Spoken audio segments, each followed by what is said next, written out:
Hello, my name is Dan Bonet, and I'd like to welcome you to my course on cryptography that I'll be teaching at Stanford University this quarter. This quarter I'm experimenting with recording the lectures and having the students watch the lectures online. In fact, anyone is welcome to watch the lectures and join the course. This is an experiment, so we'll see how it goes. My goals for this course are basically to teach you how cryptographic primitives work. But more importantly, I'd like to teach you how to use cryptographic primitives correctly and reason about the security of your constructions. We will see various abstractions of cryptographic primitives, and we'll do some security proofs. My goal is that by the end of the course, you'll be able to reason about the security of cryptographic constructions and be able to break ones that are not secure. Now, I'd like to say a few words on how I would like you to take the class. First of all, I'm a big believer in taking notes as you listen to the lectures, so I would really encourage you to summarize and take notes in your own words of the material that's being presented. Also, I should mention that on the videos, I'm able to go much faster than I would go in a normal classroom, and so I would encourage you to periodically pause the video and think about the material that's being covered and not move forward until the material is clear in your mind. Also, from time to time, the video will pause and pop-up questions will come up. These are intended to kind of help you along with the material, and I would really encourage you to answer those questions by yourselves rather than skip them. Usually the questions are about the material that has just been covered, and so it shouldn't be too difficult to answer the questions. So I would really encourage you to do them rather than skip them. Now, by now, I'm sure everybody taking the class knows that cryptography is used everywhere computers are. It's a very common tool that's used to protect data. For example, web traffic is protected using a protocol called HTTPS. Wireless traffic, for example, Wi-Fi traffic is protected using the WPA2 protocol that's part of 802.11i. Cell phone traffic is protected using an encryption mechanism in GSM. Bluetooth traffic is protected using cryptography, and so on. We're going to see how these various systems work. In fact, we're going to cover SSL and, in fact, even 802.11i in quite a bit of detail, and you'll see how these systems work in practice. Cryptography is also used for protecting files that are stored on disk by encrypting them, so that if the disk is stolen, the files are not compromised. It's also used for content protection. For example, when you buy DVDs and Blu-ray discs, the movies on these discs are encrypted. In particular, DVD uses a system called CSS, the Content Scrambling System, CSS, and Blu-ray uses a system called AACS. We'll talk about how CSS and AACS work. It turns out that CSS is a fairly easy system to break, and we'll talk about how we'll do some cryptanalysis and actually show how to break encryption that's used in CSS. Cryptography is also used for user authentication and many other applications that we'll talk about in the next segment. Now, I want to go back to secure communication and talk about the case where here we have a laptop trying to communicate with a web server. This is a good time to also introduce our friends Alice and Bob, who are going to be with us throughout the quarter. Essentially, Alice is trying to communicate securely with Bob. Here, Alice is on the laptop and Bob is on the server. The protocol that's used to do that is called HTTPS, but in fact, the actual protocol is called SSL. Sometimes it's called TLS. And the goals of these protocols is basically to make sure that as this data travels across the network, an attacker, first of all, can't eavesdrop on this data, and second of all, an attacker can't modify the data while it's in the network. So no eavesdropping and no tampering. Now, as I said, the protocol that's used to secure web traffic, called TLS, actually consists of two parts. The first part is called this handshake protocol, where Alice and Bob talk with one another, and at the end of the handshake, basically a shared secret key appears between the two of them. So both Alice and Bob know this secret key, but an attacker looking at the conversation has no idea what the key K is. Now, the way you establish this secret key, the way you do the handshake, is using public key cryptography techniques, which we're going to talk about in the second part of the course. Now, once Alice and Bob have the shared key, they can use this key to communicate securely by properly encrypting data between them. And in fact, this is going to be the first part of the course, which is essentially once the two sides have a shared secret key, how do they use that secret key to encrypt and protect data that goes back and forth between them. Now, as I said, another application of cryptography is to protect files on disk. So here you have a file that happens to be encrypted, so that even if the disk is stolen, an attacker can't actually read the contents in the file. And if an attacker tries to modify the data on disk, the data in the file while it's on disk, when Alice tries to decrypt this file, that will be detected, and she'll then basically ignore the contents of the file. So we have both confidentiality and integrity for files stored on disk. Now, I want to make a minor philosophical point that in fact storing encrypted files on disk is very much the same as protecting communication between Alice and Bob. In particular, when you store files on disk, it's basically Alice who stores a file today wants to read the file tomorrow. So rather than communicating between two parties, Alice and Bob, in the case of stored disk encryption, it's Alice today who's communicating with Alice tomorrow.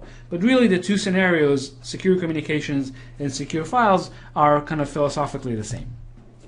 Now, the building block for securing traffic is what's called symmetric encryption systems. And we're going to talk in the first half of the course extensively about symmetric encryption systems. So in a symmetric encryption system, basically the two parties, Alice and Bob, share a secret key K, which the attacker does not know. Only they know the secret key K. Now they're going to use a cipher which consists of these two algorithms, E and D. E is called an encryption algorithm, and D is called a decryption algorithm. The encryption algorithm takes the message and the key as input and produces a corresponding ciphertext. And the decryption algorithm does the opposite. It takes the ciphertext as input along with the key and produces the corresponding message. Now, a very important point that I'd like to stress, I'm only going to say this once now and never again, but it is an extremely important point, and that is that the algorithms E and D, the actual encryption algorithms, are publicly known. Adversary knows exactly how they work. The only thing that's kept secret is the secret key K. Other than that, everything else is completely public. And it's really important to realize that you should only use algorithms that are public, because those algorithms have been peer-reviewed by a very large community of hundreds of people for many, many, many years. And these algorithms only begin to be used once this community has shown that they cannot be broken, essentially. So in fact, if someone comes to you and says, hey, I have a proprietary cipher that you might want to use, the answer usually should be that you stick to standard algorithms, and not use a proprietary cipher. In fact, there are many examples of proprietary ciphers that as soon as they were reverse engineered, they were easily broken by simple analysis. Now, even in the simple case of symmetric encryption, which we're going to discuss in the first half of the course, there are actually two cases that we're going to discuss in turn. The first is when every key is only used to encrypt a single message. We call these one-time keys. Okay, so for example, when you encrypt email messages, it's very common that every single email is encrypted using a different symmetric key. Yeah, different symmetric cipher key. Because the key is used to only encrypt one message, there are actually fairly efficient and simple ways of encrypting messages using these one-time keys, and we'll discuss those actually in the next module. Now, there are many cases, in fact, where keys need to be used to encrypt multiple messages. We call these many-time keys. For example, when you encrypt files in a file system, the same key is used to encrypt many, many different files. And it turns out if the key is now going to be used to encrypt multiple messages, we need a little bit of more machinery to make sure that the encryption system is secure. In fact, after we talk about one-time keys, we'll move over and talk about encryption modes that are specifically designed for many-time keys, and we'll see that there are a couple more steps that need to be taken to ensure security in those cases. Okay, the last point I want to make is that there are a couple of important things to remember about cryptography. First of all, cryptography, of course, is a fantastic tool for protecting information in computer systems. However, it's also very important that cryptography has its limitations. First of all, cryptography is really not the solution to all security problems. For example, if you have software bugs, then very often cryptography is not going to be able to help you. Similarly, if you're worried about social engineering attacks, where the attacker tries to fool the user into taking actions that are going to hurt the user, then cryptography is very often actually not going to help you. So it's very important that although it's a fabulous tool, it's not the solution to all security problems. Now, another very important point is that cryptography essentially becomes useless if it's implemented incorrectly. So for example, there are a number of systems that work perfectly fine, and we'll see examples of those systems that in fact allow Alice and Bob to communicate, and in fact messages that Alice sent to Bob, Bob can receive and decrypt. However, because cryptography is implemented incorrectly, the systems are completely insecure. And actually, I should say that I like to mention an old encryption standard called WEP, that's used for encrypting Wi-Fi traffic. WEP contains many mistakes in it, and often when I want to show you how not to do things in cryptography, I will point to how things were done in WEP as an example. So for me, it's very fortunate to have an example protocol I can point to for how not to do things. And finally, a very important point that I'd like you to remember is that cryptography is not something you should try to invent and design yourself. As I said, there are standards in cryptography, standard cryptographic primitives, which we're going to discuss at length during this course. And primarily, you're supposed to use these standard cryptographic primitives and not invent these primitives yourself. The standards have all gone through many years of review by hundreds of people, and that's not something that's going to happen to an ad hoc design. And as I said, over the years, there are many examples of ad hoc designs that were immediately broken as soon as they were analyzed. Before we start with the technical material, I want to give you a quick overview of what cryptography is about and the different areas of cryptography. So the core of cryptography, of course, is secure communication that essentially consists of two parts. The first is secure key establishment, and then how do we communicate securely once we have a shared key. We already said that secure key establishment essentially amounts to Alice and Bob sending messages to one another, such that at the end of this protocol, there's a shared key that they both agree on, shared key K. And beyond that, beyond just a shared key, in fact, Alice would know that she's talking to Bob, and Bob would know that he's talking to Alice. But a poor attacker who listens in on this conversation has no idea what the shared key is. And we'll see how to do that later on in the course. Now, once they have a shared key, they want to exchange messages securely using this key, and we'll talk about encryption schemes that allow them to do that in such a way that an attacker can't figure out what messages are being sent back and forth, and furthermore, an attacker cannot even tamper with this traffic without being detected. In other words, these encryption schemes provide both confidentiality and integrity. But cryptography does much, much, much more than just these two things, and I want to give you a few examples of that. So the first example I want to give you is what's called a digital signature. So a digital signature basically is the analog of a signature in the physical world. In the physical world, remember, when you sign a document, essentially you write your signature on that document, and your signature is always the same. You always write the same signature on all documents that you want to sign. In the digital world, this can't possibly work, because if the attacker just obtained one signed document for me, he can cut and paste my signature onto some other document that I might not have wanted to sign. And so it's simply not possible in the digital world that my signature is the same for all documents that I want to sign. So we're going to talk about how to construct digital signatures in the second half of the course. It's really quite an interesting primitive, and we'll see exactly how to do it. Just to give you a hint, the way digital signatures work is basically by making the digital signature be a function of the content being signed. So an attacker who tries to copy my signature from one document to another is not going to succeed, because the signature on the new document is not going to be the proper function of the data in the new document. And as a result, the signature won't verify.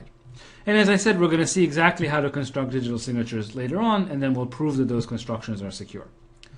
Another application of cryptography that I wanted to mention is anonymous communication. So here, imagine user Alice wants to talk to some chat server Bob. And perhaps she wants to talk about a medical condition, and so she wants to do that anonymously so that the chat server doesn't actually know who she is. Well, there's a standard method called a mixnet that allows Alice to communicate over the public internet with Bob through a sequence of proxies, such that at the end of the communication, Bob has no idea who it just talked to. The way mixnets work is basically, as Alice sends her messages to Bob through a sequence of proxies, these messages get encrypted and decrypted appropriately so that Bob has no idea who it talked to, and the proxies themselves don't even know that Alice is talking to Bob, or that actually who's talking to who more generally. One interesting thing about this anonymous communication channel is it's bidirectional. In other words, even though Bob has no idea who it's talking to, he can still respond to Alice, and Alice will get those messages. Once we have anonymous communication, we can build other privacy mechanisms. And I want to give you one example, which is called anonymous digital cash. Remember that in the physical world, if I have a physical dollar, I can walk into a bookstore and buy a book, and the merchant would have no idea who I am. The question is whether we can do the exact same thing in the digital world. In the digital world, basically, Alice might have a digital dollar coin, and she might want to spend that digital dollar at some online merchant, perhaps some online bookstore.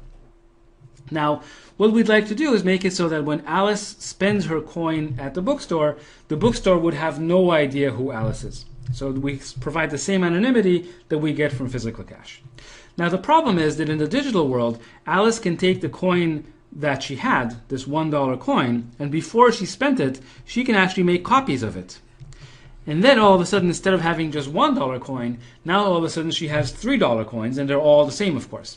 And there's nothing preventing her from taking those replicas of the dollar coin and spending it at other merchants.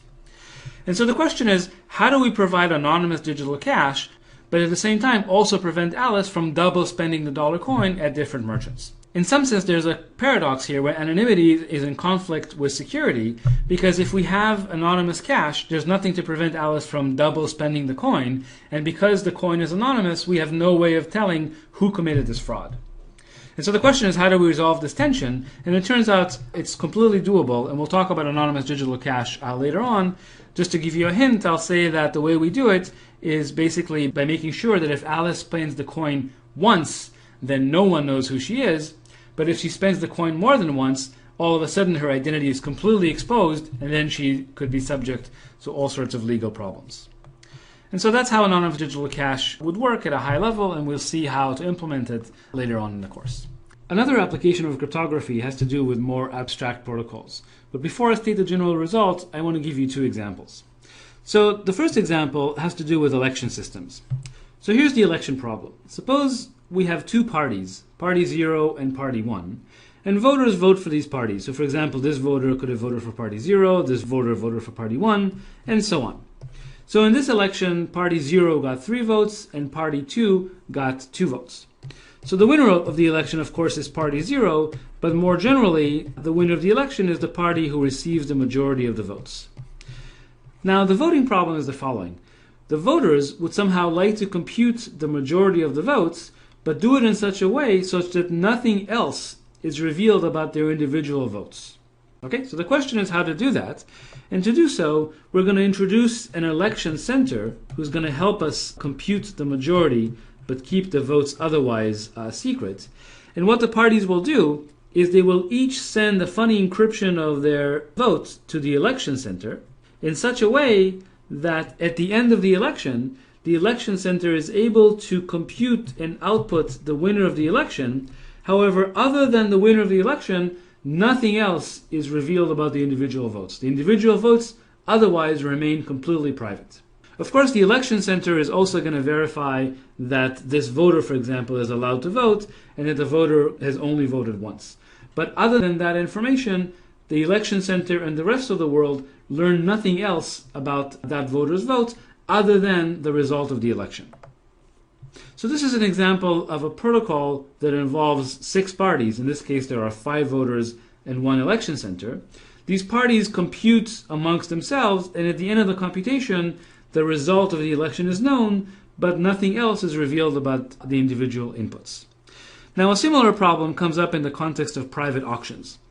So in a private auction, every bidder has his own bid that he wants to bid. And now suppose the auction mechanism that's being used is what's called a victory auction, where the definition of a victory auction is that the winner is the highest bidder, but the amount that the winner pays is actually the second highest bid. So he pays the second highest bid. Okay, so this is a standard auction mechanism called the victory auction. And now what we'd like to do is basically enable the participants to compute, to figure out who the highest bidder is and how much he's supposed to pay. But other than that, all other information about the individual bids should remain secret. So for example, the actual amount that the highest bidder bid should remain secret. The only thing that should become public is the second highest bid and the identity of the highest bidder. So again, now the way we will do that is we'll introduce an auction center, and in a similar way, essentially everybody will send their encrypted bids to the auction center. The auction center will compute the identity of the winner, and in fact, he will also compute the second highest bid. But other than these 2 values, nothing else is revealed about the individual bids. Now, this is actually an example of a much more general problem called secure multi-party computation, and let me explain what secure multi-party computation is about. So here, basically, abstractly, the participants have a secret input to themselves. So in the case of an election, the inputs would be the votes. In the case of an auction, the inputs would be the secret bids. And then what they'd like to do is compute some sort of a function of their inputs. Again, in the case of an election, the function is the majority. In the case of auction, the function happens to be the second highest largest number among x1 to x4. And the question is, how can they do that such that the value of the function is revealed, but nothing else is revealed about the individual votes? So let me show you kind of a dumb, insecure way of doing it. What we do is we introduce a trusted party.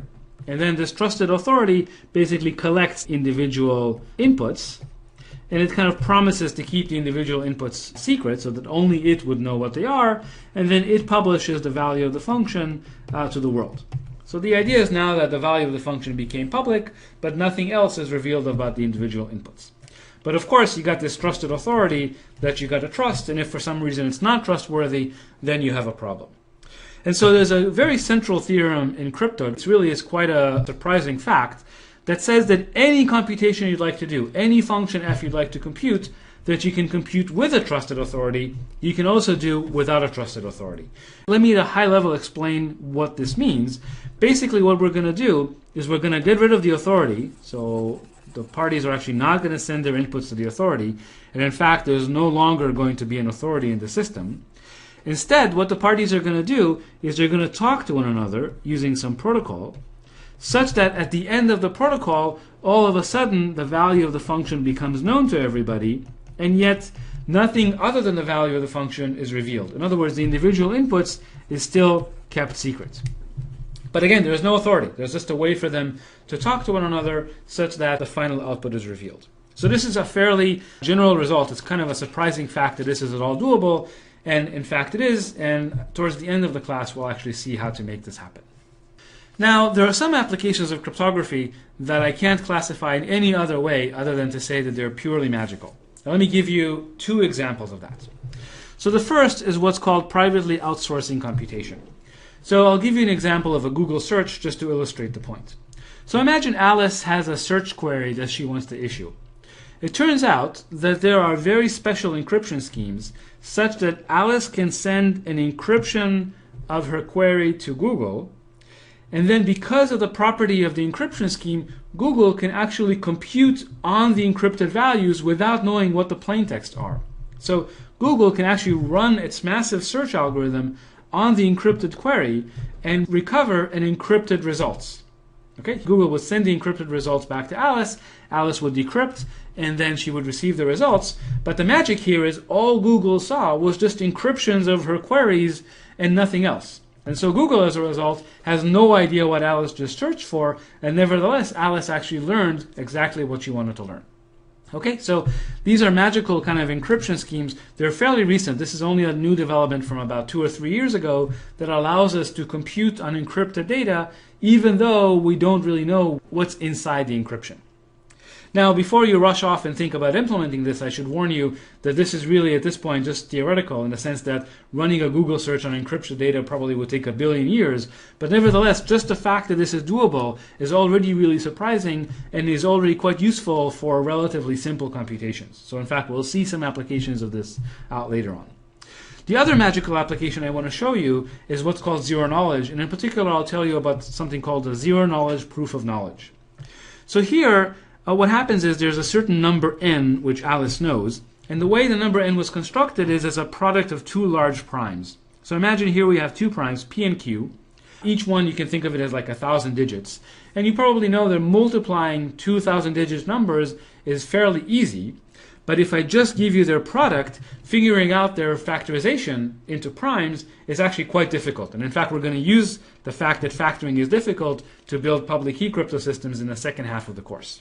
Okay, so Alice happens to have this number n, and she also knows the factorization of n. Now Bob just has the number n. He doesn't actually know the factorization. Now the magical fact about the zero knowledge proof of knowledge is that Alice can prove to Bob that she knows the factorization of n. Yeah, she can actually give this proof to Bob that Bob can check and become convinced that Alice knows the factorization of n. However, Bob learns nothing at all about the factors p and q. And this is provable. Bob absolutely learns nothing at all about the factors p and q. And this statement actually is very, very general. This is not just about proving the factorization of n. In fact, almost any puzzle that you want to prove that you know an answer to, you can prove it in zero knowledge. So if you have a crossword puzzle that you've solved, well, maybe crosswords is not the best example, but if you have like a Sudoku puzzle, for example, that you want to prove that you've solved, you can prove it to Bob in a way that Bob would learn nothing at all about the solution, and yet Bob would be convinced that you really do have a solution to this puzzle. Okay, so those are kind of magical applications. And so the last thing I want to say is that modern cryptography is a very rigorous science. And in fact, every concept we're going to describe is going to follow 3 very rigorous steps. Okay, and we're going to see these 3 steps again and again and again, so I want to explain what they are. So the first thing we're going to do when we introduce a new primitive, like a digital signature, is we're going to specify precisely what the threat model is. That is, what can an attacker do to attack a digital signature, and what is his goal in forging signatures. Okay, so we're going to define exactly what does it mean for a signature, for example, to be unforgeable. Unforgeable. Okay, and I'm giving digital signatures just as an example. For every primitive we describe, we're going to precisely define what the threat model is. Then we're going to propose a construction, and then we're going to give a proof that any attacker that's able to attack the construction under this threat model, that attacker can also be used to solve some underlying hard problem. And as a result, if the problem really is hard, that actually proves that no attacker can break the construction under the threat model. Okay, but these 3 steps are actually quite important. In the case of signatures, we'll define what it means for a signature to be unforgeable, then we'll give a construction, and then, for example, we'll say that anyone who can break our construction can then be used to, say, factor integers, which is believed to be a hard problem. Okay, so we're going to follow these 3 steps throughout, and you'll see how this actually comes about. Okay, so this is the end of the segment, and then in the next segment we'll talk a little bit about the history of cryptography. Before we start with the technical material, I want to tell you a little bit about the history of cryptography. There's a beautiful book on this topic by David Kahn called The Codebreakers that covers the history of cryptography all the way from the Babylonian era to the present. Here I'm just going to give you a few examples of historical ciphers, all of which are badly broken. So to talk about ciphers, the first thing I'm going to do is introduce our friends Alice and Bob, who are going to be with us for the rest of the quarter. So Alice and Bob are trying to communicate securely, and there is an attacker who's trying to eavesdrop on their conversation. So to communicate securely, they're going to share a secret key, which I'll denote by K. They both know this secret key, but the attacker does not know anything about this key K. So now they're going to use a cipher, which is a pair of algorithms, an encryption algorithm denoted by E and a decryption algorithm D. These algorithms work as follows. The encryption algorithm E takes the message M as inputs, and it takes as inputs the key K. I'm going to put a wedge above the key input just to denote the fact that this input is really the key input. And then it outputs a ciphertext, which is the encryption of the message M using the key K. I'm always going to write the key first, and when I write colon equals, what I mean is that the expression defines what the variable C stands for. Now the ciphertext is transmitted over the internet to Bob somehow. Actually, it could be transmitted over the internet, could be transmitted using an encrypted file system. It doesn't really matter. But when the ciphertext reaches Bob, he can plug it into the decryption algorithm and give the decryption algorithm the same key K. Again, I'm going to put a wedge here as well to denote the key input. And the decryption algorithm outputs the original plaintext message. Now, the reason we say that these are symmetric ciphers is that both the encryptor and decryptor actually use the same key K. As we'll see later in the course, there are ciphers where the encryptor uses one key and the decryptor uses a different key. But here we're just going to focus on symmetric ciphers where both sides use the same key. Okay, so let me give you a few historic examples of ciphers. The first example, the simplest one, is called a substitution cipher. I'm sure all of you played with substitution ciphers when you were in kindergarten. Basically, a key for a substitution cipher is a substitution table that basically says how to map letters. So here, for example, the letter A would be mapped to C, the letter B would be mapped to W, the letter C would be mapped to N, so on and so forth, and then the letter Z would be mapped, say, to A. So this is one example of a key for a substitution cipher.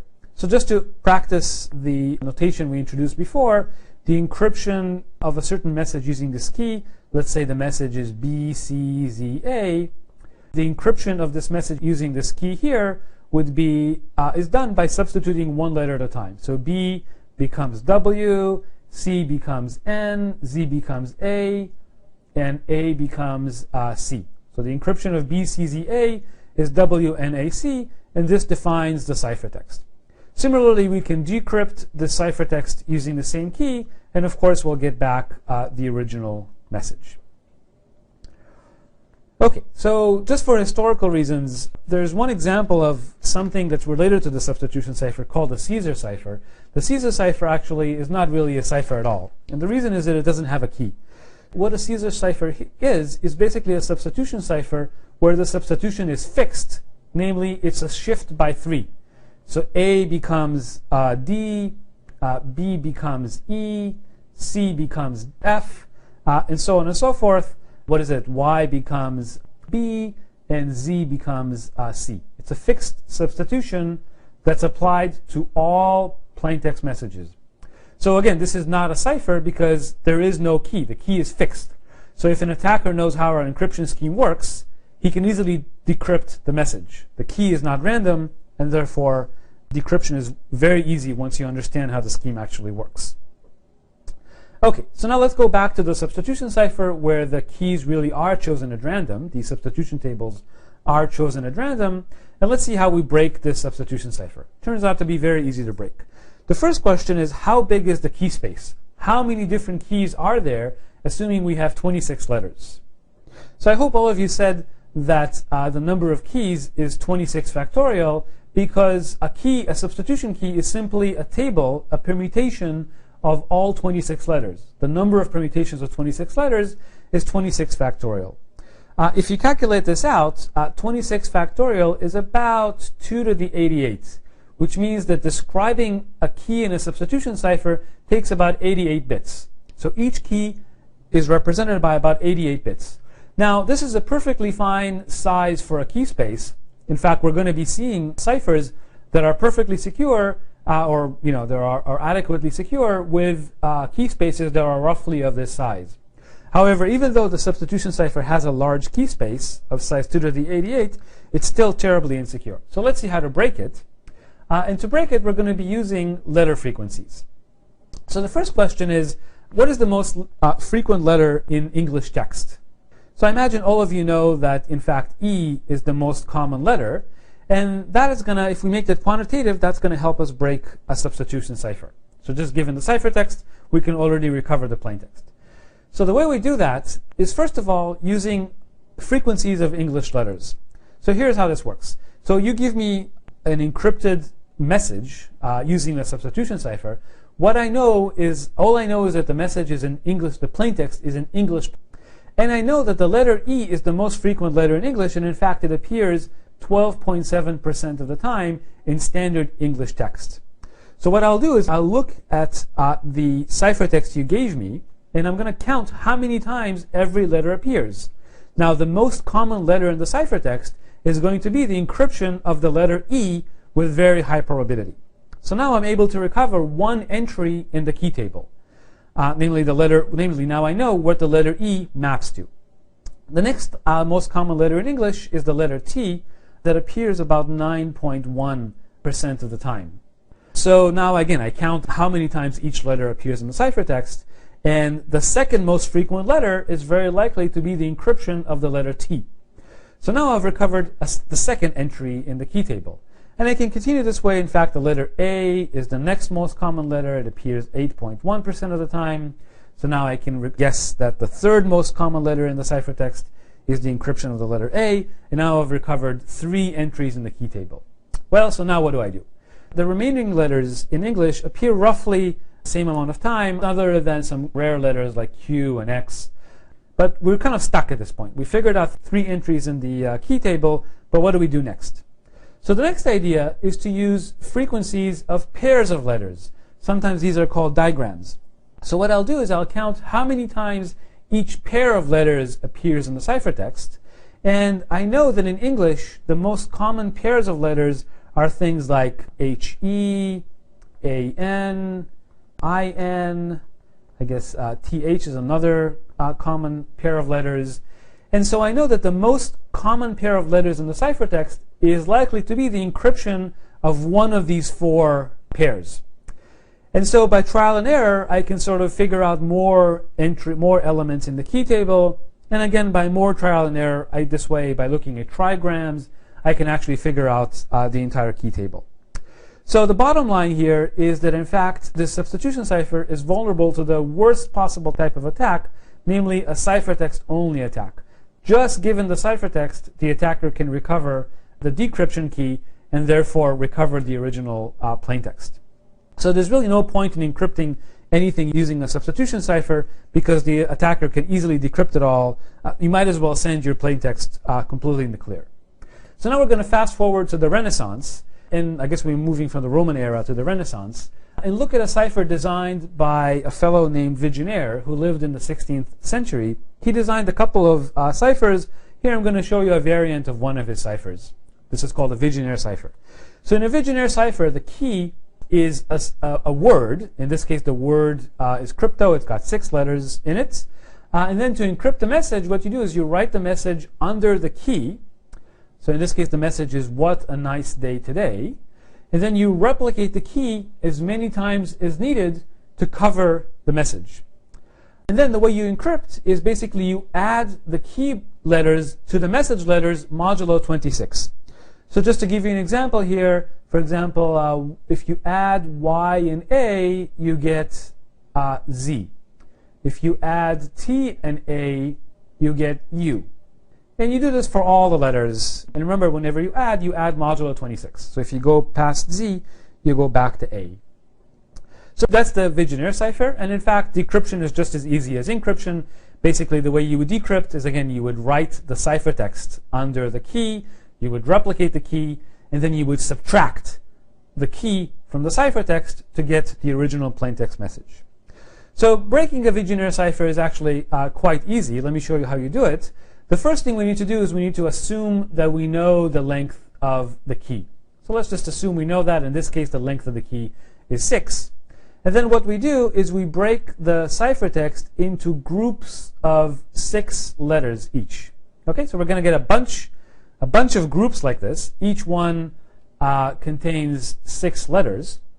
And then we're going to look at the first letter in each group. Okay, so in this case, yes, we're looking at the first letter every 6 characters. Now, what do we know about these 6 letters? We know that, in fact, they're all encrypted using the same letter in the ciphertext. All of these are encrypted using the letter C. In other words, ZLW is a shift by 3 of the plaintext letters. So if we collect all these letters, then the most common letter among this set is likely to be the encryption of E. Right? E is the most common letter in English. Therefore, if I look at every 6th letter, the most common letter in that set is likely to be the encryption of the letter E. Aha! So let's just suppose that, in fact, the most common letter every 6th letter happens to be the letter H. Then we know that E plus the first letter of the key is equal to H. That says that the first letter of the key is equal to H minus E. And in fact, that is the letter C. So now we've recovered the first letter of the key. And now we can continue doing this with the second letter. So we look at the second letter in every group of 6 characters. And again, we repeat the same exercise. We find the most common letter among this set. And we know that this most common letter is likely the encryption of E. And therefore, whatever this most common letter is, if we subtract E from it, we're going to get the second letter of the key. And so on and so forth with the third letter every 6 characters. And this way we recover the entire key, and that allows us to decrypt the message. Now, the only caveat is that I had to assume ahead of time that I know the length of the key, which in this case is 6. But if I don't know the length of the key ahead of time, that's not a problem either. What I would do is I would run this decryption procedure assuming the key length is 1. Then I'd run it assuming the key length is 2. Then I would run it assuming the key length is 3. And so on and so on and so on until finally I get a message, I get a decryption that makes sense, that's sensical. And once I do that, I know that I've kind of recovered the right length of the key. And I know that I've also recovered the right key and therefore the right message. Okay, so very, very quickly you can decrypt Vigenère ciphers. Again, this is a ciphertext only attack. The interesting thing is that Vigenère had a good idea here. This addition mod 26 is actually a good idea, and we'll see that later, except it's executed very poorly here. And so we'll correct that a little bit later. Okay, we're going to fast forward now from the Renaissance to the 19th century, where everything became electric. And so people wanted to design ciphers that use electric motors. In particular, these ciphers are called rotor machines because they use rotors. So an early example is called a Hebron machine, which uses a single rotor. Here you have a picture of this machine. The motor, I guess the rotor is over here, and the secret key is captured by this disk here. It's embedded inside of this disk, which rotate by 1 notch every time you press a key on the typewriter. Okay, so every time you hit a key, the disk rotates by 1 notch. Now, what does this key do? Well, the key actually encodes a substitution table. So, and therefore the disk actually is the secret key. And as I said, this disk encodes a substitution table. In this case, if you happen to press C as the first letter, output would be the letter T. And then the disk would rotate by 1 notch. After rotating by 1 notch, the new substitution table becomes the one shown here. You see that E basically moves up, and then the remaining letters move down. So imagine this is basically a 2-dimensional rendering of the disk rotating by 1 notch. Then you press the next letter, and the disk rotates again. You notice again N moved up, and the remaining letters moved down. So in particular, if we hit the letter C 3 times, the first time the output would be T. The second time the output would be S, and the third time the output would be K. So this is how this single rotor machine works. And as it turned out, very quickly after it was advertised, it was again broken basically using letter frequencies, digram frequencies, and trigram frequencies. It's not that hard, given enough ciphertext, to directly recover the secret key and then the message. Again, a ciphertext only attack. So to kind of work against these frequency attacks, these statistical attacks, these rotor machines became more and more complicated over time, until finally, I'm sure you've all heard of the Enigma. The Enigma is kind of complicated rotor machine. It uses 3, 4, or 5 rotors. There are different versions of the Enigma machine. Here you see an example of the Enigma machine with 3 rotors. The secret key in the Enigma machine is the initial setting of the rotors. Okay, so in the case of 3 rotors, there would be 26 cube possible different keys. When you type on the typewriter, basically these rotors here rotate at different rates. Oh, I forgot to say this is a diagram of an Enigma machine using 4 rotors. As you type on the typewriter, the rotors rotate and output the appropriate letters of the ciphertext. So in this case, the number of keys is 26 to the 4th, which is 2 to the 18, which is actually relatively a small key space. Today, you can kind of brute force search using a computer through 2 to the 18 different keys very, very quickly. You know, my wristwatch can do it in just a few seconds, I guess. And so this Enigma machine was using relatively small key spaces, but I'm sure you've all heard that the British cryptographers at Bletchley Park were able to mount ciphertext-only attacks on the Enigma machine. They were able to decrypt German ciphers back in World War II, and that played an important role in many different battles during the war. After the war, I guess that was the end kind of the mechanical age, and started the digital age, where folks were using computers. And as the world kind of migrated to using computers, the government realized that it's buying a lot of digital equipment from industry. And so it wanted industry to use a good cipher, so that when it buys equipment from industry, it would be getting equipment with a decent cipher. And so the government put out this request for proposal for a data encryption standard, a federal data encryption standard. And we're going to talk about this effort in more detail later on in the course. But in 1974, a group at IBM put together a cipher that became known as DES, the Data Encryption Standard, which became a federal standard for encrypting data. The key space for DES is 2 to the 56, which is relatively small these days, but was large enough back in 1974. And another interesting thing about DES is rather than, unlike rotor machines, which encrypt 1 character at a time, the data encryption standard encrypts 64 bits at a time, namely 8 characters at a time. And we'll see the significance of this later on in the course.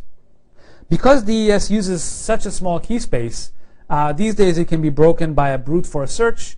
And so these days, DES is considered insecure and should not be used in projects. Unfortunately, it is used in some legacy systems, but it definitely is on its way out and definitely should not be used in new projects. Today, there are new ciphers, things like the Advanced Encryption Standard, which uses 128-bit keys. Again, we'll talk about the Advanced Encryption Standard in much more detail later on in the course.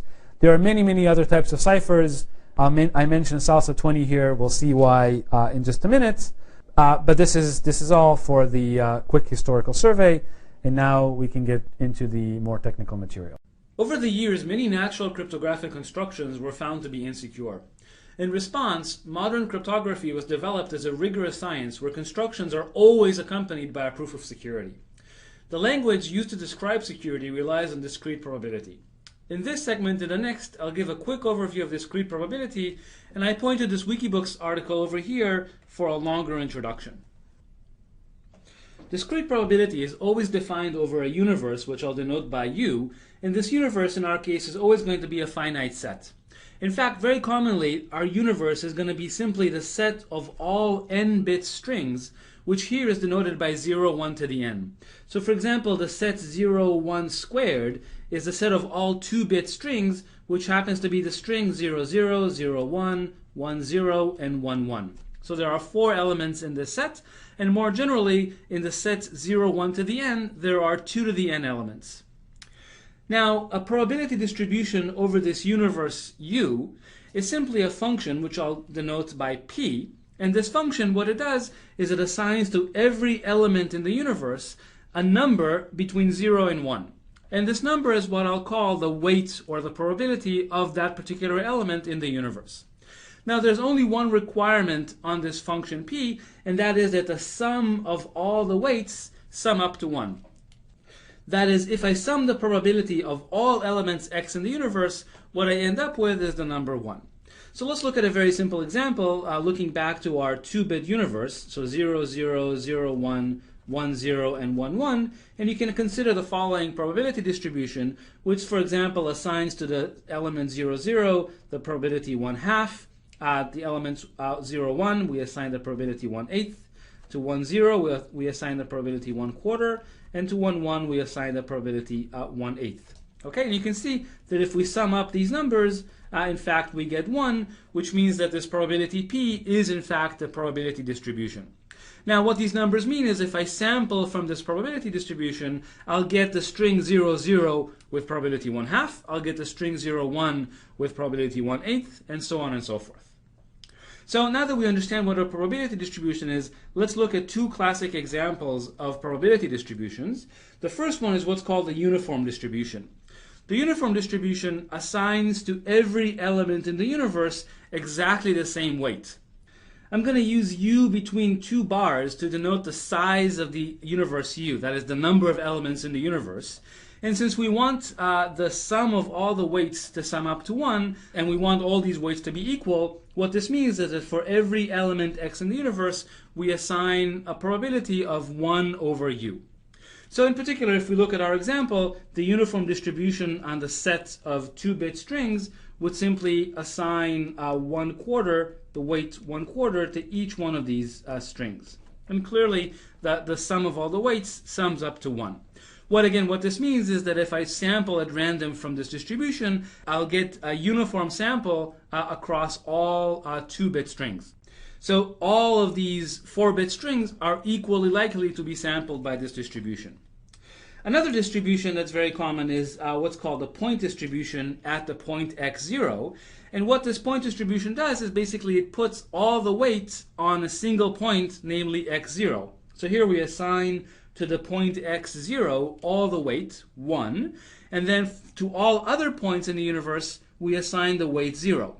And by the way, I want to point out that this inverted A here should be read as for all. So all this says is that for all x that are not equal to x0, the probability of that x is equal to 0. So again, going back to our example, a point distribution, for example, that would put all its mass on the string 1, 0 would assign the probability 1 to the string 1, 0 and 0 to all other strings. So now if I sample from this distribution, pretty much I'm always guaranteed to always sample the string 10 and never sample any of the other strings. So now we know what a distribution is, and I just want to make one last point, and that is that because this universe U is always going to be a finite set for us, we can actually write down the weights that the distribution assigns to every element in U and represent the entire distribution as a vector. So here, for example, if we look at the universe of all 3-bit strings, we can literally write down the weight that the distribution assigns to the string 000, then the weight that the distribution assigns to the string 001, and so on and so forth. And you can see that we can write this as a vector. In this case, it'll be a vector of dimension 8. There are 8 strings of 3 bits. And as a result, basically, the entire distribution is captured by this vector of 8 real numbers in the interval 0 to 1. The next thing I want to do is define the concept of an event. So consider a subset A of our universe, and I'll define the probability of this subset to be simply the sum of the weights of all the elements in the set A. In other words, I'm summing over all x in A the weight of these elements x in the set A. Now, because the sum over the entire universe of all weights needs to be 1, this means that if we sum, well, if we look at the probability of the entire universe, basically we get 1. And if we look at the probability of a subset of the universe, we're going to get some number in the interval 0 to 1. And we say that the probability of this set A is the sum, which is a number between 0 and 1. And I'll tell you that a subset A of the universe is called an event, and the probability of the set A is called the probability of that event. So let's look at a simple example. So suppose we look at the universe U, which consists of all 8-bit strings, right? So the size of this universe U is 256 because there are 256 8-bit strings. Essentially, we're looking at all byte values, all 256 possible byte values. Now, let's define the following event. Basically, the event is going to contain all bytes, so all 8-bit strings in our universe, such that the 2 least significant bits of the byte happens to be 1, 1. So for example, if we look at 0101, 1010, that's an element in the universe that's not in the set A. But if we change this 0 to a 1, then that's an element in the universe which is in our set A. And now let's look at the uniform distribution over the universe U. And let me ask you, what is the probability of the event A? So what is the probability that when we choose a random byte, the 2 least significant bits of that byte happens to be 1, 1? Well, the answer is 1/4.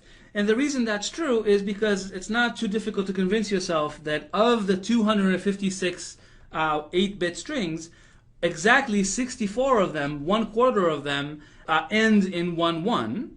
And the probability of each string, since we're looking at the uniform distribution, the probability of each string is exactly 1 over the size of the universe, namely 1 over 256.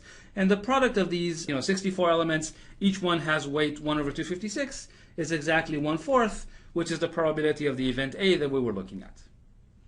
So a very simple bound on the probability of events is called the union bound. So imagine we have 2 events, A1 and A2. So these are both subsets of some universe U.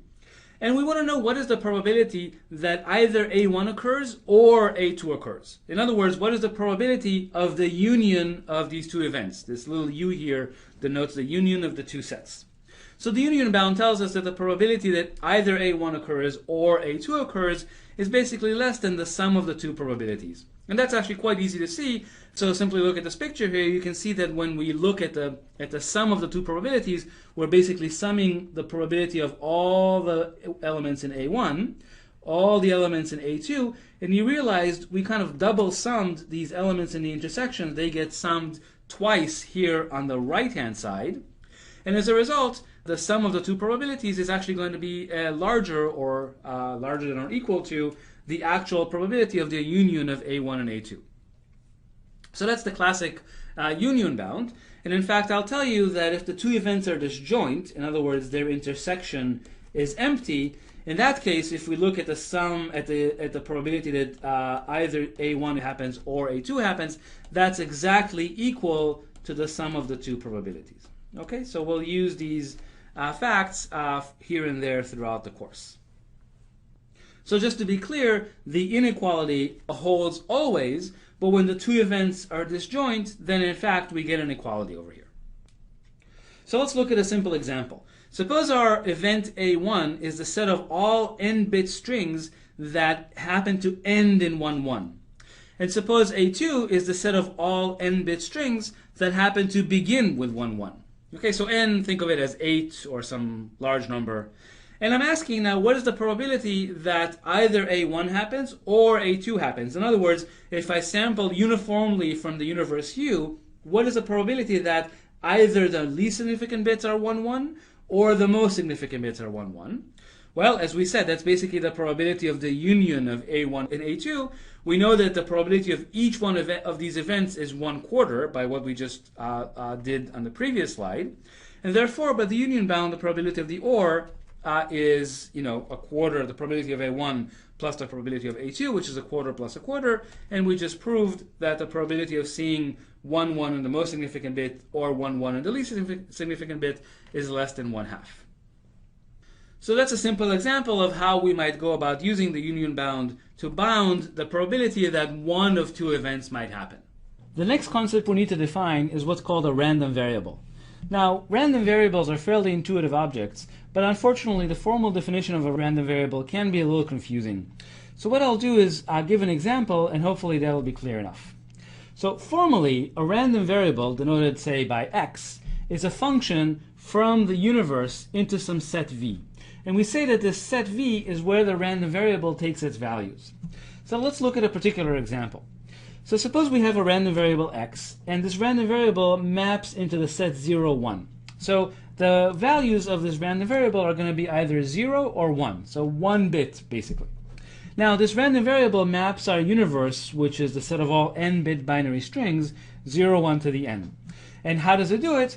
Well, given a particular sample in the universe, a particular n-bit string y, what the random variable will do is simply output the least significant bit of y. And that's it. That's the whole random variable. So now let me ask you, suppose we look at the uniform distribution on the set 0, 1 to the n. Let me ask you, what is the probability that this random variable outputs 0, and what is the probability that the random variable outputs 1? Well, you can see the answers are half and half, but let's just reason through why that's the case. So here we have a picture showing the universe and the possible output space. And so in this case, the variable can output either 0 or 1. Well, when does the variable output 0? The variable outputs 0 when the sample in the universe happens to have its least significant bits be set to 0. And the variable 1 outputs 1 when the sample in the universe happens to have its least significant bits set to 1. Well, if we choose strings uniformly at random, the probability that we choose a string that has its least significant bit set to 0 is exactly 1/2, which is why the random variable outputs 0 with probability exactly 1/2. Similarly, if we choose a random n-bit string, the probability that the least significant bit is equal to 1 is also 1/2, and so we say that the random variable outputs 1 also with exactly probability 1/2. Now, more generally, if we have a random variable taking values in a certain set v, then this random variable actually induces a distribution on the set v. And here I just wrote in symbols what this distribution means, but it's actually very easy to explain. Essentially what it says is that the variable outputs v basically with the same probability that if we sample a random element in the universe and then we apply the function x, we ask how likely is it that the output is actually equal to v. So formally we say that the probability that x outputs v is the same as the probability of the event that when we sample a random element in the universe, we fall into the pre-image of v under the function x. And again, if this wasn't clear, it's not that important. All you need to know is that a random variable takes values in a particular set v and it induces a distribution on that set v. Now, there's a particularly important random variable called a uniform random variable, and it's basically defined as you would expect. So let's say that U is some finite set, for example, the set of all n-bit binary strings, and we're going to denote a random variable R that's basically samples uniformly from the set U by this little funny arrow with a little R on top of it. And this, again, denotes that the random variable R is literally a uniform random variable sampled over the set U. So in symbols, what this means is that for all elements A in the universe, the probability that R is equal to A is simply 1 over U. And if you want to stick to the formal definition of a uniform variable, it's actually not that important. But I'll just say that formally the uniform random variable is just an identity function, namely Rx is equal to X for all X in the universe. So just to see that this is clear, let me ask you a simple puzzle. Suppose we have a uniform random variable over 2-bit strings. So over the sets 0, 0, 0, 1, 1, 0, and 1, 1. And now let's define a new random variable X to basically sum the first and second bits of R. That is, X simply is the sum of R1 and R2, the first and second bits of R, treating those bits as integers. So for example, if R happens to be 0, 0, then X will be 0 plus 0, which is 0. So let me ask you, what is the probability that X is equal to 2? So it's not difficult to see that the answer is exactly 1/4, because basically the only way that X is equal to 2 is if R happens to be 1, 1, but the probability that R is equal to 1, 1 is basically 1/4, because R is uniform over the set of all 2-bit strings. The last concept I want to define in this segment is what's called a randomized algorithm. So I'm sure you're all familiar with deterministic algorithms. These are algorithms that basically take a particular input data as input, and they always produce the same output, say y. So if we run the algorithm 100 times on the same input, we'll always get the same output. So you can think of a deterministic algorithm as a function that, given a particular input data m, will always produce exactly the same output, a of m. A randomized algorithm is a little different in that it, as before, it takes the input data m as input, but it also has an implicit argument called r, where this r is sampled anew every time the algorithm is run. And in particular, this r is sampled uniformly at random from the set of all n-bit strings for some arbitrary n. Now what happens is every time we run the algorithm on a particular input m, we're going to get a different output because a different r is generated every time. So the first time we run the algorithm, we get one output. The second time we run the algorithm, a new r is generated and we get a different output. The third time we run the algorithm, a new r is generated and we get a third output, and so on. So really the way to think about a randomized algorithm is it's actually defining a random variable, right? So given a particular input message m, it's defining a random variable which is defining a distribution over the set of all possible outputs of this algorithm given the input m. So the thing to remember is that the output of a randomized algorithm changes every time you run it, and in fact the algorithm defines a distribution and the set of all possible outputs. So let's look at a particular example. So suppose we have a randomized algorithm that takes as input a message m, and of course it also takes an implicit input, which is this random string that is used to randomize its operation. So now what the algorithm will do is simply will encrypt the message m using the random string as input. So this basically defines a random variable. This random variable takes values that are encryptions of the message m, and really what this random variable is, it's a distribution over the set of all possible encryptions of the message m under a uniform key. So the main point to remember is that even though the input to a randomized algorithm might always be the same, every time you run the randomized algorithm, you're going to get a different output. Okay, so that concludes this segment, and we'll see a bit more discrete probability in the next segment. In this segment, we're going to continue with a few more tools from discrete probability, and I want to remind everyone that if you want to read more about this, there's more information in this Wikibooks article that is linked over here. So first, let's do a quick recap of where we are. We said that discrete probability is always defined over a finite set, which we're going to denote by u, and typically for us, u is going to be the set of all n-bit binary strings, which we denote by 0, 1 to the n. Now, a probability distribution P over this universe U is basically a function that assigns to every element in the universe a weight in the interval 0 to 1, such that if we sum the weight of all these elements, the sum basically sums up to 1. Now, we said that a subset of the universe is what's called an event, and we said that the probability of an event is basically the sum of all the weights of the elements in the event. And we said that the probability of an event is some real number in the interval 0 to 1. And I want to remind everyone that basically the probability of the entire universe is basically 1 by the fact that the sum of all the weights sums up to 1. Then we define what a random variable is. Formally, a random variable is a function from the universe to some other set, but the thing that I want you to remember is that the random variable takes values in some set V, and in fact, a random variable defines a distribution on this set V. So the next concept we need is what's called independence, and I'm going to very briefly define this. If you want to read more about independence, please go ahead and look at the Wikibooks article. But essentially, we say that two events A and B are independent of one another if, when you know that event A happens, that tells you nothing about whether event B actually happened or not. Formally, the way we define independence is to say that the probability of A and B, namely that both events happen, is actually equal to the probability of event A times the probability of event B. So multiplication, in some sense, the fact that probabilities multiply under conjunction, captures the fact that these events are independent. And as I said, if you want to read more about that, please take a look at the background material. Now, the same thing can be said for random variables. So suppose we have two random variables, x and y, they take values in some set V. Then we say that these random variables are independent if the probability that x is equal to A and y is equal to B is equal to the product of these two probabilities. Basically, what this means is even if you know that x is equal to A, that tells you nothing about the value of y. Okay, that's what this multiplication means. And again, this needs to hold for all A and B in the space of values of these random variables.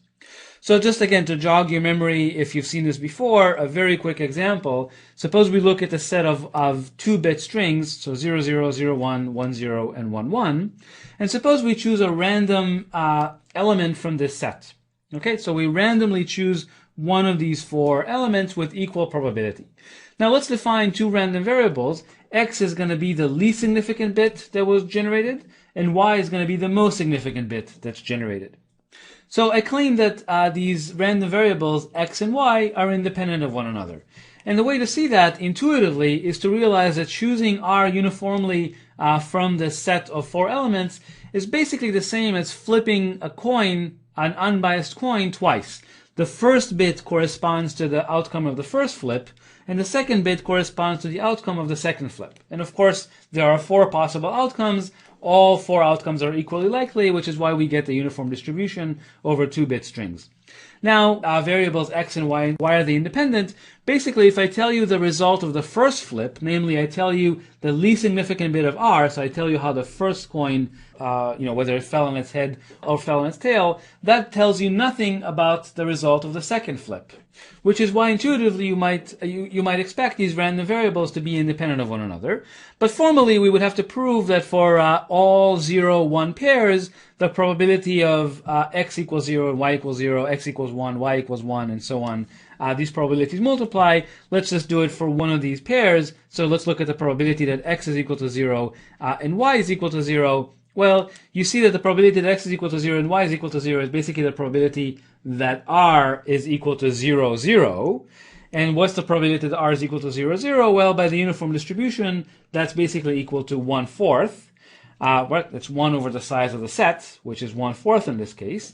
And well, lo and behold, that's in fact, these probabilities multiply because, again, the probability that x is equal to 0, the probability that the least significant bit of R is equal to 0, this probability is exactly 1/2, because there are exactly two elements that have their least significant bit equal to 0. 2 out of 4 elements gives you a probability of 1/2.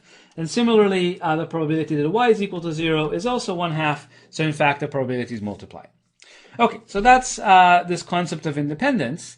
And the reason I wanted to show you that is because we're going to look at an important property of XOR that we're going to use again and again. So before we talk about XOR, let me just do a very quick review of what XOR is. So of course, XOR of 2 bits means the addition of those bits modulo 2. So just to kind of make sure everybody's on the same page, if we have 2 bits, so 0, 0, 0, 1, 1, 0, and 1, 1, their XOR, the truth table of the XOR, is basically just the addition modulo 2. You can see 1 plus 1 is equal to 2, modulo 2, that's equal to 0. So this is the truth table for the XOR, and I'm always going to denote XOR by this circle with a plus inside. And then when I want to apply XOR to bit strings, I apply the addition modulo 2 operation bitwise. So for example, the XOR of these two strings would be 1, 1, 0, and I guess I'll let you fill out the rest of the XORs just to make sure we're all on the same page. So of course it comes out to 1, 1, 0, 1. Now we're going to be doing a lot of XORing in this class. In fact, there's a classical joke that the only thing cryptographers know how to do is just XOR things together. But I want to explain to you why we see XOR so frequently in cryptography. Basically, XOR has a very important property, and the property is the following. Suppose we have a random variable y that's distributed arbitrarily over 0, 1 to the n. So we know nothing about the distribution of y.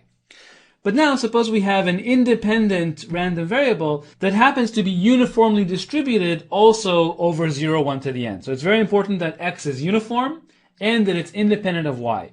So now let's define the random variable, which is the XOR of x and y. Then I claim that no matter what distribution y started with, this z is always going to be a uniform random variable. So in other words, if I take an arbitrarily malicious distribution and I XOR it with an independent uniform random variable, what I end up with is a uniform random variable. Okay, and this is again kind of a key property that makes XOR very useful for crypto. So this is actually a very simple fact to prove. Let's just go ahead and do it. Let's just prove it for one bit, so for n equals 1. Okay, so the way we'll do it is we'll basically write out the probability distributions for the various random variables. So let's see, for the random variable y, well, the random variable can be either 0 or 1. And let's say that P0 is the probability that it's equal to 0, and P1 is the probability that it's equal to 1. Okay, so that's one of our tables. Similarly, we're going to have a table for the variable x. Well, the variable x is much easier. That's a uniform random variable, so the probability that it's equal to 0 is exactly 1/2. Probability that it's equal to 1 is also exactly 1/2. Now let's write out the probabilities for the joint distribution. In other words, let's see what the probability is for the various joint values of y and x. In other words, how likely is it that y is 0 and x is 0, y is 0 and x is 1, y is 1 and x is 0, and 1, 1. Well, so what we do is basically, because we assume the variables are independent, all we have to do is multiply the probabilities. So the probability that y is equal to 0 is P0, probability that x is equal to 0 is 1/2, so the probability that we get 0, 0 is exactly P0 over 2. Similarly, for 0, 1, we'll get P0 over 2. For 1, 0, we'll get P1 over 2. And for 1, 1, again, the probability that y is equal to 1 and x is equal to 1, well, that's P1 times the probability that x is equal to 1, which is 1/2, so it's P1 over 2. Okay, so those are the four probabilities for the various options for x and y. So now let's analyze what is the probability that z is equal to 0.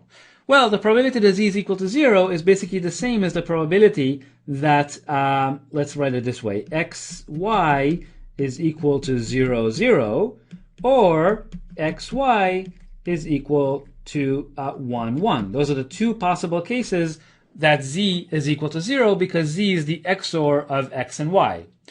Now these events are disjoint, so this expression can simply be written as the sum of the two expressions given above. So basically it's the probability that xy is equal to 0, 0 plus the probability that xy is equal to 1, 1. So now we can simply look up these probabilities in our table. So the probability that xy is equal to 0, 0 is simply P0 over 2. And the probability that xy is equal to 1, 1 is simply P1 over 2. So we get P0 over 2 plus P1 over 2. But what do we know about P0 and P1? Well, it's a probability distribution. Therefore, P0 plus P1 must equal 1. And therefore, this fraction here must equal to 1/2. P0 plus P1 is equal to 1. So therefore, the sum of these two terms must equal 1/2. And we're done. Basically, we proved that the probability that z is equal to 0 is 1/2. Therefore, the probability that z is equal to 1 is also 1/2. Therefore, z is a uniform random variable. So this simple theorem is the main reason why XOR is so useful in cryptography. The last thing I want to show you about discrete probability is what's called the birthday paradox. And I'm going to do it really fast here because we're going to come back later on and talk about this in more detail. So the birthday paradox says the following. Suppose I choose n random variables in our universe U. Okay, and it just so happens that these variables are independent of one another. They actually don't have to be uniform. All we need to assume is that they're distributed in the same way. The most important property, though, is that they're independent of one another. So the theorem says that if you choose roughly the square root of the size of u elements, we're kind of ignoring this 1.2 here, it doesn't really matter, but if you choose square root of the size of u elements, then basically there's a good chance that there are two elements that are the same. In other words, if you sample about square root of u times, then it's likely that two of your samples will be equal to one another. And by the way, I should point out that this inverted e just means exists. So there exists indices I and j such that Ri is equal to Rj. So here's a concrete example that we'll actually see many, many times. So suppose our universe consists of all strings of length 128 bits. So the size of u is gigantic. It's actually 2 to the 128. It's a very, very large set. But it so happens that if you sample, say, around 2 to the 64 times from the set, this is about the square root of u, then it's very likely that two of your sample messages will actually be the same. So why is this called the birthday paradox? Well, traditionally it's described in terms of people's birthdays, so you would think that each one of these samples would be someone's birthday. And so the question is, how many people need to get together so that there are two people that have the same birthday? So just as a simple calculation, you can see there are 365 days in the year, so you would need about 1.2 times the square root of 365 people until the probability that two of them have the same birthday is more than a half. This, if I'm not mistaken, is about 24, which means that if 24 random people get together in a room, it's very likely that two of them will actually have the same birthday. This is why it's called a paradox, because 24 supposedly is a smaller number than you would expect. Interestingly, people's birthdays are not actually uniform across all 365 days in the year. There's actually a bias towards September, but I guess that's not relevant to the discussion here. The last thing I wanted to do is just show you the birthday paradox a bit more concretely. So suppose we have a universe of about 1 million samples. Then you can see that when we sample roughly 1,200 times, the probability that we sample the same element twice is roughly a half. But the probability of sampling the same number twice actually converges very quickly to 1. You can see that if we sample about 2,200 items, then the probability that two of those items are the same already is 90%. And, at 3,000, it's basically 1. So this converges very quickly to 1 as soon as you go beyond the square root of the size of the universe. So we're going to come back and study the birthday paradox in more detail later on, but I just for now wanted you to know what it is. So that's the end of this segment, and then in the next segment, we'll start with our first example encryption systems. Now that we've seen a few examples of historic ciphers, all of which are badly broken, we're going to switch gears and talk about ciphers that are much better designed. But before we do that, I want to first of all define more precisely what a cipher is. So first of all, a cipher is actually, remember, a cipher is made up of two algorithms. There's an encryption algorithm and a decryption algorithm. But in fact, a cipher is defined over a triple.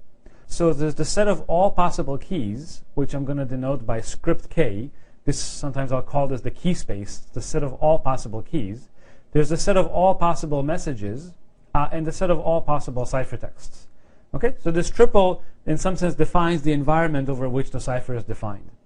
And then the cipher itself is a pair of efficient algorithms, E and D. E is the encryption algorithm, D is the decryption algorithm. Of course, E takes keys and messages and outputs ciphertexts.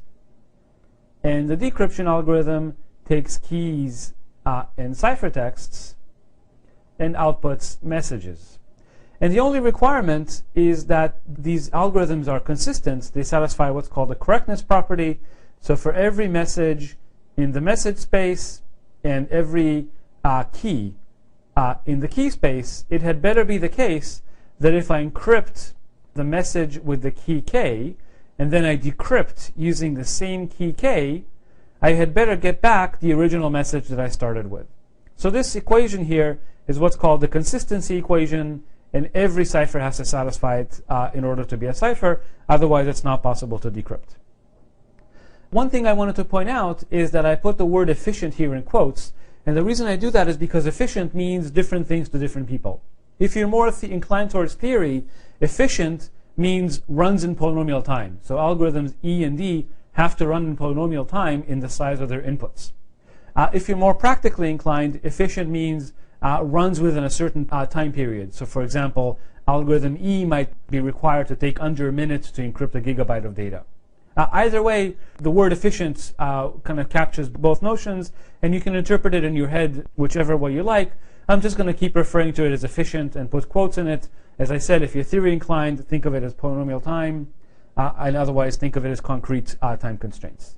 Another comment I want to make is that in fact, algorithm E is often a randomized algorithm. What that means is that as you're encrypting messages, algorithm E is going to generate random bits for itself, and it's going to use those random bits to actually encrypt the messages that are given to it. On the other hand, the decryption algorithm is always deterministic.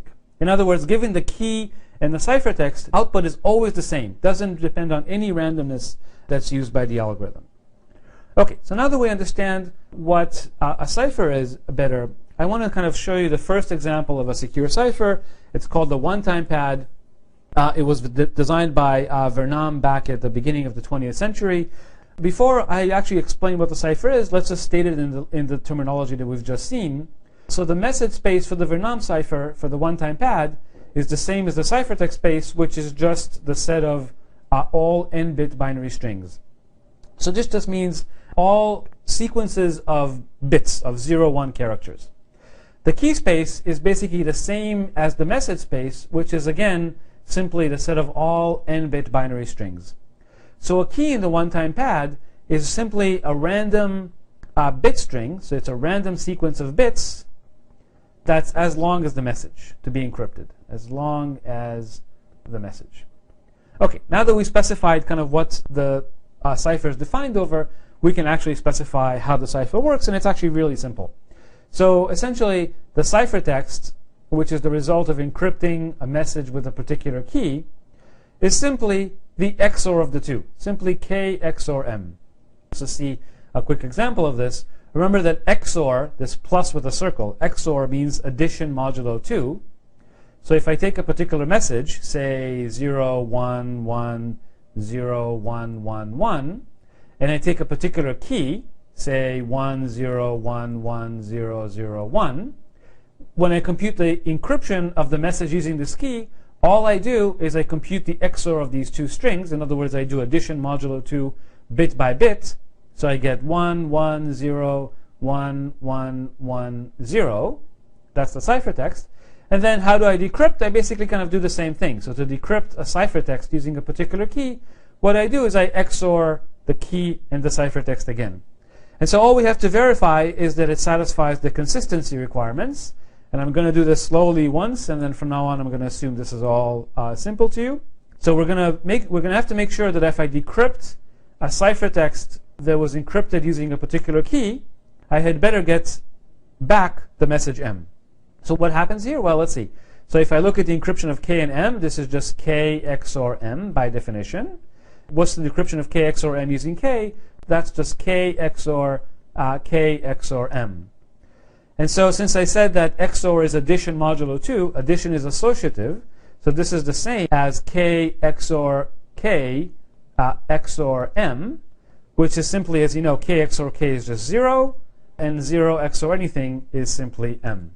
Okay, so this actually shows that the one-time pad is in fact a cipher, but it doesn't say anything about the security of the cipher.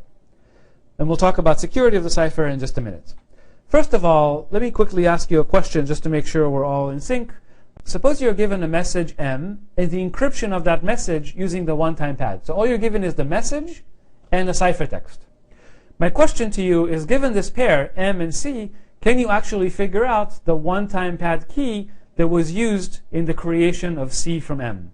So I hope all of you realize that, in fact, given the message and the ciphertext, it's very easy to recover what the key is. In particular, the key is simply M XOR C. And we'll see that if it's not immediately obvious to you, we'll see why that's the case a little later in the lecture. Okay. All right. So the one-time pad is really cool from a performance point of view. All you're doing is you're XORing the key and the message. So it's a super, super fast cipher for encrypting and decrypting very long messages. Unfortunately, it's very difficult to use in practice. The reason it's difficult to use is the keys are essentially as long as the message. So if Alice and Bob want to communicate securely, so Alice wants to send a message M to Bob, before she begins even sending the first bit of the message, she has to transmit a key to Bob that's as long as that message. Well, if she has a way to transmit a secure key to Bob that's as long as the message, she might as well use that same mechanism to also transmit the message itself. So the fact that the key is as long as the message is quite problematic and makes the one-time pad very difficult to use in practice. Although we'll see that the idea behind the one-time pad is actually quite useful. And we'll see that a little bit later. But for now, I want to focus a little bit on security. So the obvious questions are, why is the one-time pad secure? Why is it a good cipher? Then to answer that question, the first thing we have to answer is, what is a secure cipher to begin with? What is it? What makes a cipher secure? Okay, so to study security of ciphers, we have to talk a little bit about information theory. And in fact, the first person to study security of ciphers rigorously is a very famous, the father of information theory, Claude Shannon, and he published a famous paper back in 1949 where he analyzes the security of the one-time pad. So the idea behind Shannon's definition of security is the following. Basically, if all you get to see is the ciphertext, then you should learn absolutely nothing about the plaintext. In other words, the ciphertext should reveal no information about the plaintext. And you see why it took someone who invented information theory to come up with this notion, because he had to formally explain what does information about the plaintext actually mean. Okay, so that's what Shannon did. And so let me show you Shannon's definition. I'll write it out slowly first. So what Shannon said is, suppose we have a cipher ED that's defined over a triple KMNC just as before.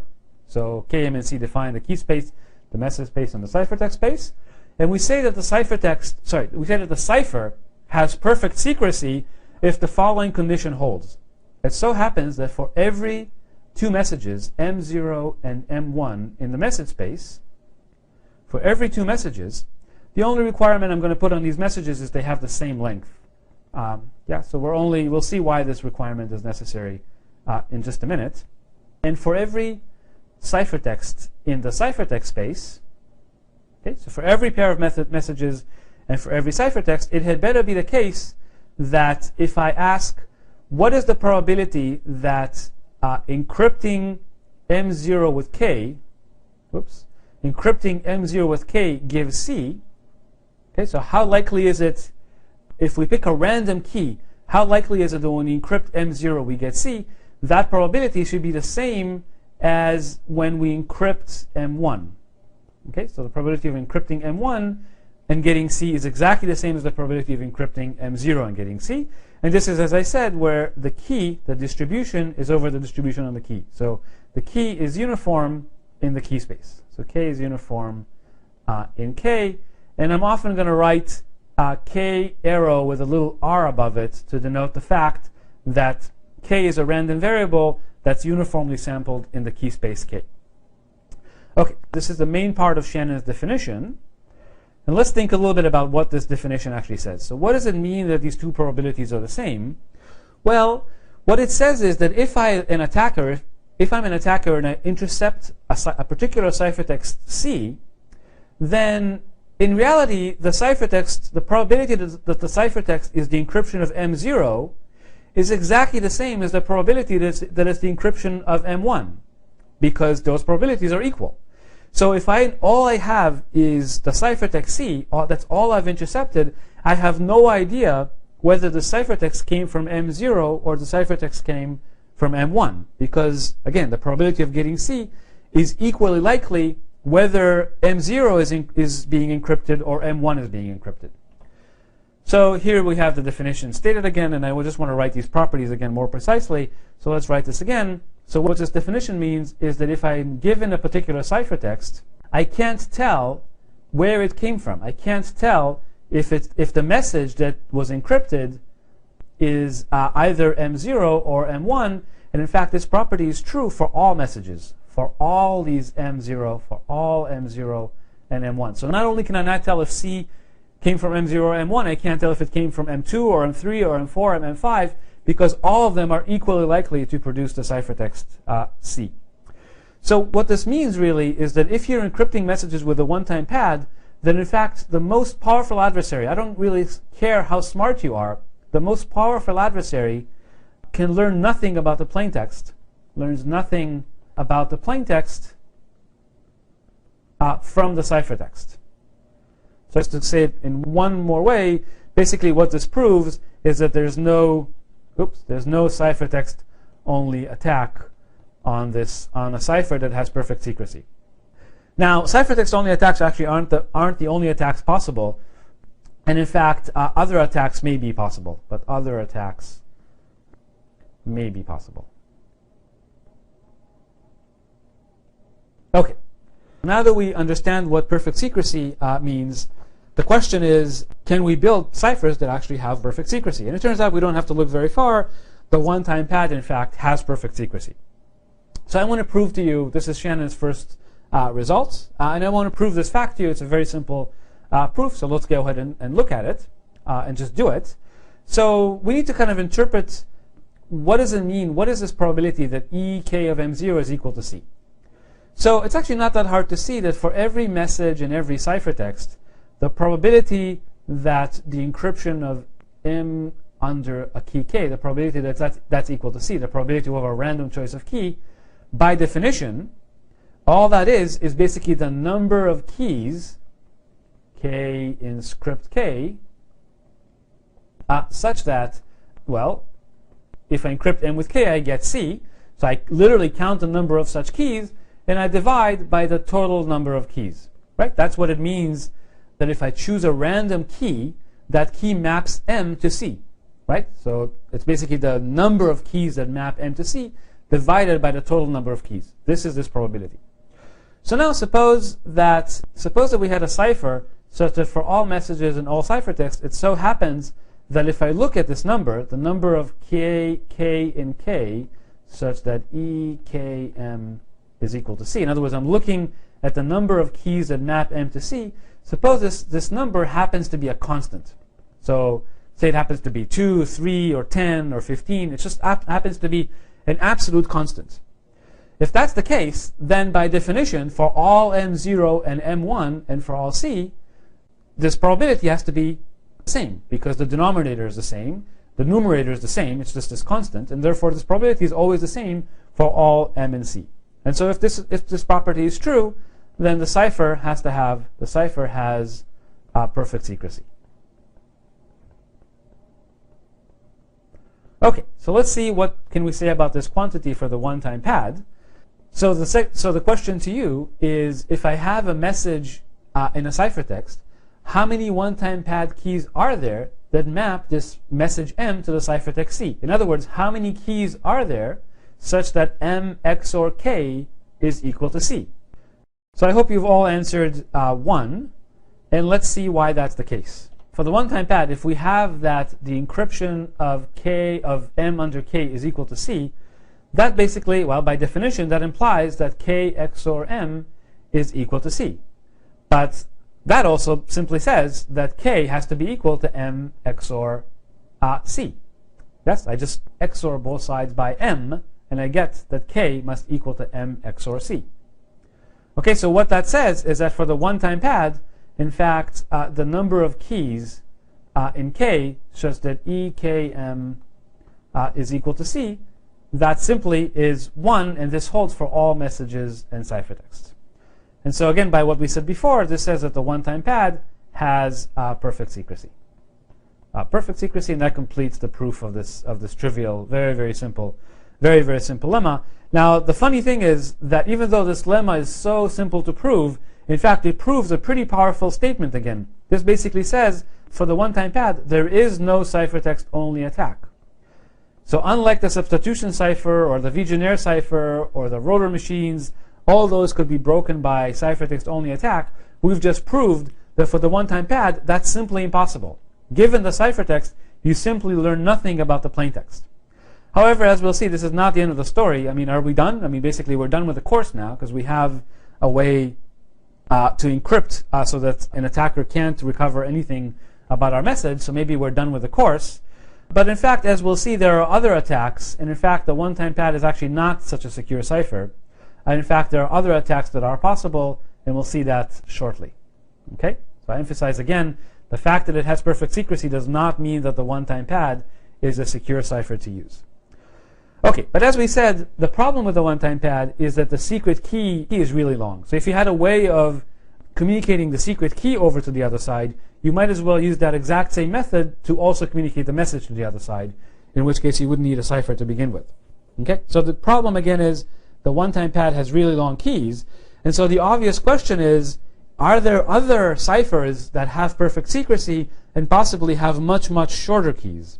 Well, so the bad news is that Shannon, after proving that the one-time pad has perfect secrecy, proved another theorem that says that if in fact a cipher has perfect secrecy, the number of keys in a cipher must be at least the number of messages that the cipher can handle. Okay, so in particular what this means is if I have perfect secrecy, then necessarily the number of keys, or rather the length of my key, must be greater than the length of the message. So in fact, since the one-time pad satisfies this with equality, the one-time pad is an optimal cipher that has perfect secrecy.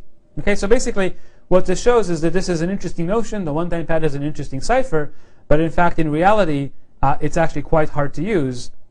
Hard to use in practice, again, because of these long keys.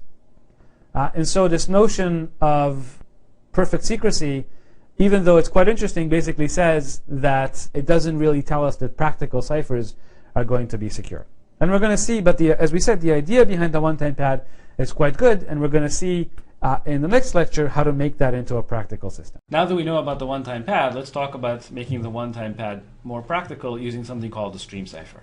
But before we do that, let's do a quick review of where we were. So let me just remind you that a cipher is defined over a triple of sets called a key space, a message space, and a ciphertext space. And a cipher is a pair of efficient algorithms called E and D. E stands for encryption and D stands for decryption.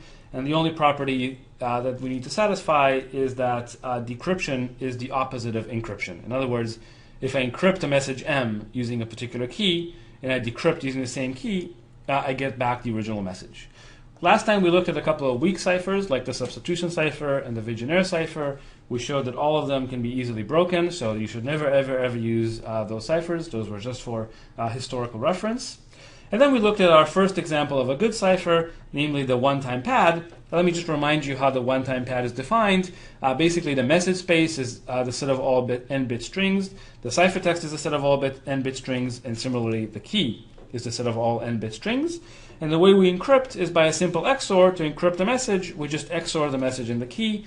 That gives us the ciphertext. And then to decrypt the ciphertext, we just do this XOR again. And it's easy to show by properties of XOR that, in fact, decryption is the opposite of encryption. And then we talked about this lemma. In fact, we proved it.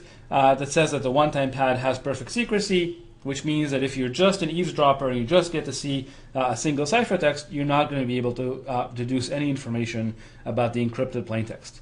Unfortunately, we also said that Shannon proved this lemma. We called it the bad news lemma, that basically says that any cipher that has perfect secrecy must have really long keys. In other words, the key length must be at least as long as the length of the message, which means that the cipher is not particularly useful, because if two parties have a way to agree on really long keys that are as long as the message, they, in some sense, might as well use that mechanism to already transmit the message itself. So in this lecture, we're going to take the idea of the one-time pad and try to make it into a practical encryption scheme. So this is what's called a stream cipher. So the idea in a stream cipher is, rather than using a totally random key, we're actually going to use a pseudo-random key. And to explain how that works, I need to define what is a pseudo-random generator, a PRG. So a PRG, really, all it is just a function, and I'll call it G for generator, that takes a seed. So I'm going to use 0, 1 to the s to denote all strings of length s. So this we'll call the seed space. So it takes an s-bit seed and maps it into a much larger string, which we'll denote by 0, 1 to the n. And the property is that n must be much, much larger than s. So in other words, we take a seed that might be maybe only 128 bits, and we expand it into a much, much larger output string that could be gigabytes long. That's what this pseudo-random generator does. And of course, the goal is that, first of all, the generator is efficiently computable. So the function g, there should be some sort of an efficient algorithm that computes it.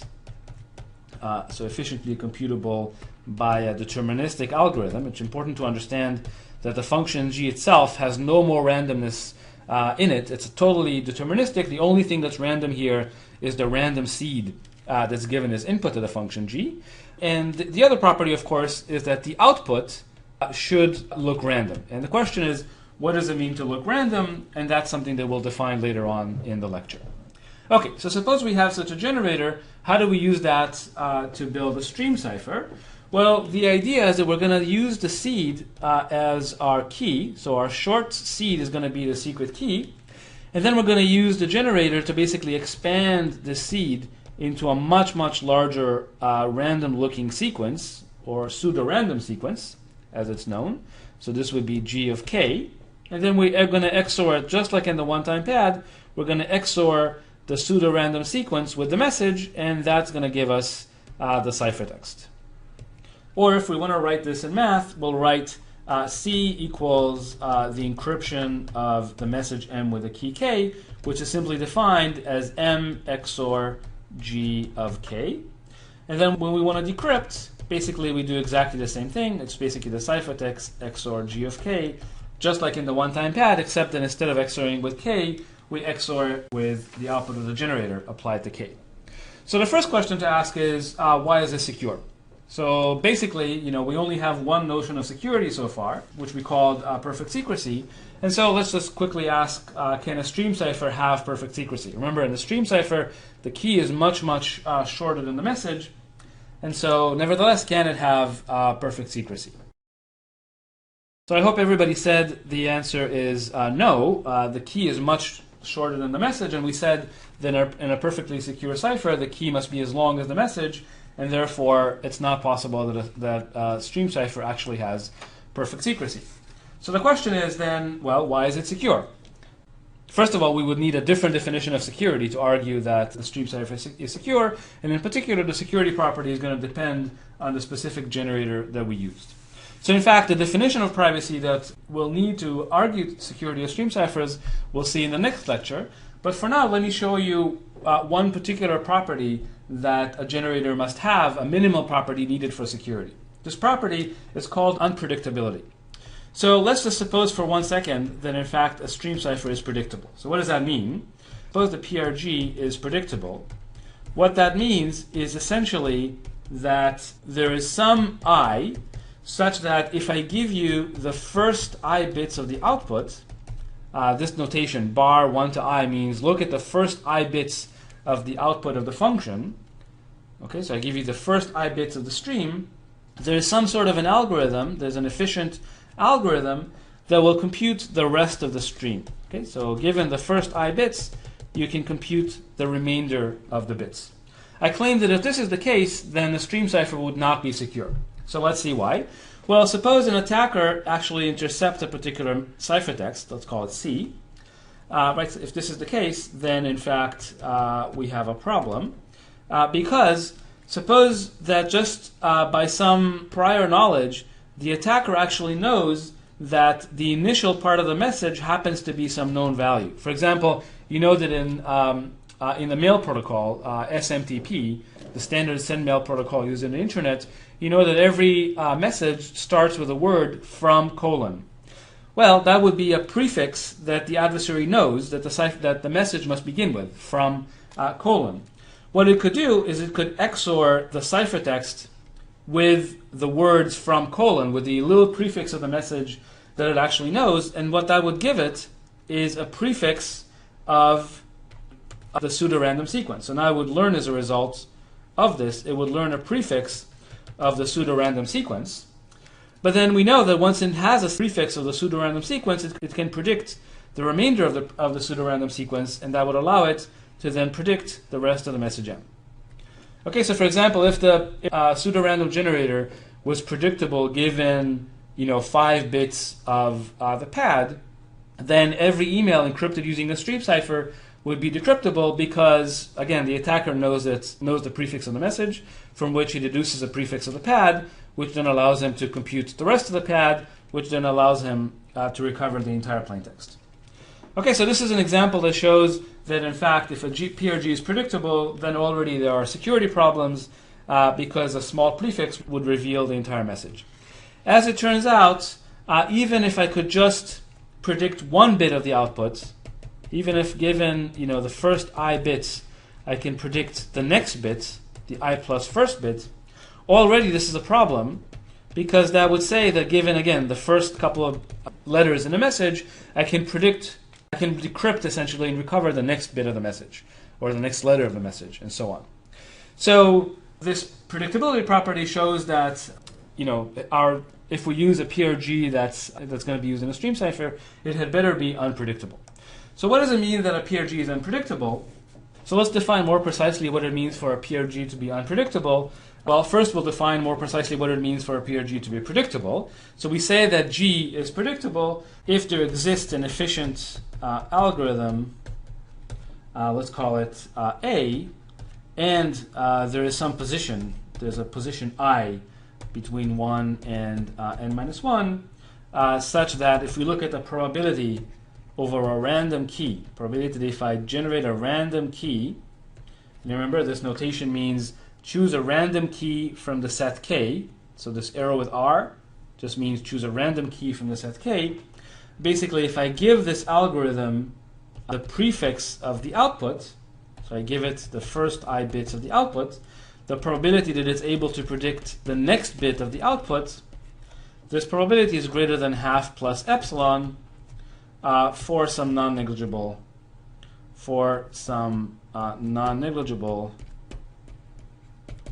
epsilon. And non-negligible, for example, would be epsilon, which is greater than 1 over 2 to the 30. 1 over a billion, for example, we would consider non-negligible. So these terms, negligible and non-negligible, will come back at the end of the lecture and define them more precisely. But for now, let's just stick with the intuitive notion of what non-negligible means. And so this is what it means for an algorithm, for a generator to be predictable. Basically, there's some algorithm that is able to predict the I plus first bit, even the initial prefix. Okay? And then we say that an algorithm, that a PRG is unpredictable if, in fact, well, if it doesn't satisfy the property that we just defined. In other words, it is not predictable. But what does it mean more precisely for it not to be predictable? It means that, in fact, for all positions, for all I, there's no efficient adversary, no efficient algorithm A that can predict the I plus first bit with non-negligible probability epsilon. Okay, and this has to be true for all I. So no matter which prefix I give you, you're not going to be able to predict the next bit that follows the prefix. Okay, so let's look at some examples. Here's a silly example. Suppose I give you a generator and I ask you, is it predictable? Well, this generator happens to have the property that if I XOR all the bits of the output, I always happen to get 1. Okay, so I XOR all the bits, bit number 1, XOR bit number 2, XOR bit number 3. If I XOR all those bits, I happen to get 1. The question is that a predictable generator? And again, I hope everybody answered yes, that essentially given the first n minus 1 bits of the output, I can predict the nth bit because it would just be the bit that's needed to make the XOR of all the bits be 1. In other words, if I give you all but 1 of the bits of the generator, you can actually predict the last bit of the generator. Now that we've seen that PRGs have to be unpredictable, I just want to mention a couple of weak PRGs that should never ever be used for crypto. This is a very common mistake, and I just want to make sure none of you guys make this mistake. So a very common PRG that should actually never be used for crypto is called a linear congruential generator. So let me explain what a linear congruential generator is. Basically, it has parameters. It has 3 parameters. I'll call them A, B, and P. A and B are just integers, and P is a prime. And the generator is defined as follows. Essentially, I'll say R0 is the seed of the generator. And then the way you generate randomness is basically you iteratively run through the following steps. You compute A times R of I minus 1 plus B modulo P. Then you output a few bits of the current state, output few bits of Ri.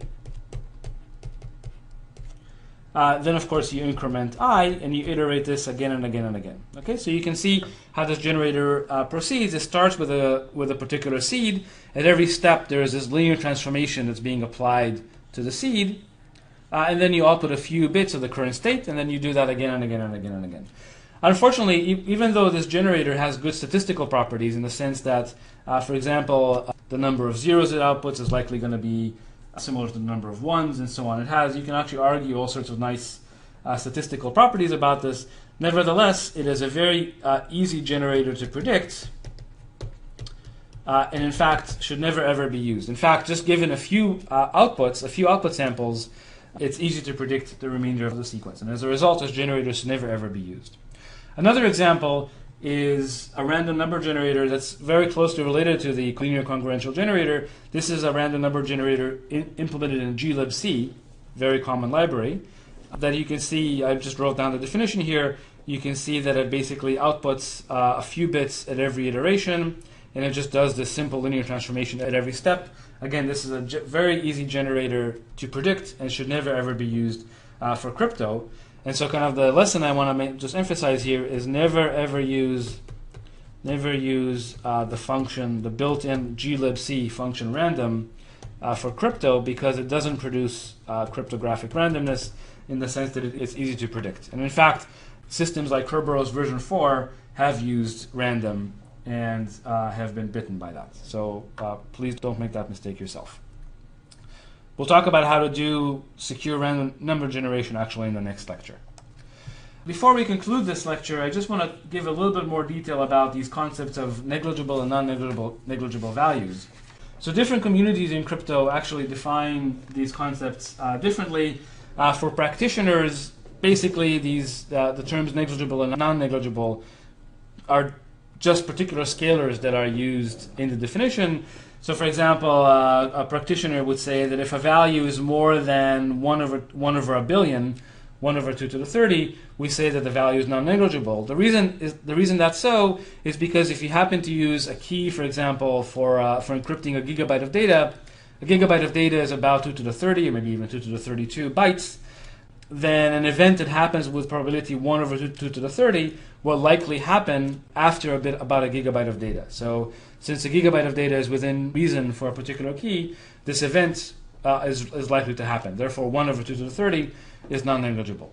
On the other hand, we'll say that 1 over 2 to the 80, which is much, much, much smaller, is an event that happens with this probability is an event that's actually not going to happen over the life of the key, and therefore we'll say that that's a negligible event. As it turns out, these practical definitions of negligible and non-negligible are quite problematic, and we'll see examples of why they're problematic later on. So in fact, in the more rigorous theory of cryptography, the definition of negligible and non-negligible are somewhat different. And in fact, when we talk about the probability of events, we don't talk about these probabilities as scalars, but rather we talk about them as functions of a security parameter. So let me explain what that means. So these functions are essentially functions that output positive real values, or non-negative real values that are supposedly probabilities, but they're functions that act on non-negative integers. Okay, so what does it mean for a function to be non-negligible? What it means is that the function is bigger than some polynomial infinitely often. In other words, for infinitely many values, the function is bigger than some 1 over polynomial. Okay, so I wrote the exact definition here, and we'll see an example in just a minute. Okay, so if something is often bigger than 1 over a polynomial, we'll say that it's not negligible. However, if something is smaller than all polynomials, then we'll say that it's negligible. So what this says here is basically for any degree polynomial, for all d, there exists some lower bound lambda d such that for all lambda bigger than this lambda d, the function is smaller than 1 over the polynomial. Okay, so all this says is that the function is negligible if it's less than all polynomial fractions. In other words, it's less than 1 over lambda d for sufficiently large lambda.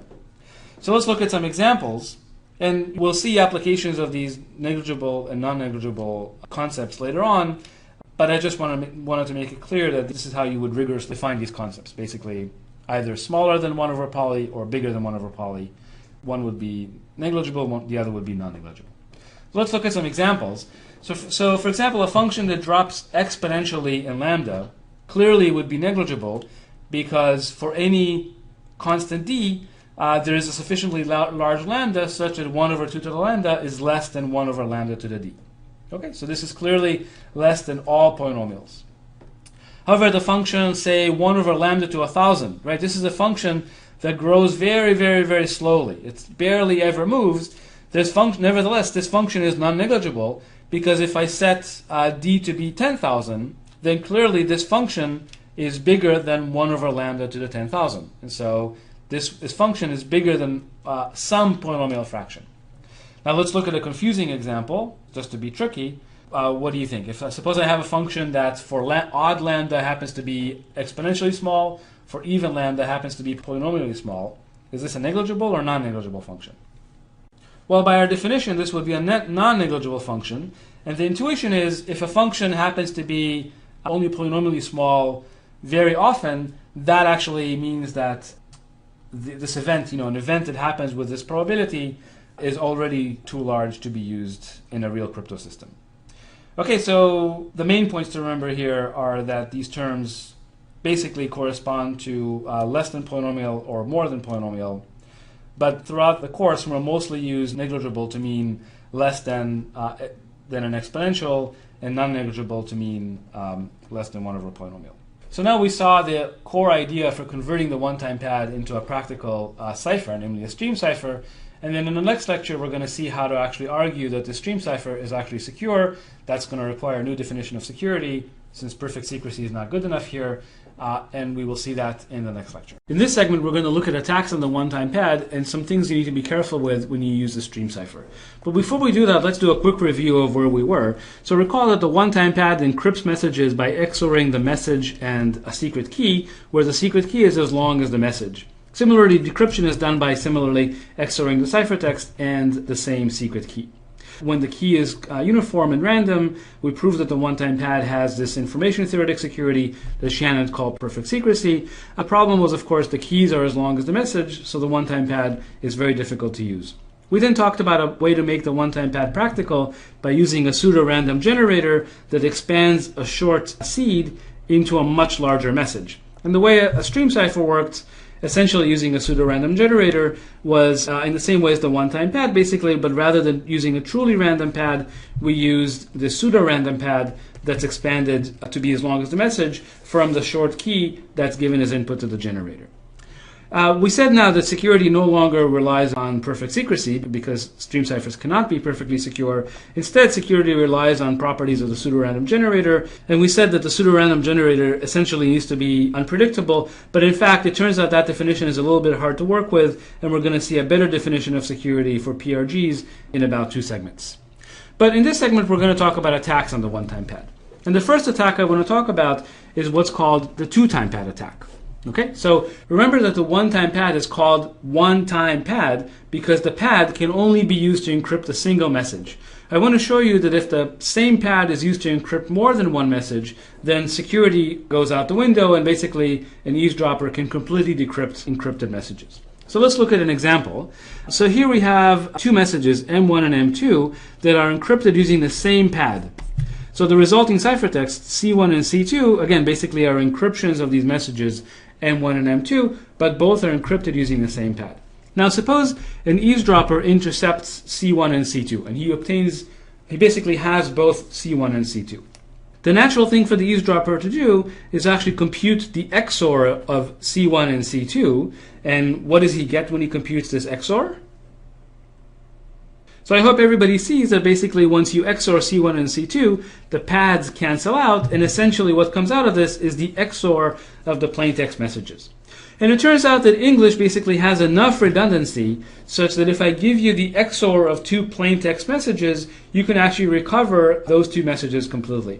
More importantly for us, since these messages are encoded using ASCII, in fact, ASCII encoding has enough redundancy such that given the XOR of 2 ASCII encoded messages, you can recover the original messages back. Okay, so essentially given these XORs, you can recover both messages. So the thing to remember here is if you ever use the same pad to encrypt multiple messages, an attacker who intercepts the resulting ciphertexts can basically recover the original plaintexts without too much work. So the stream cipher key or the one-time pad key should never, ever, ever, ever be used more than once. So let's look at some examples where this comes up in practice. It's a very common mistake to use a stream cipher key or a one-time pad key more than once. And let me show you some example where this comes up so you know to avoid these mistakes when you build your own systems. The first example is a historic example at the beginning of the 1940s where the Russians actually used a one-time pad to encrypt various messages. Unfortunately, the pads that they were using were generated by a human by throwing dice. And so, the human would throw these dice and write down the results of these throws, and the collected throws would then form the pads that were used for encryption. Now, because it was kind of laborious for them to generate these pads, it seemed wasteful to use the pad to encrypt just one message, so they ended up using these pads to encrypt multiple messages. And US intelligence was actually able to intercept these two-time pads, these ciphertexts that were encrypted using the same pad applied to different messages. And it turns out over a period of several years, they were able to decrypt something like 3,000 plaintexts just by intercepting these ciphertexts.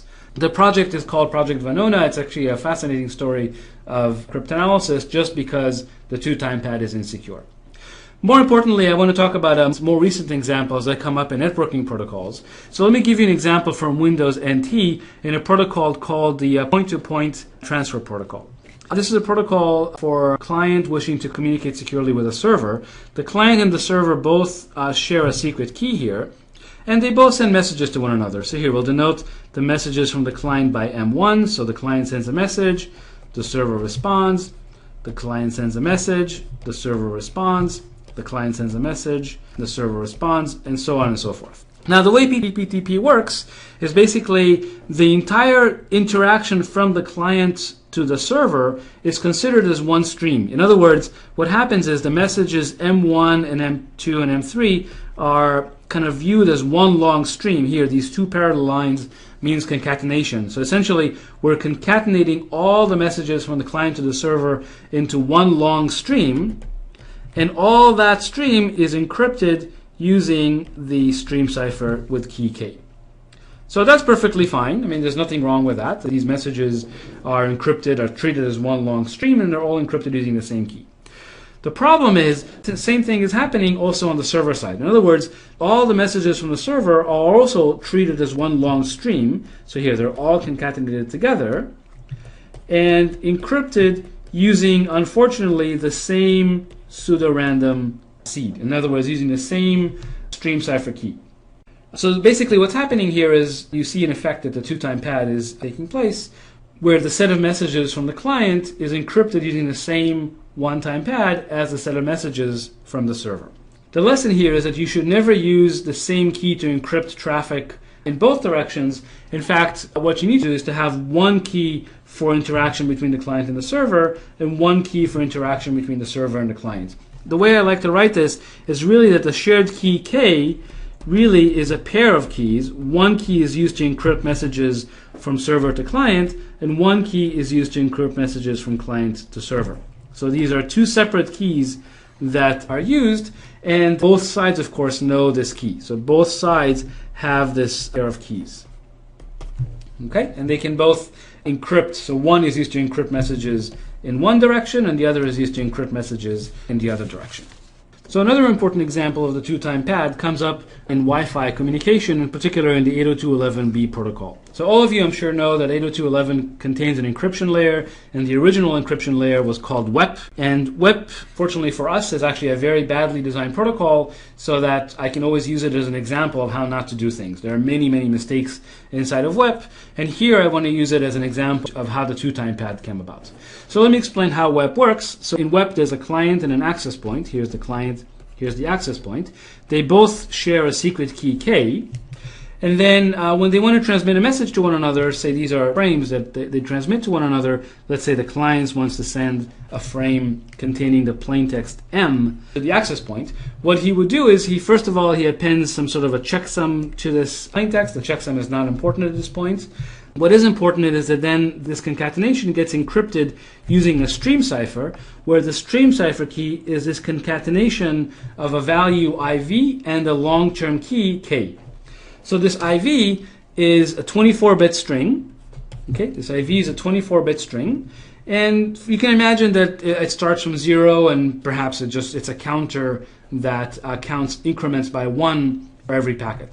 The reason they did this is the designers of WEP realized that in a stream cipher, the key is only supposed to be used to encrypt one message. And so they said, well, let's go ahead and change the key after every frame. And the way they changed the key essentially was by prepending this IV to it. And you notice this IV changes on every packet, so it increments by 1 on every packet. And the IV then is sent in the clear along with the ciphertext. So the recipient knows the key K, he knows what the IV is, he can rederive the PRG of IV concatenated K, and then decrypt the ciphertext to recover the original message M. Now the problem with this, of course, is the IV is only 24 bits long, which means that there are only 2 to the 24 possible IVs, which means that after 16 million frames are transmitted, essentially the IV has to cycle. And once it cycles, after 60 million frames, essentially we get a 2-time pad. The same IV would be used to encrypt 2 different messages. The key K never changes. It's a long-term key. And as a result, the same key, namely IV concatenated K, would be used to encrypt 2 different frames, and the attacker can then figure out plaintext of both frames.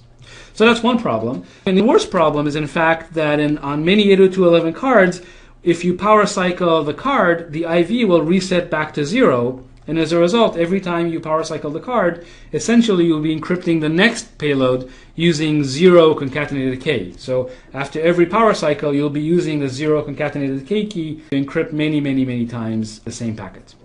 So you see how in WEP, the same pad could be used to encrypt many different messages as soon as the IV is repeated. There's nothing to prevent the IV from repeating after a power cycle or from repeating after every 16 million frames, which isn't that many frames in a busy network. So while we're talking about WEP, I want to mention one more mistake that was done in WEP. This is a pretty significant mistake, and let's see how we might design it better. So you notice that the designers of WEP basically wanted to use a different key for every packet. Okay, so every frame is encrypted using a different key, this concatenation of IV and K. Unfortunately, they didn't randomize the keys, and the keys are actually, if you look at the key for frame number 1, well, it'll be this concatenation of 1 and K. This field is 24 bits. And then the key for frame number 2 is the concatenation of 2 and K. The key for frame number 3 is the concatenation of 3 and K. So the keys are very closely related to one another, and I should probably mention also that these keys themselves can be 104 bits, so that the resulting PRG key is actually 104 plus 24 bits, which is 128 bits. Unfortunately, these keys are very much related to one another. These are not random keys. You notice they all have the same suffix of 104 bits. And it turns out the pseudo-random generator used in WEP is not designed to be secure when you use related keys that are so closely related. In other words, the majority of these keys are basically the same. And in fact, for the PRG that's used in WEP, that PRG is called RC4. We'll talk about that more in the next segment. It turns out there's an attack. It was discovered by Fleurer, Mantin, and Shamir back in 2001 that shows that after about 10 to the 6, after about 1 million frames, you can recover the secret key. You can recover K. So this is kind of a disastrous attack that says essentially all you have to do is listen to about 1 million frames. These frames basically, as we said, they're all generated from a very common seed, namely 104 bits of these seeds are all the same. The fact that you've used such closely related keys is enough to actually recover the original key. And it turns out even after the 2001 attack, better attacks have come out that show that these related keys are very much disastrous, and in fact these days something like 40,000 frames are sufficient, and so that within a matter of minutes you can actually recover the secret key in any WEP network. So WEP provides no security at all for 2 reasons. First of all, it can result in a 2-time pad, but more significantly, because these keys are so closely related, it's actually possible to recover the key by watching just a few ciphertexts. And by the way, we'll see that when we do a security analysis of these types of constructions, in a few segments we'll start talking about how to analyze these types of constructions. We'll see that when we have related keys like this, in fact, our security analysis will fail. We won't be able to get the proof to go through. So one could ask, what should the designers of WEP should have done instead? Well, one approach is to basically treat the frames, M1, M2, M3. Each one is a separate frame transmitted from the client to the server. They could have treated them as one long stream and then XOR them essentially using the pseudo-random generator as one long stream. So the first segment of the pad would have been used to encrypt M1, the second segment of the pad would have been used to encrypt M2, the third segment of the pad would have been used to encrypt M3, and so on and so forth. So they basically would never have had to change the key because the entire interaction is viewed as one long stream. But they chose to have a different key for every frame. So if you want to do that, a better way to do that is rather than slightly modifying this IV that just slightly modifies the prefix of the key, of the PRG key, a better way to do that is to use a PRG again. So essentially what you could do is you would take your long-term key and then feed that directly through a PRG. So now we get a long stream of bits that look essentially random. And then the initial segment could be used, the first segment could be used as the key for frame number 1. And then the second segment would be used as the key for, key from frame number 2, and so on and so forth. The third segment would be used to encrypt frame number 3, and so on and so forth. Okay? So the nice thing about this is now essentially by doing this, each frame has a pseudo-random key. These keys now have no relation to one another. They look like random keys. And as a result, if the PRG is secure for random seeds, it would also be secure on this input because these keys essentially look as though they're independent of one another. We'll see how to do this analysis formally once we talk about these types of constructions. Since this two-time pad attack comes up so often in practice, it's such a common mistake, I want to give one more example where it comes up so you know how to avoid it. And the last example I want to give is in the context of disk encryption. So imagine we have a certain file, and maybe the file begins with, the words to Bob. And then the contents of the file follows. When this is stored on disk, of course, the file is going to get, so here we have our disk here. The file is going to get broken into blocks. And each block will be, when we actually store this on disk, things will be encrypted. And, so maybe to Bob will go into the first block. And then the rest of the content will go into the remaining blocks. But of course, this is all encrypted, so I'll kind of use these lines here to denote the fact that this is encrypted, and an attacker looking at the disk has no idea what the contents of the message is. But now suppose that at a later time, user goes ahead and modifies, basically, fires up the editor and modifies the file. So now instead of saying to Bob, it says to Eve, and nothing else changes in the file. That's the only change that was made. When the user then saves this modified file to disk, basically he's going to re-encrypt it again. And so the same thing is going to happen. The file is going to get broken into blocks. Now the file is going to say to Eve, and everything, of course, is going to be encrypted. So again, I'll put these lines here. Now, an attacker looking at the disk, taking a snapshot of the disk before the edit, and then looking again at the disk after the edit, what he will see is that the only thing that changed is this little segment here that's now different. Everything else looks exactly the same. So the attacker, even though he doesn't know what actually happened to the file, what's in the file, or what changed, he knows exactly the location where the edit took place. And so the fact that the one-time pad or a stream cipher encrypts one bit at a time means that if one change takes place, then it's very easy to tell where that change occurred. And that leaks information that the attacker shouldn't actually learn. Ideally, you'd like to say that even if the file changed just a little bit, the entire contents of the file should change, or maybe at least the entire contents of the block should change. Here you can see that the attacker even knows within the block where the change was actually made. Okay, so in fact, because of this, it's usually a bad idea to use stream ciphers for disk encryption, and essentially this is another example of a two-time pad attack because the same pad is used to encrypt two different messages. They happen to be very similar, but nevertheless, these are two different messages, and the attacker can learn what the change was, and in fact, he might be able to even learn what the actual changed words were as a result of this. Okay, so the lesson here is generally we need to do something different for disk encryption. We'll talk about what to do for disk encryption in a later segment, but essentially the one-time pad is generally not a good idea for encrypting blocks on disk. So just again, to summarize the two-time pad attack, we saw that you're supposed, I hope I've convinced you that you're never, ever, ever supposed to use a stream cipher key more than once. Even though there are natural settings where that might happen, you have to take care and make sure that you're not using the same key more than once.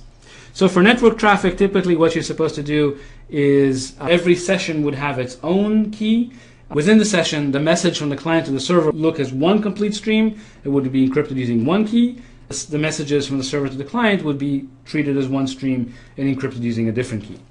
And then for disk encryption, typically you would not use a stream cipher because as changes are made to the file, you would be leaking information about the contents of the file. Okay, so that concludes our brief discussion of the two-time pad. Next attack I want to mention is the fact that the one-time pad and stream ciphers in general provide no integrity at all. All they do is they try to provide confidentiality when the key is only used once. They provide no integrity at all. But even worse than that, it's actually very easy to modify ciphertexts and have known effects on the corresponding plaintexts. So let me explain what I mean by that. This property, by the way, is called malleability, and we'll see what I mean by that in just a second. So imagine we have some message M that gets encrypted. So here, it gets encrypted using a stream cipher. And the ciphertext, of course, is then going to be M XOR K. Now, an attacker intercepts the ciphertext. Well, that doesn't tell him what the plaintext is.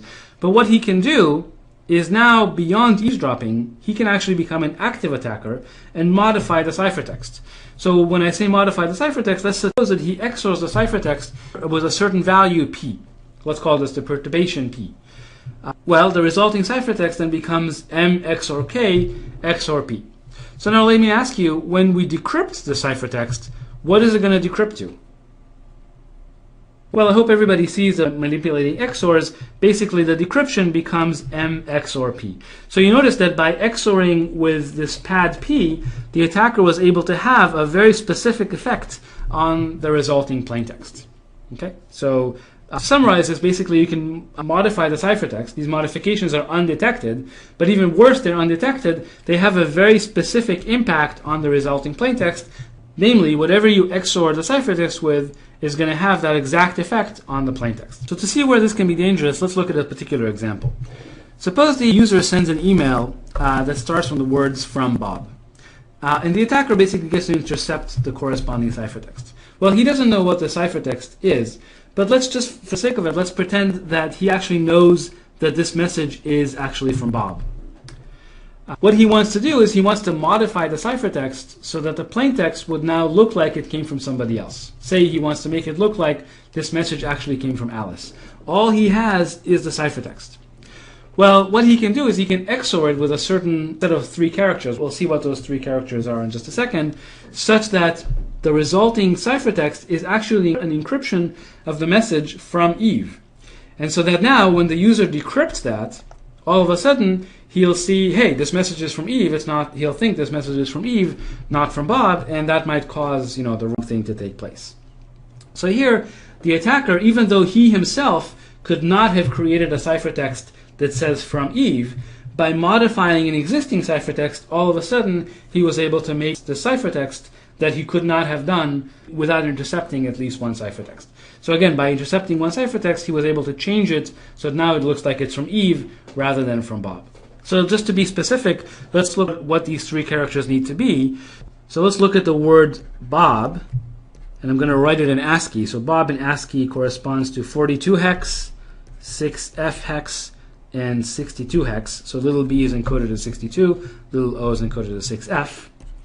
The word Eve is encoded as 45 hex, 76 hex, and 65 hex. Now when I XOR these 2 words, I'm literally going to XOR them as bit strings, so Bob XOR Eve. It's not difficult to see that what I get is the 3 characters 07, 19, and 07. So really what these 3 characters here are going to be are simply 07, 19, and 07. And by XORing these 3 characters at the right positions into the ciphertext, the attacker was able to change the ciphertext to look like it came from Eve rather than from Bob. So this is an example where having a predictable impact on the ciphertext can actually cause quite a bit of problems. And this is this property called malleability. And we say that the one-time pad is malleable because it's very easy to compute on ciphertexts and make prescribed changes to the corresponding plaintext. So to prevent all this, I'm going to do that actually in 2 or 3 lectures, and we're going to basically show how to add integrity to encryption mechanisms in general.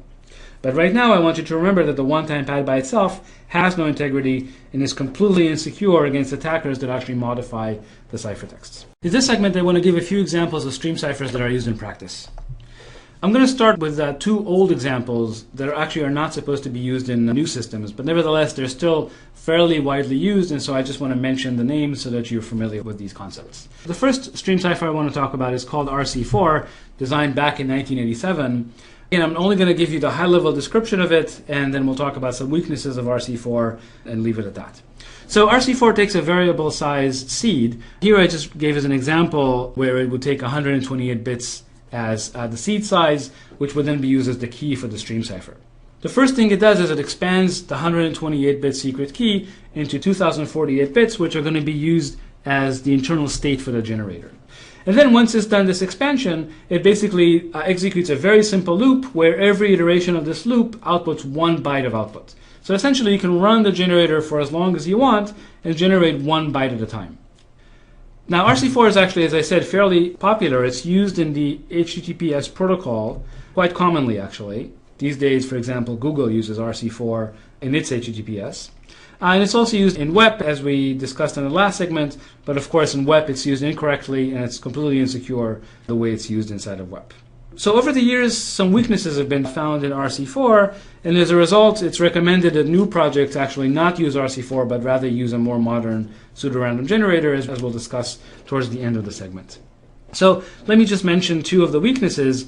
So the first one is, it's kind of bizarre basically. If you look at the second byte of the output of RC4, it turns out the second byte is slightly biased. If RC4 was completely random, the probability that the second byte happens to be equal to 0 would be exactly 1 over 256. There are 256 possible bytes. The probability that it's 0 should be 1 over 256. It so happens that for RC4, the probability is actually 2 over 256, which means that if you use the RC4 output to encrypt a message, the second byte is likely to not be encrypted at all. In other words, it'll be XORed with 0 with twice the probability that it's supposed to. So 2 over 256 instead of 1 over 256. And by the way, I should say that there's nothing special about the second byte. It turns out the first and the third bytes are also biased. And in fact, it's now recommended that if you're going to use RC4, what you should do is ignore basically the first 256 bytes of the output and just start using the output of the generator starting from byte 257. The first couple of bytes turned out to be biased, so you just ignore them. The second attack that was discovered is that in fact, if you look at a very long output of RC4, it so happens that you're more likely to get the sequence 00. In other words, you're more likely to get 16 bits, 2 bytes of 00 than you should. Again, if RC4 was completely random, the probability of seeing 00 would be exactly 1 over 256 squared. It turns out RC4 is a little biased, and the bias is 1 over 256 cubed. It turns out this bias actually starts after several gigabytes of data are produced by RC4, but nevertheless this is something that can be used to predict the generator, and definitely it can be used to distinguish the output of the generator from truly random sequence. Basically, the fact that 00 appears more often than it should gives a distinguisher. And then in the last segment, we talked about related key attacks that were used to attack WEP that basically say that if one uses keys that are closely related to one another, then it's actually possible to recover the root key. So these are the weaknesses that are known about RC4, and as a result, it's recommended that new systems actually not use RC4 and instead use a modern pseudorandom generator. Okay, the second example I want to give you is a badly broken stream cipher that's used for encrypting DVD movies. When you buy a DVD in the store, the actual movie is encrypted using a stream cipher called the Content Scrambling System, CSS. CSS turns out to be a badly broken stream cipher, and we can very easily break it, and I want to show you how the attack algorithm works. We're doing it so that you can see an example of an attack algorithm, but in fact, there are many systems out there that basically use this attack to decrypt encrypted DVDs. So the CSS stream cipher is based on something that hardware designers like. It's designed to be a hardware stream cipher that's supposed to be easy to implement in hardware, and is based on a mechanism called a linear feedback shift register. So a linear feedback shift register is basically a register that consists of cells where each cell contains 1 bit. And then basically what happens is there are these taps into certain cells, not all the cells, certain positions are called taps. and then these taps feed into an XOR, and then at every clock cycle, the shift register shifts to the left, the last bit falls off, and then the first bit becomes the result of this XOR. So you can see that this is a very simple mechanism to implement in hardware. It takes very few transistors, just a shift right, the last bit falls off, and the first bit just becomes the XOR of the previous bits. So the seed for this LFSR basically is the initial state of the LFSR, and it's the basis of a number of stream ciphers. So here are some examples. So as I said, DVD encryption uses 2 LFSRs. I'll show you how that works in just a second. GSM encryption, these are algorithms called A51 and A52. That uses 3 LFSRs. Bluetooth encryption is an algorithm called E0. These are all stream ciphers, and that uses 4 LFSRs. Turns out all of these are badly broken and actually really should not be trusted for encrypting traffic, but they're all implemented in hardware, so it's a little difficult now to change what the hardware does. But the simplest of these, CSS, actually has a cute attack on it, so let me show you how the attack works. So let's describe how CSS actually works. So the key for CSS is 5 bytes, namely 40 bits. 5 times 8 is 40 bits. The reason they had to limit themselves to only 40 bits is that DVD encryption was designed at a time where US export regulations only allowed for export of crypto algorithms where the key was only 40 bits. So the designers of CSS were already limited to very, very short keys, just 40-bit keys. So their design works as follows. Basically, CSS uses 2 LFSRs. One is a 17-bit LFSR. In other words, the register contains 17 bits. And the other one is a 25-bit LFSR. It's a little bit longer, 25-bit LFSR. And the way these LFSRs are seeded is as follows. So the key for the encryption basically looks as follows. You start off with a 1 and you concatenate to it the first 2 bytes of the key. First 2 bytes of the key. And that's the initial state of the LFSR. And then the second LFSR basically is initialized the same way. 1 concatenated the last 3 bytes of the key. 3 bytes of key, and that's loaded into the initial state of the LFSR. You can see that the first 2 bytes are 16 bits plus leading 1, that's 17 bits overall, whereas the second LFSR is 24 bits plus 1, which is 25 bits. And you notice we used all 5 bits of the key. So then these LFSRs are basically run for 8 cycles, so they generate 8 bits of output, and then they go through this adder that does basically addition modulo 256. Yeah, so this is an addition box modulo 256. There's one more technical thing that happens. In fact, what's actually also added is the carry from the previous block, but that is not so important. That's a detail that's not so relevant. Okay, so every block, you notice we're doing addition modulo 256, so we're ignoring the carry, but the carry is basically added either at 0 or 1 to the addition of the next block. Okay, and then basically this output 1 byte per round. Okay, and this byte is then of course used, it's XORed with the appropriate byte of the movie that's being encrypted. Okay, so it's a very simple stream cipher. It takes very little hardware to implement. It'll run fast even on very cheap hardware, and it will encrypt movies. So it turns out this is easy to break in time roughly 2 to the 17. In roughly 2 to the 17 time. And let me show you how. So suppose you intercept a movie. So here we have an encrypted movie that you want to decrypt. So let's say that this is all encrypted. So you have no idea what's inside of here. However, it so happens that just because DVD encryption is using MPEG files, it so happens that you know a prefix of the plaintext. Let's just say maybe this is 20 bytes. Well, we know that if you XOR these two things together, so in other words, you do the XOR here, what you'll get is the initial segment of the PRG. So you'll get the first 20 bytes of the output of CSS, the output of this PRG. Okay, so now here's what we're going to do. So we have the first 20 bytes of the output. And now we do the following. We try all 2 to the 17 possible values of the first LFSR. Okay, so 2 to the 17 possible values. So for each value, so for each of these 2 to the 17 initial values of the LFSR, we're going to run the LFSR for 20 bytes. Okay, so we'll generate 20 bytes of outputs from this first LFSR, assuming for each one of the 2 to the 17 possible settings.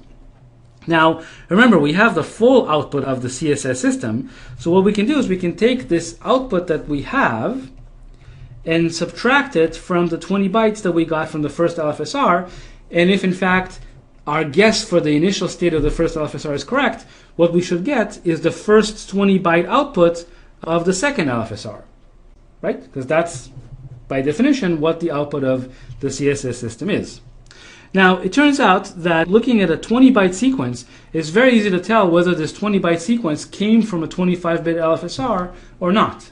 If it didn't, then we know that our guess for the 17-bit LFSR was incorrect. And then we move on to the next guess for the 17-bit LFSR, and the next guess, and so on and so forth, until eventually we hit the right initial state for the 17-bit LFSR, and then we'll see that the 20 bytes that we get as the candidate output for the 25-bit LFSR is in fact a possible output for a 25-bit LFSR, and then not only will we have learned the correct initial state for the 17-bit LFSR, we will have also learned the correct initial state of the 25-bit LFSR, and then we can predict the remaining output of CSS, and of course using that we can then decrypt the rest of the movie. We can actually recover the remaining plaintext.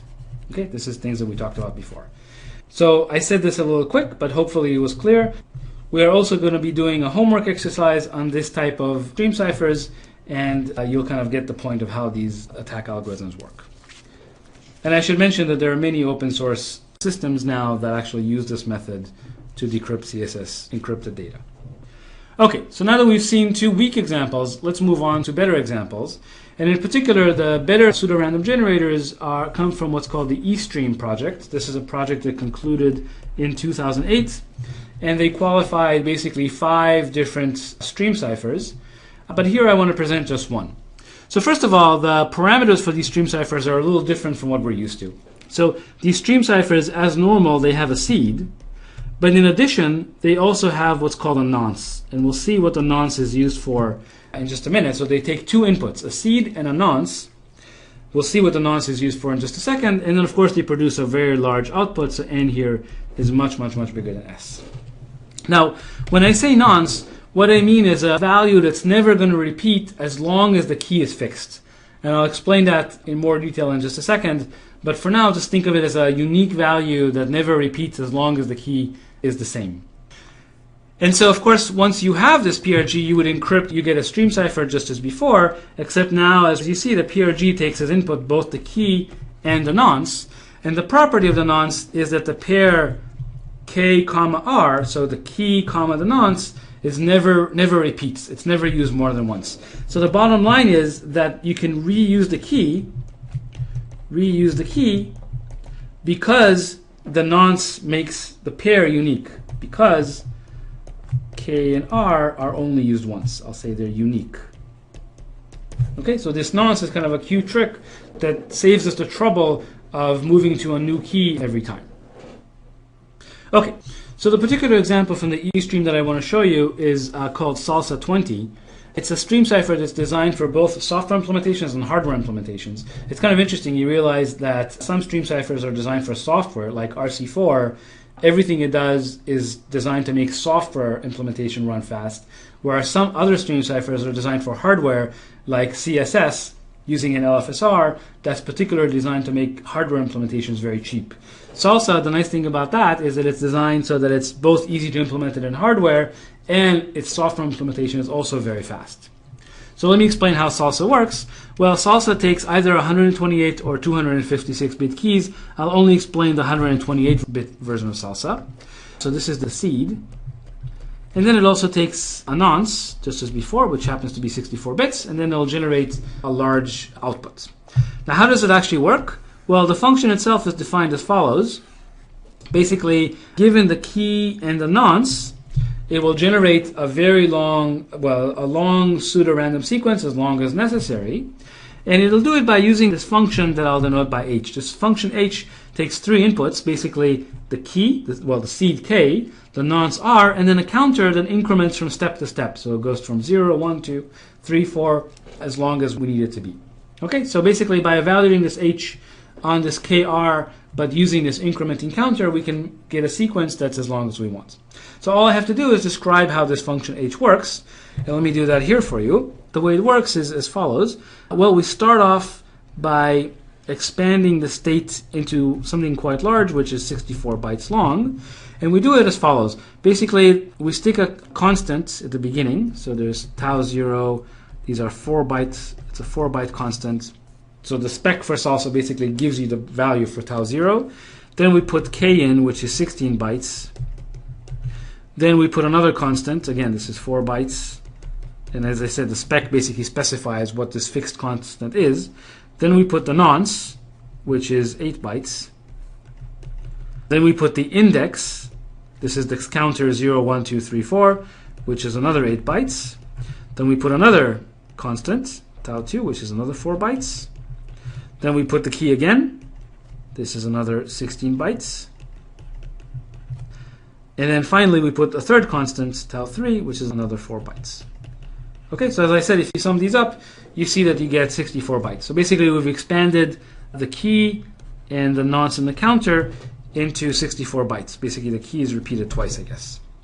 And then what we do is we apply a function. I'll call this function little h. Okay, so we apply this function little h, and this is a function that's one-to-one, so it maps 64 bytes to 64 bytes. And it's a completely invertible function. Okay, so this function h is, as I say, it's an invertible function, so given the input you can get the output, and given the output you can go back to the input. And it's designed specifically so it's A, easy to implement in hardware, and B, on an x86 it's extremely easy to implement because x86 has this SSE2 instruction set which supports all the operations you need to do for this function. It's very, very fast. As a result, it also has a very fast stream cipher. And then it does this basically again and again. So it applies this function h again, it gets another 64 bytes, and so on and so forth. Basically, it does this 10 times. Okay, so the whole thing here, I'll say, repeats 10 times. So basically, apply h 10 times. And then by itself, this is actually not quite random. It's not going to look random because, like we said, h is completely invertible. So given this final output, it's very easy to just invert h and go back to the original input and then test that the input has the right structure. So you do one more thing, which is to basically XOR the input and the final output. Actually, sorry, it's not an XOR, it's actually an addition. So you do an addition word by word. So there are 64 bytes, you do a word by word addition, 4 bytes at a time, and finally you get the 64 byte output. And that's it.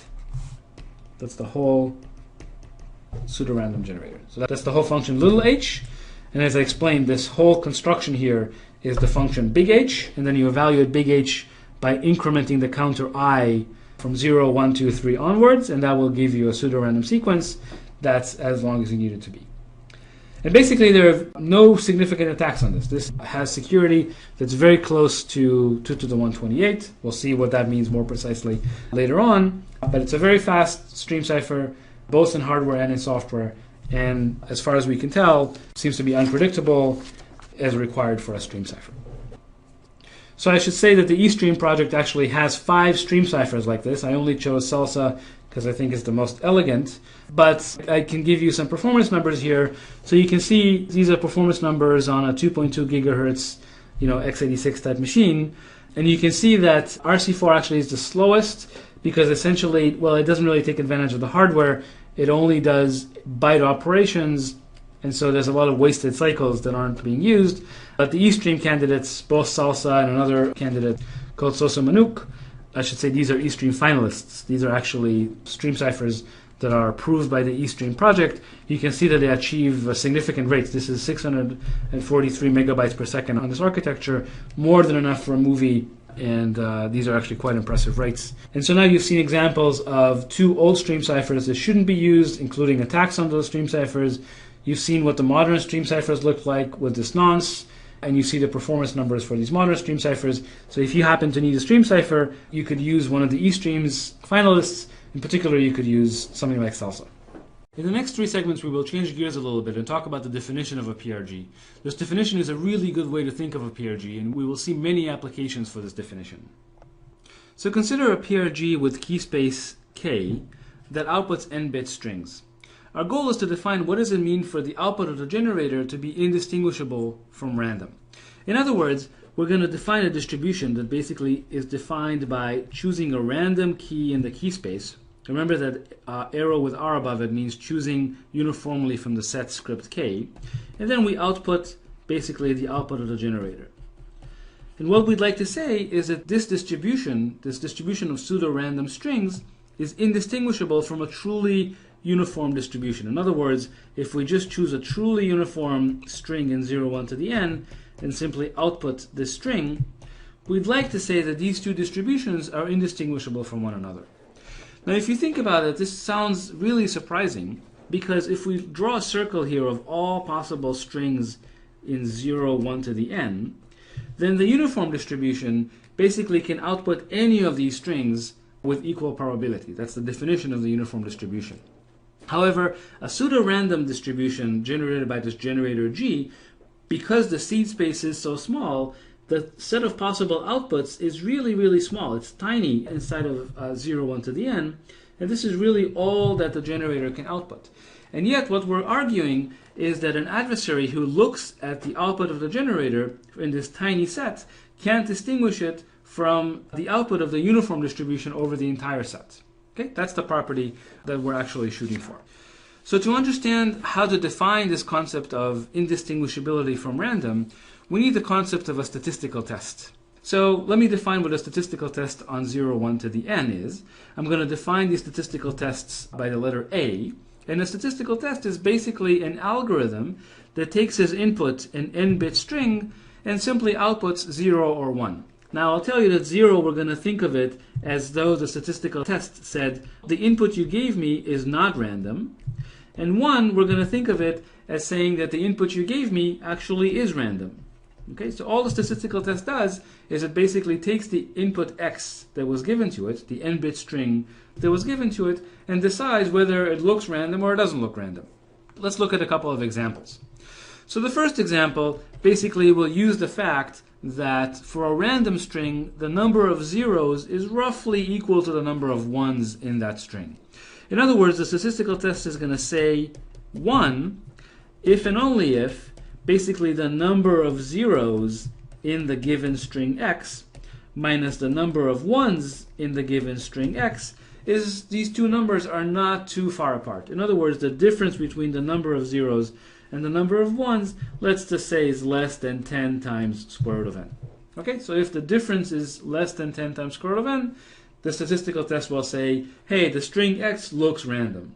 If the difference happens to be much bigger than 10 times square root of n, that starts to look suspicious, and then the statistical test will say, hey, the string you gave me does not look random.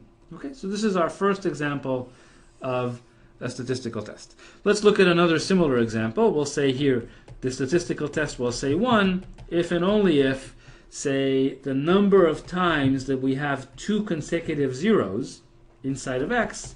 Well, let's think about this for a second. This basically, again, counts in this string of n bits, it counts the number of times that we see the pattern 0, 0, 2 consecutive zeros. Well, for a random string, we will expect to see 0, 0 with probability 1/4, and therefore in a random string, we'll expect about n over 4 0, zeros. Yeah, n over 4 blocks of 0, 0. And so what the statistical test will do is it will say, well, if the number of 0, zeros is roughly n over 4, in other words, the difference between the number and n over 4 is, say, less than 10 square root of n, then we will say that x looks random. And if the gap is much bigger than n over 4, we'll say, hey, this string doesn't really look random, and then the statistical test will output 0. Okay, so here are 2 examples of statistical tests that basically, for random strings, they will output 1 with very high probability. But for strings that, don't look random, for example, think of the all 0 string. For the all 0 string, neither one of these tests will output 1. And in fact, the all 0 string does not look random. Let's look at one more example of a statistical test, just to kind of show you that basically statistical tests can pretty much do whatever they want. So here's a third example. Let's say that the statistical test outputs 1 if and only if, say, the biggest block, so we'll call this the maximum run of 0 inside of the string x. This is basically the longest sequence of zeros inside of the string x. In a random string, you expect the longest sequence of zeros to be roughly of length log n. So we'll say if the longest sequence of 0 happens to be less than 10 times log n, then this test will say that x was random. But if all of a sudden we see a run of zeros that say is much bigger than 10 log n, then the statistical test will say the string is not random. Okay, so this is another crazy thing that the statistical test will do. By the way, you notice that if you give this test the all 1 string, so 1, 1, 1, 1, 1, this test will also output 1. In other words, this test will think that the all 1 string is random, even though it's not. Yeah, even though the all 1 string is not particularly random. Okay, so statistical tests don't have to get things right. They can do whatever they like. They can test, they can decide to output random or not, 0 or 1, however they like. And similarly, there are many other statistical tests. There are literally hundreds of statistical tests that one can think of. And I can tell you that in the old days, basically the way you would define that something looks random is you would say, hey, here's a battery of statistical tests, and all of them said that the string looks random. Therefore, we say that this generator, the generator of the string, is a good generator. In other words, this definition that uses a fixed set of statistical tests is actually not a good definition for security, or more generally for crypto. But before we talk about actually defining security, the next thing we talk about is how do we evaluate whether a statistical test is good or not. So to do that, we define the concept of advantage. And so let me define the advantage. So here we have a generator that outputs n-bit strings, and we have a statistical test on n-bit strings, and we define the advantage of this generator. I'll denote it by advantage sub PRG. The advantage of the statistical test A relative to the generator G, I'll define it as follows. It's basically the difference between two quantities. The first quantity is basically we ask how likely is the statistical test to output 1 when we give it a pseudo-random string. Okay, so here k is chosen uniformly from the seed space. And we ask how likely is the statistical test to output 1 when we give it a pseudo-random output generated by the generator. Versus, now we ask how likely is the statistical test to output 1 when we give it a truly random string. So here r is truly random in 0, 1 to the n. Okay? And yeah, we look at the difference between these two quantities. Now you realize because these are differences of probabilities, this advantage is always going to lie in the interval 0, 1. So let's think a little bit about what this advantage actually means. So first of all, if the advantage happens to be close to 1, well, what does that mean? That means that somehow the statistical test A behaved differently when we gave it pseudo-random inputs, when we gave it the output of the generator, from when we gave it truly random inputs, right? It somehow behaved differently. In one case, it output 1 with a certain probability, and in the other case, it output 1 with a very different probability. Okay, so somehow it was able to behave differently, and what that really means is that the statistical test can basically distinguish the output of the generator from random. Okay, so in some sense we'll say that the statistical test broke the generator G because it was able to distinguish the output from random. However, if the advantage is close to 0, well, what does that mean? That means that basically the statistical test behaves pretty much the same on pseudo-random inputs as it does on truly random inputs. And basically there we would say that A could not distinguish the generator from random. Okay, so this gives you a little bit of intuition about why this concept of advantage is important. It basically tells us whether A was able to break the generator, namely distinguish it from random, or not able to break it. So let's look first of all at a very silly example. Suppose we have a statistical test A that simply ignores its inputs and always outputs 0. Okay, always outputs 0. What do you think is the advantage of the statistical test relative to a generator G? So I hope everybody said the advantage is 0. Let me just explain why that's the case. Well, if the statistical test always outputs 0, that means that when we give it pseudo-random input, it will never output 1. So the probability that it outputs 1 is 0. Similarly, when we give it truly random input, it still will never output 1. And so the probability that it outputs 1 is 0. And so 0 minus 0 is 0. so its advantage is 0. So basically, a statistical test that ignores its input is not able to distinguish truly random input from a pseudo-random input, obviously. Okay, so now let's look at a more interesting example. So suppose we have a generator G that satisfies a funny property. It so happens that for 2/3 of the keys, the first bit of the output of the generator happens to be 1. Okay, so if I choose a random key with probability 2/3, the generator will output 1 as its first bit. Okay, so that's the property of the generator that we're looking at. Now let's look at the following statistical test. The statistical test basically says, if the most significant bit of the string you gave me is 1, I'm going to say 1, meaning I think it's random. If the most significant bit of the string you gave me is not 1, well, namely 0, I'm going to say 0. Okay, so now my question to you is, what is the advantage of this statistical test on the generator G? Okay, so remember I just wrote down the definition here again, and I'll let you think about this for a second.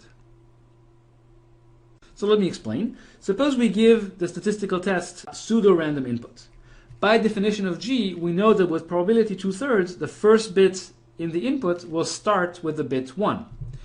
But if it starts with the bit 1, then the statistical test will output 1. In other words, the probability that the statistical test outputs 1 is exactly 2/3.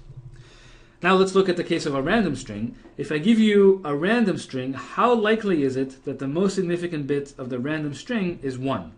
Well, for a random string, that happens exactly half the time. And so in this case, the statistical test will output 1 with probability 1/2. And so the overall advantage is 1/6, and 1/6 is actually a non-negligible number. That's actually a fairly large number, which basically means that this A was able to distinguish the output. We'll say that A breaks the generator G with advantage 1/6. Okay, which basically means that this generator is no good, is broken. Okay, so now that we understand what statistical tests are, we can go ahead and define what is a secure pseudo-random generator. So basically we say that a generator G is secure if essentially no efficient statistical test can distinguish its output from random. More precisely, what we'll say is that basically for all efficient statistical tests A, it so happens that if I look at the advantage of the statistical test A relative to G, this advantage basically is negligible. Okay, so in other words, it's very close to 0, and as a result, this statistical test was not able to distinguish the output from random, and that has to be true for all statistical tests. So this is a very, very pretty and elegant definition that says that a generator is secure not only if a particular battery of statistical tests says that the output looks random, but in fact all efficient statistical tests will say the output looks random. Okay? One thing I'd like to point out is that the restriction to efficient statistical tests is actually necessary. If we ask that all statistical tests, regardless of whether they're efficient or not be able to distinguish the output from random, then in fact that cannot be satisfied. So in other words, if we took out the requirements that the test be efficient, then this definition would be unsatisfiable, and I'll leave this as a simple puzzle for you to think about. But basically the fact is that restricting this definition to only efficient statistical tests is actually necessary for this to be satisfiable. Now that we have a definition, the next question is, can we actually construct a generator and then prove that in fact it is a secure PRG? In other words, prove that no efficient statistical test can distinguish its output from random. And it turns out that the answer is we actually can't. In fact, it's not known if there are any provably secure PRGs, and I'll just say very briefly, the reason is that if you could prove that a particular generator is secure, that would actually imply that P is not equal to NP. And I don't want to dwell on this because I don't want to assume you guys know what P and NP are, but I'll just tell you as a simple fact that in fact if P is equal to NP, then it's very easy to show that there are no secure PRGs. And so if you could prove to me that a particular PRG is secure, that would imply that P is not equal to NP. Again, I will leave this to you as a simple puzzle to think about. But even though we can't actually rigorously prove that a particular PRG is secure, we still have lots and lots and lots of heuristic candidates, and we even saw some of those in the previous segment. Okay, now that we understand what is a secure PRG, I want to talk a little bit about some applications and implications of this definition. And so the first thing I want to show you is that in fact a secure PRG is necessarily unpredictable. In a previous segment we talked about what it means for a generator to be unpredictable, and we said that basically what that means is that given a prefix of the output of the generator, it's impossible to predict the next bit of the output. Okay, so we'd like to show that if a generator is secure, then necessarily it means it's unpredictable. And so the way we're going to do that is using the contrapositive. That is, we're going to say that if you give me a generator that is predictable, then necessarily it's insecure. In other words, necessarily I can distinguish it from random. And so let's see, this is actually a very simple fact, and so let's see how we would do that. So suppose you give me a predictor. In other words, suppose you give me an efficient algorithm such that, in fact, if I give this algorithm the output of the generator, but I give it only the first I bits of the output, it's able to predict the next bit of the output. In other words, given the first I bits, it's able to predict the I plus first bit, and it does that with a certain probability. So let's say if we choose a random k from the key space, then clearly a dumb predictor would be able to predict the next bit with probability 1/2, simply just guess a bit. You'll be right with probability 1/2. However, this algorithm A is able to predict the next bit with probability 1/2 plus epsilon. So it's bounded away from 1/2, and in fact we require that this be true for some non-negligible epsilon. So for example, epsilon equals 1/1000 would already be a dangerous predictor because it can predict the next bit given a prefix with non-negligible advantage. Okay, so suppose we have such an algorithm.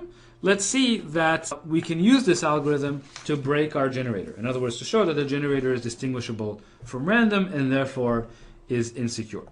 So what we'll do is we'll define a statistical test. So let's define a statistical test B as follows. Basically, B given a string x, what it will do is it will simply run algorithm A on the first I bits of the string x that it was given, and statistical test B is simply going to ask, was A successful in predicting the I plus first bit of the string? If it was successful, then it's going to output 1, and if it wasn't successful, then it's going to output 0. Okay, this is our statistical test. Let's put it in a box so we can take it wherever we like, and we can run the statistical test on any n-bit string that's given to us as input. So now let's look at what happens. Suppose we give the statistical test a truly random string, so a truly random string R, and we ask what is the probability that this statistical test outputs 1?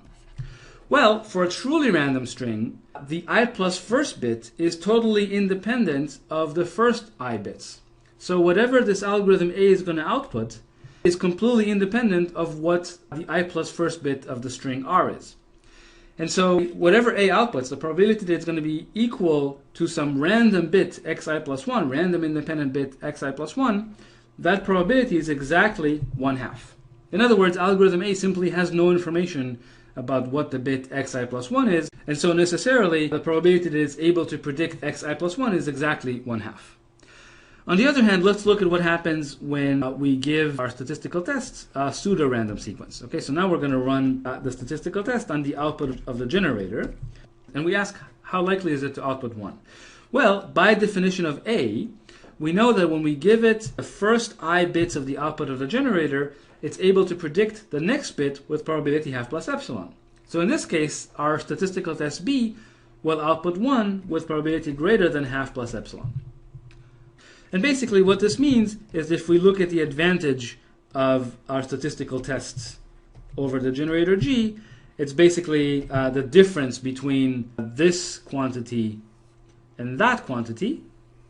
And the difference between the two, you can see, is clearly greater than an epsilon. So what this means is that if algorithm A is able to predict the next bit with advantage epsilon, then algorithm B is able to distinguish the output of the generator with advantage epsilon. Okay, so if A is a good predictor, B is a good statistical test that breaks the generator. And as we said, the contrapositive of that is that if G is a secure generator, then there are no good statistical tests, and as a result, there are no predictors. Okay, and which means that the generator is, as we said, unpredictable. Okay, so far what we've seen is that if the generator is secure, necessarily it's impossible to predict the I plus first bit given the first I bits. Now, there's a very elegant and remarkable theorem due to Yao back in 1982 that shows that in fact the converse is also true. In other words, if I give you a generator that's unpredictable, so you cannot predict the I plus first bit from the first I bits, and that's true for all I, that generator in fact is secure. Okay, so let me state the theorem a little bit more precisely. So here we have our generator that outputs n-bit outputs. The theorem says the following: basically for all bit positions, it's impossible to predict I plus first bit of the output given the first I bits, and that's true for all I. In other words, again, the generator is unpredictable for all bit positions. Then that in fact implies that the generator is a secure PRG. I want to paraphrase this in English, and so the way to kind of interpret this result is to say that if basically these next bit predictors, these predictors that try to predict the I plus first bit given the first I bits, if they're not able to distinguish G from random, then in fact no statistical test can distinguish G from random.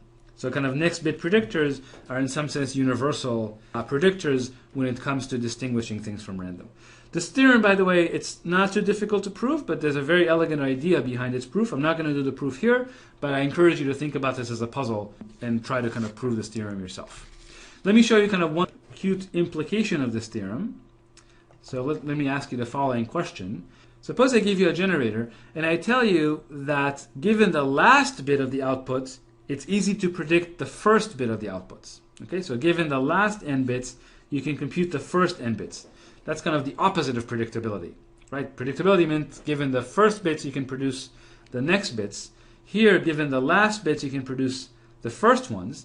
And my question to you, does that mean that the generator is predictable? Can you somehow, from this fact, still build a predictor for this generator? So this is kind of a simple application of Yao's theorem, and let me explain to you. The answer is actually yes. Let me explain why. How do we build this generator? Well, actually, we're not going to build it. I'm just going to show you that the generator exists. Well, because the last n over 2 bits imply the first n over 2 bits, that necessarily means that the generator, here, let me write it this way, that necessarily means that G is not secure. Because just as we did before, it's very easy to build a statistical test that will distinguish the output of G from uniform. So G is not secure.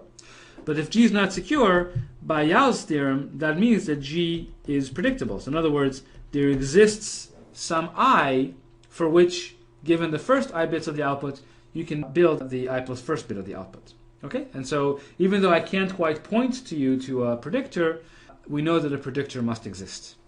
So that's one cute, simple application of Yao's theorem. Now, before we end this segment, I want to kind of generalize a little bit what we did and introduce a little bit of important notation that's going to be useful actually throughout. So we're going to generalize the concept of indistinguishability from uniform to indistinguishability of two general distributions. So suppose I give you P1 and P2, and we ask, can these two distributions be distinguished?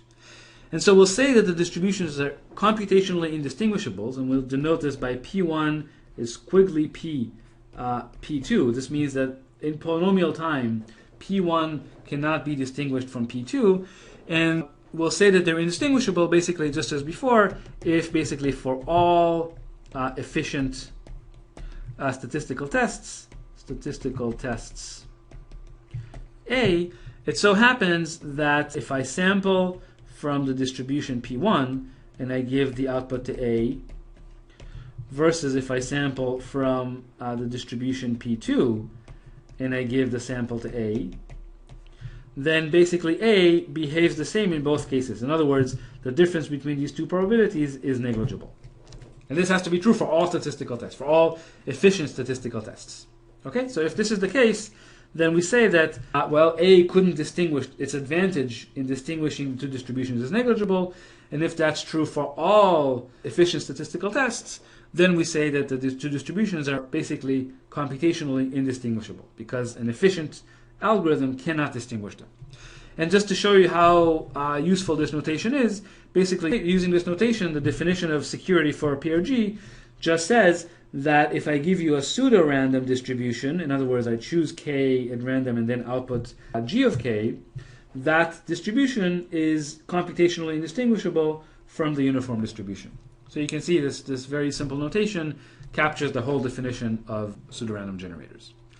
Okay, so we're going to make use of this notation in the next segment, when we define what does it mean for a cipher to be secure.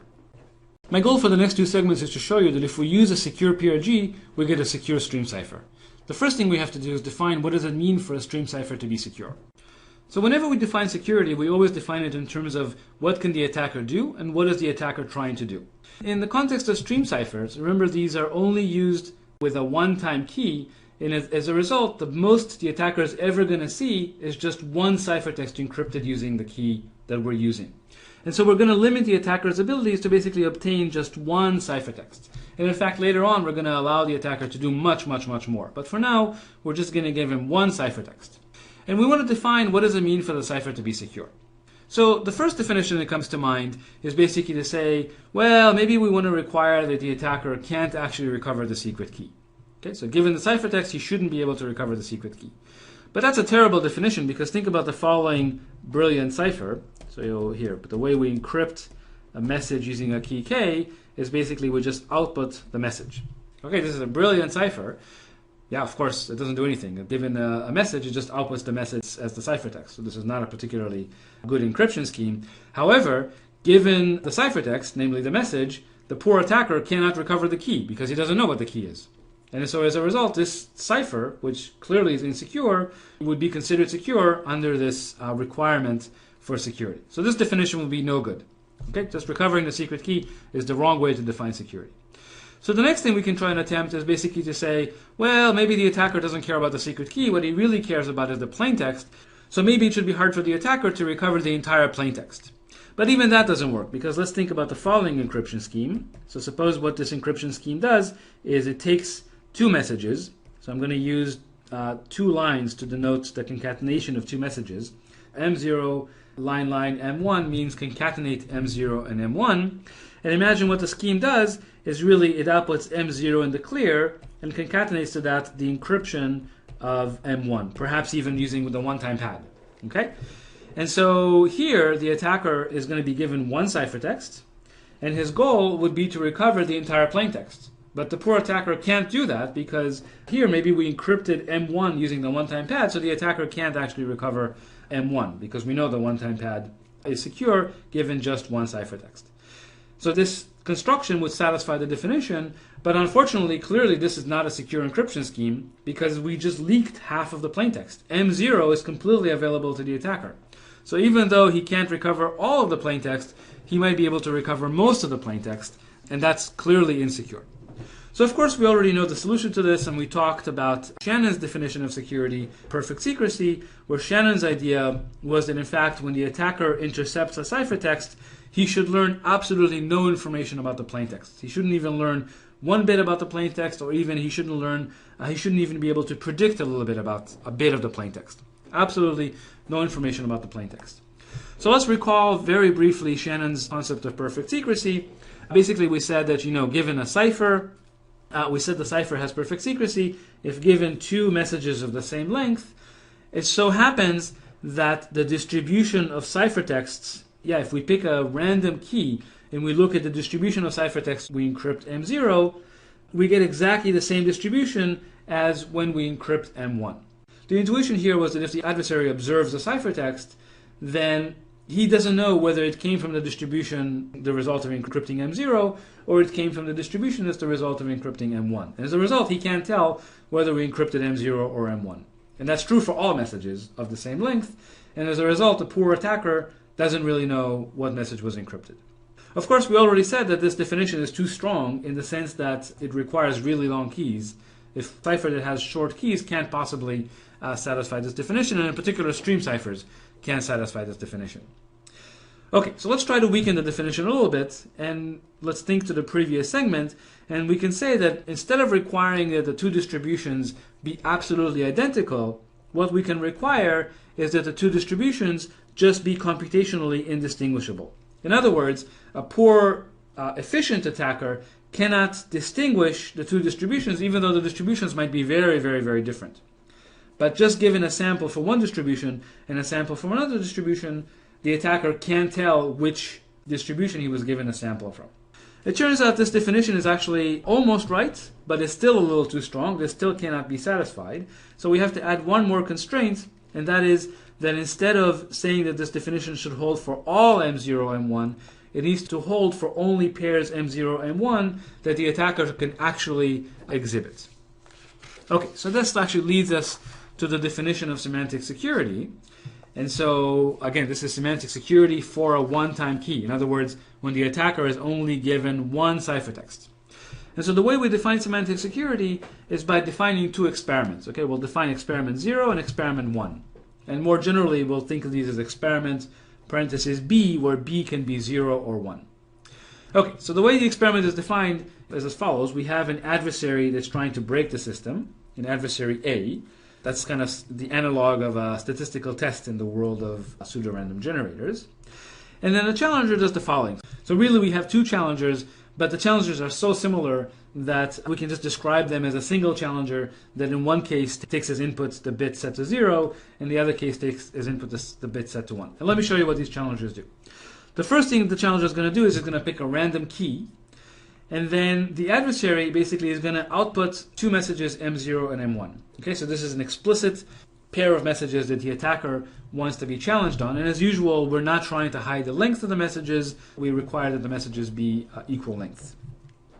And then the challenger basically will output either the encryption of M0 or the encryption of M1. Okay, so in experiment 0, the challenger will output the encryption of M0. In experiment 1, the challenger will output the encryption of M1. Okay, so that's the difference between the two experiments.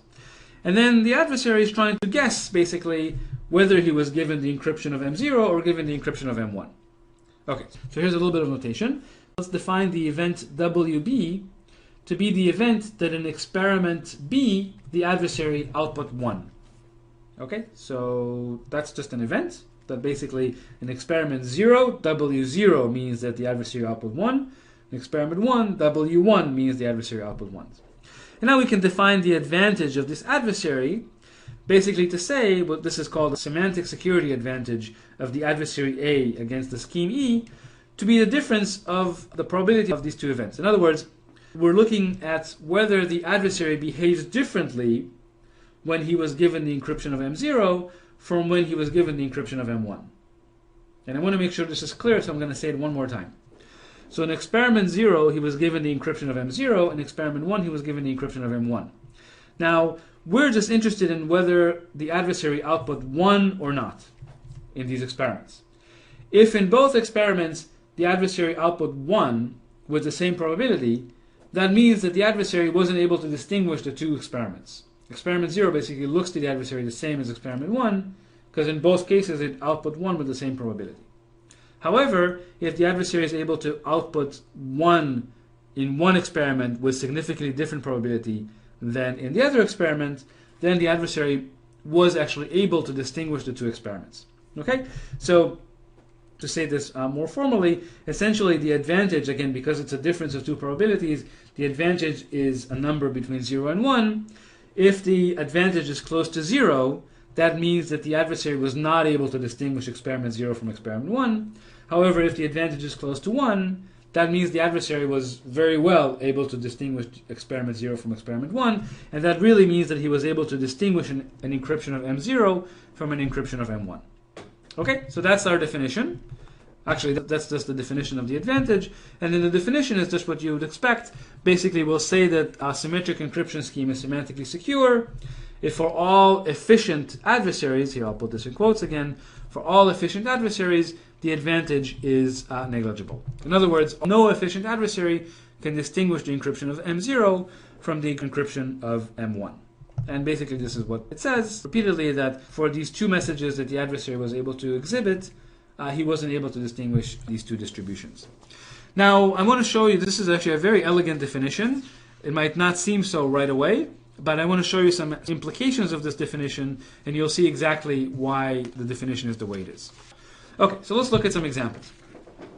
So the first example is, suppose we have a broken encryption scheme. In other words, suppose we have an adversary A that somehow, given the ciphertext, he's always able to deduce the least significant bit of the plaintext. Okay, so given the encryption of M0, this adversary is able to deduce the least significant bit of M0. So that's a terrible encryption scheme because it basically leaks the least significant bit of the plaintext just given the ciphertext. So I want to show you that the scheme is therefore not semantically secure. So that kind of shows that if a system is semantically secure, then there is no attacker of this type. Okay, so let's see, why is the system not semantically secure? Well, so what we're going to do is we're going to basically use our adversary, who's able to learn the least significant bits. We're going to use him to break semantic security. So we're going to use him to distinguish experiment 0 from experiment 1. Okay, so here's what we're going to do. We're algorithm B. We're going to build algorithm B. And this algorithm B is going to use algorithm A in its belly. Okay, so the first thing that's going to happen is, of course, the challenger is going to choose a random key. The first thing that's going to happen is we need to output two messages. The messages that we're going to output basically are going to have different least significant bits. So one message is going to end with 0 and one message is going to end with 1. Now, what is the challenger going to do? The challenger is going to give us the encryption of either M0 or M1, depending on whether we're in experiment 0 or in experiment 1. And then we just forward this ciphertext to the adversary. Okay, to the adversary A. Now, what's the property of adversary A? Given the ciphertext, adversary A can tell us what the least significant bits of the plaintext is. In other words, the adversary is going to output the least significant bit of M0 or M1. But lo and behold, that's basically the bit B. And then we're just going to output that as our guess. So let's call this thing B prime. Okay, so now this describes the semantic security adversary. And now you tell me, what is the semantic security advantage of this adversary? Well, so let's see. So in experiment 0, what's the probability that adversary B outputs 1? Well, in experiment 0, it's always given the encryption of M0, and therefore adversary A was always output the least significant bit of M0, which happens to be 0. In experiment 0, B always outputs 0, so the probability that it outputs 1 is 0. However, in experiment 1, we're given the encryption of M1, so how likely is adversary B to output 1 in experiment 1? Well, it always outputs 1, again, by the properties of algorithm A, and therefore the advantage basically is 1. So this is a huge advantage. It's as big as it's going to get, which means that this adversary completely broke the system. Okay, so we consider, so under semantic security, basically just deducing the least significant bit is enough to completely break the system under a semantic security definition. Okay, now the interesting thing here, of course, is that this is not just about the least significant bit. In fact, take any predicate of the message, for example, the most significant bit, bit number 7, maybe the XOR of all the bits in the message, and so on and so forth. Any kind of information, any bits about the plaintext that can be learned basically would mean that the system is not semantically secure. So basically all the adversary have to do would be to come up with two messages, M0 and M1, such that under one thing that A learns, it's the value 0, and under the other thing, the value is 1. So for example, if A was able to learn the XOR of all the bits of the message, then M0 and M1 would just have different XORs for all the bits of their messages, and then this adversary A would also be sufficient to break semantic security. Okay, so basically if a cipher is semantically secure, then no bit of information is revealed to an efficient adversary. Okay, so this is exactly the concept of perfect secrecy, only applied just to efficient adversaries rather than all adversaries. So the next thing I want to show you is that in fact the one-time pad in fact is semantically secure. It had better be semantically secure because it's more than that, it's perfectly secure. So let's see why that's true. Well, so again, it's one of these experiments. So suppose we have an adversary that claims to break semantic security of the one-time pad. The first thing the adversary is going to do is he's going to output two messages, M0 and M1, of the same length. Now, what does he get back as a challenge? As a challenge, he gets either the encryption of M0 or the encryption of M1 under the one-time pad. And he's trying to distinguish between those two possible ciphertexts that he gets, right? In experiment 0, he gets the encryption of M0, and in experiment 1, he gets the encryption of M1. Well, so let me ask you, so what is the advantage of adversary A against the one-time pad? So remember, the property of the one-time pad is that K XOR M0 is distributed identically to K XOR M1. In other words, these distributions are absolutely identical distributions, identical. This is a property of XOR. If we XOR the random pad K with anything, either M0 or M1, we get uniform distribution.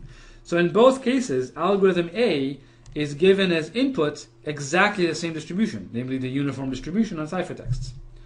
And therefore, it's going to behave exactly the same in both cases because it was given the same distribution as inputs. And as a result, its advantage is 0, which means that the one-time pad is semantically secure. Now, the interesting thing here is not only is it semantically secure, it's semantically secure for all adversaries. We don't even have to restrict the adversaries to be efficient. No adversary, doesn't matter how smart you are, no adversary will be able to distinguish kx or m0 for kx or m1 because the two distributions are identical. Okay, so the one-time pad is semantically secure. Okay, so that completes our definition of semantic security. And the next thing we're going to do is prove that a secure PRG, in fact, implies that the stream cipher is semantically secure. So now that we understand what a secure PRG is, and we understand what semantic security means, we can actually argue that a stream cipher with a secure PRG is in fact semantically secure. So that's our goal for this segment. It's a fairly straightforward proof, and we'll see how it goes. So the theorem we want to prove is that basically given a generator G that happens to be a secure pseudorandom generator, in fact the stream cipher that's derived from this generator is going to be semantically secure. Okay, and I want to emphasize that there was no hope of proving a theorem like this for perfect secrecy, for Shannon's concept of perfect secrecy, because we know that a stream cipher cannot be perfectly secure because it has short keys. And perfect secrecy requires keys to be as long as the message. So this is really kind of the first example that we see where we're able to prove that a cipher with short keys has security. The concept of security is semantic security, and this actually validates that really this is a very useful concept. And in fact, we'll be using semantic security many, many times throughout the course. Okay, so how do we prove a theorem like this? What we're actually going to be doing is we're going to be proving the contrapositive. What we're going to show is the following. We're going to prove this statement down here, but let me parse it for you. Suppose you give me a semantic security adversary A. What we'll do is we'll build PRG adversary B that satisfies this inequality here. Now, why is this inequality useful? Basically, what do we know? We know that if B is an efficient adversary, then we know that since G is a secure generator, we know that this advantage is negligible, right? A secure generator has a negligible advantage against any efficient statistical test. So the right-hand side basically is going to be negligible, but because the right-hand side is negligible, we can deduce that the left-hand side is negligible, and therefore the adversary that you looked at actually has negligible advantage in attacking the stream cipher E. Okay, so this is how this will work. Basically, all we have to do is given an adversary A, we're going to build an adversary B. We know that B has negligible advantage against the generator, but that implies that A has negligible advantage against the stream cipher. Okay, so let's do that. So all we have to do again is given A, we have to build B. So let A be a semantic security adversary against the stream cipher. So let me remind you what that means. Basically, there's this challenger. The challenger starts off by choosing a key K, and then the adversary is going to output two messages, two equal length messages, and he's going to receive the encryption of M0 or M1, and then he outputs B prime. Okay, that's what a semantic security adversary is going to do. So now we're going to start playing games with this adversary, and that's how we're going to prove our lemma. All right, so the first thing we're going to do is we're going to make the challenger also choose a random R, okay, a random string R. So, well, the adversary doesn't really care what the challenger does internally. The challenger never uses R, so this doesn't affect the adversary's advantage at all. The adversary just doesn't care that the challenger also picks R. But now comes the trick. What we're going to do is instead of encrypting using GK, we're going to encrypt using R.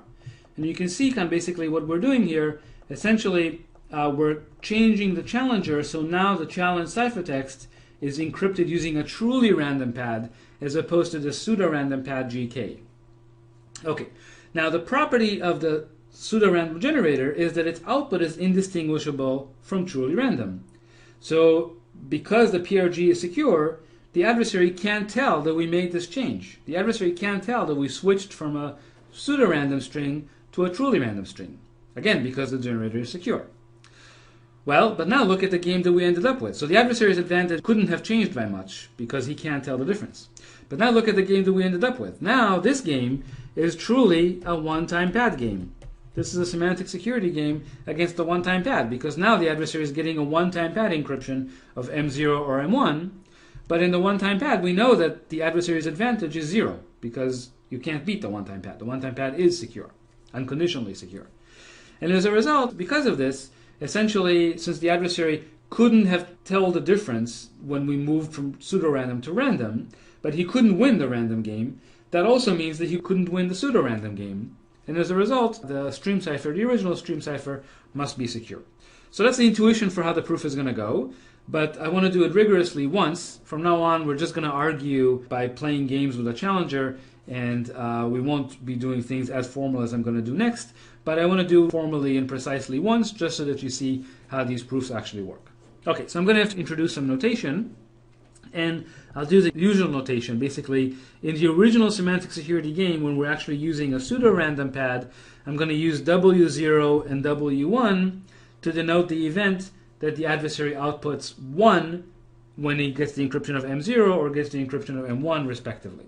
Okay, so W0 corresponds to outputting 1 when receiving the encryption of M0, and W1 corresponds to outputting 1 when receiving the encryption of M1. So that's as in the standard definition of semantic security. Now, once we flipped to the random pad, I'm going to use R0 and R1 to denote the event that the adversary outputs 1 when receiving the one-time pad encryption of M0 or the one-time pad encryption of M1. So we have 4 events, W0, W1 from the original semantic security game, and R0 and R1 from the semantic security game once we switched over to the one-time pad. So now let's look at relations between these variables. So first of all, R0 and R1 are basically events from a semantic security game against a one-time pad. So the difference between these probabilities is, as we said, is basically the advantage of algorithm A, of adversary A, against the one-time pad, which we know is 0. Okay, so that's great. So that basically means that probability of R0 is equal to the probability of R1. So now let's put these events on a line segment between 0 and 1. So here are the events, W0 and W1 are the events we're interested in. We want to show that these two are close. Okay? And the way we're going to do it is basically by showing, and I should say, here is probability R0 and R1, and since they're both the same, I just put them in the same place.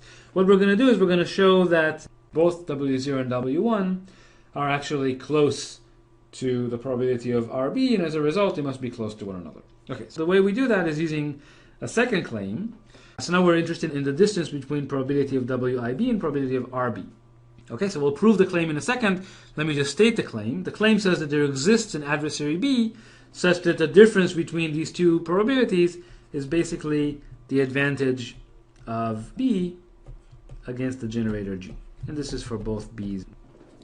Okay, so given these two claims, the theorem is done because basically, what do we know? We know that this distance is now less than the advantage of B against G. That's from claim 2. And similarly, this distance is less, actually it's even equal to, I don't have to say less, it's equal to the advantage of B against G. And as a result, you can see that the distance between W0 and W1 is basically at most twice the advantage of B against G. That's basically the theorem we were trying to prove. Okay, so the only thing that remains is just proving this claim 2. And if you think about what claim 2 says, it basically captures the question of what happens in experiment 0, what happens when we replace the pseudo-random pad GK by a truly random pad R, right? Here in experiment 0, say, we're using a pseudo-random pad, and here in experiment 0, we're using a truly random pad. And we're asking, can the adversary tell the difference between these two? And we want to argue that he cannot because the generator is secure. Okay, so here's what we're going to do. So let's prove claim 2. So we want to argue that in fact there is a PRG adversary B that has exactly the difference of the two probabilities as its advantage. Okay, and since the point is, since this is negligible, and that's basically what we wanted to prove.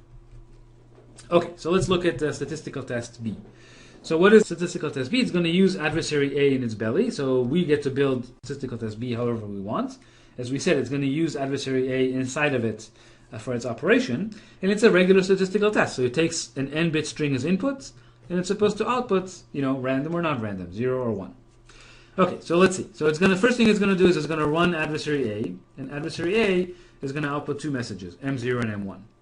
And then what adversary B is going to do is basically going to respond with M0 XOR the string that it was given as inputs.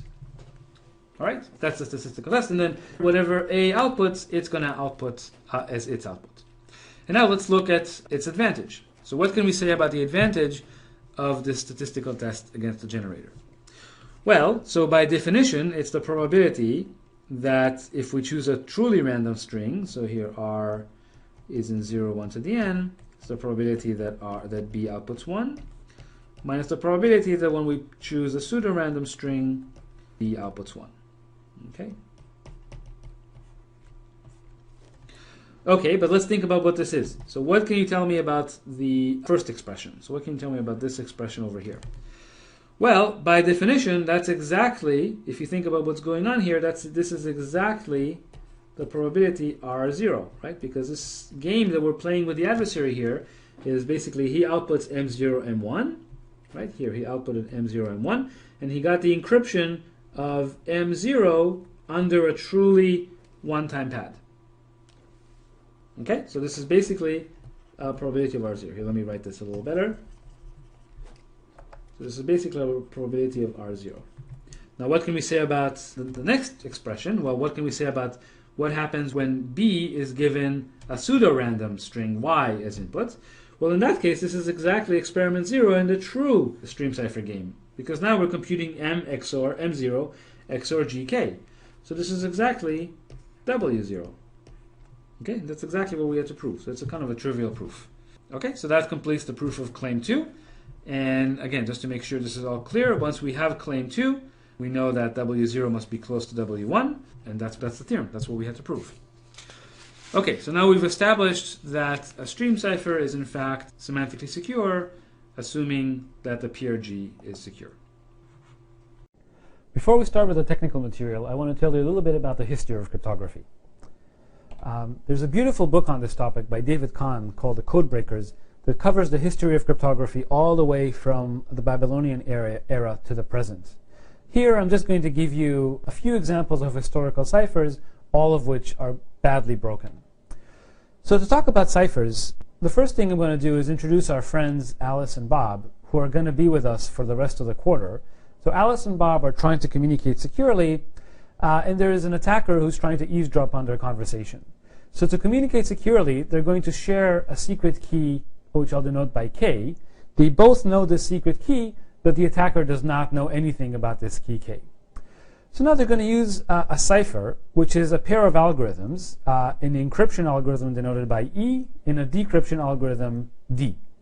These algorithms work as follows. The encryption algorithm E takes the message M as inputs, and it takes as inputs the key K. I'm going to put a wedge above the key input just to denote the fact that this input is really the key input. And then it outputs a ciphertext, which is the encryption of the message M using the key K. I'm always going to write the key first, and when I write colon equals, what I mean is that the expression defines what the variable C stands for. Now the ciphertext is transmitted over the internet to Bob somehow. Actually, it could be transmitted over the internet, could be transmitted using an encrypted file system. It doesn't really matter. But when the ciphertext reaches Bob, he can plug it into the decryption algorithm and give the decryption algorithm the same key K. Again, I'm going to put a wedge here as well to denote the key input. And the decryption algorithm outputs the original plaintext message. Now, the reason we say that these are symmetric ciphers is that both the encryptor and decryptor actually use the same key K. As we'll see later in the course, there are ciphers where the encryptor uses one key and the decryptor uses a different key. But here we're just going to focus on symmetric ciphers where both sides use the same key. Okay, so let me give you a few historic examples of ciphers. The first example, the simplest one, is called a substitution cipher. I'm sure all of you played with substitution ciphers when you were in kindergarten. Basically, a key for a substitution cipher is a substitution table that basically says how to map letters. So here, for example, the letter A would be mapped to C, the letter B would be mapped to W, the letter C would be mapped to N, so on and so forth, and then the letter Z would be mapped, say, to A. So this is one example of a key for a substitution cipher. So just to practice the notation we introduced before, the encryption of a certain message using this key, let's say the message is B, C, Z, A, the encryption of this message using this key here would be, is done by substituting one letter at a time. So B becomes W, C becomes N, Z becomes A, and A becomes C. So the encryption of B, C, Z, A is WNAC, and this defines the ciphertext. Similarly, we can decrypt the ciphertext using the same key, and of course we'll get back the original message. Okay, so just for historical reasons, there's one example of something that's related to the substitution cipher called the Caesar cipher. The Caesar cipher actually is not really a cipher at all, and the reason is that it doesn't have a key. What a Caesar cipher is basically a substitution cipher where the substitution is fixed, namely it's a shift by 3. So A becomes D, B becomes E, C becomes F, and so on and so forth. What is it? Y becomes B, and Z becomes C. It's a fixed substitution that's applied to all plaintext messages. So again, this is not a cipher because there is no key. The key is fixed. So if an attacker knows how our encryption scheme works, he can easily decrypt the message. The key is not random, and therefore decryption is very easy once you understand how the scheme actually works. Okay, so now let's go back to the substitution cipher where the keys really are chosen at random. These substitution tables are chosen at random. And let's see how we break this substitution cipher. Turns out to be very easy to break. The first question is, how big is the key space? How many different keys are there, assuming we have 26 letters? So I hope all of you said that the number of keys is 26 factorial because a substitution key is simply a table, a permutation of all 26 letters. The number of permutations of 26 letters is 26 factorial. If you calculate this out, 26 factorial is about 2 to the 88, which means that describing a key in a substitution cipher takes about 88 bits. So each key is represented by about 88 bits. Now, this is a perfectly fine size for a key space. In fact, we're going to be seeing ciphers that are perfectly secure or are adequately secure with key spaces that are roughly of this size. However, even though the substitution cipher has a large key space of size 2 to the 88, it's still terribly insecure. So let's see how to break it. And to break it, we're going to be using letter frequencies. So the first question is, what is the most frequent letter in English text? So I imagine all of you know that, in fact, E is the most common letter. And that is going to, if we make that quantitative, that's going to help us break a substitution cipher. So just given the ciphertext, we can already recover the plaintext. So the way we do that is, first of all, using frequencies of English letters. So here's how this works. So you give me an encrypted message using a substitution cipher. What I know is, all I know is that the message is in English, the plaintext is in English.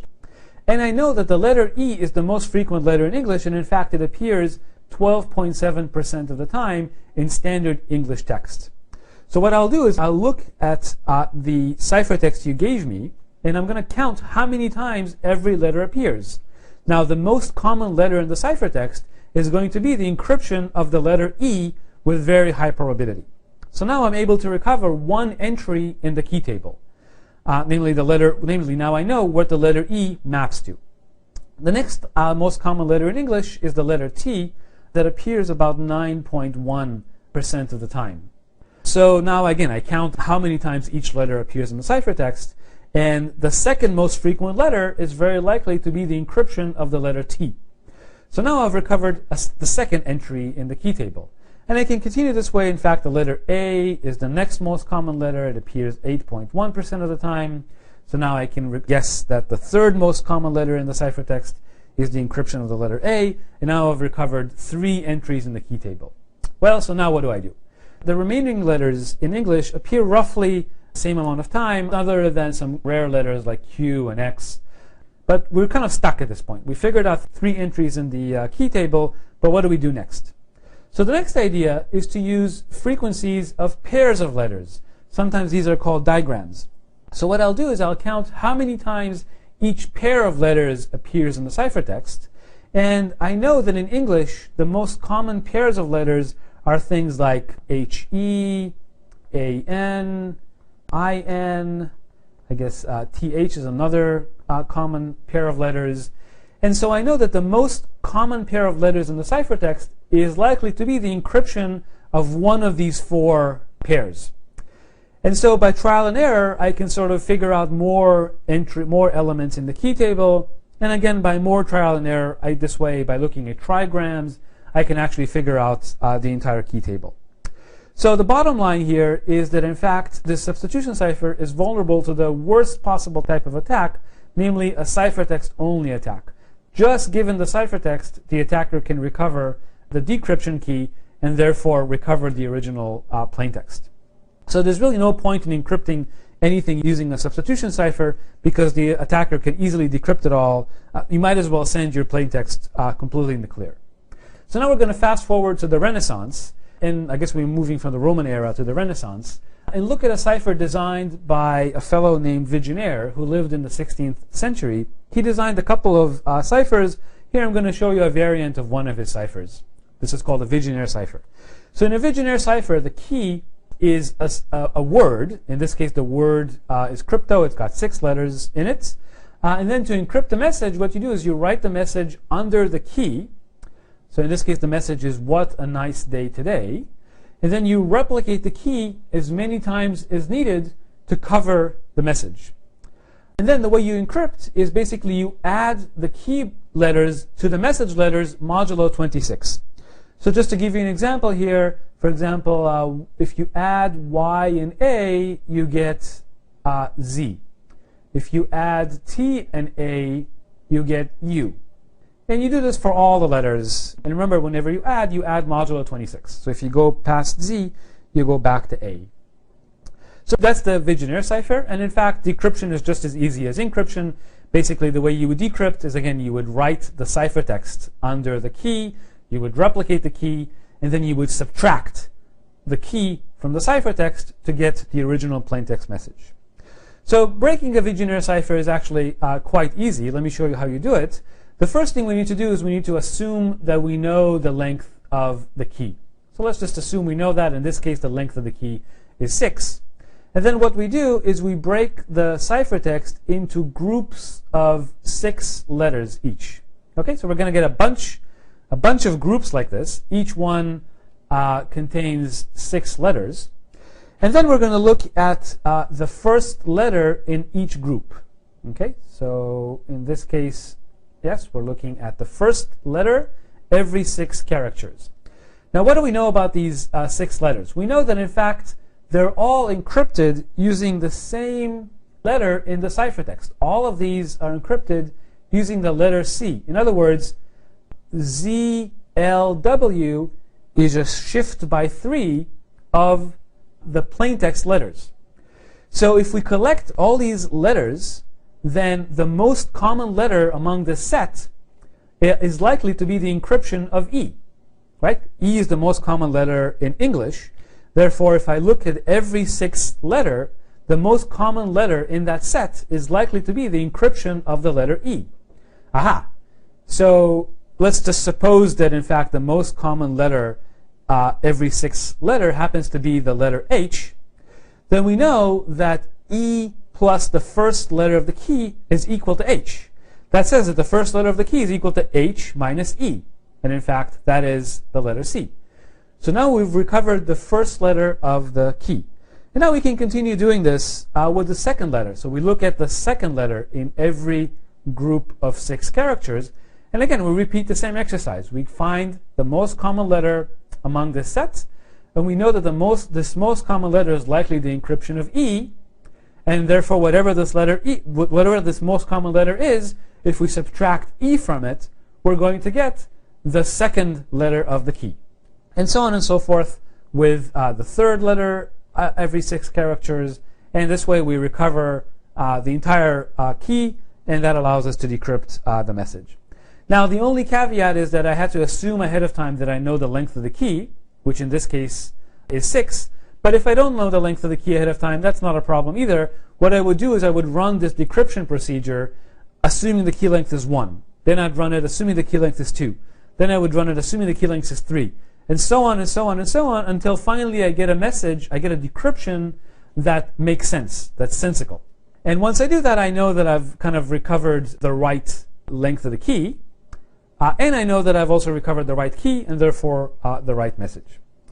Okay, so very, very quickly you can recover, you can decrypt Vigenère ciphers. Again, this is a ciphertext only attack. The interesting thing is that Vigenère had a good idea here. This addition mod 26 is actually a good idea, and we'll see that later, except it's executed very poorly here. And so we'll correct that a little bit later. Okay, we're going to fast forward now from the Renaissance to the 19th century, where everything became electric. And so people wanted to design ciphers that use electric motors. In particular, these ciphers are called rotor machines because they use rotors. So an early example is called a Hebron machine, which uses a single rotor. Here you have a picture of this machine. The motor, I guess the rotor is over here, and the secret key is captured by this disk here. It's embedded inside of this disk, which rotate by one notch every time you press a key on the typewriter. Okay, so every time you hit a key, the disk rotates by one notch. Now, what does this key do? Well, the key actually encodes a substitution table. So, and therefore the disk actually is the secret key. And as I said, this disk encodes a substitution table. In this case, if you happen to press C as the first letter, output would be the letter T. And then the disk would rotate by one notch. After rotating by one notch, the new substitution table becomes the one shown here. You see that E basically moves up, and then the remaining letters move down. So imagine this is basically a two-dimensional rendering of the disk rotating by one notch. Then you press the next letter, and the disk rotates again. You notice again N moved up, and the remaining letters moved down. So in particular, if we hit the letter C 3 times, the first time the output would be T. The second time the output would be S, and the third time the output would be K. So this is how this single rotor machine works. And as it turned out, very quickly after it was advertised, it was again broken basically using letter frequencies, digram frequencies, and trigram frequencies. It's not that hard given enough ciphertext to directly recover the secret key and then the message. Again, a ciphertext only attack. So to kind of work against these frequency attacks, these statistical attacks, these rotor machines became more and more complicated over time until finally, I'm sure you've all heard of the Enigma. The Enigma is kind of a complicated rotor machine. It uses 3, 4, or 5 rotors. There are different versions of the Enigma machine. Here you see an example of the Enigma machine with 3 rotors. The secret key in the Enigma machine is the initial setting of the rotors.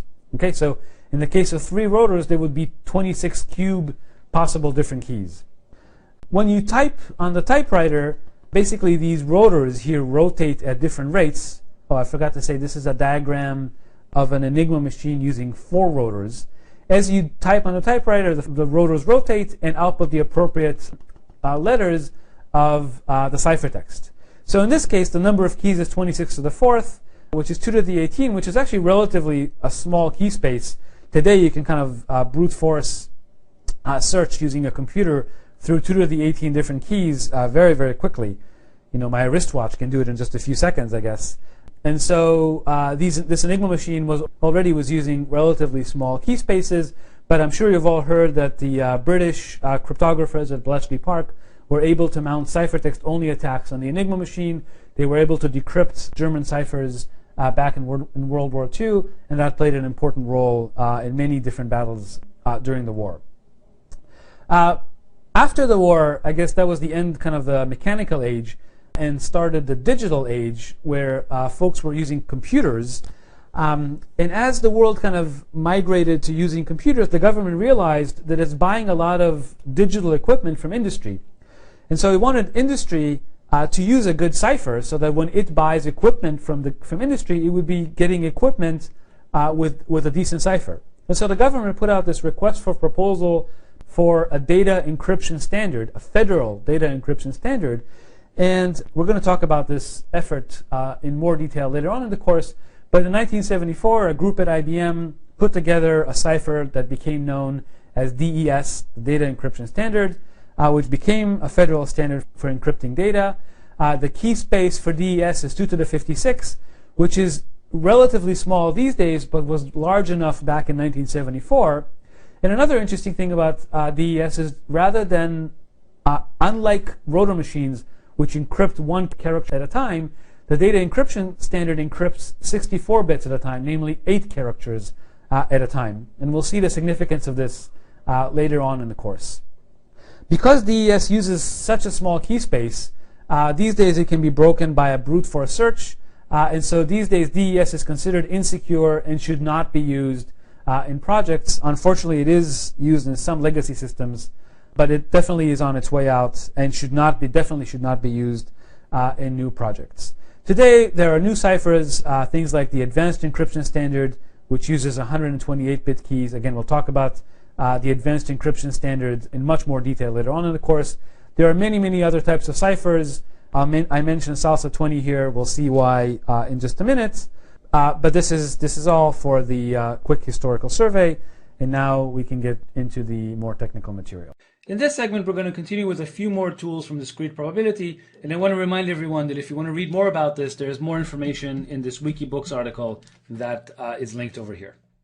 So first, let's do a quick recap of where we are. We said that discrete probability is always defined over a finite set, which we're going to denote by U, and typically for us, U is going to be the set of all n-bit binary strings, which we denote by 0, 1 to the n. Now, a probability distribution P over this universe U is basically a function that assigns to every element in the universe a weight in the interval 0 to 1, such that if we sum the weight of all these elements, the sum basically sums up to 1. Now, we said that a subset of the universe is what's called an event, and we said that the probability of an event is basically the sum of all the weights of the elements in the event. And we said that the probability of an event is some real number in the interval 0 to 1. And I want to remind everyone that basically the probability of the entire universe is basically 1 by the fact that the sum of all the weights sums up to 1. Then we defined what a random variable is. Formally, a random variable is a function from the universe to some other set. But the thing that I want you to remember is that the random variable takes values in some set V, and in fact, the random variable defines a distribution on this set V. So the next concept we need is what's called independence, and I'm going to very briefly define this. If you want to read more about independence, please go ahead and look at the Wikibooks article. But essentially, we say that two events A and B are independent of one another if, when you know that event A happens, that tells you nothing about whether event B actually happened or not.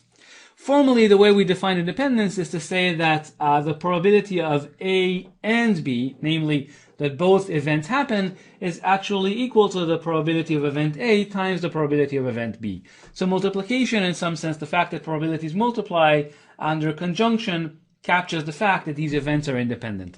And as I said, if you want to read more about that, please take a look at the background material.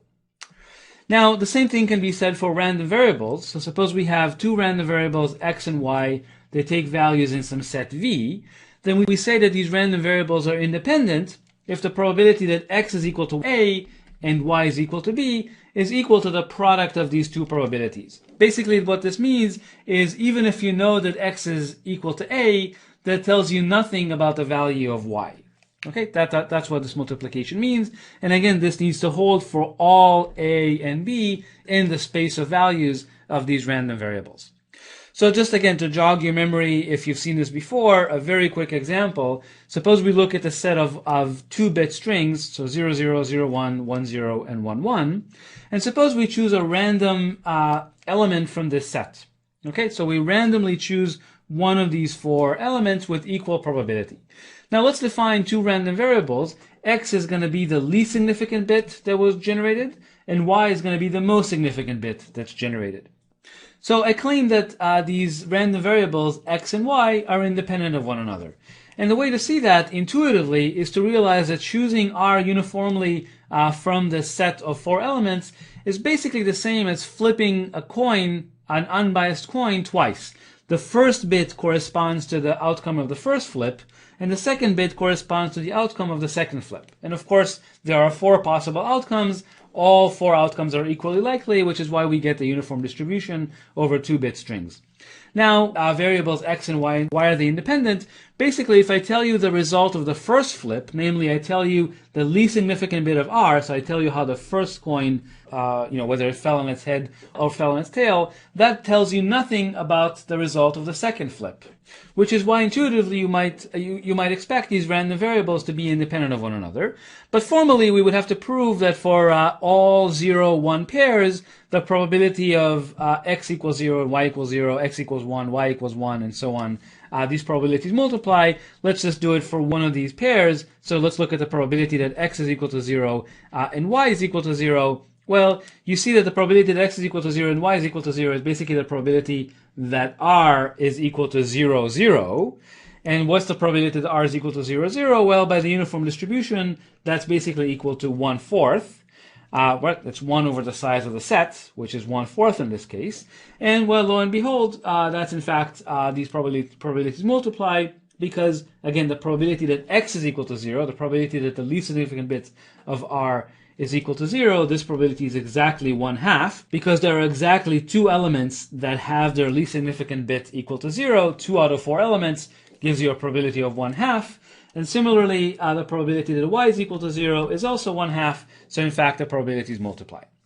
Okay, so that's this concept of independence. And the reason I wanted to show you that is because we're going to look at an important property of XOR that we're going to use again and again. So before we talk about XOR, let me just do a very quick review of what XOR is. So of course, XOR of 2 bits means the addition of those bits modulo 2. So just to kind of make sure everybody's on the same page, if we have 2 bits, so 0, 0, 0, 1, 1, 0, and 1, 1, their XOR, the truth table of the XOR, is basically just the addition modulo 2. You can see 1 plus 1 is equal to 2, modulo 2, that's equal to 0. So this is the truth table for the XOR, and I'm always going to denote XOR by this circle with a plus inside. And then when I want to apply XOR to bit strings, I apply the addition modulo 2 operation bitwise. So for example, the XOR of these 2 strings would be 1, 1, 0, and I guess I'll let you fill out the rest of the XORs just to make sure we're all on the same page. So of course it comes out to 1, 1, 0, 1. Now we're going to be doing a lot of XORing in this class. In fact, there's a classical joke that the only thing cryptographers know how to do is just XOR things together. But I want to explain to you why we see XOR so frequently in cryptography. Basically, XOR has a very important property, and the property is the following. Suppose we have a random variable y that's distributed arbitrarily over 0, 1 to the n. So we know nothing about the distribution of y. But now suppose we have an independent random variable that happens to be uniformly distributed also over 0, 1 to the n. So it's very important that x is uniform and that it's independent of y. So now let's define the random variable, which is the XOR of x and y. Then I claim that no matter what distribution y started with, this z is always going to be a uniform random variable. So in other words, if I take an arbitrarily malicious distribution and I XOR it with an independent uniform random variable, what I end up with is a uniform random variable. Okay, and this is again kind of a key property that makes XOR very useful for crypto. So this is actually a very simple fact to prove. Let's just go ahead and do it. Let's just prove it for 1 bit, so for n equals 1. Okay, so the way we'll do it is we'll basically write out the probability distributions for the various random variables. So let's see, for the random variable y, well, the random variable can be either 0 or 1. And let's say that P0 is the probability that it's equal to 0, and P1 is the probability that it's equal to 1. Okay, so that's one of our tables. Similarly, we're going to have a table for the variable x. Well, the variable x is much easier. That's a uniform random variable, so the probability that it's equal to 0 is exactly 1/2. Probability that it's equal to 1 is also exactly 1/2. Now let's write out the probabilities for the joint distribution. In other words, let's see what the probability is for the various joint values of y and x. In other words, how likely is it that y is 0 and x is 0, y is 0 and x is 1, y is 1 and x is 0, and 1, 1. Well, so what we do is basically, because we assume the variables are independent, all we have to do is multiply the probabilities. So the probability that y is equal to 0 is P0, probability that x is equal to 0 is 1/2, so the probability that we get 0, 0 is exactly P0 over 2. Similarly, for 0, 1, we'll get P0 over 2. For 1, 0, we'll get P1 over 2. And for 1, 1, again, the probability that y is equal to 1 and x is equal to 1, well, that's P1 times the probability that x is equal to 1, which is 1/2, so it's P1 over 2. Okay, so those are the 4 probabilities for the various options for x and y. So now let's analyze what is the probability that z is equal to 0. Well, the probability that z is equal to 0 is basically the same as the probability that, let's write it this way, xy is equal to 0, 0, or xy is equal to 1, 1. Those are the two possible cases that z is equal to 0 because z is the XOR of x and y. Now these events are disjoint, so this expression can simply be written as the sum of the two expressions given above. So basically it's the probability that xy is equal to 0, 0 plus the probability that xy is equal to 1, 1. So now we can simply look up these probabilities in our table. So the probability that xy is equal to 0, 0 is simply p0 over 2. And the probability that xy is equal to 1, 1 is simply p1 over 2. So we get p0 over 2 plus p1 over 2. But what do we know about p0 and p1? Well, it's a probability distribution. Therefore, p0 plus p1 must equal 1. And therefore, this fraction here must equal to a half. p0 plus p1 is equal to 1. So therefore, the sum of these two terms must equal a half. And we're done. Basically, we proved that the probability that z is equal to 0 is 1/2. Therefore, the probability that z is equal to 1 is also 1/2. Therefore, z is a uniform random variable. So this simple theorem is the main reason why XOR is so useful in cryptography. The last thing I want to show you about discrete probability is what's called the birthday paradox. And I'm going to do it really fast here because we're going to come back later on and talk about this in more detail. So the birthday paradox says the following. Suppose I choose n random variables in our universe U. Okay, and it just so happens that these variables are independent of one another. They actually don't have to be uniform. All we need to assume is that they're distributed in the same way. The most important property, though, is that they're independent of one another. So the theorem says that if you choose roughly the square root of the size of U elements, we're kind of ignoring this 1.2 here. It doesn't really matter. But if you choose square root of the size of U elements, then basically there's a good chance that there are two elements that are the same. In other words, if you sample about square root of U times, then it's likely that two of your samples will be equal to one another. And by the way, I should point out that this inverted E just means exists. So there exists indices I and j such that Ri is equal to Rj.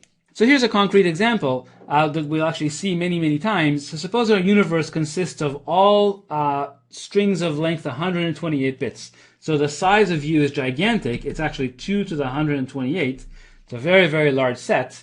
But it so happens that if you sample, say, around 2 to the 64 times from the set, this is about the square root of U, then it's very likely that two of your sample messages will actually be the same. So why is this called the birthday paradox? Well, traditionally it's described in terms of people's birthdays. So you would think that each one of these samples would be someone's birthday. And so the question is, how many people need to get together so that there are two people that have the same birthday? So just as a simple calculation, you can see there are 365 days in the year. So you would need about 1.2 times the square root of 365 people until the probability that two of them have the same birthday is more than a half. This, if I'm not mistaken, is about 24, which means that if 24 random people get together in a room, it's very likely that two of them will actually have the same birthday. This is why it's called a paradox, because 24 supposedly is a smaller number than you would expect. Interestingly, people's birthdays are not actually uniform across all 365 days in the year. There's actually a bias towards September, but I guess that's not relevant to the discussion here. The last thing I wanted to do is just show you the birthday paradox a bit more concretely. So suppose we have a universe of about 1 million samples. Then you can see that when we sample roughly 1,200 times, the probability that we sample the same element twice is roughly a half. But the probability of sampling the same number twice actually converges very quickly to 1. You can see that if we sample about 2,200 items, then the probability that two of those items are the same already is 90%. And, at 3,000, it's basically 1. So this converges very quickly to 1 as soon as you go beyond the square root of the size of the universe. So we're going to come back and study the birthday paradox in more detail later on, but I just for now wanted you to know what it is. So that's the end of this segment, and then in the next segment, we'll start with our first example encryption systems. Now that we understand stream ciphers, we're going to move on and talk about a more powerful primitive called a block cipher. So a block cipher is made up of two algorithms, E and D. These are encryption and decryption algorithms. And both of these algorithms take as input a key K.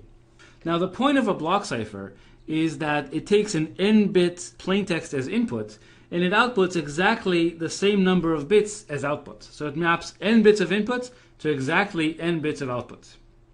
Now there are two canonical examples of block ciphers. The first one is called triple des. In triple des, the block size, namely the number of input bits, is 64. So triple des will map 64-bit blocks to 64-bit blocks, and it does it using a key that's 168 bits long.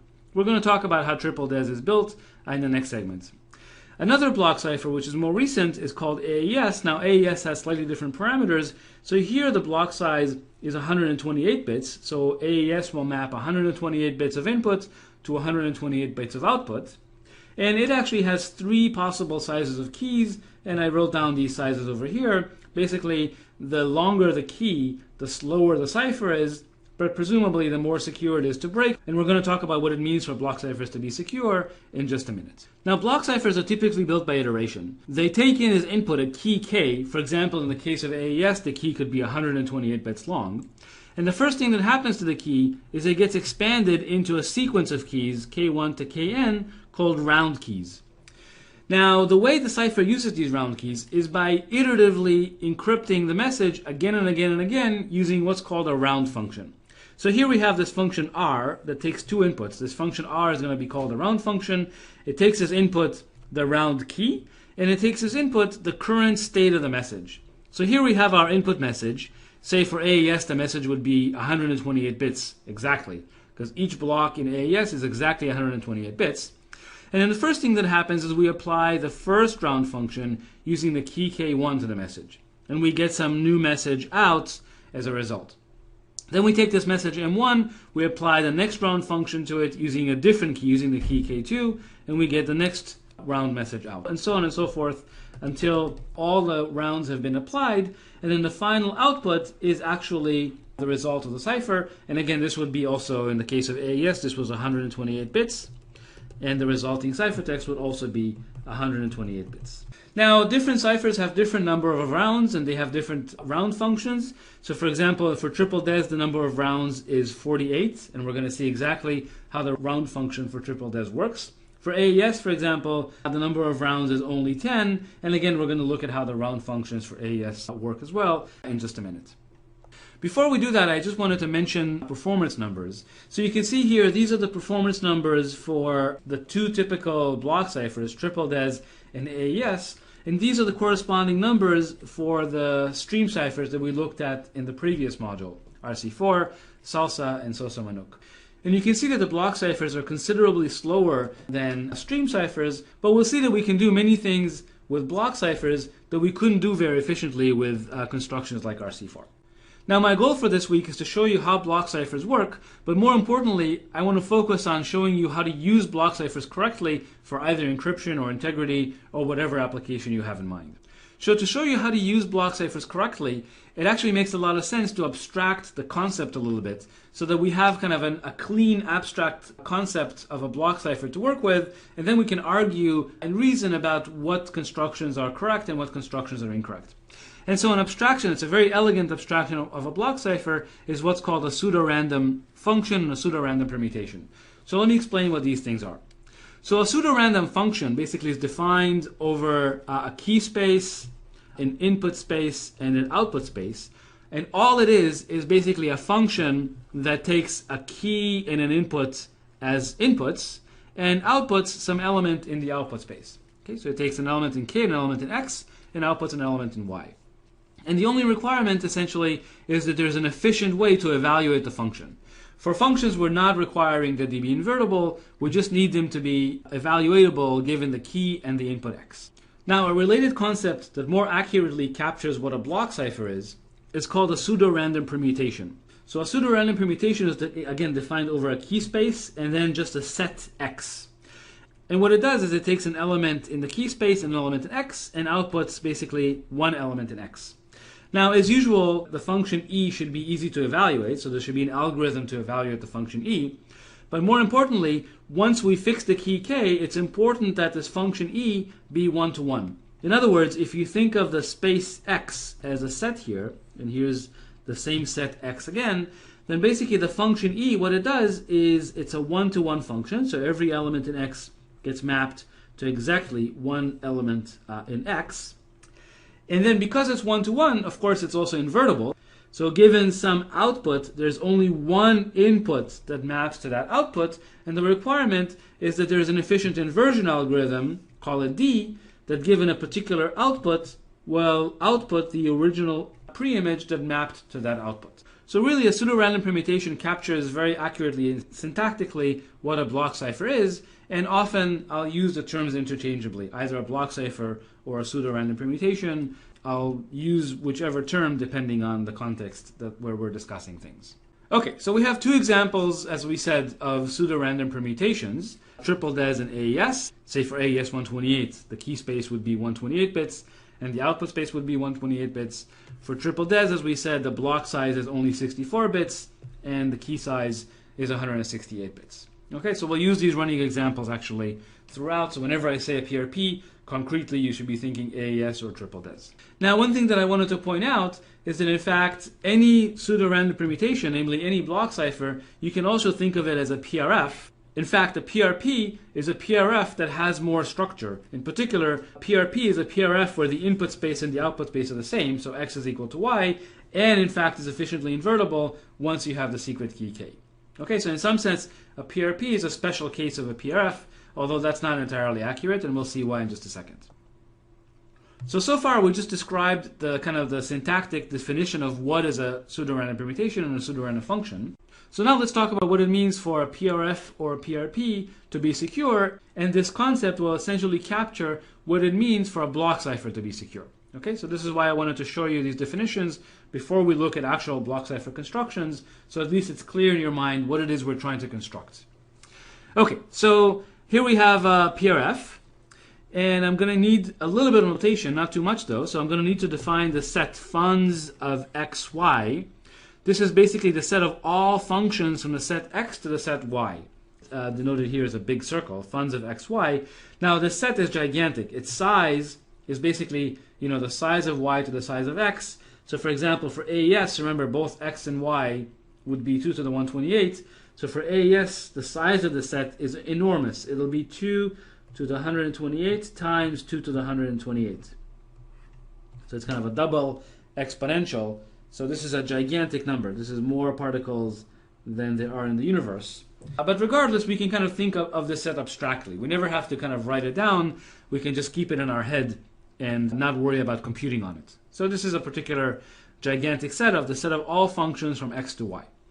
Now we're going to look at a much smaller set of functions, namely I'll call this set S sub f, and that's going to denote the set of all functions from x to y that are specified by the PRF as soon as we fix a particular key k. Okay, so we fix the key k, we let the second argument float, and that basically defines a function from x to y. And we're going to look at the set of all such functions for all possible keys in the key space. Okay, so if you think about it again, for AES, if we're using 128-bit keys, the size of this, I'll say SAES, is basically going to be 2 to the 128. So much, much, much smaller than the set of all possible functions from x to y. And now we say that a PRF is secure basically if a random function from x to y, so we pick some arbitrary function in this gigantic set of all functions from x to y, and we say that the PRF is secure if in fact a random function from x to y is indistinguishable from a pseudo-random function from x to y, namely when we pick a random function from the set SF. Okay, so more precisely, basically, again, the uniform distribution on the set of pseudo-random function is indistinguishable from the uniform distribution on the set of all functions. Let me be just a little bit more precise, just to give you a little bit more intuition about what I mean by that, and then we'll move on to actual constructions. So let me be a bit more precise about what it means for a PRF to be secure. And so what we'll do is basically the following. So we have our adversary just trying to distinguish truly random function from a pseudo-random function. So what we'll do is we'll let him interact with one of the two. So here in the top cloud, we're choosing a truly random function. In the bottom cloud, we're just choosing a random key for a pseudo-random function.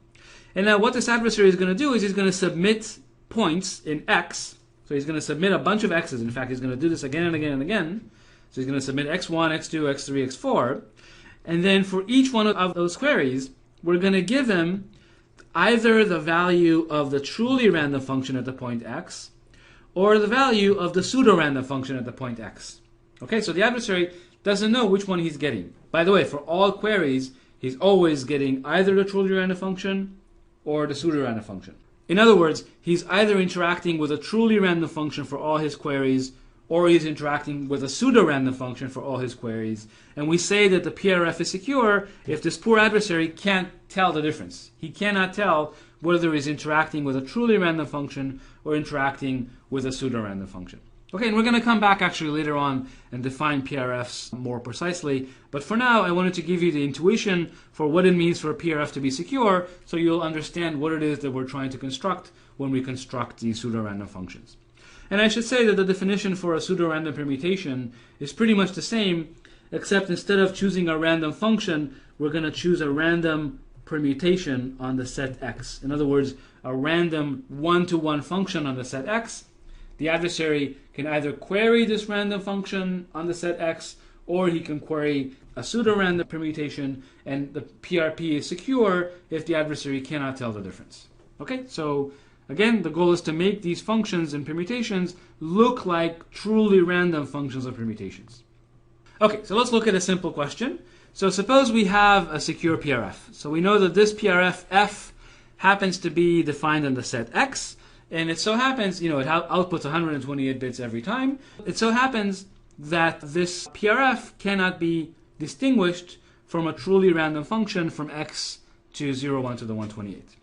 Now we're going to build a new PRF. Let's call this PRFG.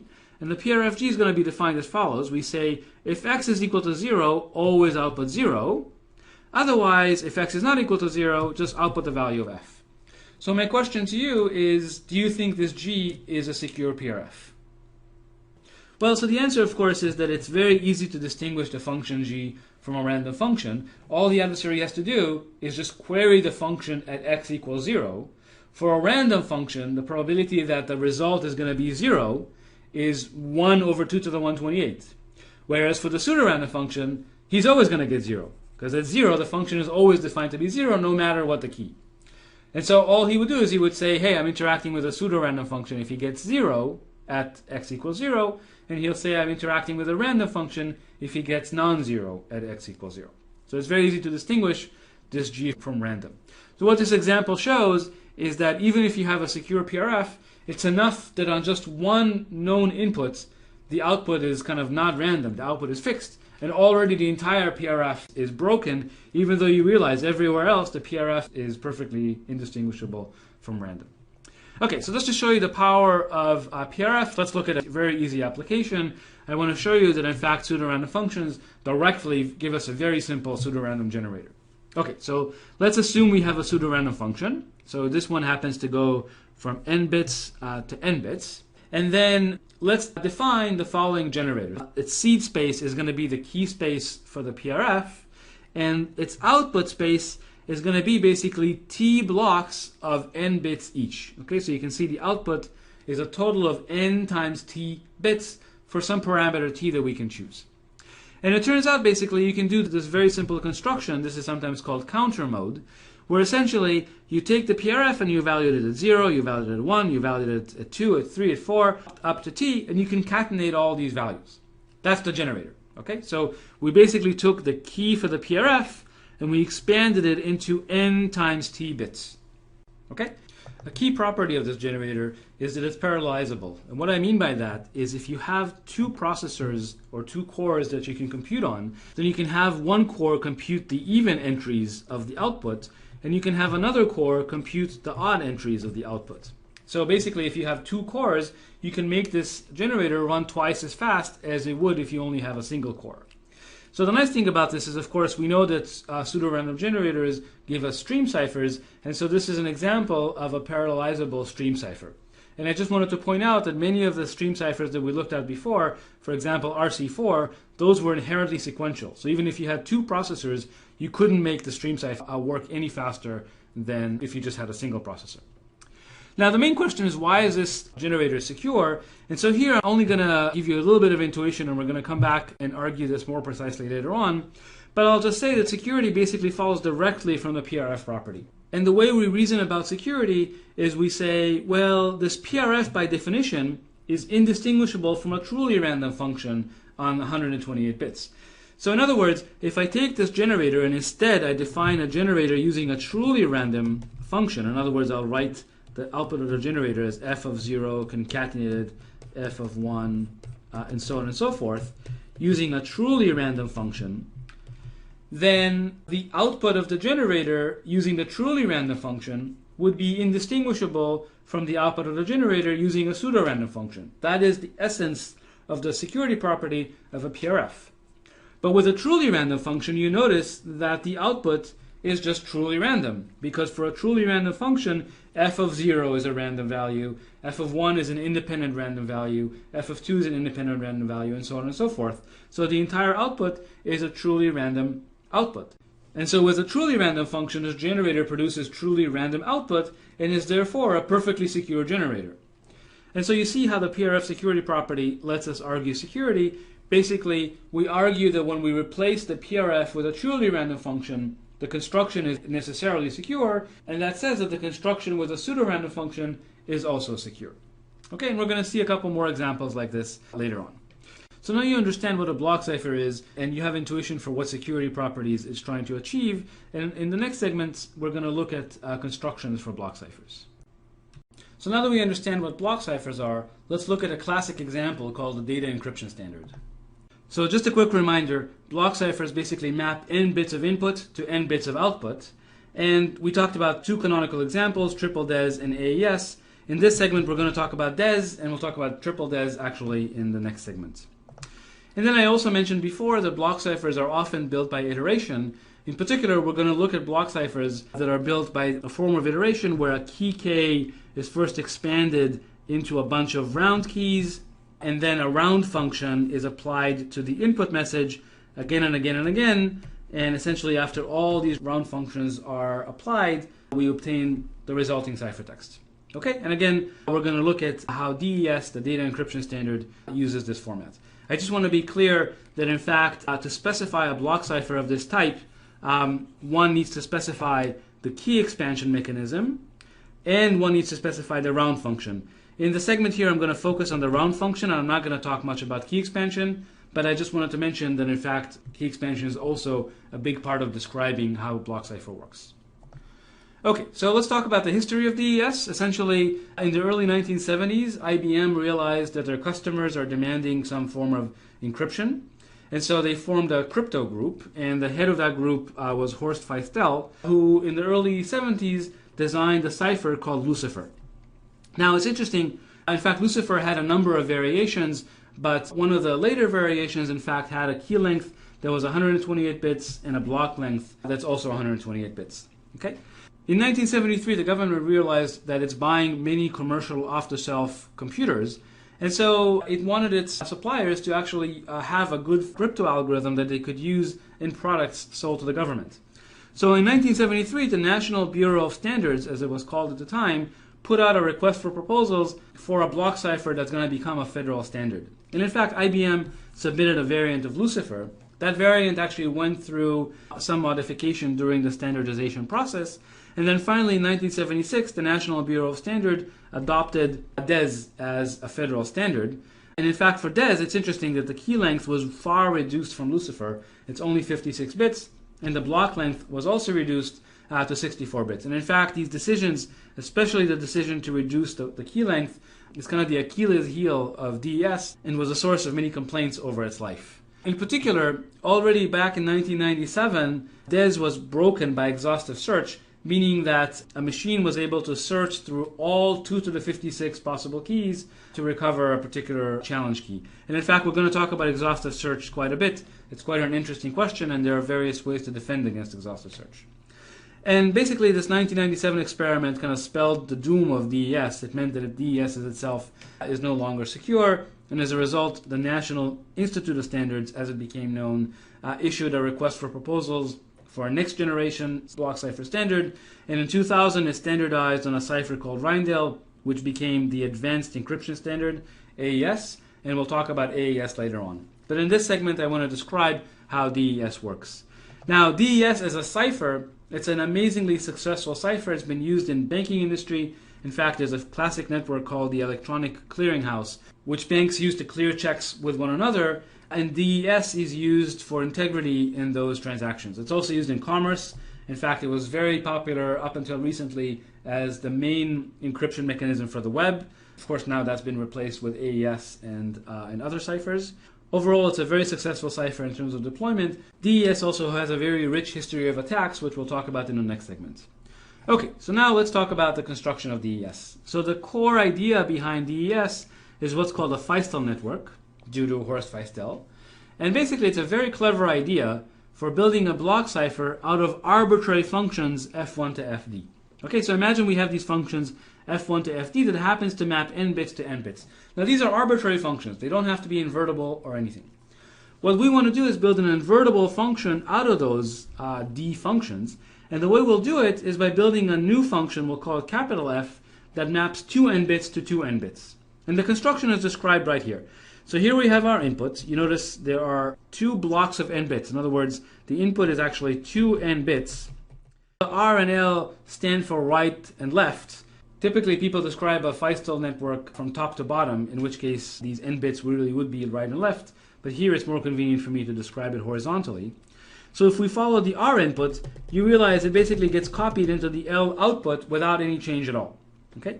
However, the L input is changed somewhat. Basically, what happens is the R input is fed into the function f1, and the resultant is XORed with L0, and that becomes the new R1 input. Okay, so this is called one round of a Feistel network, and it's done using the function f1.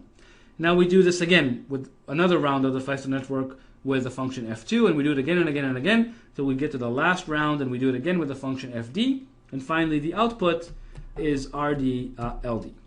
Okay, so if you like, we can write this in symbols, that basically li is simply equal to ri minus 1, and ri, let's see, that's the more complicated one, ri is equal, well, let's just follow the lines here, ri is just equal to fi applied to ri minus 1 XOR li. Okay, so and this is basically I goes from 1 to d. So this is the equation that defines a Feistel network mapping a 2n-bit input to 2n-bit output. So here we have again, I just copied the picture of the Feistel network, and the amazing claim is that in fact it doesn't matter which functions you give me. For any functions f1 to fd that you give me, the resulting Feistel network function is in fact invertible. And the way we're going to prove that is basically we're going to construct an inverse, because not only is it invertible, it's efficiently invertible.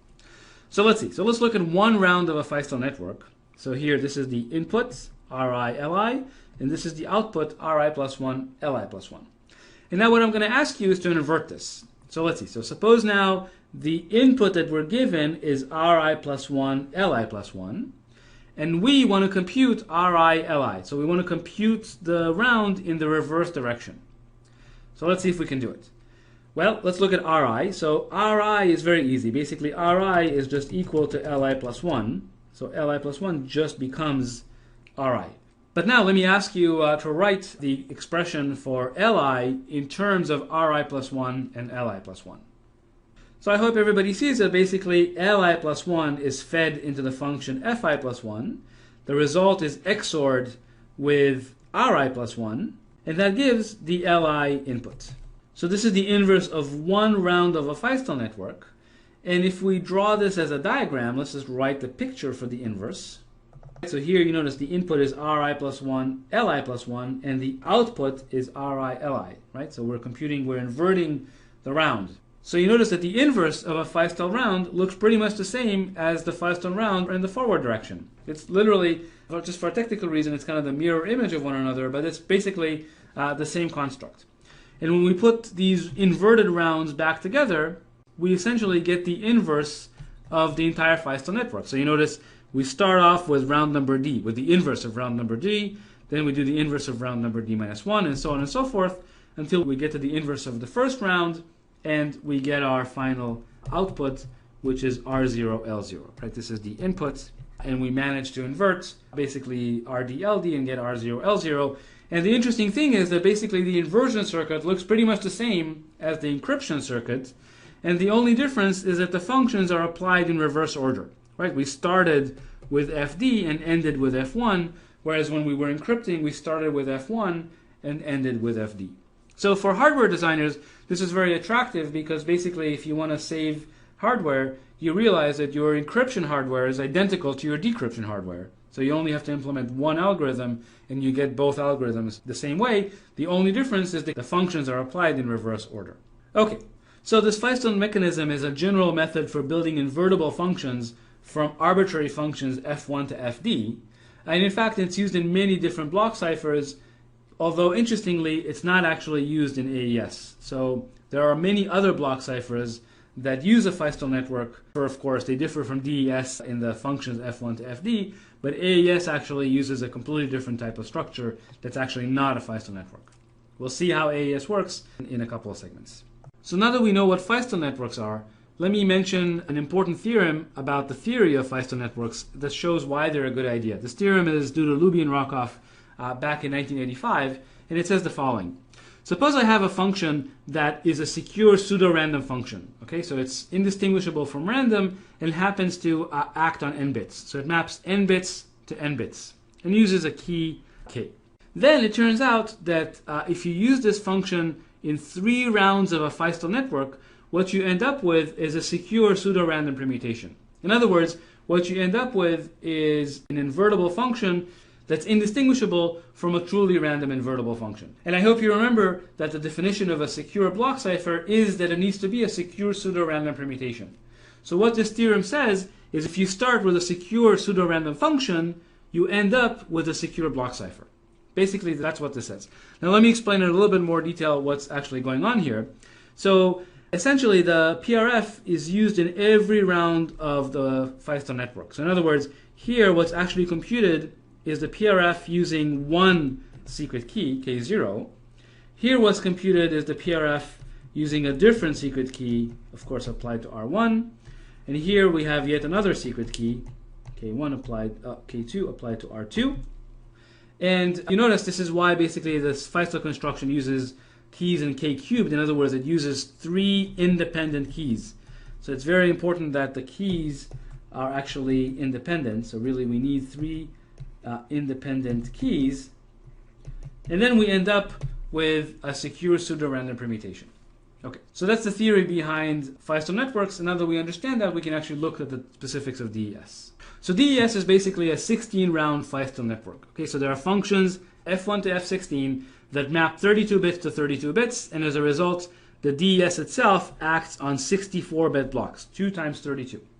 Now, the 16 round functions in DES are actually all derived from a single function f, just used with different keys. So in fact, these are the different round keys. So ki is a round key, and it's basically derived from the key k, derived from the 56-bit DES key k. Okay, and I'll describe what this function f is in just a minute. But basically, you see that by using 16 different round keys, we get 16 different round functions, and that gives us the Feistel network.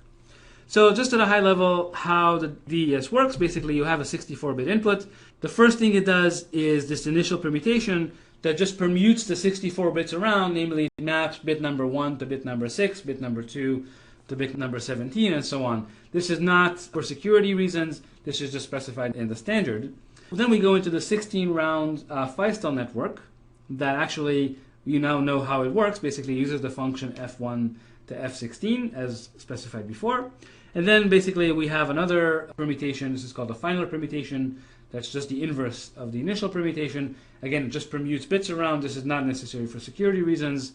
And then we finally get the final output. Okay, now as we said, there's a key expansion step, which I'm not going to describe. But basically this 56-bit DES key is expanded into these round keys, where each round key is 48 bits. Okay, so we have 16 48-bit round keys, and they're basically used in the 16 rounds of DES. And then when you want to invert the cipher, all you do is you use these round keys, these 16 round keys, in reverse order. Okay, so now that we understand the DES structure, the only thing that's left to do is specify the function capital F. So let me explain how this function works. So basically it takes as inputs its 32-bit value, let's call it x, but in reality you remember this is R0, R1, R2, R3, and so on and so forth. These are 32-bit values.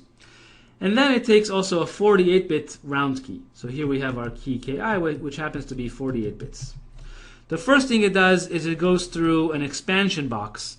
And this expansion box basically takes 32 bits and maps them into 48 bits. Now all the expansion box does is just replicate some bits and move other bits around. So for example, bit number 1 of x is replicated into positions 2 and 48 in the output. Bit number 2 of x is positioned in as bit number 3 of the output. And so on and so forth. Just by replicating some of the bits of x, we expand the input into 48 bits. The next thing we do is we compute an XOR with a round key. Sometimes people say that cryptographers only compute XORs.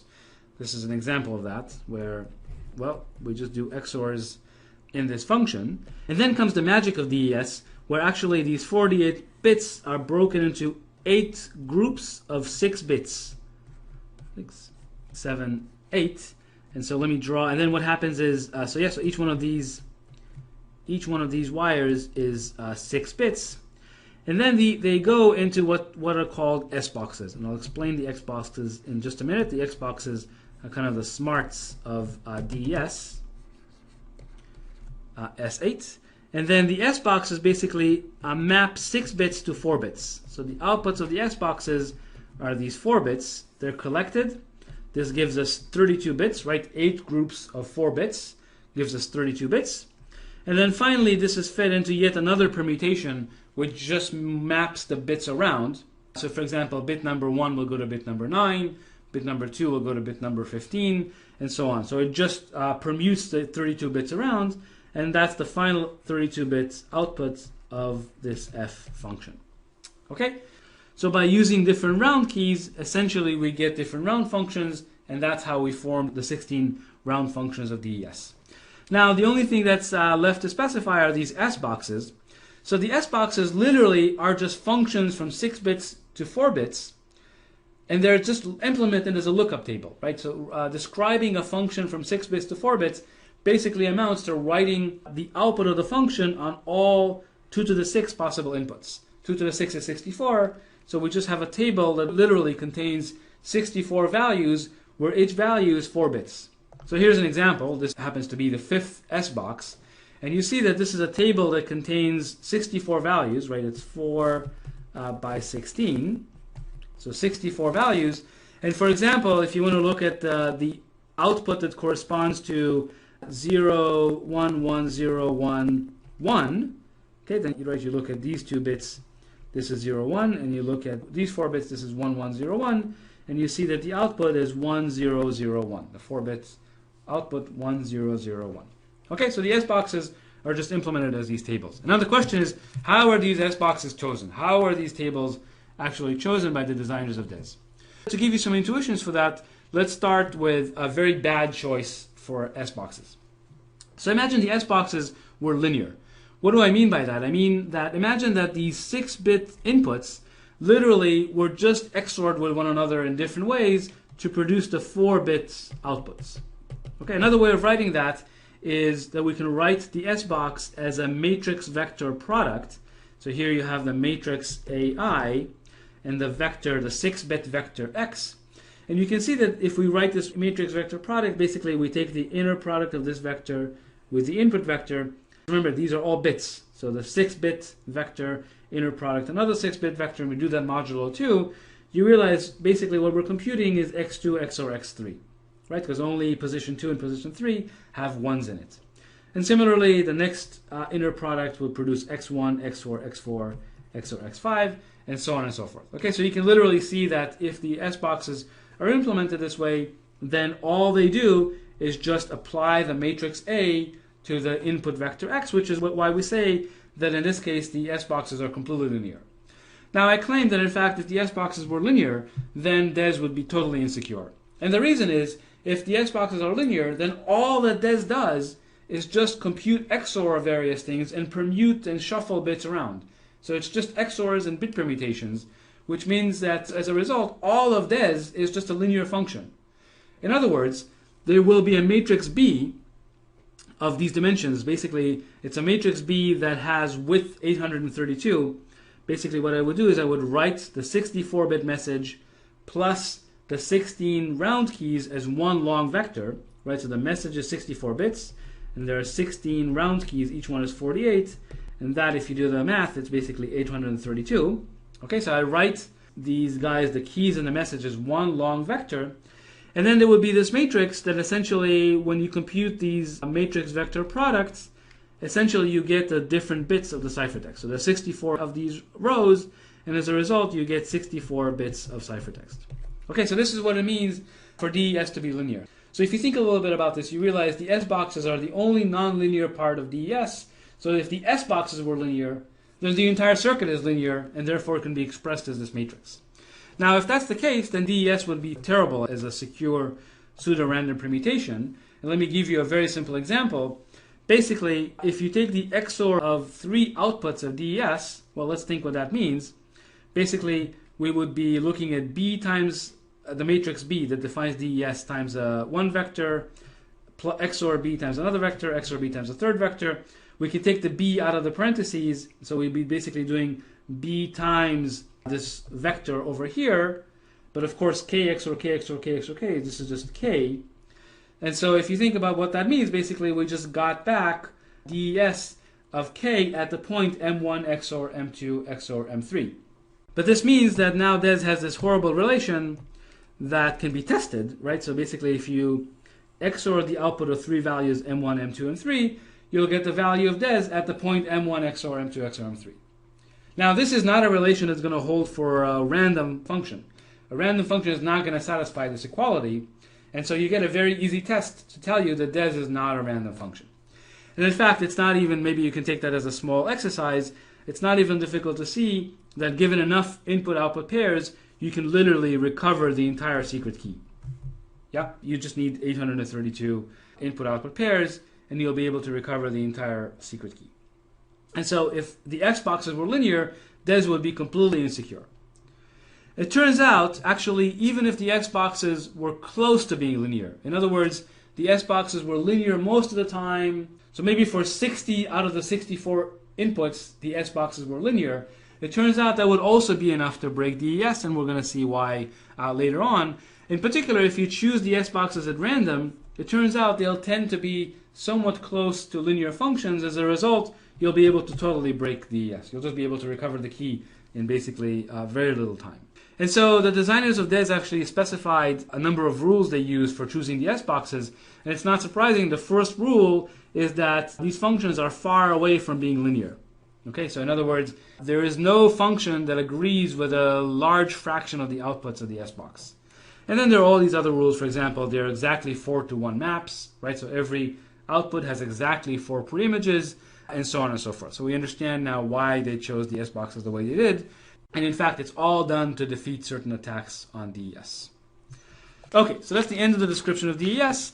And then in the next 2 segments, we're going to look at the security of DES. Now that we understand how DES works, let's look at a few attacks on DES. And we're going to start with an attack called exhaustive search.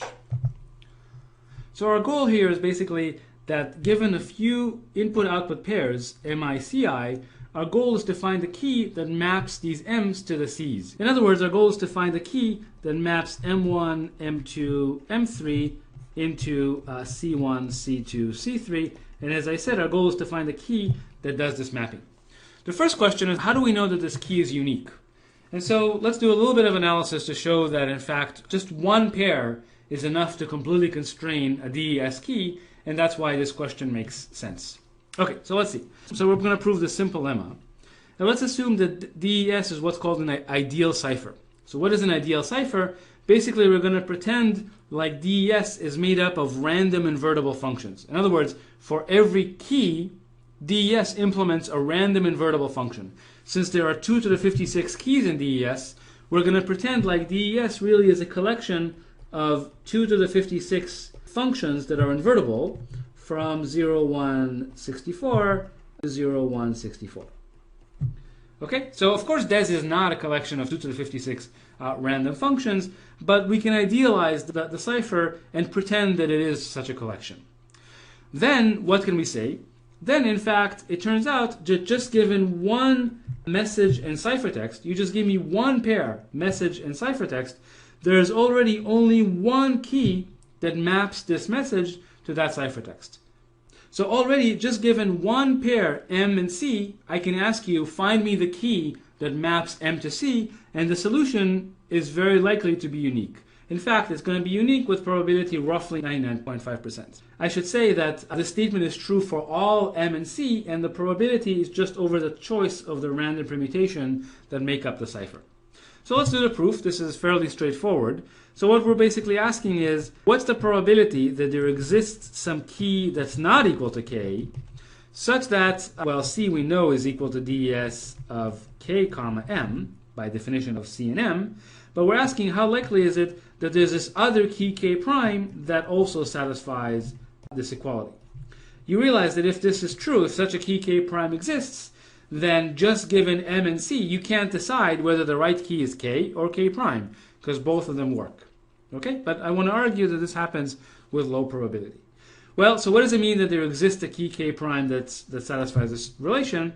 Well, we're asking, what's the probability that the first key, the all zero key satisfies it, or the second key satisfies it, or the third key satisfies it, and so on and so forth. So by the union bound, we can bound this probability by the sum over all keys k prime, over all 56-bit keys, of the probability that des km is equal to des k prime m.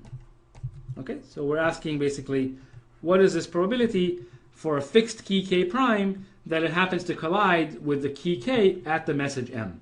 Well, let's think about this for a second. Let's fix this value. Let's suppose it's some fixed value. And then we're asking, how likely is it that a random permutation pi k prime at the point m happens to produce exactly the same output as the key k at the point m? Well, it's not difficult to answer and see that in fact this is, for a single key k prime, the probability is at most 1 over 2 to the 64. Right? There are 2 to the 64 possible outputs for the permutation. What's the probability that it lands exactly on this output? Well, it's 1 over 2 to the 64. And we're summing over all 2 to the 56 keys. So we just multiply the 2. We get 1 over 2 to the 8, which is basically 1 over 256. Okay? So the probability that the key is not unique is 1 over 256. Therefore, the probability that it is unique is 1 minus that, which is 99.5%. Okay, so already, if you give me one plain text ciphertext pair, the key is completely determined. There's only one key that will map that plain text to that ciphertext, and the question is just, can you find that key? Now, it turns out, in fact, if you give me two pairs, so you give me M1 and M2, and their corresponding outputs, C1 and C2, the probability, basically, just do exactly the same analysis, the probability basically becomes 1, that there's only one such key. Okay, essentially, this is very, very, very, very close to 1, and basically it says given two pairs, it's very, very likely that only one key will map this pair of messages to this pair of ciphertexts, and as a result, again, we can ask, well, find me that unique key. And by the way, the same is true for AES. If you look at AES 128, again, just given two input-output pairs, there's going to be only one key with very high probability. So essentially now we can ask for this exhaustive search problem. I give you 2 or 3 pairs, and I ask you, well, find me the key. So how are you going to do it? Well, you're going to do it by exhaustive search, essentially by trying all possible keys one by one until you find the right one. So this is what's known as the DES challenge. So let me explain how the DES challenge worked. The challenge was issued by a company called RSA. And what they did is basically they published a number of ciphertexts, but 3 of the ciphertexts had known plaintexts. So in particular, what they did is they took the message here, the unknown message is colon, and you can see they broke it up into blocks. If you look at these are basically 8-byte blocks. 8 bytes, as you know, is 64 bits. Right? So each one of these is 64 bits. And then they encrypted them using a secret key. They encrypted all using the same secret key to get kind of 3 ciphertexts. So this gives us 3 plaintext ciphertext pairs. And then they gave us a whole bunch of other ciphertexts, you know, C4, C5, C6. And the challenge was decrypt these guys using the key that you found from an exhaustive search over the first 3 pairs that you were given. Okay. So that was called the DES challenge. And let me tell you a little bit about how long it took to solve it.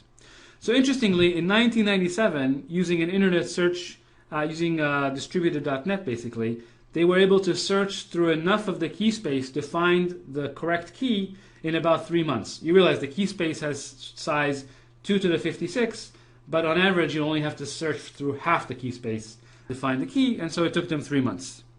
Then kind of a miraculous thing happened. The EFF actually contracted Paul Kocher to build special purpose hardware to break DES. This was a machine called DeepCrack.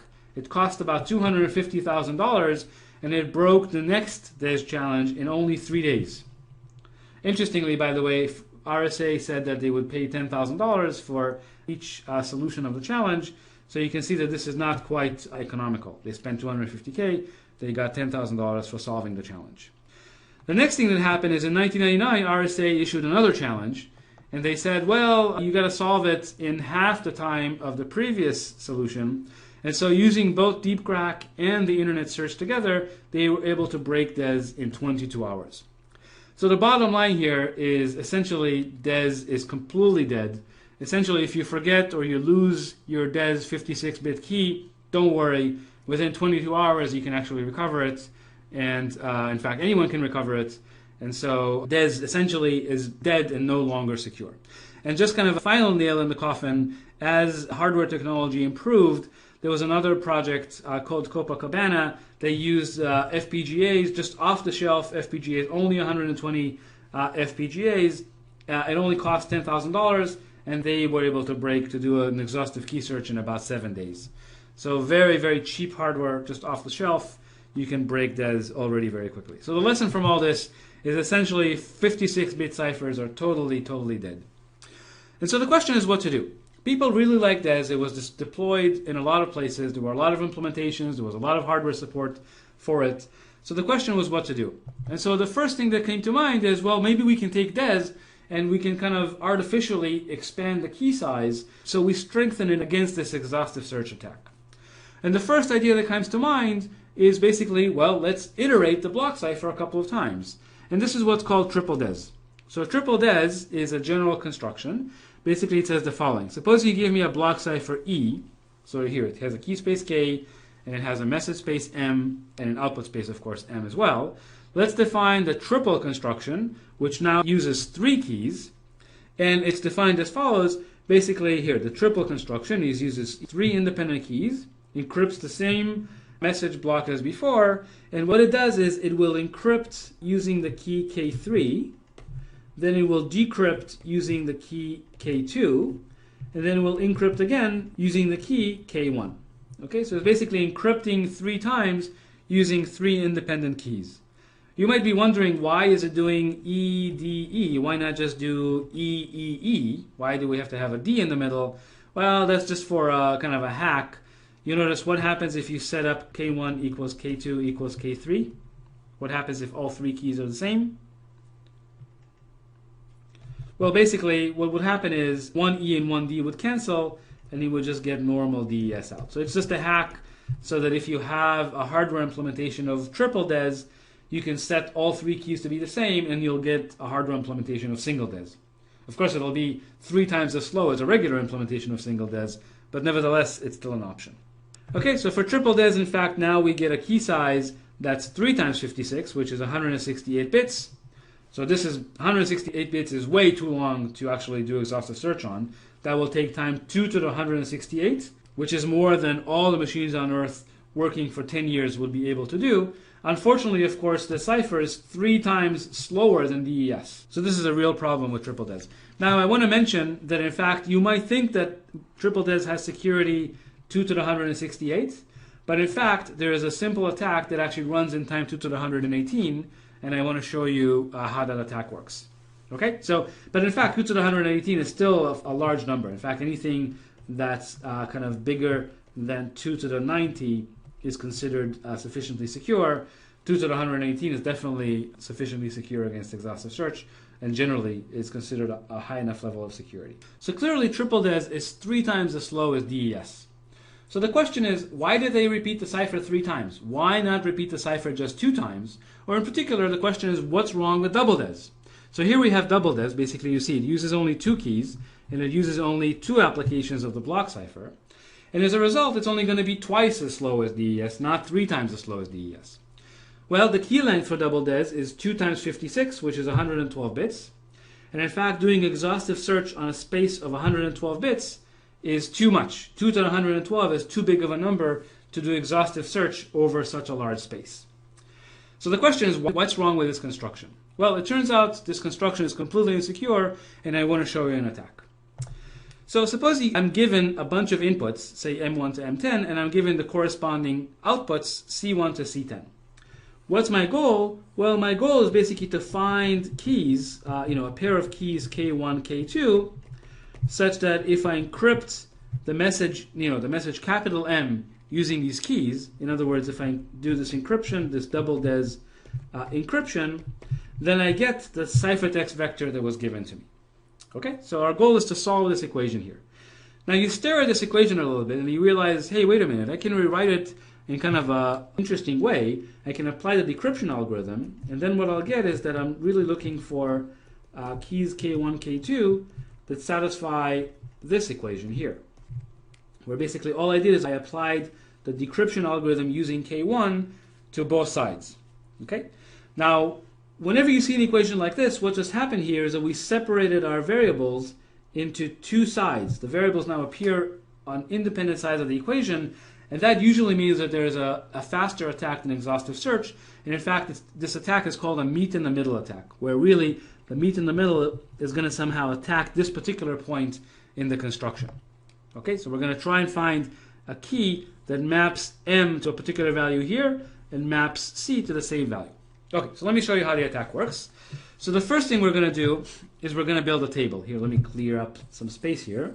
The first step is to build a table that for all possible values of K2 encrypts M under that value. Okay, so here we have this table. So you notice these are all, I'll say it like this, these are all 2 to the 56 DES keys, single DES keys. Okay, so the table has 2 to the 56 entries. And what we do is basically for each entry, we compute the encryption of M under the appropriate key. So this is the encryption of M under the all0 key, the encryption of M under the 1 key, and then at the bottom, we have the encryption of M under the all1 key. Okay, so there are 2 to the 56 entries, and we sort this table based on the second column. Okay, so far so good. So by the way, this takes time to build this table, takes time 2 to the 56, and I guess we also want to sort. Sorting takes n log n time, so it's 2 to the 56 times log 2 to the 56. Okay, so now that we have this table, we've essentially built all possible values in the forward direction for this point. Now what we're going to do is this meet in the middle attack, where now we try to go in the reverse direction with all possible keys K. Essentially, we compute the decryption of C under all possible keys K1. Okay, so now for each potential decryption, remember the table holds all possible values in the midpoint. So then for each possible decryption, we check, hey, is the decryption in the table, in the second column in the table? If it is in the table, then aha, we found a match. And then what do we know? We know that essentially, well, we found a match. So we know that, say, for example, a decryption using a particular key K1 happened to match this entry in the table, K sub 2 or more generally Ki, then we know that the encryption of M under Ki is equal to the decryption of C under K. Okay, so we kind of build this meet in the middle where the two sides, the encryption of M under Ki and the decryption of C under K collided. But if they collided, then we know that in fact this pair, Ki and K, is equal to the pair that we're looking for. And so we've just solved our challenge. So now let's look at what's the running time of this. Well, we had to build a table and then sort it. And then for all possible decryptions, we had to do a search through the table. So there were 2 to the 56 possible decryption. Each search in a sorted table takes log of 2 to the 56 time. If you just work it out, this turns out to be 2 to the 63, which is way, way, way, way, way smaller than 2 to the 112. Okay, so this is a serious attack. It's probably doable today. That runs in a total time of 2 to the 63, which is about the same time as the exhaustive search attack on DES. So really, double DES really didn't solve the exhaustive search problem because, well, there's an attack on it that runs in about the same time as exhaustive search on single DES. Now, someone might complain that in fact this algorithm, well, we have to store this big table, so it takes up a lot of space, but, you know, so be it. That's nevertheless, the running time is still quite smaller, significantly smaller than 2 to the 112. Now you notice, by the way, the same attack applies to triple DES. What you would do is you would implement a man-in-the-middle attack against this point. You would build a table of size 2 to the 56 of all possible encryptions of M, and then you would try to decrypt with all 2 to the 112 keys until you find a collision, and when you find a collision, you've basically found K1, K2, K3. Okay, so even triple DES has an attack that basically explores only 2 to the 112 possible keys. But 2 to the 112 is a large enough number, so triple DES, in fact, as far as we know, is sufficiently secure. I should mention that triple DES is actually a NIST standard, and so triple DES is actually used quite a bit, and in fact, DES should never, ever, ever be used. If for some reason you're forced to use some version of DES, use triple DES, not DES. Okay, I want to mention one more method for strengthening DES against exhaustive search attacks. This method actually is not standardized by NIST because it doesn't defend against more subtle attacks on DES. But nevertheless, if all you're worried about is exhaustive search and you don't want to pay the performance penalties of triple DES, then this is an interesting idea. So let me show you how it works. So let E be a block cipher that operates on n-bit blocks. We're going to define the EX construction, and for DES we're going to get DESX to be the following. So we use 3 keys, K1, K2, K3. And then basically before encryption, we XOR with K3. Then we encrypt using K2. And then after encryption, we XOR with K1. That's it. That's the whole construction. So basically, you notice it doesn't slow the block cipher much because all we did is we applied the cipher plus 2 additional XORs, which are super fast. The key length for this is in fact, well, we got 2 keys that are as long as the block size. And we got 1 key that's as long as the key size, so the total is 184 bits. Now, it turns out actually the best attack that's known is actually an attack that takes time 2 to the 120, and it's actually fairly simple. So it's a generic attack on EX. It will always take time, basically the block size plus the key size, and it's a simple homework problem for you to try to figure out this attack. I think this is a good exercise. Okay, in fact, there's some analysis to show that there is no exhaustive search attack on this type of construction. So it's a fine construction against exhaustive search, but there are more subtle attacks on DES that we'll talk about in the next segment that basically this construction will not prevent. One thing that I want to point out, unfortunately I found this mistake in a number of products, is if you just decide to XOR on the outside, or if you just decide to XOR on the inside, as opposed to XORing on both sides, which is what DESX does. You notice DESX XORs both on the outside and on the inside. If you just do one of them, then basically this construction does nothing to secure your cipher. It'll still be as vulnerable to exhaustive search as the original block cipher E. Okay, so this is another homework problem, and actually you'll see that as part of our homeworks. Okay, so this basically concludes our discussion of exhaustive search attacks, and next we'll talk about more sophisticated attacks on DES. There is an immense literature on attacking block ciphers. In this segment, I just want to give you a taste for what these attacks look like, and I hope I'll convince you that you should never, ever, ever design your own block cipher and just stick to the standards like triple DES and AES. The first set of attacks I want to talk about are attacks on the implementation of the block cipher. As an example, imagine you have a smart card that's implementing a block cipher. So the smart card, for example, could be used for credit card payments and might have a secret key inside of it to authenticate your credit card payments as you stick the card into a payment terminal, say. So now if an attacker obtains your smart card, what he could do is he could actually take the smart card to a lab and then run the card and measure very precisely how much time the card took to do encryption and decryption.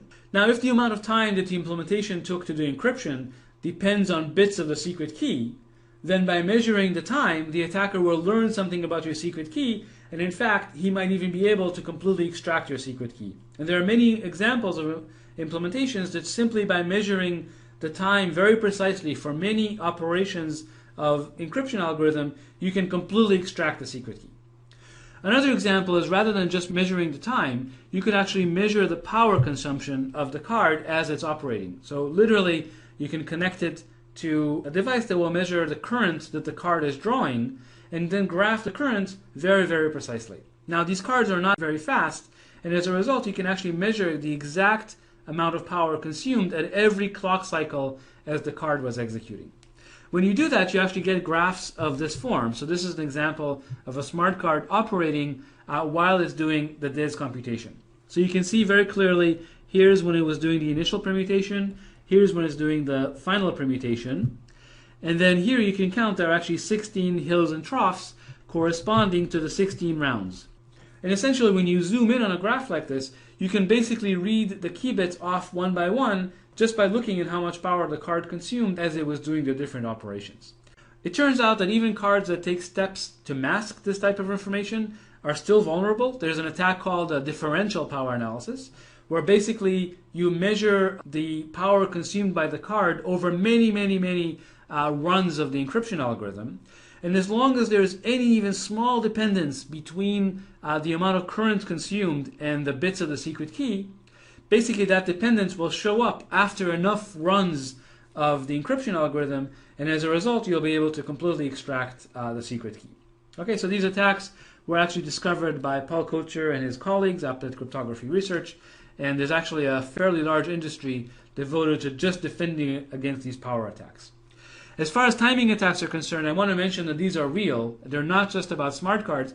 For example, you can imagine a multi-core processor where the encryption algorithm is running on one core and the attacker code happens to be running on another core. Now, these cores actually share the same cache, and as a result, an attacker can actually look at the exact cache misses that the encryption algorithm incurred. It turns out that by looking at cache misses, you can completely figure out the secret key used by the algorithm. So one core can essentially extract information from the other core just by looking at cache misses. So implementing these block ciphers is actually quite subtle because you have to make sure that the side channel attacks don't leak information about your secret key.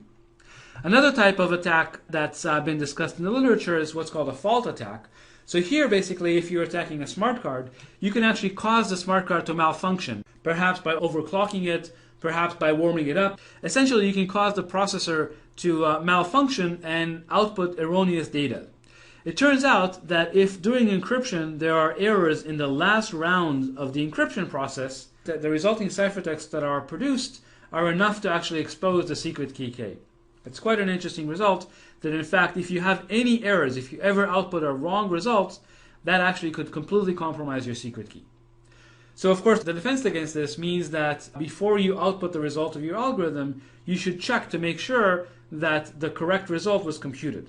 Now, of course, that's non-trivial, because how do you know that the error didn't happen in your checking algorithm? But there are known ways around that. So basically, you can actually compute something 3 or 4 times, take majority over all those results, and be assured that the output really is correct, as long as not too many faults occurred inside of your computation. These are attacks on the implementation. I hope these examples kind of show you that not only should you not invent your own block ciphers, you should never even implement these crypto primitives yourself, because A, you have to make sure there are no side channel attacks on your implementation, and B, you have to make sure that the implementation is secure against fault attacks. Okay, so instead you should just use standard libraries like the ones available in OpenSSL and many other libraries out there.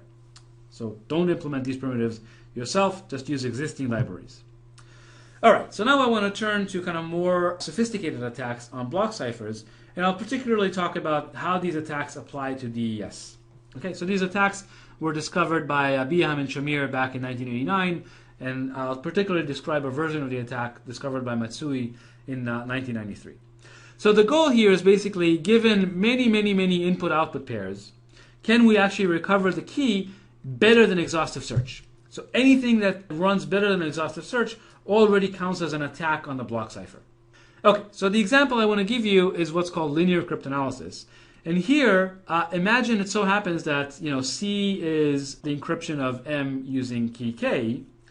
And suppose it so happens that if I look at a random key and a random message, somehow there's a dependence between the message, ciphertext, and the key bits. In particular, if I XOR a subset of the message bits, so this is just a subset of the message bits, if I XOR that with a certain subset of the ciphertext bits, so these two the attacker sees. The attacker has the message and the attacker has the ciphertext. And then you compare that to an XOR of a subset of the key bits. Now, if the two were completely independent, which is what you'd like, you definitely don't want your message and your ciphertext to somehow predict your key bits. If the two are like completely independent, then this equality will hold with probability exactly 1/2. But suppose it so happens that there's a bias, and this probability holds with probability half plus epsilon for some small epsilon. It so happens that in fact for DES, there is such a relation. The relation holds specifically because of a bug in the design of the 5th S-box. It turns out the 5th S-box happens to be too close to a linear function, and that linear function basically, as it propagates through the entire DES circuit, generates a relation of this type. You notice this is basically a linear relation that's being computed here. So this small, tiny linearity in the 5th S-box generates this relation over the entire circuit where the epsilon is tiny. Epsilon is 1/2^21, and I wrote down what that is. So the bias is really small, but nevertheless there is a bias using these particular subsets of bits. Now I'm not going to show you how to derive this relation, or I'm not going to show you even what it is. I'll just tell you how to use a relation like this once you find it. Okay, so here's our relation that we have, and the question is how to use it. So with a little bit of statistics, you can actually use an equation like this to determine some of the key bits. And here's how you do it. Suppose you were given 1/epsilon² message ciphertext pairs, and these have to be independently random messages and the corresponding ciphertexts. What you would do is you would use the formula above. In fact, you would use the left-hand side of the formula above to compute this relation between the message and ciphertext for all the pairs you were given. Now, what do you know? You know that for half plus epsilon of these values, you know that these things will be equal to an XOR of the key bits. So if you take majority over all the values you've computed, it turns out it's not so difficult to see that in fact you'll get the correct prediction for the XOR of the key bits with probability 97.7%. In other words, if this relation happens to be correct more than half the time, then the majority will be right. And because there's a bias, there's an epsilon bias, the probability that you will be correct more than half the time is in fact 97.7%, in which case the majority in fact will give you the correct XOR of the key bits. Okay, so this is kind of cool. Within 1/epsilon² time, you can figure out an XOR of a bunch of key bits. So now let's apply this to DES. So for DES we have epsilon, which is 1/21, which means that if you give me 2^42 input-output pairs, I can figure out an XOR of the key bits. And now it turns out, I'm not going to exactly show you how, roughly speaking, using this method, you don't just get one key bit. In fact, you get 2 key bits. You can kind of use this relation, one's going in a forward direction and one's going in the backwards direction. So that gives you 2 XORs of bits of the secret key. Okay, so that's 2 bits of information about the secret key. And then it turns out you can get 12 more bits because essentially you can figure out what the inputs are to the 5th S-box. Okay, so I'm not going to exactly show you how, but it turns out you can get 12 more bits, which is a total of 14 bits overall. So now using this method, you've recovered 14 bits of the secret key, and of course it took you time 2^42. Okay, so then what do you do? Well, so the rest of it is easy. Now what you're going to do is you're going to do exhaustive search on the remaining bits. Well, how many remaining bits are there? Well, there are 42 remaining bits, so the exhaustive search would take you time 2^42. So what's the total attack time?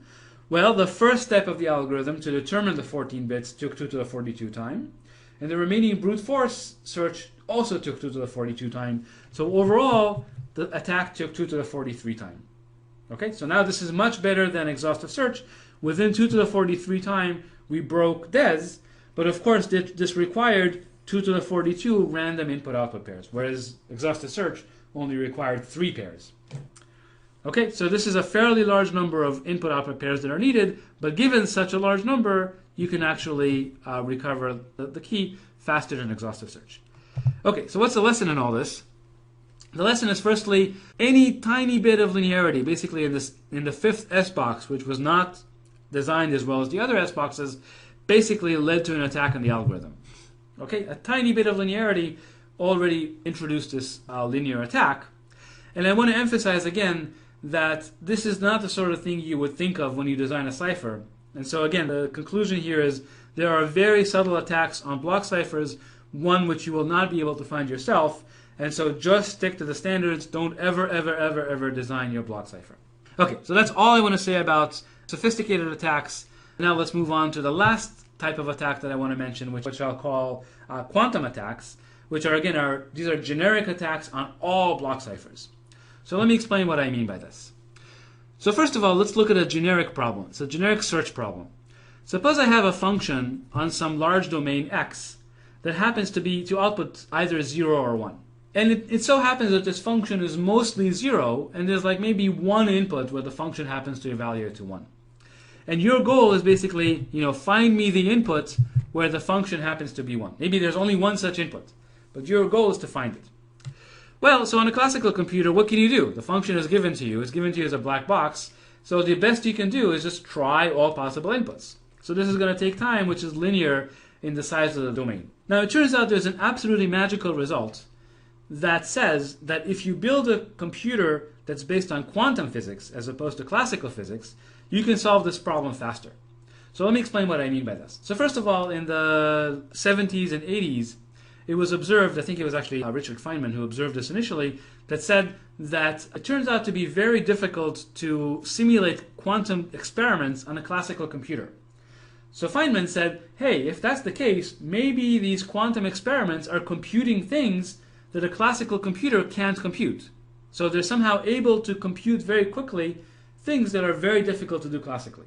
And that turned out to be correct. And in fact, the example I want to show you is one of these amazing things that, in fact, if you could build a quantum computer that's using quantum physics, then in fact you can solve this search problem not in time x, but in time square root of x. So somehow, even though the computer doesn't know anything about the function f, it's treating it as a black box, nevertheless, it's able to find a point when the function is 1 in time square root of x.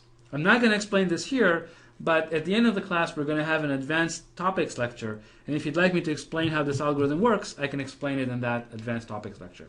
It's actually quite interesting. And in fact, quantum computers have quite an impact on crypto. And again, as I said, I can explain this in the very last lecture. All right. So what does this have to do with breaking block ciphers? So far, it's just a generic search problem. Well, actually, I guess I should say before I show you the application, I should mention that, well, you might be wondering, well, can someone build a quantum computer? And this is still completely unknown. But at this point, nobody really knows if we can build large enough quantum computers to actually take advantage of this beautiful algorithm due to Grover. All right, so what does this have to do with block ciphers? Well, so suppose I give you a message and a ciphertext pair. Just one or just a few. We can define a function as follows. It's a function on k. It's a function on the key space. And the function will basically output 1 if it so happens that the encryption of M with K maps to C, and it will output 0 otherwise. Now we argue that basically this is exactly the type of function that's 1 at one point in the key space, and that's it. So by Grover's algorithm, we can actually find the secret key in times square root of K. So what does that mean? For DES, this would totally destroy DES. This would say that in time 2 to the 28, you can find a key. 2 to the 28 is about 200 million, so 200 million steps, which is, this takes a millisecond on a modern computer. This would totally destroy DES. But even AES with 128-bit keys, you would be able to find the secret key in time roughly 2 to the 64. And 2 to the 64 is these days considered insecure. That's within the realm of exhaustive search. And so basically, if somebody was able to build a quantum computer, we would then say that AES 128 is no longer secure. Instead, if somebody, if tomorrow you open up the newspaper and you read an article that says, so-and-so built a quantum computer, the conclusion, the consequence of all that is that you should immediately move to block ciphers that use 256 bits, because then the running time of Grover's algorithm is 2 to the 128, which is more time than we consider feasible. And basically, there are example ciphers with 256 bits, for example, AES 256. This is one of the reasons why AES was designed with 256 bits in mind, but to be honest, this is not the only reason. There are other reasons why you wanted to have larger key sizes. Okay, so this is, as I said, just a taste of the different attacks on block ciphers, and I'm going to leave it at that. If we decide on quantum for the last topic of the course, then we'll cover that in the very last lecture. Over the years, it became clear that DES and triple DES are simply not designed for modern hardware and are too slow. As a result, NIST started a new process to standardize on a new block cipher called the Advanced Encryption Standard, or AES for short. NIST started this effort in 1997 when it requested proposals for a new block cipher. It received 15 submissions a year later, and finally in the year 2000 it adopted the cipher called Rindel as the Advanced Encryption Standard. This was a cipher designed in Belgium, and we already said that its block size is 128 bits, and it's got three possible key sizes, 128 bits, 192, and 256. And now the assumption is that the larger the key sizes, the more secure the block cipher is as a pseudo-random permutation. But because it also has more rounds involved in its operation, the slower the cipher becomes. So the larger the key, supposedly the more secure the cipher, but also the slower it becomes. So for example, AES 128 is the fastest of these ciphers, and AES 256 is the slowest. Now AES is built as what's called a substitution permutation network. It's not a Feistel network. Remember that in a Feistel network, half the bits were unchanged from round to round. In a substitution permutation network, all the bits are changed in every round, and the network works as follows. So here we have the first round of the substitution permutation network, where the first thing we do is we XOR the current state with a round key, in this case the first round key. Then we go through a substitution layer where blocks of state are replaced with other blocks based on what the substitution table says. And then we go through a permutation layer where bits are permuted and shuffled around. And then we do this again. We XOR with the next round key, we go through a substitution phase, and we permute the bits around. And so on and so on and so forth until we reach the final round where we XOR with the very last round key, and then out comes the output. Now, an important point about this design is that, in fact, because of how it's built, every step in this network needs to be reversible so that the whole thing is reversible. And so the way we would decrypt, essentially, is we would take the output and simply apply each step of the network in reverse order. So we start with a permutation step, and we have to make sure that step is reversible. Then we look at the substitution layer, and we have to make sure this step is reversible. And this is very different from DES. In DES, if you remember, the substitution tables were not reversible at all. In fact, they mapped 6 bits to 4 bits, whereas here, everything has to be reversible, otherwise it would be impossible to decrypt. And of course, the XOR with the round key is reversible as well. Okay, so inversion of a substitution permutation network is simply done by applying all the steps in the reverse order. So now that we understand the generic construction, let's look at the specifics of AES. So AES operates on a 128-bit block, which is 16 bytes. So what we do with AES is we write those 16 bytes as a 4x4 matrix. Each cell in the matrix contains 1 byte.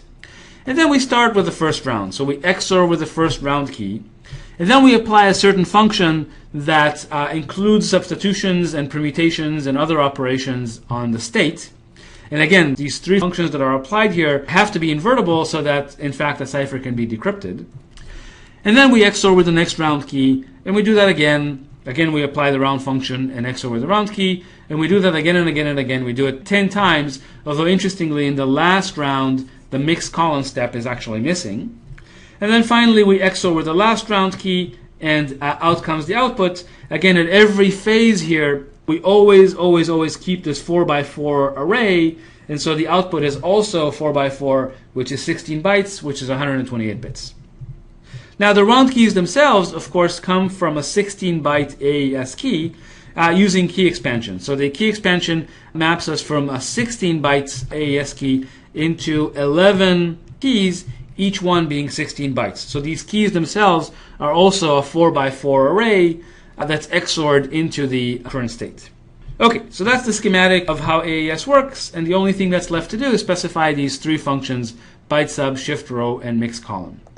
And those are fairly easy to explain, so I'm just going to give you the high-level description of what they are, and those interested in the details can look it up online. So the way byte substitution works is literally it's one S box containing 256 bytes, and essentially what it does is it applies the S box to every byte in the current state. So let me explain what I mean by that. So the current state is going to be this 4x4 table. So here we have the 4x4 table. And to each element in this table, we apply the S box. So let's call it the A table. And then what we do is essentially for all 4x4 entries, essentially the next step, Aij, becomes the current step evaluated at the lookup table. So we use the current cell as an entry, as an index into the lookup table, and then the value of the lookup table is what's output. Okay, so that's the first step. The next step that happens is a shift row step, which is basically just a permutation. So essentially, we kind of do a cyclic shift on each one of the rows. So you can see the second row is cyclically shifted by 1 position, the third row is cyclically shifted by 2 positions, and the third row is cyclically shifted by 3 positions. And the last thing we do is mix columns, where literally we apply a linear transformation to each one of these columns. So there's a certain matrix that multiplies each one of these columns, and it becomes the next column. So this linear transformation is applied independently to each one of the columns.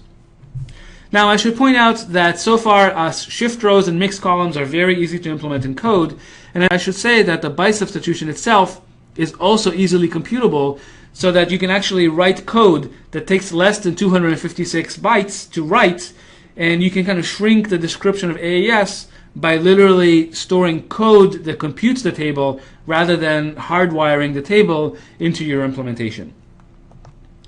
And in fact, this is kind of a generic fact about AES, that if you kind of allow no pre-computation at all, including computing the S box on the fly, then in fact you get a fairly small implementation of AES, so it could fit on very constrained environments where there isn't enough room to hold complicated code.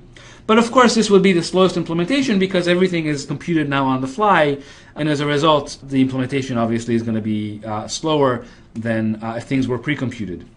And then there's this trade-off. For example, if you have a lot of space and you can support large code, you can actually pre-compute quite a bit of the 3 steps that I just mentioned. In fact, there are multiple options of pre-computations. You can build a table that's only 4 kilobyte big, or you can build a table that's even longer, maybe 24 kilobytes. So basically, you'll have these big tables in your implementation, but then your actual performance is going to be really good because all you're doing is just table lookups and XORs. You're not doing any other complicated arithmetic. And as a result, if you can do a lot of pre-computation, these 3 steps here, byte sub, shift rows, and mixed columns, can be converted just into a small number of table lookups and some XORs. All you can do is just compute the S box, so now your implementation would just have 256 bytes hard-coded. The rest would just be code that's actually computing these 3 functions. The performance would be slower than in the previous step, but the code footprint would also be smaller. So, and overall, there's this nice trade-off between code size and performance. So on high-end machines, on high-end servers, where you can afford to have a lot of code, you can pre-compute and store these big tables and get the best performance.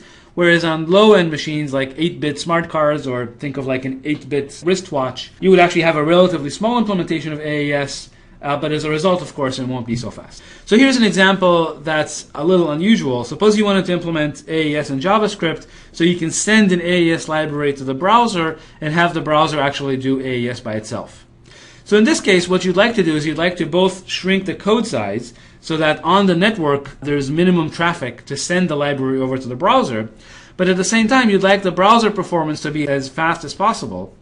So this is something that we did a while ago. Essentially, the idea is that the code that actually gets sent to the browser doesn't have any pre-computed table, and as a result, it's fairly small code. But then the minute it lands on the browser, what the browser will do is it will actually pre-compute all the tables. So in some sense, the code goes from this being small and compact, it gets bloated with all these pre-computed tables, but those are stored on the laptop, which presumably has a lot of memory. And then once you have the pre-computed tables, you actually encrypt using them, and that's how you get the best performance. Okay, so if you have to send an implementation of AES over the network, you can kind of get the best of all worlds, where the code over the network is small, but when it reaches the target client, it can kind of inflate itself and then get the best performance as it's doing encryption on the client. Now, AES is such a popular block cipher. Now, essentially, when you build crypto into products, essentially you're supposed to be using AES. And as a result, Intel actually put AES support into the processor itself. So since Westmere, there are special instructions in the Intel processor to help accelerate AES. And so I listed these instructions here. They come in two pairs, AES-ENC and AES-ENC-LAST, and then there's AES-KEYGEN-ASSIST. So let me explain what they do. So AES-ENC essentially implements one round of AES, namely apply the three functions in the XOR with the round key. And AES-ENC-LAST basically implements the last round of AES. Remember, the last round didn't have the mixed columns phase. It only had the subs bytes and shift rows. And so that's what AES-ENC-LAST does. And the way you call these instructions is using 128-bit registers, which correspond to the state of AES. And so you would have one register containing the state and one register containing the current round key. And then when you call AES-ENC on these two registers, basically they would run one round of AES and place the result inside of this XMM1 state register. And as a result, if you wanted to implement the whole AES, all you would do is you would call AES-ENC 9 times, and then you would call AES-ENC-LAST 1 time, and these 10 instructions are basically the entire implementation of AES. That's it. It's that easy to implement AES on this hardware. And they claim because these operations are now done inside the processor, not using external instructions, they're implemented in the processor, they claim that they can get a 14x speed up over, say, an implementation that's running on the same hardware, but implementing AES without these special instructions. So this is quite a significant speed up, and in fact there are now lots of products that make use of these special instructions. And let's just say that this is not specific to Intel. If you're an AMD fan, AMD also implemented exactly kind of similar instructions in their Bulldozer architecture and further in future architectures. Okay, so let's talk about the security of AES. I want to mention just two attacks here. Obviously, AES has been studied quite a bit, but the only two attacks on the full AES are the following two. So first of all, if you wanted to do key recovery, the best attack basically is only 4 times faster than exhaustive search, which means that instead of a 128-bit key, really you should be thinking of AES as a 126-bit key, because exhaustive search really is kind of 4 times faster than it should. Of course, root to the 126 is still more time than we have to compute, and this really does not hurt the security of AES. The more significant attack actually is on AES 256. It turns out there's a weakness in the key expansion design of AES, which allows for what's called a related key attack. So what's a related key attack? Essentially, if you give me about 2 to the 100 input-output pairs for AES, but from 4 related keys. So these are keys that are very closely related. Namely, key number 2 is the same as key number 1, except that a few bits of key number 1 have been flipped.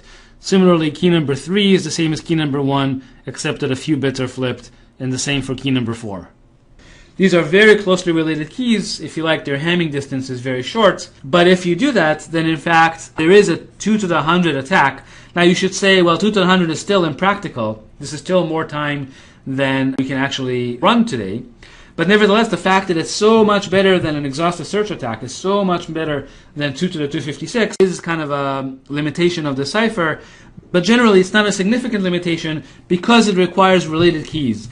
And so in practice, of course, you're supposed to be choosing your keys at random so that you have no related keys in your system, and as a result, this attack wouldn't apply.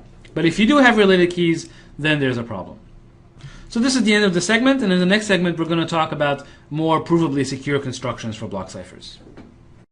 In this segment, we ask whether we can build block ciphers from simpler primitives like pseudorandom generators. And we're going to show that the answer is yes. So to begin with, let's ask whether we can build pseudorandom functions as opposed to pseudorandom permutations from a pseudorandom generator. Okay? Can we build a PRF from a PRG?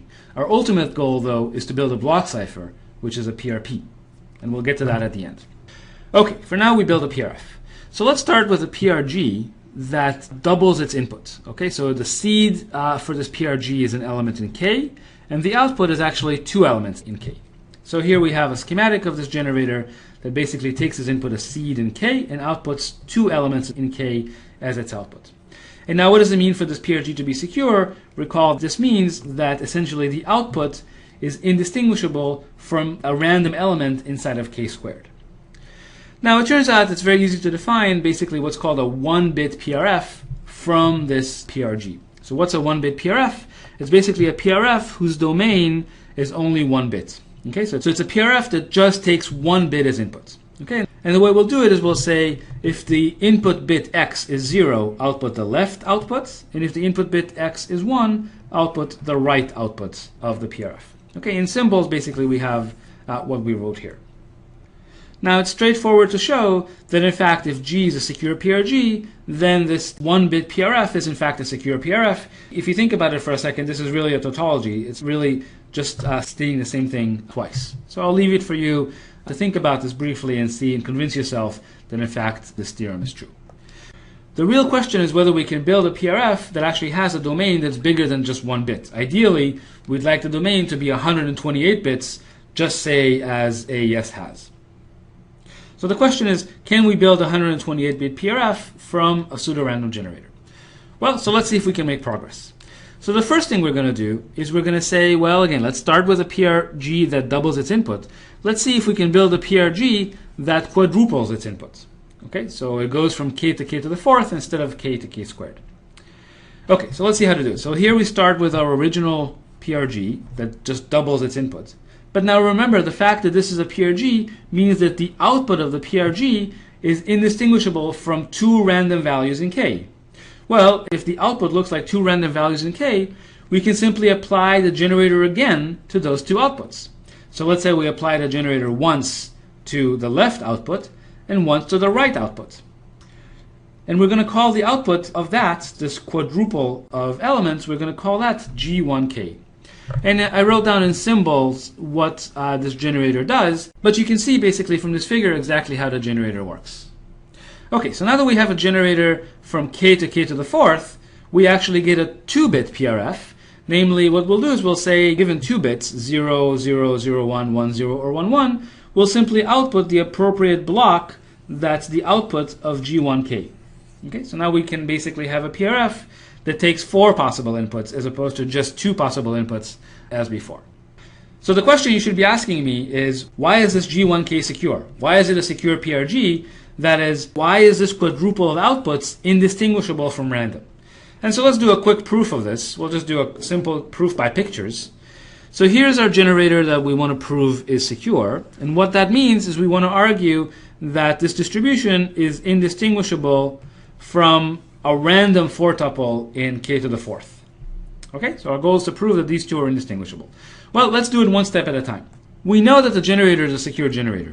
Therefore, in fact, the output of the first level is indistinguishable from random. In other words, if we replace the first level by truly random strings, these 2 are truly random picked in the key space, then no efficient adversary should be able to distinguish these 2 distributions. In fact, if you could distinguish these 2 distributions, it's easy to show that you would break the original PRG. Okay, but essentially you can see that the reason we can do this replacement, we can replace the output of G with truly random values, is exactly because of the definition of the PRG, which says that the output of the PRG is indistinguishable from random, so we might as well just put random there, and no efficient adversary can distinguish the resulting 2 distributions. Okay, so far so good. But now we can do the same thing again to the left-hand side. In other words, we can replace these 2 pseudo-random outputs by truly random outputs. And again, because the generator G is secure, no efficient adversary can tell the difference between these 2 distributions. Put differently, if an adversary can distinguish these 2 distributions, then we would also get an attack on the generator G. And now finally, we're going to do this one last time. We're going to replace this pseudo-random pair by a truly random pair, and then lo and behold, we get the actual distribution that we were shooting for. We will get a distribution that's really made of 4 independent blocks. And so now we've proved this transition basically that these 2 are indistinguishable, these 2 are indistinguishable, and these 2 are indistinguishable, and therefore these 2 are indistinguishable, which is what we wanted to prove. Okay, so this is kind of the high-level idea for the proof. It's not too difficult to make this rigorous, but I just wanted to show you kind of the intuition for how the proof works. Well, if we were able to extend the generator's output once, there's nothing preventing us from doing it again. So here's a generator G1 that outputs 4 elements in the key space. And remember, the output here is indistinguishable from a random 4-tuple. That's what we just proved. And so there's nothing preventing us from applying the generator again. So we'll take the generator, apply it to this random looking thing, and we should be able to get this random looking thing, this pair over here that's random looking. And we can do the same thing again and again and again. And now basically we've built a new generator that outputs elements in k to the 8th as opposed to k to the 4th. And again, the proof of security is pretty much the same as the one I just showed you. Essentially, you gradually change the outputs into truly random outputs. So we would change this to a truly random output, then this, then that, then this, then that, and so on and so forth. Until finally we get something that's truly random, and therefore the original two distributions we started with, G2K and truly random, are indistinguishable. Okay, so far so good. So now we have a generator that outputs elements in k to the 8th. Now if we do that, basically we get a 3-bit PRF. In other words, at 0, 0, 0, this PRF would output this block, and so on and so forth, until 1, 1, 1, it would output this block. Now the interesting thing is that in fact this PRF is easy to compute. So for example, suppose we wanted to compute the PRF at the point 1, 0, 1. Okay, it's a 3-bit PRF. So 1, 0, 1. How would we do that? Well, basically we would start from the original key k, and now we would apply the generator g, but we would only pay attention to the right output of g, because the first bit is 1. And then we will apply the generator again, but we would only pay attention to the left output of the generator, because the second bit is 0. And then we would apply the generator again and only pay attention to the right outputs, because the third bit is 1, and that would be the final output. Right? So you can see that that led us to 1, 0, 1, and in fact, because the entire generator is pseudo-random, we know in particular that this output here is pseudo-random. Okay, so this gives us a 3-bit PRF. Well, if it worked 3 times, there's no reason why it can't work n times. And so if we apply this transformation again and again, we arrive at what's called the GGM PRF. GGM stands for Goldreich, Goldwasser, and Micali. These are the inventors of this PRF. And the way it works is as follows. So we start off with a generator that just doubles its output. And now we're able to build a PRF that acts on a large domain, namely a domain of size 0, 1 to the n, where n could be as big as 128 or even more. So let's see. Suppose we're given an input in 0, 1 to the n. Let me show you how to evaluate the PRF. Well, by now you should actually have a good idea for how to do it. Essentially, we start from the original key, and then we apply the generator, and we take either the left or the right side, depending on the bit x0. And then we arrive at the next key, k1. And then we apply the generator again, and we take the left or the right side, depending on x1, and we arrive at the next key. And then we do this again and again, until finally we arrive at the output. So we've processed all n bits, and we arrive at the output of this function. And basically, we can prove security, again, pretty much along the same lines as we did before. And we can show that if G is a secure PRG, then in fact we get a secure PRF on 0, 1 to the n, on a very large domain. So that's fantastic. So now we have, essentially, we have a PRF that's provably secure, assuming the underlying generator is secure. And a generator is supposedly much easier to build than an actual PRF. And in fact, it works on blocks that could be very large, in particular 0, 1 to the 128, which is what we needed. So you might ask, well, why is this thing not being used in practice? And the reason is that it's actually fairly slow. So imagine we plug in as a generator, imagine we plug in the salsa generator. So now to evaluate this PRF at 128-bit inputs, we would basically have to run the salsa generator 128 times, 1 time per bit of the input. But then we would get a PRF that's 128 times slower than the original salsa, and that's much, much, much slower than AES. AES is a heuristic PRF, but nevertheless, it's much faster than what we just got here. And so even though this is a very elegant construction, it's not used in practice to build pseudo-random functions, although in a week we will be using this type of construction to build a message integrity mechanism. So the last step is basically, now that we have built a PRF, the question is whether we can actually build a block cipher. In other words, can we actually build a secure PRP from a secure PRG? Everything we've done so far is not reversible. Again, if you look at this construction here, we can't decrypt. Basically, given the final output, it's not possible to go back, or at least we don't know how to go back to the original input.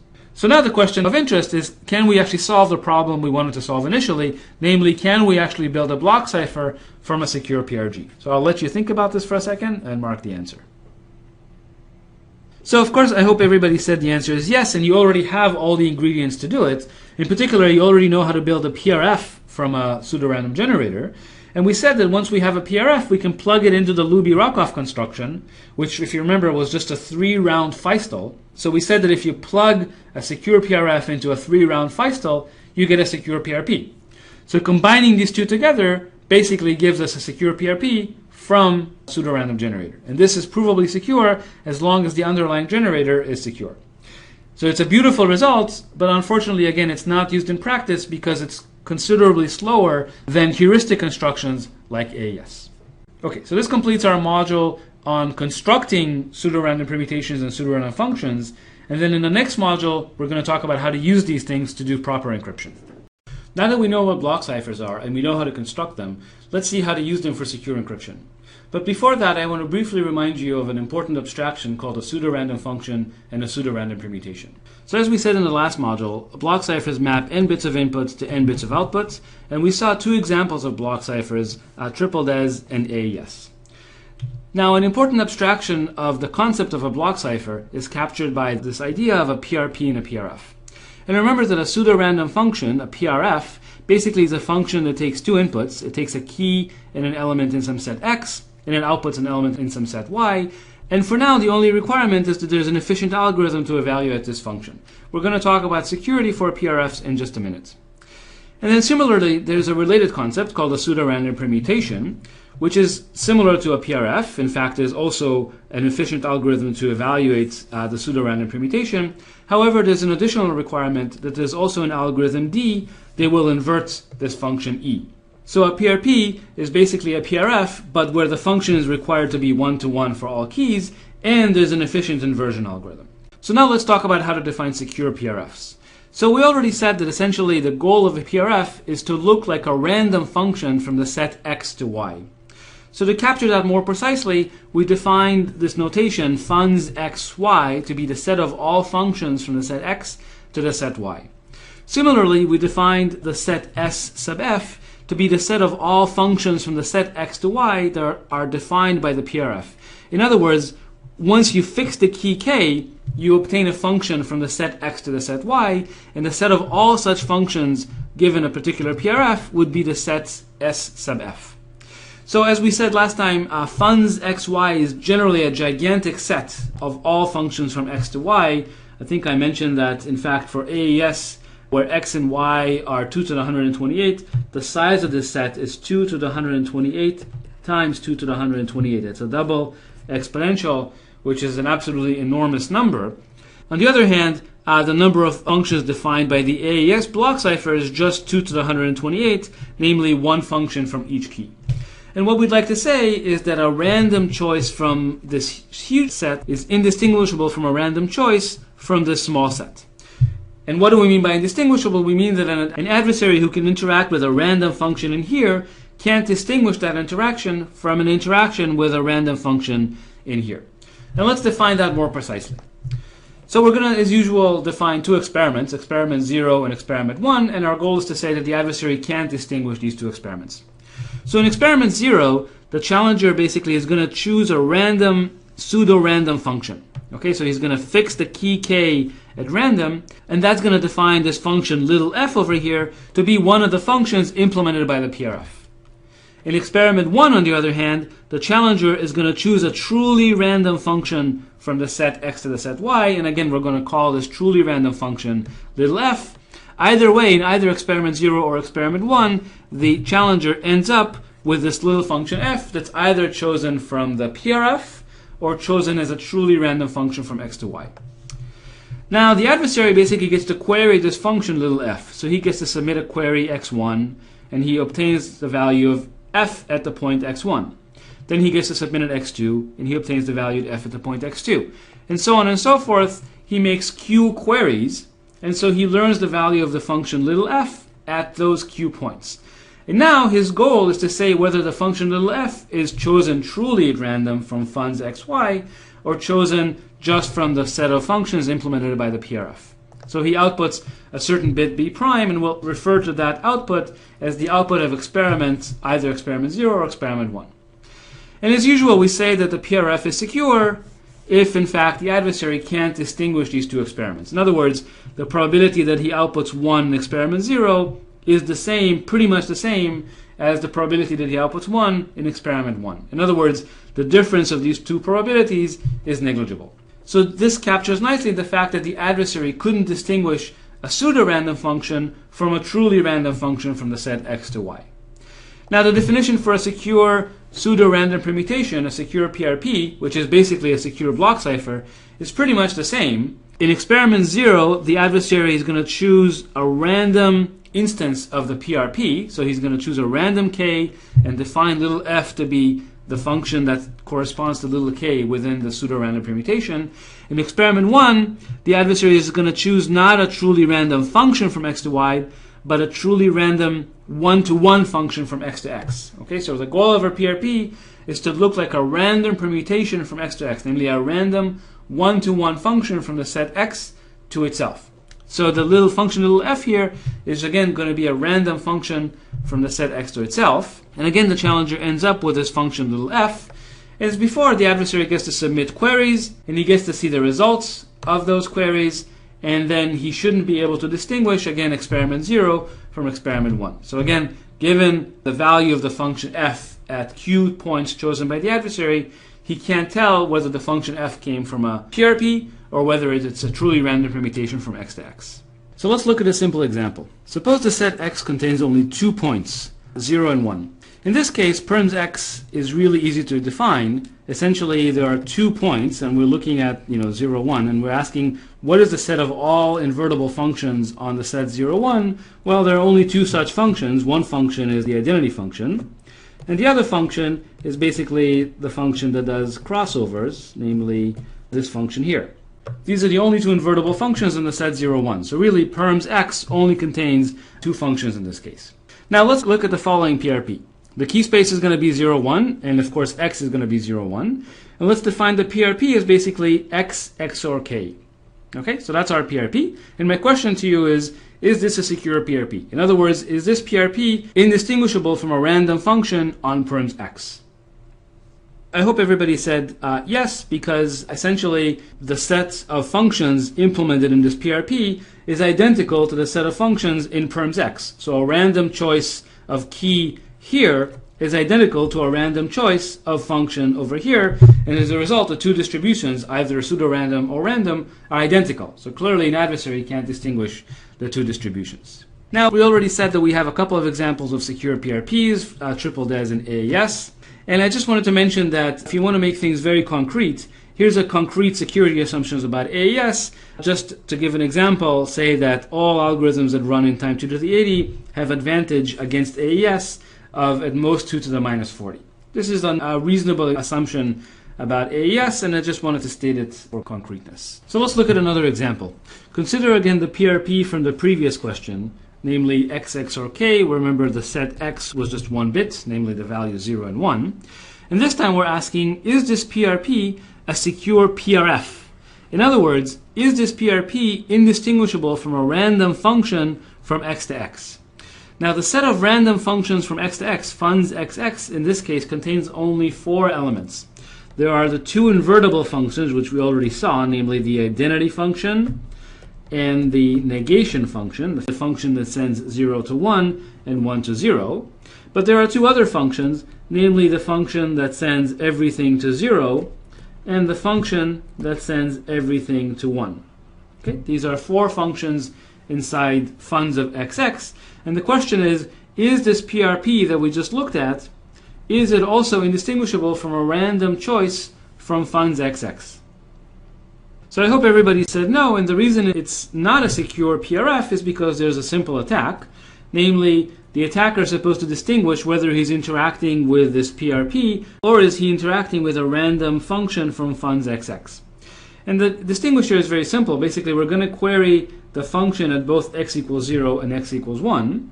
And then if we get a collision, in other words, if f of 0 is equal to f of 1, then for sure we're not interacting with a PRP, in which case we can just output 1. In other words, we're interacting with a random function.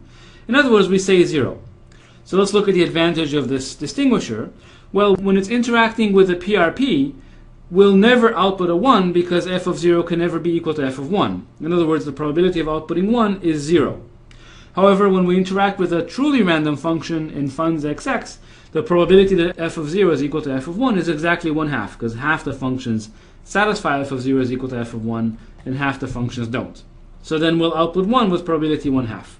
So the advantage of this distinguisher is 1/2, which is non-negligible, and as a result, this PRP here is not a secure PRF.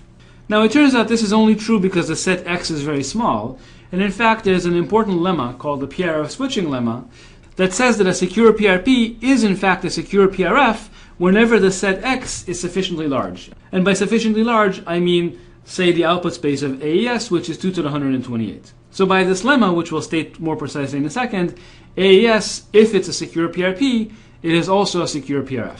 So the lemma basically says the following: if you give me a PRP over the set X, then for any adversary that queries the PRP at most Q points, so it makes at most Q queries into the challenge function, then the difference between its advantage in attacking the PRP when compared to a random function is very close to its advantage in distinguishing the PRP from a random permutation. In fact, the difference is bounded by this quantity here. And since we said that X is very large, this quantity, Q squared over 2X, is negligible. Okay, that's going to be our goal. So essentially, when X is large, say 2 to the 128, Q, say, is going to be 2 to the 32, that's a billion queries that the adversary makes, then still the ratio is going to be negligible, in which case we say that the adversary's advantage in distinguishing the PRP from a random function is pretty much the same as its advantage in distinguishing the PRP from a random permutation. So again, if E is already a secure PRP, then it's already a secure PRF. So for AES we believe it's a secure PRP, and therefore AES we can also use it as a secure PRF. And so as a final note, I just want to mention that really from now on, you can kind of forget about the inner workings of AES and triple DES. We're simply going to assume that both are secure PRPs, and then we're going to see how to use them. But whenever I say PRP or PRF, you should be thinking in your mind basically AES or triple DES. So as our first example, let's look at a very simple way of using a block cipher for encryption. In particular, we'll see how to use a block cipher with a one-time key. So in this segment, we're just going to use the block cipher to encrypt using keys that are used one time. In other words, all the adversary gets to see is one ciphertext, and his goal is to break semantic security of that ciphertext. Now in the next segment, we're going to turn into more interesting applications of block ciphers, and we're going to see how to encrypt using keys that are used many, many times to encrypt many messages. So before we start, I want to mention that there is like a classic mistake in using a block cipher. Unfortunately, there are some products that actually work this way, and they are badly broken, so I want to make sure that none of you guys actually make this mistake. So this mode of operation is called an electronic codebook, and it works as follows. It's the first thing that comes to mind when you want to use a block cipher for encryption. What we do is we take our message, we break it into blocks, each block as big as the block cipher block. So in the case of AES, we would be breaking our message into 16-byte blocks. And then we encrypt each block separately. So this mode is often called electronic codebook, and unfortunately it's terribly insecure because you realize if two blocks are equal, for example here these two blocks happen to be equal, then necessarily the resulting ciphertexts are also going to be equal. So an attacker who looks at the ciphertext, even though he might not know what's actually written in these blocks, will know that these two blocks are equal, and as a result he learns something about the plaintext that he shouldn't have learned. And if this isn't clear enough for you abstractly, the best way to explain this is using a picture. And so here's this guy here that has this really dark black hair. And when we encrypt this image, this bitmap image, using electronic codebook mode, you see that his hair that contains lots of ones basically always gets encrypted the same way, so that his silhouette actually is completely visible even in the encrypted data. Okay, so this is a nice example of how the electronic codebook mode can actually leak information about the plaintext that could tell something to the attacker. So the question is how to correctly use block ciphers to encrypt long messages. And so I just want to briefly remind you of the notion we're trying to achieve, which is basically semantic security using a one-time key. So the adversary outputs two messages, M0 and M1, and then he gets either the encryption of M0 or the encryption of M1. These are two different experiments. And then our goal is to say that the adversary can't distinguish between these two experiments. So he can't distinguish the encryption of M0 from the encryption of M1. And the reason we call this security for a one-time key is that the key is only used to encrypt a single message, and as a result, the adversary will ever only see one ciphertext encrypted using this key. Okay, so the first thing we want to show is that in fact, the mode that we just looked at, electronic codebook, in fact is not semantically secure. And this is true as long as you're encrypting more than one block. So here's an example. Suppose we encrypt two blocks using a block cipher. Let me show you that in fact, electronic codebook would not be secure. So here's what we would do. So we're the adversary. So we would output two messages, M0 and M1, where in one message the blocks are distinct, and in the other message the blocks are the same. The two blocks are equal to one another. Well, so what is the challenger going to do? The challenger is going to encrypt either M0 or M1.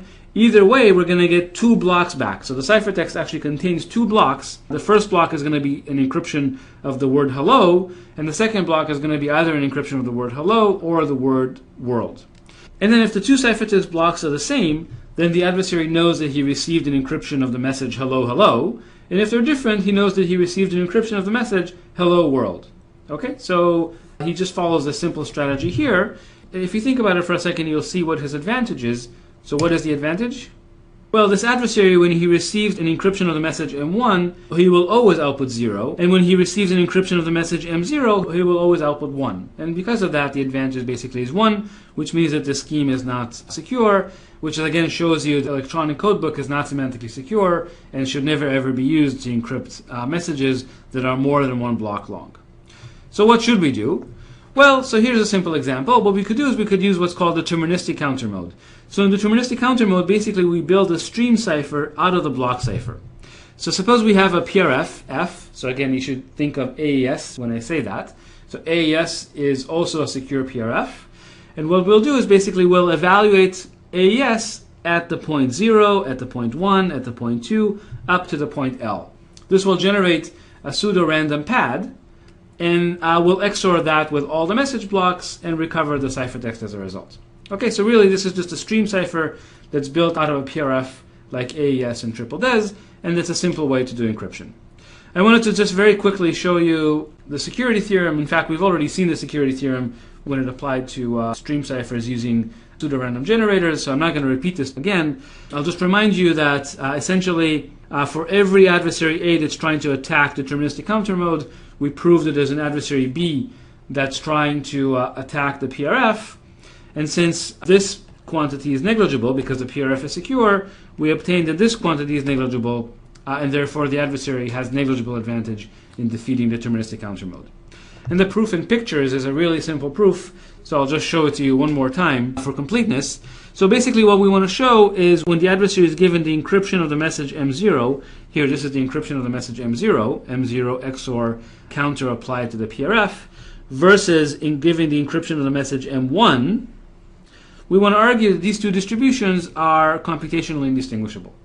So the way we do that is basically we say, well, the top distribution, if instead of a PRF, we use a truly random function, namely here f is a truly random function, then the adversary, because of the property of the PRF, the adversary cannot distinguish these two experiments, right? A PRF is indistinguishable from a truly random function. Therefore, when we replace the PRF on the left with a truly random function on the right, the adversary is going to behave the same. Basically, he can't distinguish these two distributions.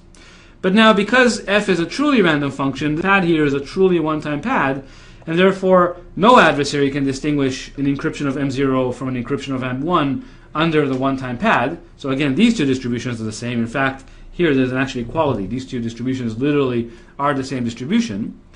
And similarly, again, when we go back from a truly random function here to a PRF, because the PRF is secure, the adversary can't distinguish these two bottom distributions, the left from the right. And so by following these three qualities, basically we've proven that the things we wanted to prove equal are actually computationally indistinguishable. Okay, so that's a very simple proof to show that deterministic counter mode is in fact secure, and it's basically the same proof as we had when we proved that a stream cipher gives us semantic security. Okay, so that completes this segment, and in the next segment we'll talk about modes that enable us to use a key to encrypt multiple messages. In this segment we will look at how to use block ciphers to encrypt multiple messages using the same key. This comes up in practice, for example, in file systems where the same key is used to encrypt multiple files. It comes up in networking protocols where the same key is used to encrypt multiple packets. So let's see how to do it. The first thing we need to do is to define what does it mean for a cipher to be secure when the same key is used to encrypt multiple messages. When we use the key more than once, the result of that is that the adversary gets to see many ciphertexts encrypted using the same key. As a result, when we define security, we're going to allow the adversary to mount what's called a chosen plaintext attack. In other words, the adversary can obtain the encryption of arbitrary messages of his choice. So for example, if the adversary is interacting with Alice, the adversary can ask Alice to encrypt arbitrary messages of the adversary's choosing, and Alice will go ahead and encrypt those messages and give the adversary the resulting ciphertexts. You might wonder, why would Alice ever do this? How can this possibly happen in real life? But it turns out this is actually very common in real life, and in fact this modeling is quite a conservative modeling of real life. For example, the adversary might send Alice an email. When Alice receives the email, she writes it to her encrypted disk, thereby encrypting the adversary's email using her secret key. If later the adversary steals this disk, then he obtains the encryption of an email that he sent to Alice under Alice's secret key. So that's an example of a chosen plaintext attack where the adversary provided Alice with a message and she encrypted that message using her own key, and then later the attacker was able to obtain the resulting ciphertext. So that's the adversary's power, and then the adversary's goal is basically to break semantic security. So let's define this more precisely. As usual, we're going to define semantic security under a chosen plaintext attack using two experiments, experiment 0 and experiment 1, that are modeled as a game between a challenger and an adversary. When the game begins, the challenger is going to choose a random key k, and now the adversary basically gets to query the challenger. So the adversary begins by submitting a semantic security query, namely he submits two messages, M0 and M1. I added another index, but let me ignore that extra index for a while. So the adversary submits two messages, M0 and M1, that happen to be of the same length, and then the adversary receives the encryption of one of those messages, either of M0 or of M1. In experiment 0, he receives the encryption of M0. In experiment 1, he receives the encryption of M1. So far this would look familiar. This looks exactly like a standard semantic security game. However, in a chosen plaintext attack, the adversary can now repeat this query again. So now he can issue a query with two other chosen plaintext, again of the same length, and again he would receive the encryption of one of them. In experiment 0, he would receive the encryption of M0. In experiment 1, he would receive the encryption of M1. And the attacker can continue issuing queries like this. In fact, we'll say that he can issue up to Q queries of this type. Again, remember, every time he issues a pair of messages that happen to be of the same length, and every time he either gets the encryption of the left side or the right side. Again, in experiment 0, he will always get the encryption of the left message. In experiment 1, he will always get the encryption of the right message. And then the adversary's goal is basically to figure out whether he is in experiment 0 or in experiment 1. In other words, whether he was constantly receiving the encryption of the left message or the encryption of the right message. So in some sense, this is a standard semantic security game, just iterated over many queries that the attacker can issue adaptively one after the other. Now, the chosen plaintext attack is captured by the fact that if the attacker wants the encryption of a particular message M, what he could do is, for example, use query J for some J, where in this query J he'll set both the 0 message and the 1 message to be exactly the same message M. In other words, both the left message and the right message are the same, and both are set to the message M. In this case, what he will receive, since both messages are the same, he knows that he's going to receive the encryption of this message M that he was interested in. So this is exactly what we meant by a chosen plaintext attack, where the adversary can submit a message M and receive the encryption of that particular message M of his choice. So some of his queries might be of this chosen plaintext flavor, where the message on the left is equal to the message on the right, but some of the queries might be standard semantic security queries, where the two messages are distinct, and that actually gives him information on whether he's in experiment 0 or in experiment 1. Now, by now, you should be used to this definition where we say that the system is semantically secure under a chosen plaintext attack if for all efficient adversaries they cannot distinguish experiment 0 from experiment 1. In other words, the probability that at the end they output B prime, which we're going to denote by the output of experiment B, this output will be the same whether they're in experiment 0 or experiment 1. So the attacker couldn't distinguish between always receiving encryptions of the left messages versus always receiving encryptions of the right messages. So in your mind, I'd like you to be thinking of an adversary that is able to mount a chosen plaintext attack, namely be given the encryption of arbitrary messages of his choice, and his goal is to break semantic security for some other challenge ciphertexts. And as I said, this game models the real world where the attacker is able to fool Alice into encrypting for him messages of his choice, and then the attacker's goal is to somehow break some challenge ciphertext. So I claim that all the ciphers that we've seen up until now, namely deterministic counter mode or the one-time pad, are insecure under a chosen plaintext attack. More generally, suppose we have an encryption scheme that always outputs the same ciphertext for a particular message M. In other words, if I ask the encryption scheme to encrypt the message M once, and then I ask the encryption scheme to encrypt the message M again, if in both cases the encryption scheme outputs the same ciphertext, then that system cannot possibly be secure under a chosen plaintext attack. And both deterministic counter mode and the one-time pad were of that flavor. They always output the same ciphertext given the same message. And so let's see why that cannot be chosen plaintext secure. And the attack is actually fairly simple. What the attacker is going to do is he's going to output the same message twice. This just says that he really wants the encryption of M0. So here the attacker is given C0, which is the encryption of M0. So this was his chosen plaintext query, where he actually received the encryption of the message M0 of his choice. And now he's going to break semantic security. So what he does is he outputs two messages, M0 and M1 of the same length, and he's going to be given the encryption of MB. But lo and behold, we said that the encryption system always outputs the same ciphertext when it's encrypting the message M0.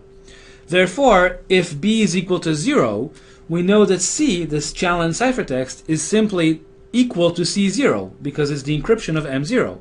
However, if B is equal to 1, then we know that this challenge ciphertext is the encryption of M1, which is something other than C0.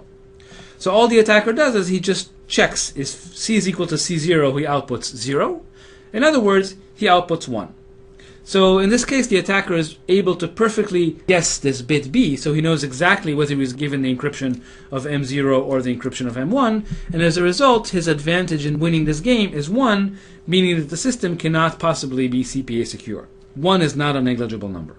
So this shows that deterministic encryption schemes cannot possibly be CPA secure, but you might wonder, well, what does this mean in practice? Well, in practice, this means, again, that every message is always encrypted to the same ciphertext. What this means is if you're encrypting files on disk and you happen to be encrypting two files that happen to be the same, they'll result in the same ciphertext, and then the attacker, by looking at the encrypted disk, will learn that these two files actually contain the same content. The attacker might not learn what the content is, but he will learn that those two encrypted files are an encryption of the same content, and he shouldn't be able to learn that. Similarly, if you send two encrypted packets on the network that happen to be the same, the attacker will not learn the content of those packets, but he will learn that those two packets actually contain the same information. Think, for example, of an encrypted voice conversation. Every time there's quiet on the line, the system will be sending encryptions of 0. But since encryptions of 0 are always mapped to the same ciphertext, an attacker looking at the network will be able to identify exactly the points in the conversation where there is quiet, because he will always see those exact same ciphertexts every time. So these are examples where deterministic encryption cannot possibly be secure. And as I say, formally we say that deterministic encryption cannot be semantically secure under a chosen plaintext attack. So what do we do? Well, the lesson here is if the secret key is going to be used to encrypt multiple messages, it had better be the case that given the same plaintext to encrypt twice, the encryption algorithm must produce different ciphertexts. And so there are two ways to do that. The first method is what's called randomized encryption. Here the encryption algorithm itself is going to choose some random string during the encryption process, and it's going to encrypt the message M using that random string. So what this means is that a particular message M0, for example, isn't just going to be mapped to one ciphertext, but it's going to be mapped to a whole ball of ciphertexts, where on every encryption, basically we output one point in this ball.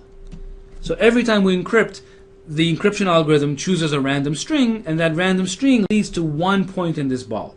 Of course, the decryption algorithm, when it takes any point in this ball, will always map the result to M0.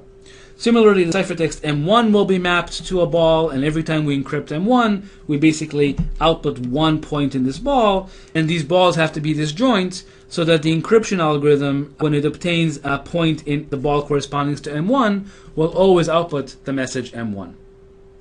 In this way, since the encryption algorithm uses randomness, if we encrypt the same message twice, with high probability we'll get different ciphertexts. Unfortunately, this means that the ciphertext necessarily has to be longer than the plaintext, because somehow the randomness that was used to generate the ciphertext is now encoded somehow in the ciphertext. So the ciphertext takes more space. And roughly speaking, the ciphertext size is going to be larger than the plaintext by basically the number of random bits that were used during encryption.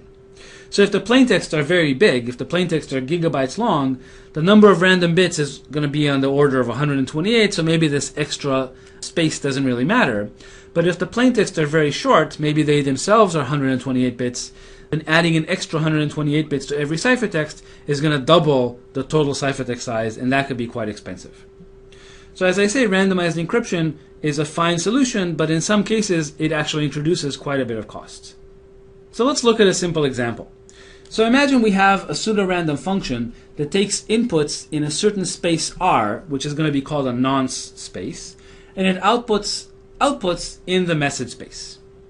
And now let's define the following randomized encryption scheme. When we want to encrypt a message M, what the encryption algorithm is going to do is first it's going to generate a random R in this nonce space R, and then it's going to output a ciphertext that consists of two components. The first component is going to be this value R, and the second component is going to be an evaluation of the pseudo-random function at the point R, XORed with the message M. And my question to you is this encryption system semantically secure under a chosen plaintext attack? So the correct answer is yes, but only if the nonce space R is large enough so that little r never repeats with very, very high probability. And let's quickly argue why that's true. So first of all, because f is a secure pseudo-random function, we might as well replace it with a truly random function. In other words, this is indistinguishable from the case where we encrypt the message M using a truly random function little f evaluated at the point R and then XORed with M. But since this little r never repeats, every ciphertext uses a different little r, what this means is that the values of f of r are random, uniform, independent strings every time. So every time we encrypt a message, we encrypt it essentially using a new uniform random one-time pad. And since XORing a uniform string with any string simply generates a new uniform string, the resulting ciphertext is distributed as simply two random uniform strings. I'll call them R and R prime. And so both in experiment 0 and in experiment 1, all the attacker gets to see are truly uniform random strings R, R prime. And since in both experiments the attacker is seeing the same distribution, he cannot distinguish the two distributions. And so since security holds completely when we're using a truly random function, it's also going to hold when we're using a pseudo-random function. Okay, so this is a nice example of how we use the fact that a pseudo-random function behaves like a random function to argue security of this particular encryption scheme. Okay, so now we have a nice example of randomized encryption. The other approach to building chosen plaintext secure encryption schemes is what's called nonce-based encryption. Now, in a nonce-based encryption system, the encryption algorithm actually takes 3 inputs rather than 2. As usual, it takes the key and the message, but it also takes an additional input called a nonce. And similarly, the decryption algorithm also takes the nonce as input and then produces the resulting decrypted plaintext. So what is this nonce value n? This nonce is a public value. It does not need to be hidden from the adversary, but the only requirement is that the pair key comma nonce is only used to encrypt a single message. In other words, this pair k comma n must change from message to message. Then there are 2 ways to change it. One way to change it is by choosing a new random key for every message, and the other way is to keep using the same key all the time, but then we must choose a new nonce for every message. And as I said, I want to emphasize again, this nonce need not be secret and it need not be random. The only requirement is the nonce is unique. And in fact, we're going to use this term throughout the course. A nonce for us means a unique value that doesn't repeat. It does not have to be random. So let's look at some examples of choosing a nonce. Well, the simplest option is simply to make the nonce be a counter. So for example, in networking protocol, you can imagine the nonce being a packet counter that's incremented every time a packet is sent by the sender or received by the receiver. This means that the encryptor has to keep state for message to message, namely it has to keep this counter around and increment it after every message is transmitted. Interestingly, if the decryptor actually has the same state, then there's no need to include the nonce in the ciphertext, since the nonce is implicit. Let's look at an example. The HTTPS protocol is run over a reliable transport mechanism, which means that packets sent by the sender are assumed to be received in order at the recipient. So if the sender sends packet 5 and then packet 6, the recipient will receive packet number 5 and then packet number 6 in that order. This means that if the sender maintains a packet counter, the recipient can also maintain a packet counter, and the two counters basically increment in sync. In this case, there's no reason to include the nonce in the packets because the nonce is implicit between the two sides. However, in other protocols, for example in IPsec, IPsec is a protocol designed to encrypt the IP layer. The IP layer does not guarantee in-order delivery, and so the sender might send packet number 5 and then packet number 6, but those will be received in reverse order at the recipient. In this case, it's still fine to use a packet counter as a nonce, but now the nonce has to be included in the packet so that the recipient knows which nonce to use to decrypt the received packet. So as I say, nonce-based encryption is a very efficient way to achieve CPA security, and in particular if the nonce is implicit, it doesn't even increase the ciphertext length. Of course, another method to generate a unique nonce is simply to pick the nonce at random, assuming the nonce space is sufficiently large so that with high probability the nonces will never repeat for the life of the key. Now in this case, nonce-based encryption simply reduces to randomized encryption. However, the benefit here is that the sender does not need to maintain any state from message to message. So this is very useful, for example, if encryption happens to take place on multiple devices. For example, I might have both a laptop and a smartphone. They might both use the same key, but in this case, if I required stateful encryption, then my laptop and the smartphone would have to coordinate to make sure that they never reuse the same nonce.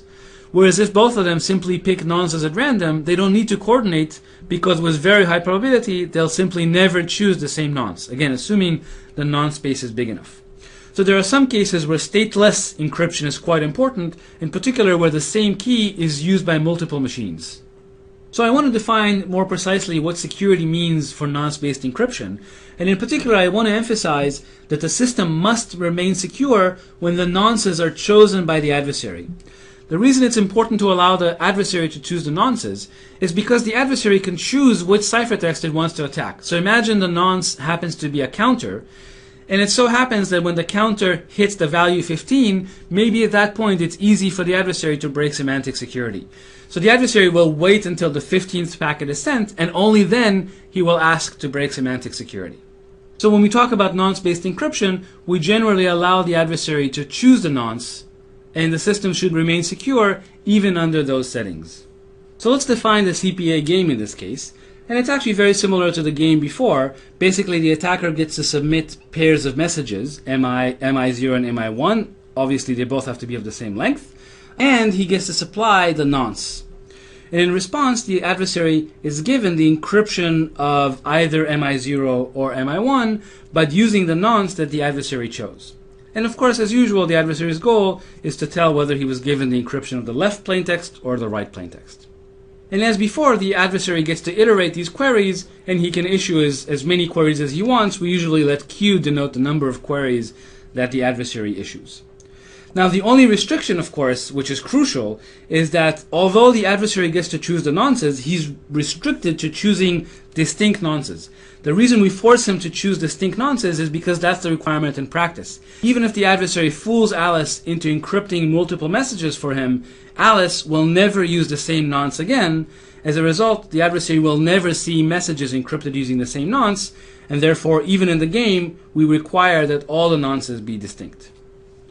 And then, as usual, we say that the system is a nonce-based encryption system that's semantically secure under a chosen plaintext attack if the adversary cannot distinguish experiment 0, where he's given encryptions of the left messages, from experiment 1, where he's given encryption of the right messages. So let's look at an example of a nonce-based encryption system. As before, we have a secure PRF that takes inputs in the nonce space R and outputs strings in the message space M. Now, when a new key is chosen, we're going to reset our counter R to be 0. And now when we encrypt a particular message M, what we'll do is we'll increment our counter R and then encrypt the message M using the pseudo-random function applied to this value R. And as before, the ciphertext is going to contain two components, the current value of the counter and then the one-time pad encryption of the message M. And so my question to you is whether this is a secure, nonce-based encryption system. So the answer, as before, is yes, but only if the nonce space is large enough, so as we increment the counter R, it will never cycle back to 0, so that the nonces will always be unique. We argue security the same way as before. Because the PRF is secure, we know that this encryption system is indistinguishable from using a truly random function. In other words, if we apply a truly random function to the counter and XOR the results with the plaintext M. But now, since the nonce R never repeats, every time we compute this f of R, we get a truly random, uniform, and independent string, so that we're actually encrypting every message using the one-time pad. And as a result, all the adversary gets to see in both experiments are basically just a pair of random strings. So both in experiment 0 and in experiment 1, the adversary gets to see exactly the same distribution, namely the responses to all his chosen plaintext queries are just pairs of strings that are just uniformly distributed. And this is basically the same in experiment 0 and experiment 1, and therefore the attacker cannot distinguish the two experiments. And since he cannot win the semantic security game with a truly random function, he also cannot win the semantic security game with the secure PRF. And therefore the scheme is secure. So now we understand what it means for a symmetric system to be secure when the key is used to encrypt multiple messages. The requirement is that it be secure under a chosen plaintext attack. And we said that basically the only way to be secure under a chosen plaintext attack is either to use randomized encryption or to use nonce-based encryption where the nonce never repeats. And then in the next two segments, we're going to build two classic encryption systems that are secure when the key is used multiple times. Now that we understand chosen plaintext security, let's build encryption schemes that are chosen plaintext secure. And the first such encryption scheme is going to be called cipher block chaining. So here's how cipher block chaining works. Cipher block chaining is a way of using a block cipher to get chosen plaintext security. In particular, we're going to look at a mode called cipher block chaining with a random IV. CBC stands for cipher block chaining. So suppose we have a block cipher, so ED is a block cipher, and let's define eCBC to be the following encryption scheme. So the encryption algorithm, when it's asked to encrypt a message M, the first thing it's going to do is it's going to choose a random IV that's exactly one block of the block cipher. So IV is one cipher block. So in the case of AES, the IV would be 16 bytes. And then we're going to run through the algorithm here. The IV basically that we chose is going to be XORed into the first plaintext block, and then the result is going to be encrypted using the block cipher, and output is the first block of the ciphertext. And now comes the chaining part, where we actually use the first block of the ciphertext to kind of mask the second block of the plaintext. So we XOR the two together, and the encryption of that becomes the second ciphertext block.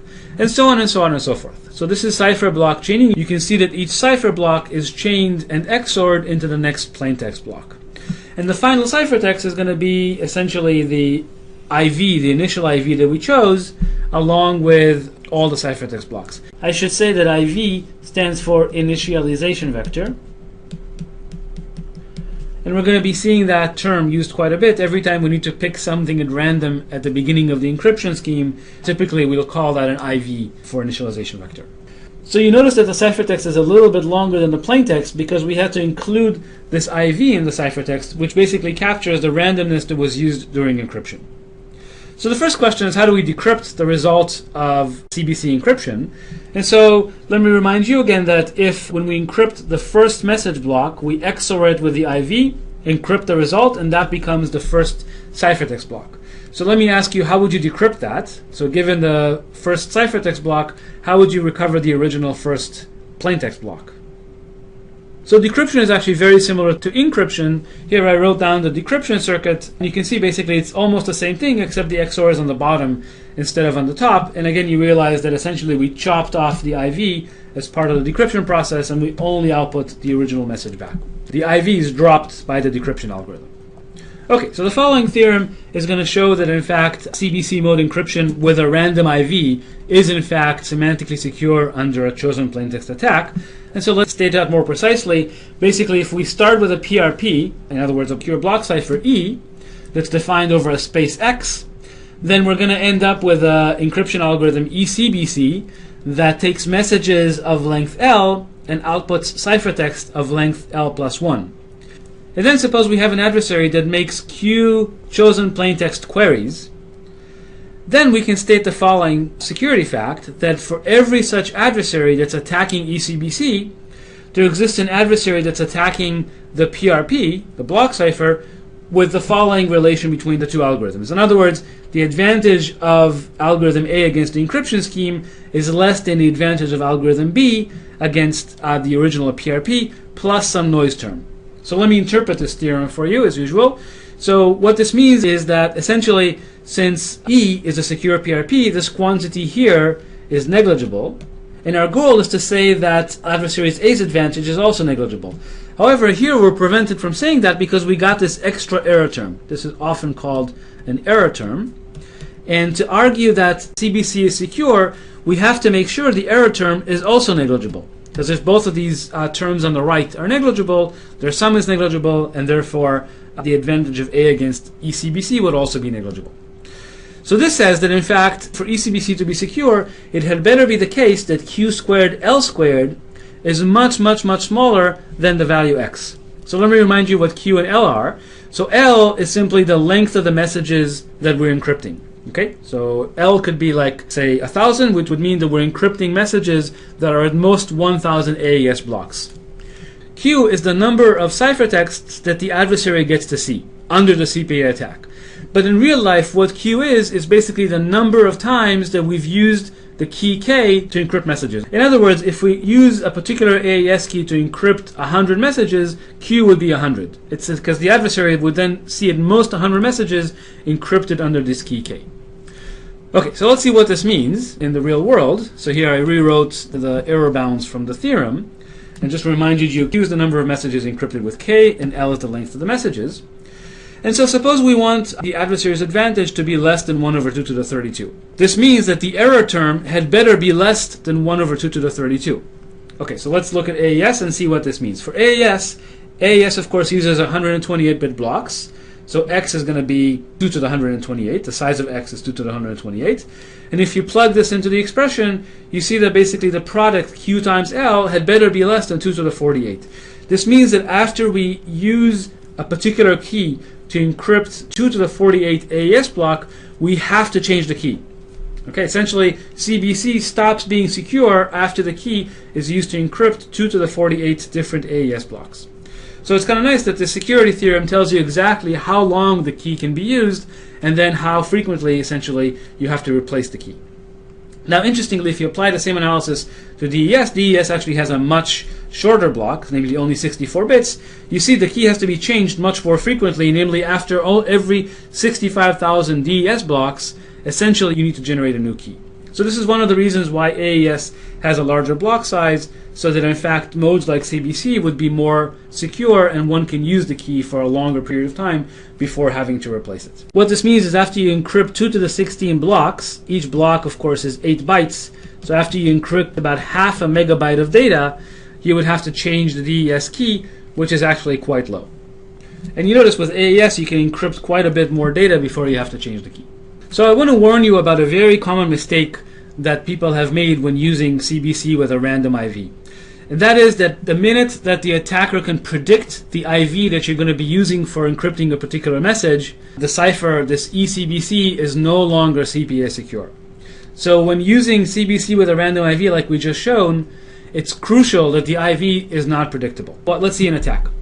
So suppose it so happens that given the encryption of a particular message, the attacker can actually predict the IV that will be used for the next message. Well, let's show that in fact the resulting system is not CPA secure. So the first thing the adversary is going to do is he's going to ask for the encryption of a 1-block message. And in particular, that 1 block is going to be 0.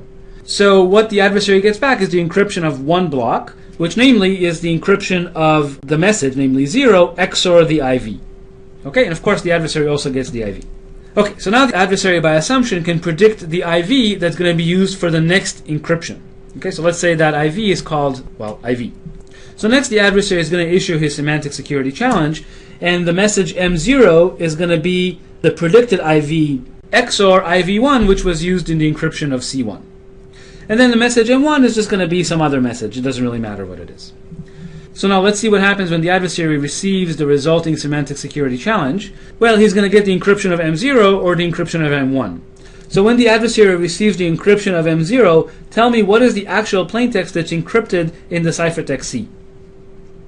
Well, so the answer is that what's actually encrypted is the message, which is IV XOR IV1, XOR the IV that's used to encrypt that message, which happens to be IV, and this, of course, is IV1. So when the adversary receives the encryption of M0, he's actually receiving the block cipher encryption of IV1.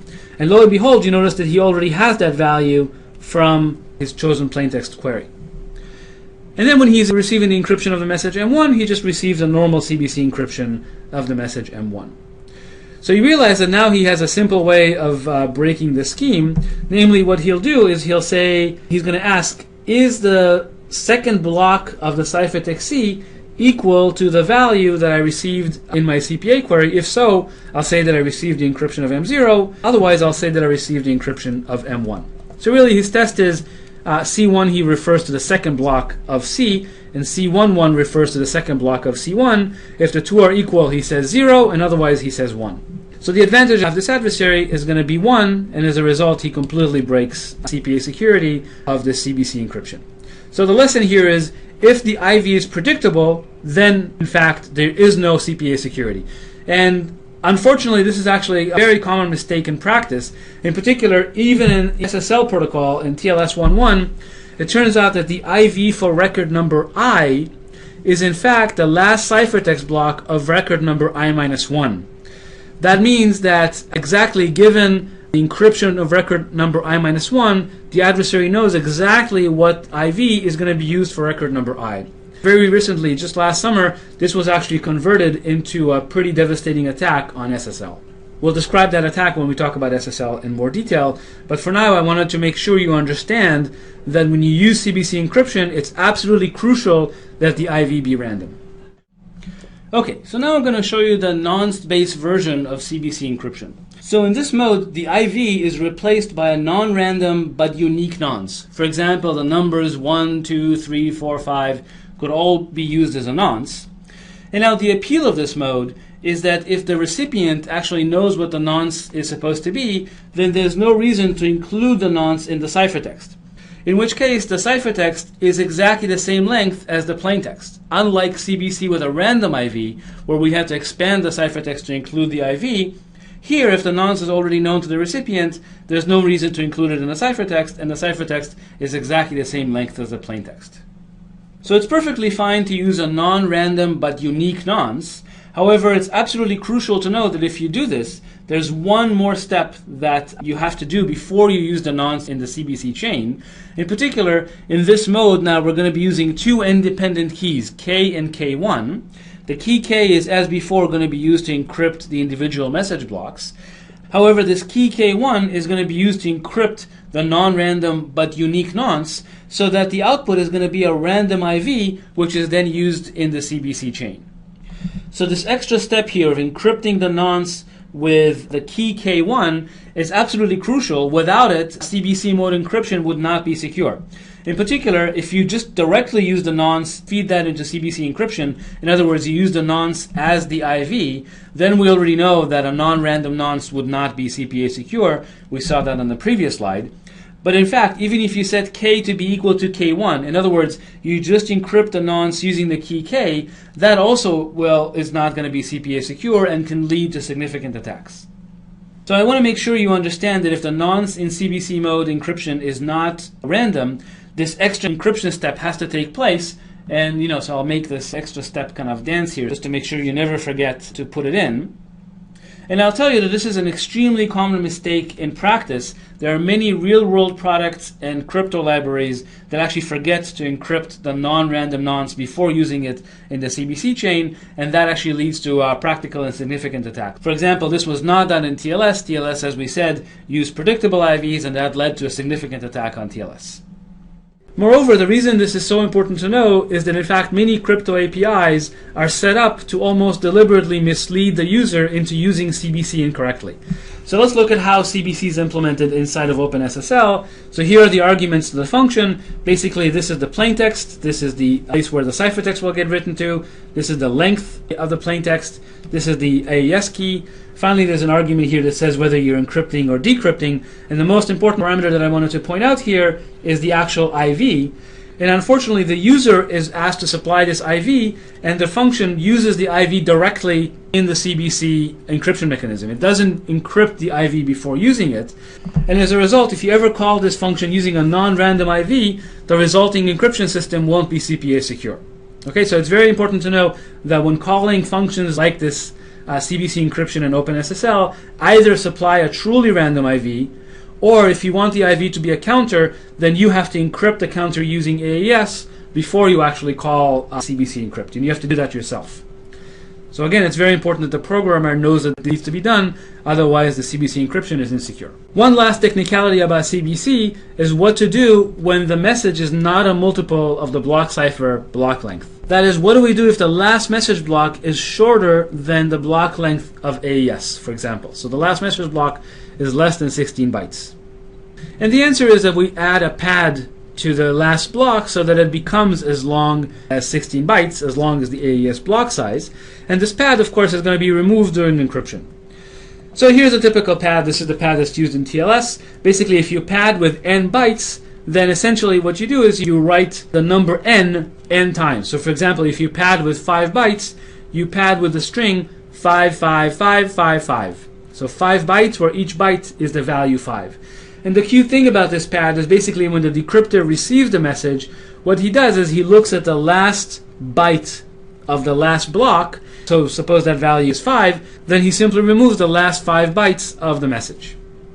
Now the question is, what do we do if in fact the message is a multiple of 16 bytes, so in fact no pad is needed? If we don't pad at all, then that's a problem, because the decryptor is going to look at the very last byte of the last block, which is now part of the actual message, and he's going to remove that many bytes from the plaintext. So that actually would be a problem. So the solution is, if in fact there is no pad that's needed, nevertheless we still have to add a dummy block. And since we add this dummy block, this would be a block that basically contains 16 bytes, each one containing the number 16. Okay, so we add essentially 16 dummy blocks. The decryptor, when he's decrypting, he looks at the last byte of the last block. He sees that the value is 16, therefore he removes the entire block, and whatever's left is the actual plaintext.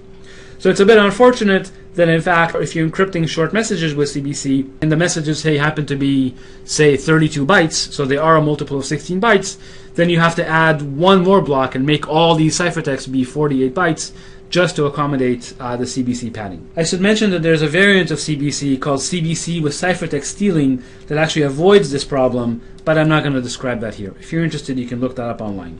Okay, so that's the end of our discussion of CBC, and in the next segment we'll see how to use counter mode to encrypt multiple messages using a single key.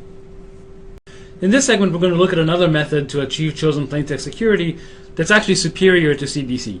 And this method is called randomized counter mode. Unlike CBC, randomized counter mode uses a secure PRF. It doesn't need a block cipher. It's enough for counter mode to just use a PRF, because we're never going to be inverting this function f. So we're going to let f be the secure PRF, and it acts on n-bit blocks. Again, if we use AES, n would be 128. And the way the encryption algorithm works in counter mode is it starts off by choosing a random IV. It's a 128-bit random IV in the case of AES. And then essentially we start counting from this random IV. So you notice the first encryption is of IV, then of IV plus 1, up to IV plus L. So we generate this random pad, we XOR the result with the message, and that gives us the ciphertext. And as usual, you notice that the IV here is included along with the ciphertext, so that in fact the ciphertext is a little longer than the original plaintext. And the point, of course, is that the encryption algorithm chooses a new IV for every message, and so even if I encrypt the same message twice, I'm going to get different resulting ciphertexts. One thing to note is that this mode is completely parallelizable, unlike CBC. CBC was sequential. In other words, you couldn't encrypt block number 5 until you've encrypted blocks number 1 to 4. So hardware companies who might have multiple AES engines working in parallel cannot actually use those AES engines when using CBC, because CBC is inherently sequential. So even though you might have 2 or 3 or 4 AES engines, you can only use one of them when doing CBC encryption. With counter mode, everything is completely parallelizable. If you have 3 AES engines, encryption basically will work 3 times as fast. So that's the beauty of counter mode. And counter mode also has a corresponding nonce-based counter mode, where the IV is not truly random, but rather is just a nonce, which could be a counter. And the way you would implement nonce-based counter mode is you would take the 128 bits block that's used in AES, and then you would split it in two. You would use the left 64 bits as the nonce, so the counter, say, would count from 0 to 2 to the 64, and then that will be the nonce part of it. And then once you specify the nonce, the lower order 64 bits would be doing the counting inside of the counter mode encryption. Okay, so nonce goes on the left, and the counter mode encryption counter goes on the right. And it's perfectly fine if this nonce is unpredictable. The only restriction is that you encrypt at most 2 to the 64 blocks using one particular nonce. The danger is that you don't want this counter to reset to 0, so that then you will have 2 blocks, say this guy and this guy, that are encrypted using the same one-time pad, namely this one and this one. So let's quickly state the security theorem for randomized counter mode. By now you should be used to these kind of theorems. Basically, we are given a secure PRF. What we end up with is an encryption scheme. We'll call it E sub CTR, E sub counter mode, which is semantically secure under a chosen plaintext attack. It encrypts messages that are L blocks long and produces ciphertexts that are L plus 1 blocks long, because the IV has to be included in the ciphertext. This is for randomized counter mode. And then the error bounds are stated over here. It's basically the same bounds as in the case of CBC encryption. As usual, we argue that this term is negligible because the PRF is secure, and we would like to deduce from that that this term is negligible so that ECTR is secure. Unfortunately, we have this error term here, and so we have to make sure this error term is negligible, and for that we have to make sure that Q squared L is less than the size of the block. Remember, Q is the number of messages encrypted under a particular key, and L is the maximum length of those messages.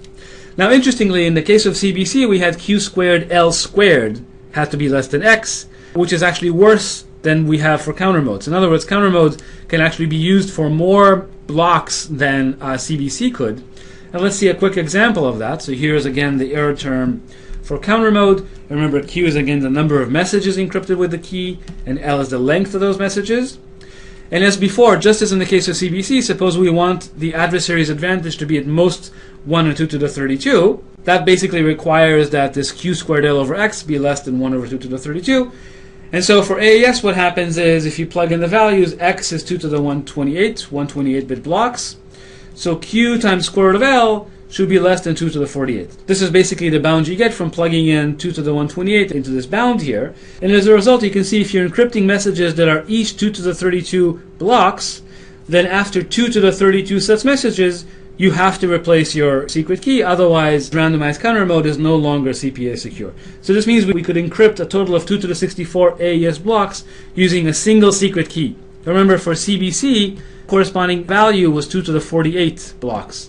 So in fact, because counter mode has a better security parameterization, in fact, we can use the same key to encrypt more blocks with counter mode than we could with CBC.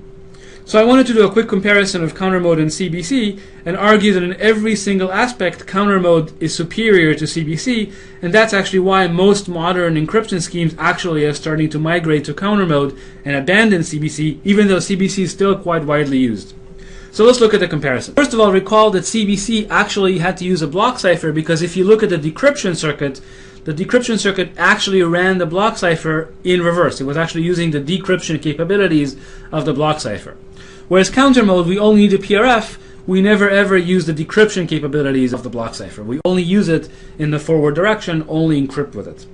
Because of this, counter mode is actually more general, and it can use primitives like salsa, for example. Salsa 20, if you remember, is a PRF, but is not a PRP. So counter mode can use salsa, but CBC cannot. And in that sense, counter mode is more general than CBC. Counter mode, as we said, is actually parallel, whereas CBC is a very sequential process. We said that counter mode is more secure. The security bounds, the error terms are better for counter modes than they are for CBC, and as a result you can use a key to encrypt more blocks in counter mode than you could with CBC. The other issue is, remember in CBC we talked about the dummy padding block. If you have a message that's a multiple of the block length, in CBC we said that we had to add a dummy block, whereas in counter mode this wasn't necessary. Although I did want to mention that there is a variation of CBC called CBC with ciphertext stealing that actually avoids the dummy block issue. So for standardized CBC we actually need a dummy block, but in fact there is a modification to CBC that doesn't need a dummy block, just like counter mode. Finally, suppose you're encrypting just a stream of 1 byte messages and using nonce-based encryption with an implicit nonce. So the nonce is not included in the ciphertext. In this case, every single 1 byte message would have to be expanded into a 16 byte block and then encrypted, and the result would be a 16 byte block. So if you have like a stream of 100 1 byte messages, each one separately would have to become a 16 byte block, and you'll end up with a stream of 100 16 byte ciphertexts. So you get a 16x expansion on the length of the ciphertext compared to the length of the plaintext. In counter mode, of course, this is not a problem. You would just encrypt each 1 byte message by XORing it with the first byte of the stream that's generated in counter mode. So every ciphertext would just be 1 byte, just like the corresponding plaintext. And so no expansion at all using counter mode. So you see that essentially in every single aspect, counter mode dominates CBC, and that's why it's actually the recommended mode to be using today. Okay, so this concludes our discussion of chosen plaintext security. I want to just quickly summarize and remind you that we're going to be using these PRP and PRF abstractions of block ciphers throughout. This is actually the correct way of thinking of block ciphers, and so we'll always think of them as either pseudo-random permutations or pseudo-random functions. And then I wanted to remind you again that so far we saw 2 notions of security. Both only provide security against eavesdropping. They don't provide security against tampering with a ciphertext. One was used when the key is only used to encrypt a single message. The other one was used when the key was used to encrypt multiple messages. And as we said, because neither one is designed to defend against tampering, neither one provides data integrity. And we're going to see that this is a real problem.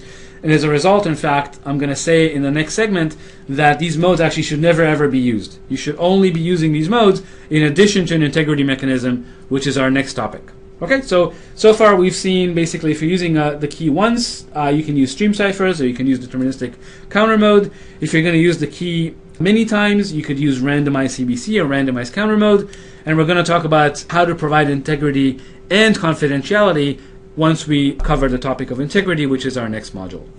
In this module, we're going to stop talking about encryption and instead discuss message integrity. Next, we will come back to encryption and show how to provide both encryption and integrity.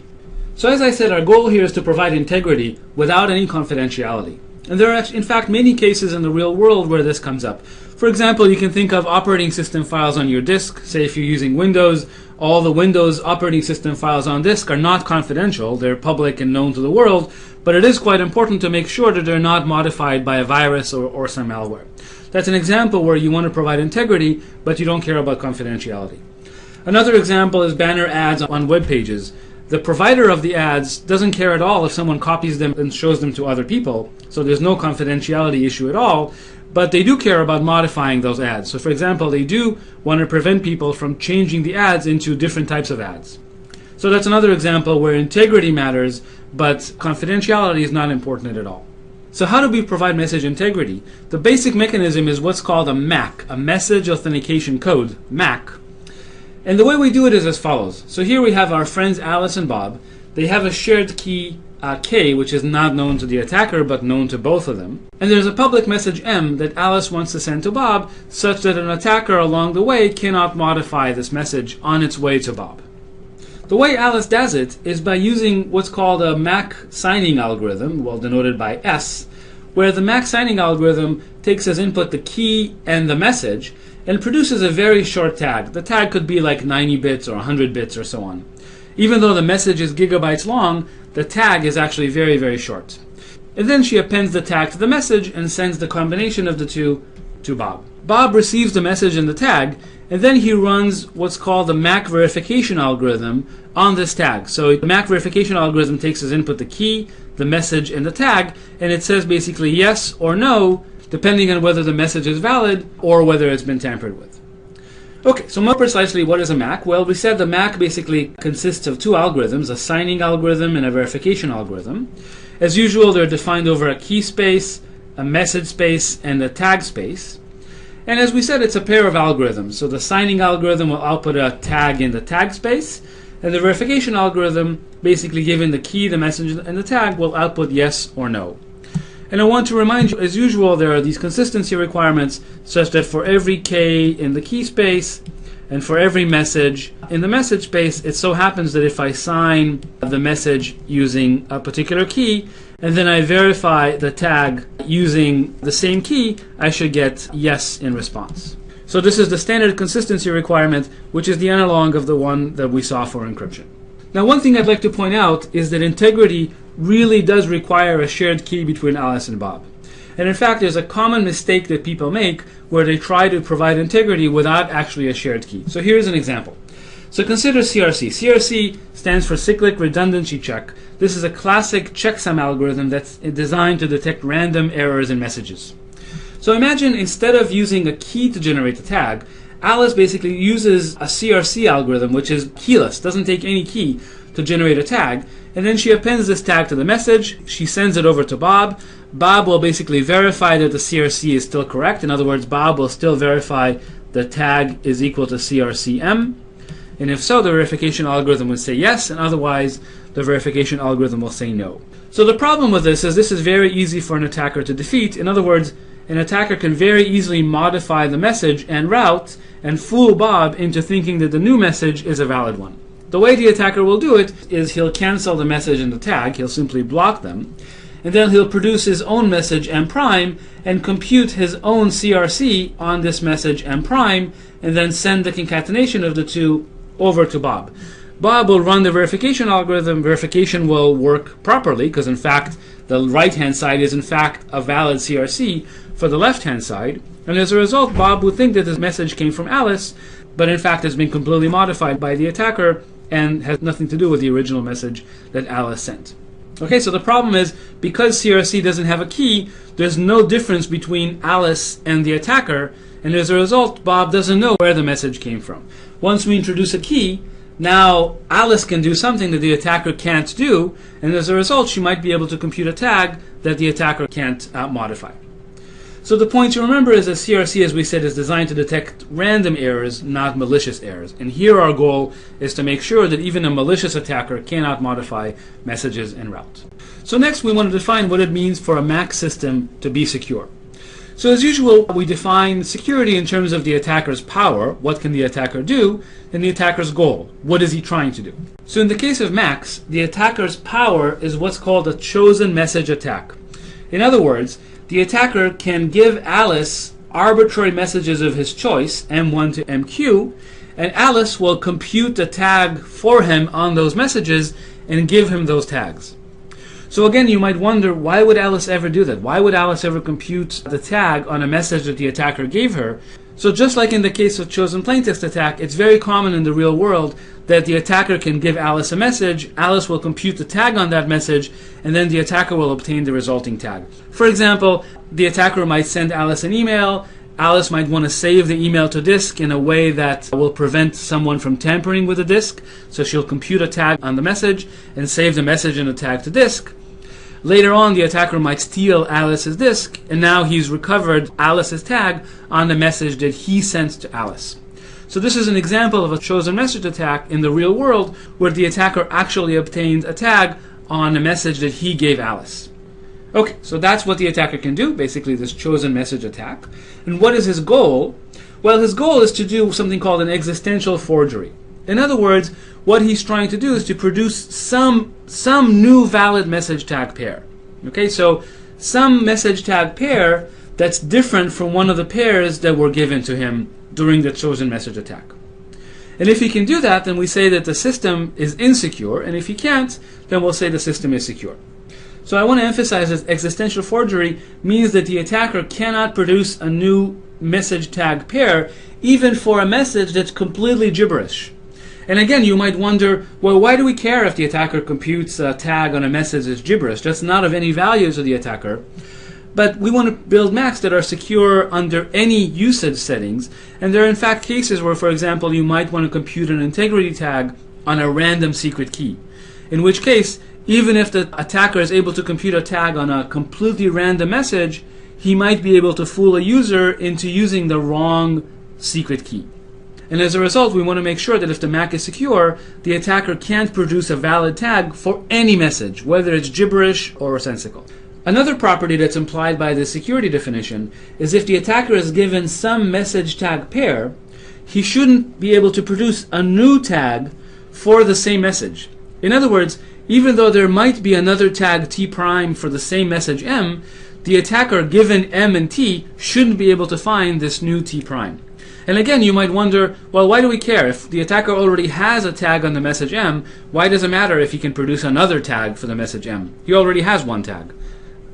But as we'll see, there are actually applications where it's really important that the attacker not be able to produce a new tag for a previously signed message. In particular, this will come up when we combine encryption and integrity. So that we're going to demand that given one tag in the message, it's impossible to find another tag for the same message. Okay, so now that we understand the intuition of what we're trying to achieve, let's define it as usual using a more precise game. So here we have two algorithms, S and V, and we have an adversary A, and the game proceeds as follows. The challenger, as usual, just chooses a random key for the MAC, and then the adversary basically does his chosen message attack. So he submits an M1 to the challenger and receives the tag on that message M1. Then he submits an M2 to the challenger and receives the tag on that M2, and so on and so forth until he submits Q messages to the adversary and receives Q tags on all those messages. So that's the chosen message attack part. And then the adversary goes ahead and tries to do an existential forgery, namely he outputs a message tag pair, a new message tag pair, and we say that he wins the game. In other words, B is equal to 1 means that he wins the game if, first of all, the message tag pair that he outputs is a valid message tag pair, so the verification algorithm says yes, and second of all, it's a fresh message tag pair. In other words, it's not one of the message tag pairs that we gave him before. In other words, we say that the attacker lost the game, namely B is equal to 0.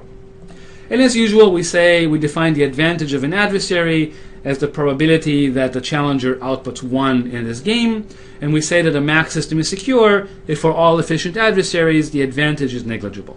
Okay, in other words, no efficient adversary can win this game with non-negligible probability.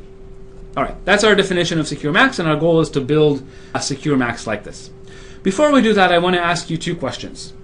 So the first question is, suppose we have a MAC, and it so happens that the attacker can find two messages, M0 and M1, that happen to have the same tag for about half of the keys. In other words, if you choose a key at random with probability 1/2, the tag on the message M0 will be the same on the tag on the message M1.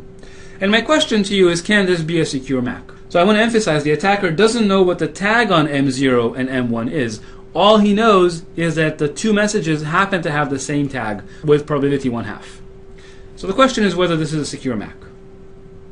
So the answer is no, this is not a secure MAC, and the reason is because of the chosen message attack. Essentially, the attacker can ask for the tag on the message M0, and then he'll receive M0, T from the challenger, and in fact T would be a valid tag for the message M0, and then what he would output as his existential forgery is M1, T. And you notice M1, T is different from M0, T, so this is a valid existential forgery.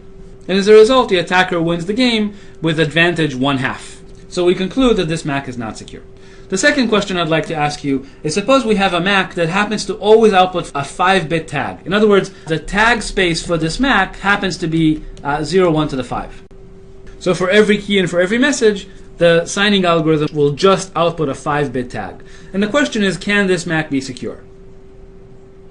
Of course, the answer is no, because the attacker can simply guess the tag. So what he would do is he wouldn't ask any chosen message attacks. All he would do is he would output an existential forgery as follows. He would just choose a random tag, so choose a random tag T at random in 0, 1 to the 5, and then he would just output his existential forgery as, say, the message 0 and the tag T. And now with probability 1 over 2 to the 5, this tag will be a valid tag for the message 0, and so the adversary's advantage is 1 over 32, which is non-negligible. So this basically says that tags can't be too short. They have to have some length to them. And in fact, the typical tag length would be, say, 64 bits, or 96 bits, or 128 bits. TLS, for example, uses tags that are 96 bits long. If you try to guess the tag for a message when the tag is 96 bits, the probability of guessing it correctly is 1 over 2 to the 96, so the adversary's advantage would just be 1 over 2 to the 96, which is negligible. So now that we understand what MACs are, I want to show you a simple application. In particular, let's see how MACs can be used to protect system files on disk. So imagine that when you install an operating system, say when you install Windows on your machine, one of the things that Windows does is it asks the user for a password and then derives a key K from this password, and then for every file that it writes to disk, in this case the files would be F1, F2 up to Fn, what the operating system would do is it would compute a tag for that file and then store the tag along with the file. So here it concatenates the tag to each one of the files. And then it erases the key K, so it no longer stores the key K on disk or in memory or anywhere. Okay, so now later imagine that the machine gets infected with a virus, and the virus tries to modify some of the system files. The question is whether the user can detect which files were modified.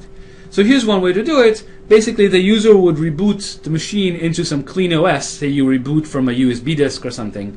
And then once the machine boots from this clean OS, the user would supply his password to this clean running operating system, and then this new clean running operating system would go ahead and check the MAC for each one of the system files. Now the fact that the MAC is secure means that the poor virus couldn't actually create a new file, let's call it F prime, with a valid tag. So it couldn't actually create an F prime T prime, because if it could, then that would be an existential forgery on this MAC. And because, well, the MAC is existentially unforgeable, the virus couldn't create any F prime, no matter what the F prime is. And consequently, because of the security of the MAC, the user will detect all the files that were modified by the virus. Now there's one caveat to that. One thing that the virus can do is actually swap two files. So for example, he can swap this file F1, with the file F2 here, just literally swap them. So when the system or when the user tries to run file F1, instead they'll be running file F2. And of course that could cause all sorts of damage.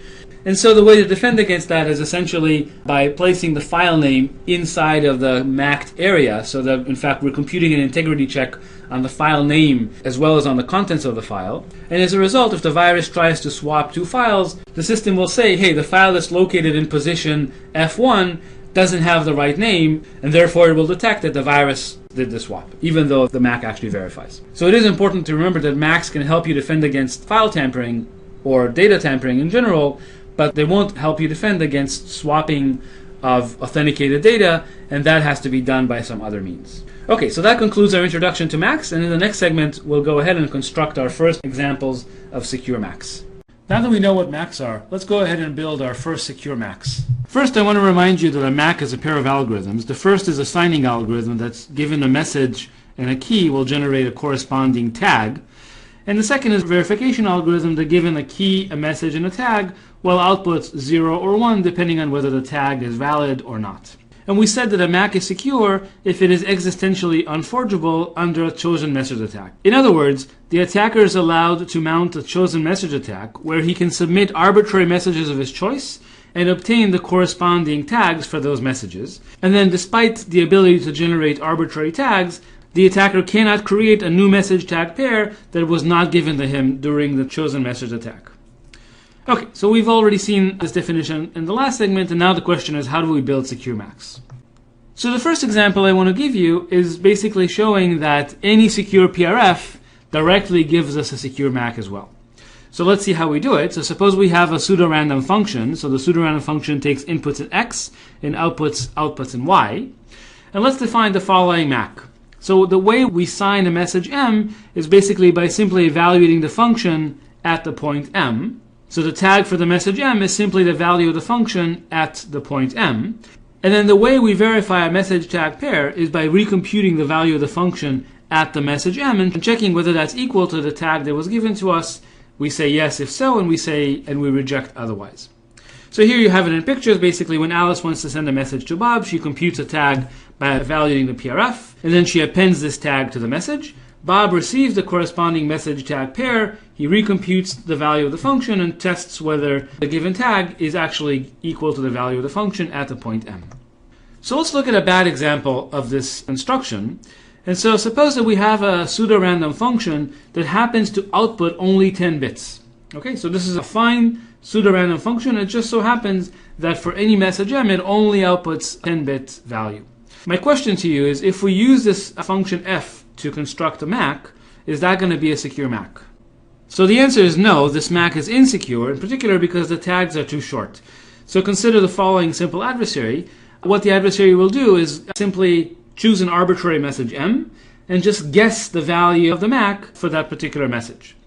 Now, because the tag is only 10 bits long, the adversary has a chance of 1 in 2 to the 10 in guessing the MAC correctly. In other words, the advantage of this guessing adversary, one that simply guesses a random tag for a given message, that adversary is going to have advantage against the MAC that's basically 1 over 2 to the 10, which is 1 over 1024, and that's definitely non-negligible. So the adversary basically will successfully forge the MAC on a given message with probability 1 in 1000, which is insecure. However, it turns out this is the only example where things can go wrong. Only when the output of the function is small can things go wrong. If the output of the PRF is large, then we get a secure MAC out of this function. And let's state the security theorem here. So suppose we have a function f that takes messages in x and outputs tags in y. Then the MAC that's derived from this PRF, in fact, is a secure MAC.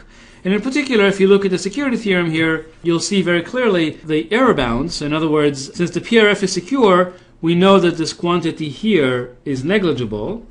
And so if we want this quantity to be negligible, this is what we want. We want to say that no adversary can defeat a MAC I sub f. That implies that we want this quantity to be negligible. In other words, we want the output space to be large. And so, for example, taking a PRF that outputs 80 bits is perfectly fine. That will generate an 80-bit MAC. And therefore, the advantage of any adversary will be at most 1 over 2 to the 80. So now the proof of this theorem is really simple, so let's just go ahead and do it. So in fact, let's start by saying that suppose instead of a PRF, we have a truly random function from the message space to the tag space. So this is just a random function from x to y that's chosen at random from the set of all such functions. Now let's see if that function can give us a secure MAC. So what the adversary says is, I want a tag on the message M1. What he gets back is the tag, which just happens to be the function evaluated at the point M1. Notice there's no key here, because f is just a truly random function from x to y. And then the adversary gets to choose a message M2, and he obtains the tag on M2. He chooses M3, M4, up to MQ, and he obtains all the corresponding tags. Now his goal is to produce a message tag pair, and we say that he wins, remember, if this is an existential forgery. In other words, first of all, t has to be equal to f of m. This means that t is a valid tag for the message m. And second of all, the message m has to be new. So the message m had better not be one of m1 to mq. But let's just think about this for a minute. What does this mean? So the adversary got to see the value of a truly random function at the points m1 to mq. And now he's supposed to predict the value of this function at some new point m. However, for a truly random function, the value of the function at the point m is independent of its value at the points m1 to mq. So the best the adversary can do at predicting the value of the function at the point m is just guess the value, because he has no information about f of m. And as a result, his advantage, if he guesses the value of the function at the point m, he'll guess it right with probability exactly 1 over y. And then this tag that he produced will be correct with probability exactly 1 over y. Okay, again, he had no information about the value of the function at m, and so the best he can do is guess, and if he guesses, he'll get it right with probability 1 over y. And now, of course, because the function capital F is a pseudo-random function, the adversary is going to behave the same whether we give him the truly random function or the pseudo-random function. The adversary can't tell the difference, and as a result, even if we use a pseudo-random function, the adversary is going to have advantage at most 1 over y in winning the game. Okay, so you can see exactly in the security theorem. Let's go back there for just a second. Essentially, this is basically why we got an error term of 1 over y because of the guessing attack, and that's the only way that the attacker can win the game. So now that we know that any secure PRF is also a secure MAC, we already know that we have our first example MAC. In particular, we know that AES, or at least we believe that AES is a secure PRF. Therefore, AES, since it takes 16-byte inputs, right, the message space for AES is 128 bits, which is 16 bytes. Therefore, the AES cipher essentially gives us a MAC that can MAC messages that are exactly 16 bytes. Okay, so that's our first example of a MAC. But now the question is, if we have a PRF for small inputs like AES that only acts on 16 bytes, can we build a MAC for big messages that can act on gigabytes of data? Sometimes I call this the McDonald's problem. Basically, given a small MAC, can we build a big MAC out of it? In other words, given a MAC for small messages, can we build a MAC for large messages? So we're going to look at two constructions for doing so.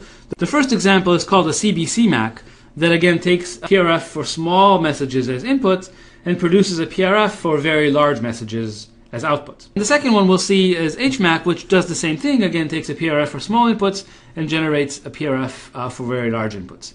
Now the two are used in very different contexts. CBC-MAC is actually very commonly used in the banking industry. For example, there's a system called the Automatic Clearinghouse, ACH, which banks use to clear checks with one another. And in that system, CBC-MAC is used to ensure integrity of the checks as they're transferred from bank to bank. On the internet, protocols like SSL and IPsec and SSH, those all use HMAC for integrity. Okay, so these are two different MACs and we're going to discuss them in the next couple of segments. And as I said, both of them start from a PRF for small messages and produce a PRF for messages that are gigabytes long. And in particular, they can both be instantiated with AES as the underlying cipher.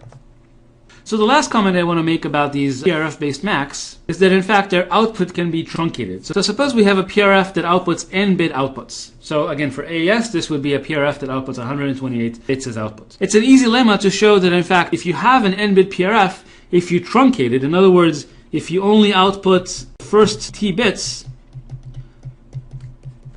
the result is also a secure PRF. And just the intuition here is if the big PRF outputs n bits of randomness for any inputs that you give to the PRF, then certainly chopping it off and truncating it to t bits is still going to look random. The attacker now gets less information, so his job in distinguishing the outputs from random just became harder. In other words, if the n-bit PRF is secure, then the t less than n-bit PRF, the truncated PRF, would also be secure.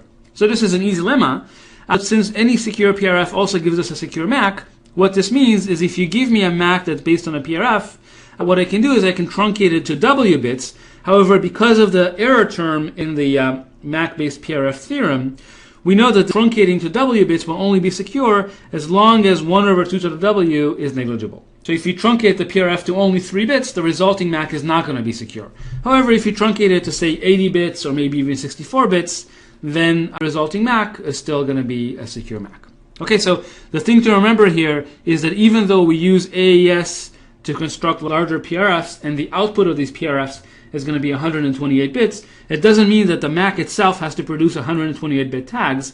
We can always truncate the output to 90 bits or 80 bits, and as a result, we would get still secure MACs, but now the output tag is going to be more reasonable size and doesn't have to be the full 128 bits. Okay, so in the next segment, we're going to look at how the CBC-MAC works.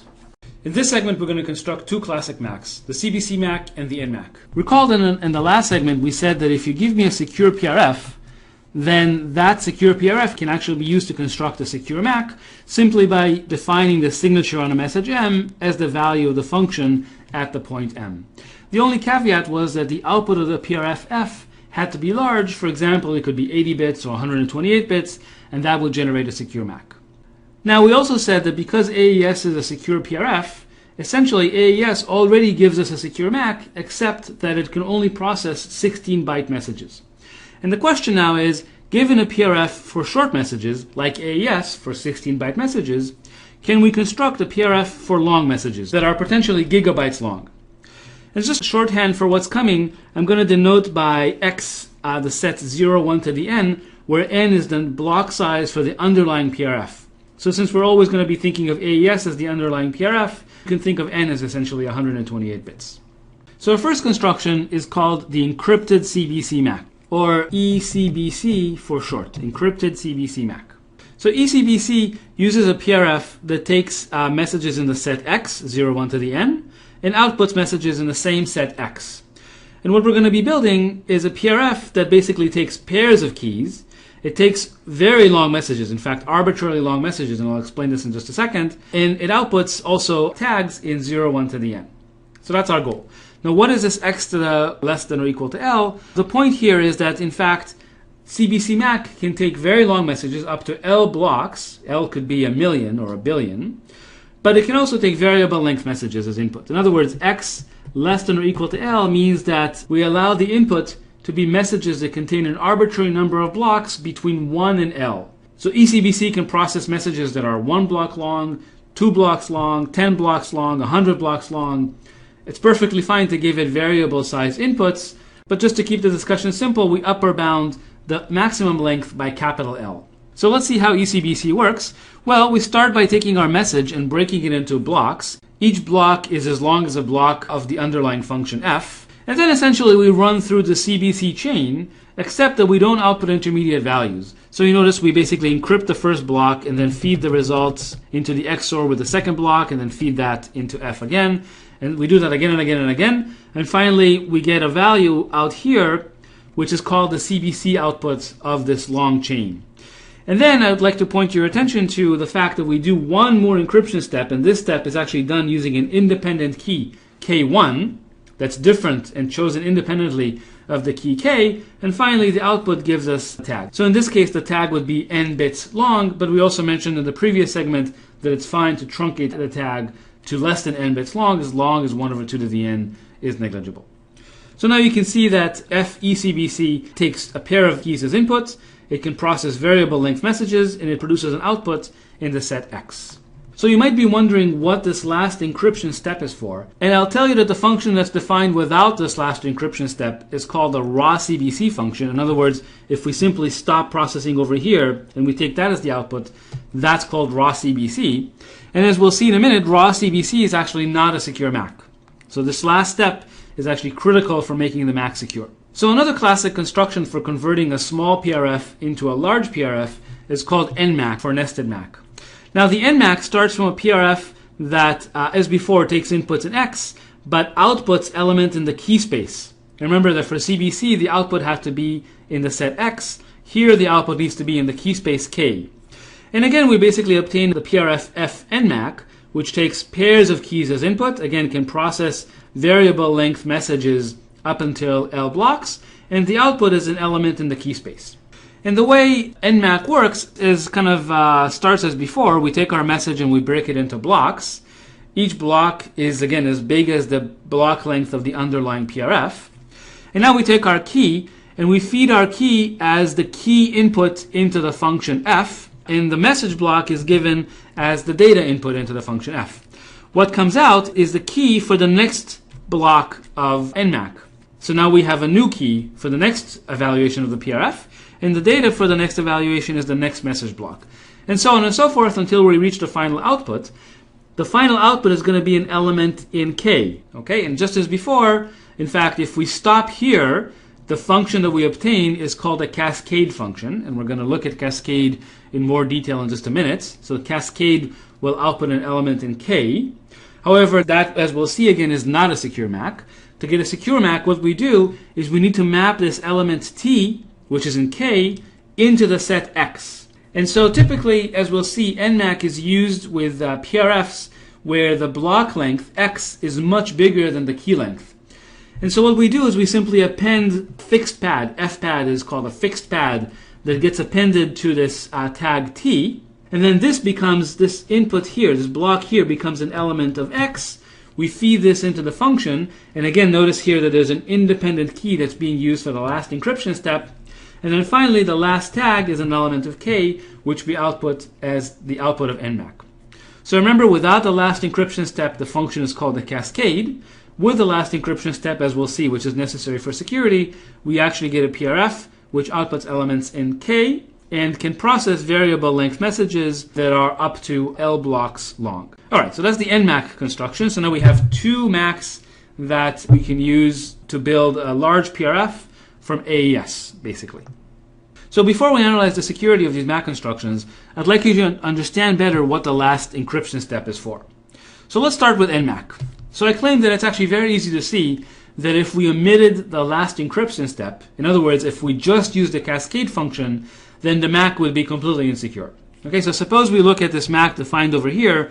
In other words, all we do is we output directly the cascade applied to M without the last encryption step. Then let me ask you, how would you forge tags for this MAC? And I guess I've kind of given it away that this answer is incorrect. So I hope everybody sees that the answer is that, in fact, given one chosen message query, you can mount an existential forgery. And the reason is, I'll show you in a second in the diagram, but let me write it out in symbols first. The reason is, if you give me the output of the cascade function applied to a message M, I can derive from it, me being the adversary, I can derive from it the cascade applied to the message M concatenated W for any message W, for any W. So first of all, it should be clear that this is enough to mount an existential forgery, because essentially by asking for a tag on this message, I obtain the tag on this longer message, which I can then output as my forgery.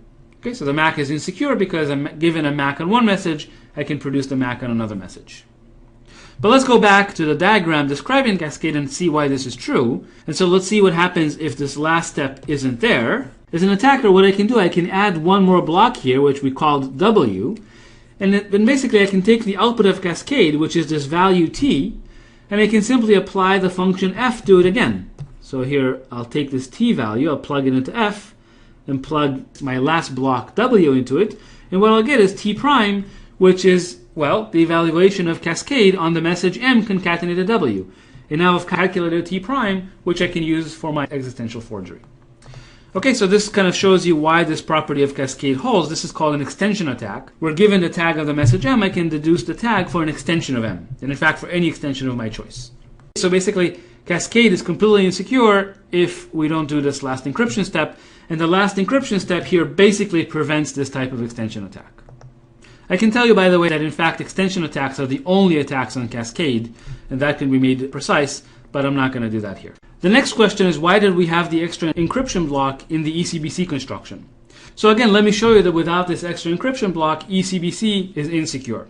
So let's define a MAC that uses raw CBC. In other words, it's the same as CBC-MAC, but without the last encryption step. And let's see that that MAC is also insecure, except now the attack is a little bit more difficult than a simple extension attack. So suppose the attacker is given this value, the raw CBC value for a particular message M, and now the attacker wants to extend and compute the MAC on some message M concatenated with some word W. So here's our W. Well, the poor attacker can take this value and try to XOR the two together, but now you realize he has to evaluate the function at this point. But he doesn't know what this key K is, and as a result, he doesn't know what the output of the function is. So he simply can't just append a block W and compute the value of raw CBC on M concatenated W. However, it turns out that he can actually evaluate this function by using the chosen message attack. And I want to show you how to do that. Okay, so we said that basically, so our goal is to show that raw CBC is insecure. So let's look at a particular attack. So in the attack, the adversary is going to start by requesting the tag on a particular message M. That's a one block message. So what does it mean to apply CBC to a one block message? Well, basically all you do is you just apply the function f directly. So what you get is the tag, which is just the application of f, directly to the one block message M. Good. So now the adversary has this value t. And now I claim that he can define this message M prime, which contains two blocks. The first block is M, the second block is T XOR M, and I claim that the value T that he just received is a valid tag for this two block message M prime. So let's see why that's true. Well, so suppose we apply the raw CBC construction to this message M prime. So if you plug it in directly, let's see. So the way it would work is, first of all, the first message M is processed by encrypting it directly using the function f. Then we XOR the result with the second block, which is T XOR M. And then we apply f to the result of that. That is the definition of raw CBC. Now what do we know about FKM? FKM is simply this value T by definition. So the next step we get is essentially T XOR T XOR M. But this T XOR T simply goes away, and what we get is Fk of M, which is of course T, and as a result, T is a valid MAC for the 2-block message M, T XOR M. So the adversary was able to produce this valid tag T for this 2-block message that he never queried. And therefore, he was able to break the MAC. So let's look at the ECBC diagram for just one more second. And let me point out that if you don't include this last encryption step in the computation of the MAC, essentially the MAC would be insecure because of the attack that we just saw. And I'll tell you that there are many products that do this incorrectly. And in fact, there are even standards that do this incorrectly so that the resulting MAC is insecure. You now know that this needs to be done, and you won't make this mistake yourself. So let's state the ECBC and NMAC security theorems. And so the statement is as usual for any message length that we'd like to apply the MAC to. Essentially, for every PRF adversary A, there's an efficient adversary B, and these are kind of the usual statements, where the facts that you need to know are the error terms, which are kind of similar in both cases. By the way, I'd like to point out that the analysis for CBC actually uses the fact that F is a PRP. Even though we never had to invert F during the computation of ECBC, the analysis is better if you assume that F is actually a PRP. In other words, it's invertible, not just a function. For NMAC, the PRF need not be invertible. So what these error terms basically say is that these MACs are secure as long as key is not used to MAC more than square root of X or square root of K messages. So for AS, of course, this would be 2 to the 64. But I want to show you an example of how you would use these bounds. And so here I stated the security theorem again for the CBC-MAC. And Q here, again, is the number of messages that are MAC'd with a particular key. So suppose we want to ensure that for all adversaries, the adversary has an advantage less than 1 over 2 to the 32 in distinguishing the PRF from a truly random function. Suppose that's our goal. Well, by the security theorem, what that means is we need to ensure that Q squared over X is less than 1 over 2 to the 32. Right? We want this term to be, well, I'm going to ignore this 2 here just for simplicity. We want to ensure this term is less than 1 over 2 to the 32. And this term, of course, is negligible, so we can just ignore it.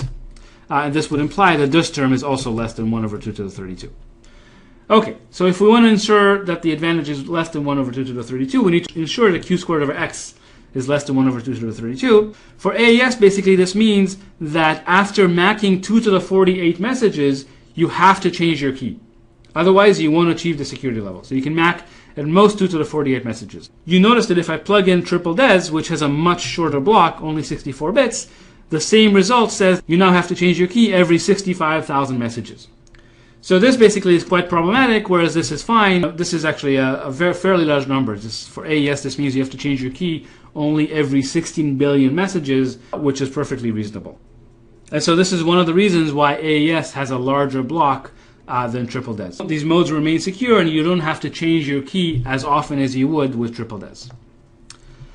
Okay, so I want to show you that in fact these attacks are not just in the statements in the security theorem. In fact, there really are real attacks that correspond to these values. The MACs really do become insecure after you assign, square root of X or square root of K messages. So I'm going to show you an attack on both PRFs, so either ECBC or NMAC, assuming that the underlying function is a PRP, is actually a block cipher, like AES. Let's call F big. Let's say that F big is either FECBC or FNMAC. F big means it's a PRF for large messages. Now, it turns out both constructions have the following extension property. Namely, if you give me a collision on messages X and Y, then in fact that also implies a collision on an extension of X and Y. In other words, if I append W to both X and Y, I'll also get a collision on the resulting words. So it's fairly easy to convince yourself that this extension property holds, and you do it just by staring at the diagram for a second. And so imagine I give you two messages that happen to collide at this point. Now remember, I assumed that F is a PRP, so once you fix K1, it's a one-to-one function. So if the two messages happen to map to the same value at the output, this means they also happen to map to the same value at the output of the raw CBC function. But if they map to the same value at the output of the raw CBC function, that means that if I add another block, let's call it W, and I take this output here, then I'm computing the same value for both messages, and for both messages, I'll get the same value at this point too. And when I encrypt, again, with K1, I'll also get, so there's one more F here, I'll also get the same output, final output, after I've appended the block W. Okay, so if the two values happen to be the same for two distinct messages, if I appended block W to both messages, I'm still going to get the same value out. It's easy to convince yourself that the same is true for NMAC as well. Okay, so both of these PRFs have this extension property. So based on this, we can define an attack. So here's the extension property stated again, and the attack would work as follows. Suppose I issue square root of y chosen message queries. So for AES, remember the value of y is basically 0, 1 to the 128. So this would mean that I would be asking 2 to the 64 chosen message queries for just arbitrary messages in the input space. Well, what will happen is I'll obtain 2 to the 64 message MAC pairs. Now we're going to see in the next module actually that there's something called the birthday paradox. Some of you may have heard of it already. That basically says that if I have 2 to the 64 random elements of a space of size 2 to the 128, there's a good chance that 2 of them are the same. So I'm going to look for 2 distinct messages, MU and MV, for which the corresponding MACs are the same. Okay, and as I said, by the birthday paradox, these are very likely to exist. Once I have that, now I've basically found MU and MV that have the same MAC. And as a result, what I can do is I can extend MU with an arbitrary word W and ask for the tag for the word MU concatenated W. But because MU and MV happen to have the same output, I know that MU concatenated W has the same output as MV concatenated W. So now that I've obtained the output for MU concatenated W, I also have the output for MV concatenated W. And therefore I have obtained my forgery. Okay, so now T is also a forgery for the message MV concatenated W, which I've never asked before, and therefore this is a valid existential forgery. Okay, so this is kind of a cute attack, and the bottom line here is that in fact after square root of y queries, I am able to forge a MAC with fairly good probability. Okay, so what does square root of y mean? If we go back to the security theorems, this means that basically for ECBC after square root of x, or for NMAC after square root of k messages have been MAC'd, the MAC becomes insecure and the attacker can actually find new MACs for messages for which he was never given a MAC for. So again, this is a cute attack that shows that the bounds of the theorem really are real, and as a result, these bounds that we derived in this example are real, and you should never use a single key to MAC more than, say, 2 to the 48 messages with AES-based CBC. So to conclude, I'll just mention that we've seen 2 examples. We saw ECBC and NMAC. ECBC is in fact a very commonly used MAC that's built from AES. 802.11i, for example, uses ECBC with AES for integrity. There's also a NIST standard called CMAC that we'll talk about in the next segment that also is based on CBC-MAC. NMAC, in contrast, is not typically used with a block cipher, and the main reason is you notice that in the NMAC construction, the key changes from block to block. That means that the whole AES key expansion has to be computed and recomputed on every block, and AES is not designed to perform well when you change its key very rapidly. And so typically when you use NMAC, you use block ciphers that are better at changing their keys on every block, and as a result, NMAC typically is not used with AES. But in fact, NMAC is a basis of a very popular MAC called HMAC, which we're also going to look at next, and you'll see very clearly the NMAC underlying the HMAC construction. Okay, so that's the end of this segment, and we'll talk about more MACs in the next segment. In the last segment, we talked about the CBC-MAC and the NMAC, but throughout the segment, we always assumed that the message length was a multiple of the block size. In this segment, we're going to see what to do when the message length is not a multiple of the block size. So recall that the encrypted CBC-MAC, or ECBC-MAC for short, uses pseudo-random permutation F to actually compute the CBC function, as we discussed in the last segment. But in the last segment, we always assumed that the message itself could be broken into an integer number of blocks for the block cipher. And the question is what to do when the message length is not a multiple of the block size. So here we have a message where the last block actually is shorter than the full block, and the question is how to compute the ECBC-MAC in that case. So the solution, of course, is to pad the message, and the first pad that comes to mind is to simply pad the message with all zeros. In other words, we take the last block and just add zeros to it until the last block becomes as long as one full block size. And so my question to you is whether the resulting MAC is secure. So the answer is no, the MAC is not secure, and let me explain why. Basically, the problem is that it's possible now to come up with messages so that the message M and the message M concatenated 0 happen to have exactly the same pad. And as a result, once we plug in both M and M0 into ECBC, we'll get the same tag out, which means that both M and M concatenated 0 have the same tag, and therefore the attacker can mount an existential forgery. He would ask for the tag on the message M, and then he would output as his forgery the tag on the message M concatenated 0. And it's easy to see why that's the case. Basically, to be absolutely clear, here we have our message M, which after padding becomes M000. Say we had to add 3 zeros to it. And here we have the message M0, M that ends with 0, and after padding, we basically now only have to add 2 zeros to it. And lo and behold, they become the same pad, so that they're going to have exactly the same tag, which allows the adversary to mount the existential forgery attack. So this is not a good idea. In fact, appending all zeros is a terrible idea. And if you think about a concrete case where this comes up, imagine in the automatic clearinghouse system used for clearing checks, I might have a check for $100 and a tag on that check. Well, now the attacker basically could append a 0 to my check and make it a check for $1,000, and that wouldn't actually change the tag. So this ability to extend the message without changing the tag actually could have pretty disastrous consequences. So I hope this example convinces you that the padding function itself must be a one-to-one function. In other words, it should be the case that two distinct messages always map to two distinct padded messages. We shouldn't actually have a collision on the padding function. Another way of saying it is that the padding function must be invertible. That guarantees that the padding function is one-to-one.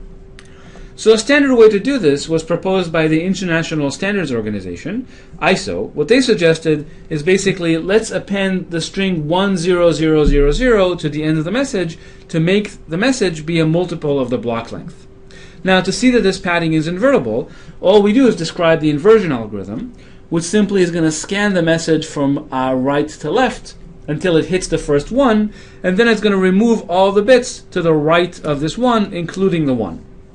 And you see that once we remove the pad in this way, we obtain the original message. So here's an example. So here we have a message where the last block happens to be shorter than the block length, and then we append the 100 string to it. It's very easy to see what the pad is. Simply look for the first 1 from the right. We can remove this pad and recover the original message back. Now there's one corner case that's actually quite important, and that is, what do we do if the original message length is already a multiple of the block size? In that case, it's really very, very important that we add an extra dummy block that contains the pad 1000. And again, I can't tell you how many products and standards have actually made this mistake where they didn't add a dummy block, and as a result, the MAC is insecure because there's an easy existential forgery attack. And let me show you why. So suppose, in case the message is a multiple of the block length, suppose we didn't add a dummy block and we literally MAC'd this message here. Well, the result now is that if you look at the message which is a multiple of the block size, and a message which is not a multiple of the block size but is padded to the block size, and imagine it so happens that this message M'1 happens to end with 100. At this point, you realize that here, the original message here, let me draw it this way, you realize that the original message, after padding, would become identical to the second message that was not padded at all. And as a result, if I ask for the tag on this message over here, I would obtain also the tag on the second message that happened to end in 100. Okay, so if we didn't add the dummy block, basically, again, the pad would be not invertible because two distinct messages happen to map to the same padded result. Again, as a result, the MAC becomes insecure. So to summarize, this ISO standard is a perfectly fine way to pad, except you have to remember to also add a dummy block in case the message is a multiple of the block length to begin with. Now, some of you might be wondering if there's a padding scheme that never needs to add a dummy block. And the answer is that if you look at the deterministic padding function, then it's pretty easy to argue that there will always be cases where we need to pad. And the reason is just literally the number of messages that are a multiple of the block length is much smaller than the total number of messages that need not be a multiple of the block length. And as a result, we can't have a one-to-one function from this bigger set of all messages to the smaller set of messages which are a multiple of the block length. There will always be cases where we have to extend the original message, and in this case, that would correspond to adding this dummy padding block. However, there is a very clever idea called CMAC, which shows that using a randomized padding function, we can avoid having to ever add a dummy block. And so let me explain how CMAC works. So CMAC actually uses 3 keys, and in fact sometimes this is called a 3-key construction. So the first key K is used in the CBC, the standard CBC-MAC algorithm. And then the keys K1 and K2 are used just for the padding scheme at the very, very last block. And in fact, in the CMAC standard, the keys K1, K2 are derived from the key K by some sort of a pseudo-random generator. So the way CMAC works is as follows. Well, if the message happens to not be a multiple of the block length, then we append the ISO padding to it. But then we also XOR this last block with a secret key K1 that the adversary doesn't know. However, if the message is a multiple of the block length, then of course we don't append anything to it, but we XOR it with a different key K2 that, again, the adversary doesn't actually know. So it turns out, just by doing that, it's now impossible to apply the extension attacks that we could do on the cascade function and on raw CBC, because the poor adversary actually doesn't know what is the last block that went into the function. He doesn't know K1, and therefore he doesn't know the value at this particular point, and as a result he can't do an extension attack. In fact, this is a provable statement. So that this construction here, simply by XORing K1 or XORing K2, is really a PRF, despite not having to do a final encryption step after the raw CBC function is computed. So that's one benefit, that there's no final encryption step. And the second benefit is that we resolve this ambiguity between whether padding did happen or padding didn't happen by using 2 different keys to distinguish the case that the message is a multiple of the block length versus the case where it's not, but we have a pad appended to the message. So the 2 distinct keys resolve this ambiguity between the 2 cases, and as a result, this padding actually is sufficiently secure. And as I said, there's actually a nice security theorem that goes with CMAC that shows that the CMAC construction really is a pseudo-random function with the same security properties as CBC-MAC. So I wanted to mention that CMAC is a federal standard, standardized by NIST, and if you now these days wanted to use a CBC-MAC for anything, you would be actually using CMAC as the standard way to do it. Particularly in CMAC, the underlying block cipher is AES, and that gives us a secure CBC-MAC derived from AES. So that's the end of the segment, and in the next segment we'll talk about a parallel MAC. In the last 2 segments, we talked about the CBC-MAC and NMAC to convert a PRF for small messages into a PRF for much larger messages. Those 2 constructions were sequential in the sense that if you had multiple processors, you couldn't make the construction work any faster.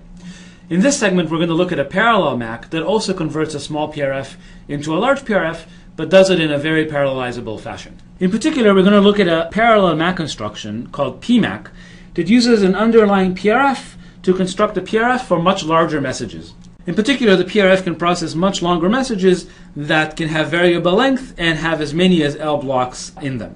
Now the construction works as follows. We take our message and we break it into blocks, and then we process each block independently of the other. So the first thing we do is we evaluate some function p and we XOR the result into the first message block, and then we apply our function f using a key k1. We do the same for each one of the message blocks, and you notice that we can do it all parallel. All message blocks are processed independently of one another. And we collect all these results into some final XOR, and then we encrypt one more time to get the final tag value. Now for a technical reason, actually on the very last block, we actually don't need to apply the PRFF, but as I said, this is just for a technical reason, and I'm going to ignore that for now. Now I want to explain what the function p is for and what it does. So imagine just for a second that the function p isn't actually there. That is, imagine we actually directly feed each message block into the PRF without applying any other processing to it. Then I claim that the resulting MAC is completely insecure. And the reason is that essentially no order is enforced between the message blocks. In particular, if I swap 2 message blocks, that doesn't change the value of the final tag. Because the XOR is commutative, the tag will be the same whether we swap the blocks or not. As a result, an attacker can request the tag for a particular message, and then he obtains a tag for a message where 2 of the blocks are swapped, and that counts as an existential forgery. So what this function p tries to do is essentially enforce order on these blocks. And you notice that the function takes, first of all, it's a keyed function, so it takes a key as input. And second of all, more importantly, it takes the block number as input. In other words, the value of the function is different for each one of the blocks. And that's actually exactly what's preventing this blocks swapping attack. So the function P actually is a very easy to compute function. Essentially, given the key and the message block, all it is just a multiplication in some finite field. So it's a very, very simple function to compute. It adds very little to the running time of PMAC, and yet it's enough to ensure that the PMAC is actually secure. As we said, the key for PMAC is this pair of keys, one key for the PRF and one key for this masking function P.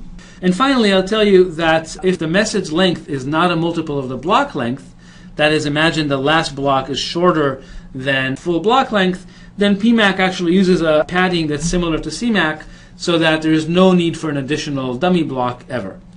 So that's the PMAC construction, and as usual we can state its security theorem. So the security theorem, by now you should be used to it. Essentially it says that if you give me an adversary attacking PMAC, I can construct an adversary attacking the underlying PRF plus an additional error term. And so since again the PRF is secure, we know that this term is negligible, and so if we want this term to be negligible, we know that we need this error term to also be negligible. Here, as usual, Q is the number of messages that are MAC'd using a particular key, and L is the maximum length of all those messages.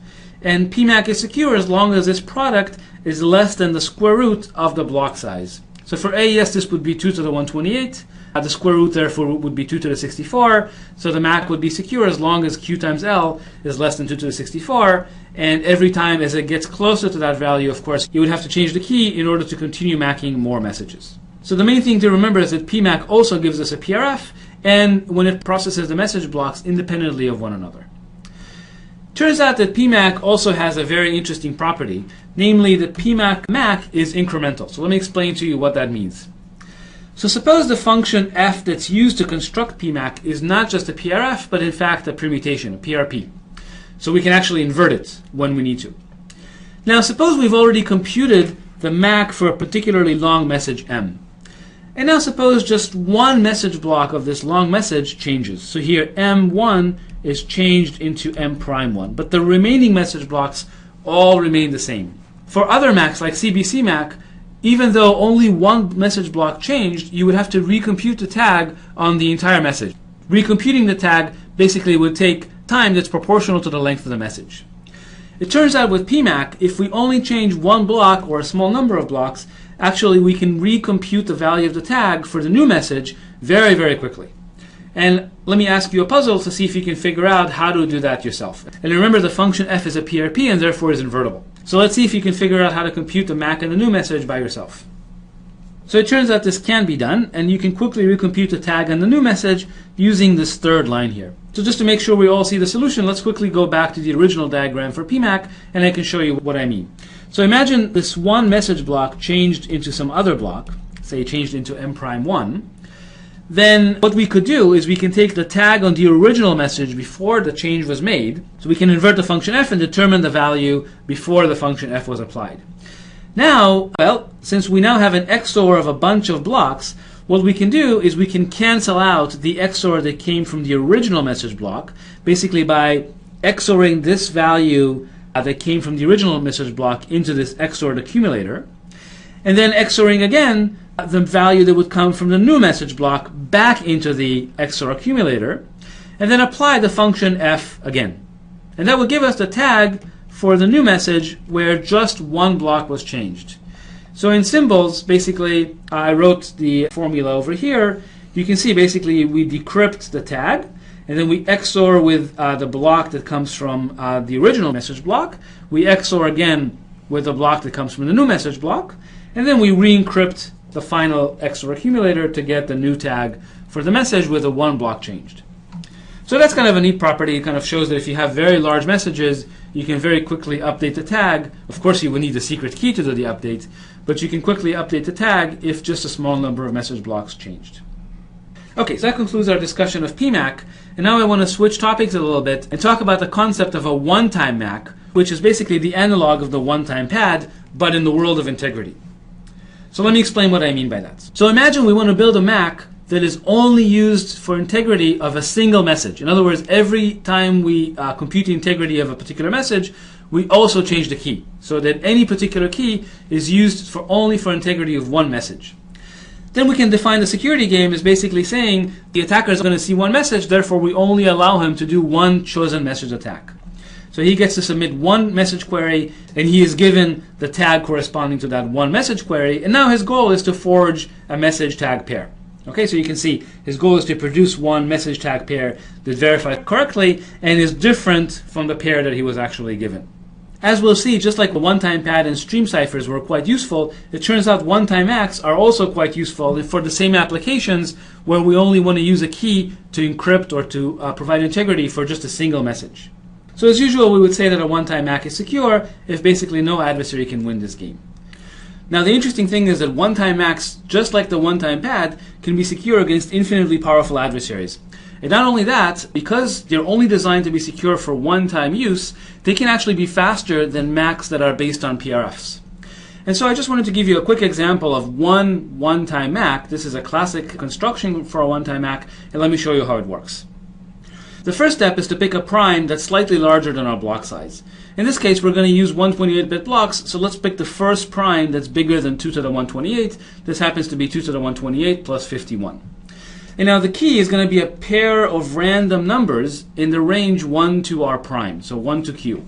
So we choose two random integers in the range 1 to q. Now we're given a message, so we're going to take our message and break it into blocks, where each block is 128 bits. And we're going to regard each number as an integer in the range 0 to 2 to the 128 minus 1. Now the MAC is defined as follows. The first thing we do is we take our message blocks and we kind of construct a polynomial out of them. So if there are L blocks in our message, we're going to construct a polynomial of degree L, and you notice that the constant term of this polynomial is set to 0. And then we define the MAC very simply. Basically what we do is we take the polynomial that corresponds to the message, we evaluate it at the point k, that's one half of our secret key, and then we add the value a, which is the second half of our secret key. And that's it. That's the whole MAC. So just basically construct the polynomial that corresponds to our message, evaluate that polynomial at a half of the secret key, and add the other half of the secret key to the result, and of course reduce the final result modulo q. Okay, so that's it. So that's the whole MAC. It's a one-time secure MAC. And the way we argue that this MAC is one-time secure essentially is by arguing that if I tell you the value of the MAC for one particular message, that tells you nothing at all about the value of the MAC at another message. And as a result, even though you've seen the value of the MAC on a particular message, you have no way of forging this MAC on some other message. Now I should emphasize that this is a one-time MAC, but it's not two-time secure. In other words, if you get to see the value of the MAC on two different messages, that actually completely compromises the secret key, and you can actually predict the MAC for a third or fourth message of your choice. So then the MAC becomes forgeable. But for one-time use, it is a perfectly secure MAC, and I'll tell you that in fact this is a very fast MAC to evaluate. So now that we've constructed one-time MACs, it turns out there's actually a general technique that will convert one-time MACs into many-time MACs. And I just wanted to briefly show you how that works. So suppose we have our one-time MAC, let's call it S and V for signing and verification algorithms. And let's just assume that the tags themselves are n-bit strings. In addition, let's also look at a PRF, a secure PRF that also happens to output n-bit strings, but also takes as inputs n-bit strings. Let's now define a general construction for a MAC. These MACs are called Carter-wegman MACs. That works as follows. Basically what we would do is we would apply the one-time MAC to the message M, and then we're going to encrypt the result using the PRF. So how do we encrypt the result? Well, we choose a random R, and then we compute kind of a one-time pad from this R by applying the PRF to it, and then we XOR the result with the actual one-time MAC. So the neat thing about this construction is that the fast one-time MAC is applied to the long message, which could be gigabytes long, and the slower PRF is only applied to this nonce R, which is then used to encrypt the final result of the MAC. And you can argue that if the MAC that was given to us as a building block is a one-time secure MAC, and the PRF is secure, then in fact we get a many-time secure MAC that happens to output two n-bit tags. So we're going to see Carter-wegman MACs later on when we talk about authenticated encryption. And in fact, one of the NIST standard methods for doing encryption with integrity uses a Carter-wegman MAC for providing integrity. I wanted to mention that this Carter-wegman MAC is a good example of a randomized MAC where this nonce R is chosen afresh every time the tag is computed. And so if, for example, if you try to compute tag for the same message twice, each time you'll choose a different R, and as a result, you'll get different tags both times. And so this is a nice example of a MAC that's actually not a pseudo-random function, not a PRF, because a single message could actually be mapped to many different tags, all of which are valid for that one message. To conclude our discussion of the Carter-wegman MAC, let me ask you the following question. Here we have the equation for the Carter-wegman MAC. As usual, you see the nonce R as part of the MAC. And the second part of the MAC I'm going to denote by T. This is basically the one-time MAC applied to the message M, and then encrypted using the pseudo-random function applied to the nonce R. So we'll denote the result of this XOR by T. So my question to you is, given the Carter-wegman MAC pair R, T for a particular message M, how would you verify that this MAC is valid? And recall that this algorithm V here is the verification algorithm for the underlying one-time MAC. So this is the right answer, and to see why, just observe that this XOR here decrypts the quantity T to its plaintext value, which is basically the original underlying one-time MAC, and so we can directly feed that into the verification algorithm for the one-time MAC. The last type of MAC I wanted to tell you about is one that's very popular in internet protocols. It's called the HMAC. But before we talk about HMAC, we have to talk about hash functions, and in particular collision-resistant hash functions, and we're going to do that in the next module. So this is the end of our first module on MACs, and I wanted to point out that there's really beautiful theory that went into constructing all the MACs that we saw. I kind of gave you the highlights and showed you the main constructions, but there's really quite a bit of theory that goes into constructing these MACs, and if you'd like to learn more about that, I kind of listed a couple of key papers that you might want to look at. Let me quickly tell you what they are. The first one is what's called the 3-key construction, which is the basis of CMAC, a very elegant paper that gives a very efficient construction out of CBC-MAC. The second paper is a more technical paper, but basically shows how to prove the bounds of CBC-MAC as a PRF. The third paper talks about PMAC and its construction, again, a very cute paper. The fourth paper talks about security of NMAC and HMAC as well. HMAC we're going to cover in the next module. The last paper I listed asks an intriguing question.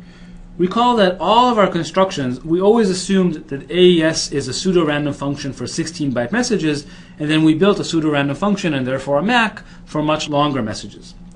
This paper says, well, what do we do if AES is not a pseudo-random function, but still satisfies some weaker security property called an unpredictable function? And then they ask, if AES is only an unpredictable function, but not a pseudo-random function, can we still build MACs for long messages? And so they succeed in actually giving constructions just based on the weaker assumption that AES is an unpredictable function, but their constructions are far less efficient than CBC-MAC or NMAC or PMAC that we discussed in these segments. And so if you're interested in a different perspective on how to build MACs from block ciphers like AES, please take a look at this paper, and there are actually some nice open questions to work on in this area. So this concludes our first segment on integrity, and in the next segment we're going to talk about collision resistance.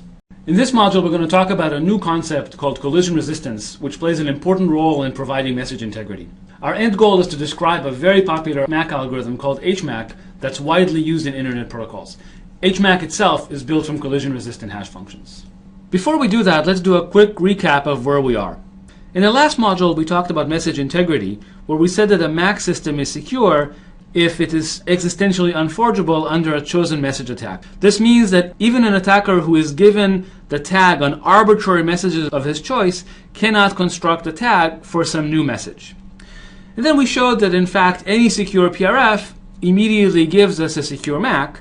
And so then we turned around and said, well, can we build secure PRFs that take large messages as inputs? And so we looked at 4 constructions. The first construction was based on CBC. When we looked at 2 variants of it, one called encrypted CBC and one called CMAC. And we said that these are commonly used with AES. In fact, in the 802.11i standard, CBC-MAC is used for message integrity, in particular with the AES algorithm. We looked at another mode called NMAC, which also converts a PRF for short inputs into a PRF that's capable of taking very large messages as input. And these 2 were both sequential MACs. We then looked at a parallelizable MAC called PMAC, which again was able to convert a PRF for small inputs into a PRF for very large inputs, but it did so in a parallel fashion, so a multiprocessor system would be more efficient with PMAC than, say, with CBC-MAC. All three of these built a MAC for large messages by constructing a PRF for large messages. And then we looked at the Carter-wegman MAC, which actually is not a PRF. It's a randomized MAC. So a single message could actually have many, many different valid tags, and therefore Carter-wegman MAC is actually not a PRF. And if you remember, the Carter-wegman MAC was built by, first of all, taking the bulk message and hashing it down to a small tag using a fast one-time MAC, and then encrypting that tag using a PRF. The benefit of the Carter-wegman MAC was that, as we said, the hashing of the bulk message is done using a fast one-time MAC. And then in this module, we're going to construct MACs from a new concept called collision resistance. And so the first thing we're going to do is construct collision-resistant hash functions. So let's first of all start by defining what does it mean for a hash function to be collision-resistant. So think of a hash function from some message space to a tag space T, and you should be thinking of the message space as much, much bigger than the tag space. So the messages could be gigabytes long, but the tags would only be like 160 bits. Now, a collision for the function h is a pair of messages m0, m1 that happen to be distinct. However, when you apply the function h to them, you end up with the same output. So the image you should have in your mind is essentially there are two inputs, m0 and m1. They belong to this gigantic message space.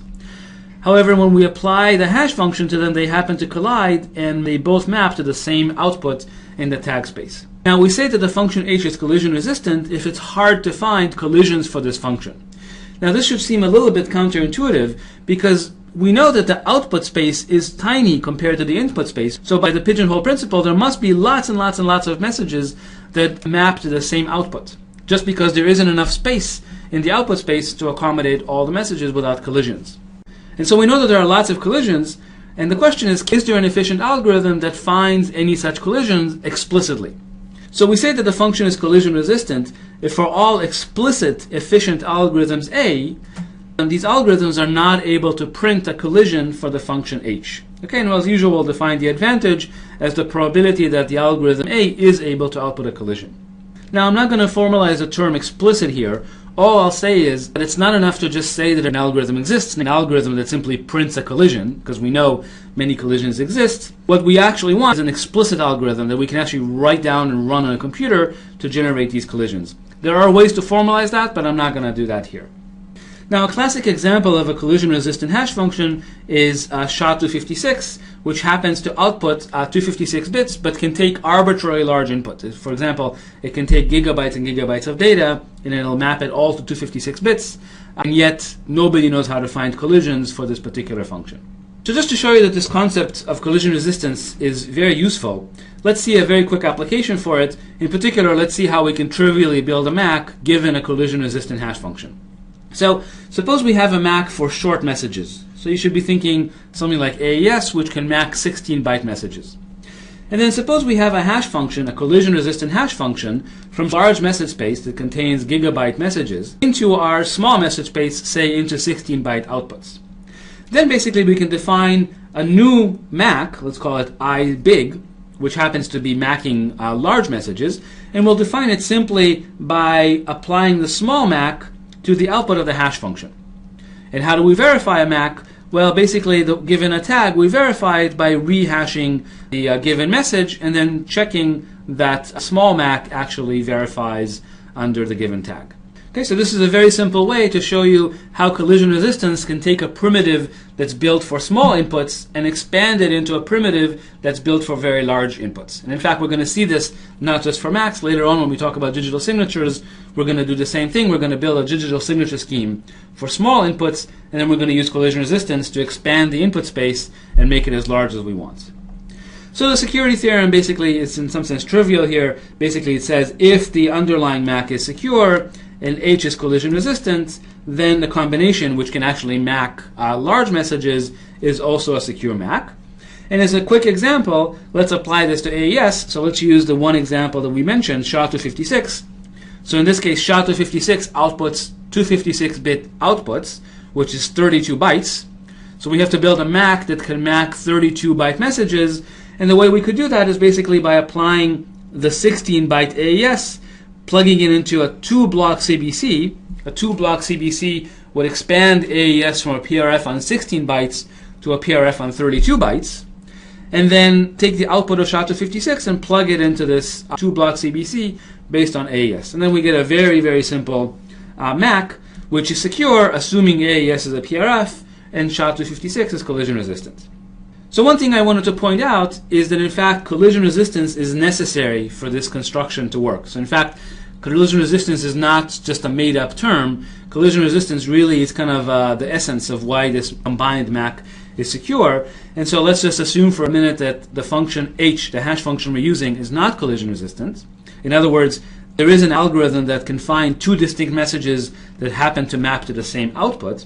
In this case, the combined MAC is not going to be secure because what the adversary can do is simply use the chosen message attack to get a tag for M0 and then output M1, comma, that tag as a forgery. And indeed, T is a valid MAC for M1 because H of M1 happens to be equal to H of M0.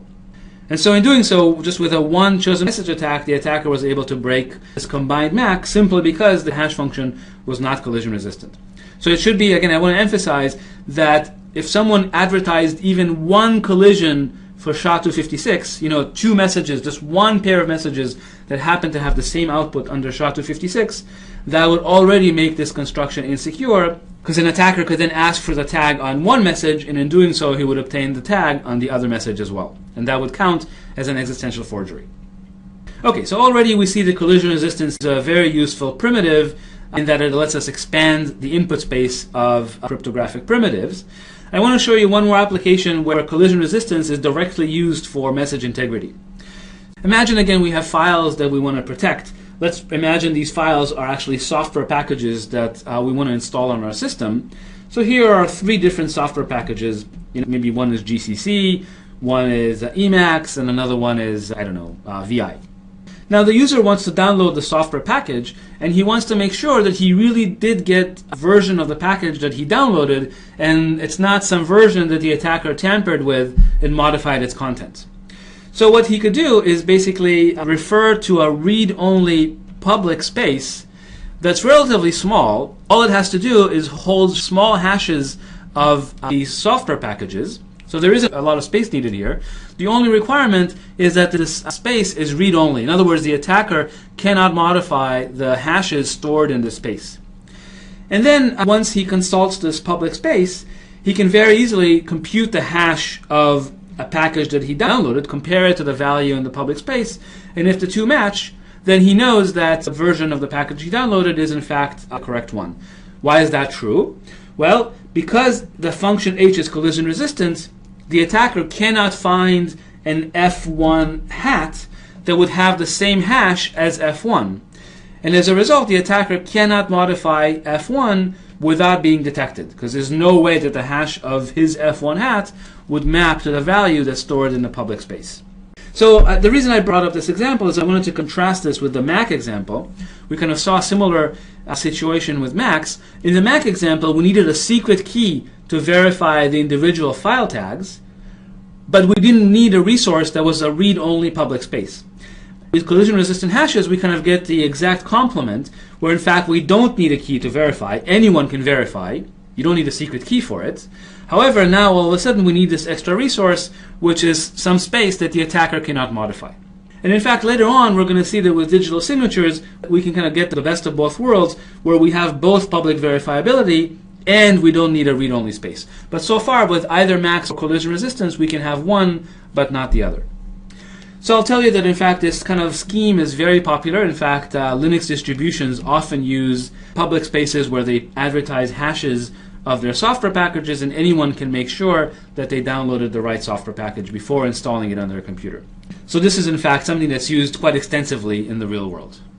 Okay, so in the next segment we'll talk about generic attack on collision resistance, and then we'll go ahead and build collision resistant hash functions. The next thing I want to do is show you a general attack on collision resistant hash functions. If you remember when we talked about block ciphers, we saw a general attack on block ciphers which we called exhaustive search, and that attack forced the key size for a block cipher to be 128 bits or more. Similarly, on collision resistance, there's a general attack called the birthday attack, which forces the output of a collision resistant hash functions to be more than a certain bound. And so let me show you the attack, and then we'll see what those bounds come out to be. So here's a general attack that can work on arbitrary collision-resistant hash functions. So here we have our collision-resistant hash function, supposedly. Let's suppose that it outputs n bit values. In other words, the output space is roughly of size 2 to the n. Now the message space is going to be much, much larger than n bits. Let's just say that the messages that are being hashed are, say, 100 times n bits. I want to show you an algorithm that can find a collision for this hash function h in time roughly 2 to the n over 2. Okay, so roughly the square root of the size of the output space. So here's how the algorithm is going to work. What we'll do is we'll choose random 2 to the n over 2 messages in our message space. Let's call them m1 to m2 to the n over 2. Now, because the messages themselves are much bigger than n bits, they're 100 times n bits, it's very likely that all these messages are distinct. So they'll be distinct with high probability. But for each one of these messages, we're going to apply the hash function and obtain a tag t sub I. So this is, of course, the t sub i's are n-bit long strings. And now we're going to look for a collision among the t sub i's. In other words, we're going to find an I and a j such that t sub I equals to t sub j. And once we've done that, we've basically found a collision because, as we said, with very high probability mi is not equal to mj, but the hash of mi is equal to the hash of mj, and therefore we found a collision on the function h. Now, if it so happens that we look through all 2 to the n over 2 t sub i's and we don't find the collision, we go back to step 1 and try another set of 2 to the n over 2 messages.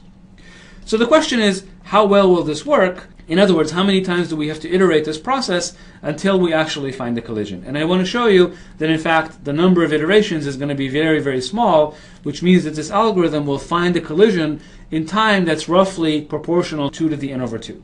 So to analyze this type of attack, I have to tell you a little bit about the birthday paradox. I imagine some of you have already heard of the birthday paradox. Here stated as a theorem, and I want to prove it to you because everybody should see a proof of the birthday paradox at least once in their lives. So here it is. So imagine we have n random variables, r1 to rn, in the interval 1 to b. And the only thing I'm going to assume about them is that they're actually independent of one another. That's crucial, that these n samples, r1 to n to rn, in this interval are independent of one another. And they also happen to be distributed identically. So for example, they might all be uniform in the interval 1 to b, but again, these would be independently uniform variables. Now, it so happens that if we set n to be about the square root of b, in other words, if we sample roughly square root of b samples from the interval 1 to b, to be precise, it's 1.2 times the square root of b, then the probability that 2 of those samples will be the same is at least a half.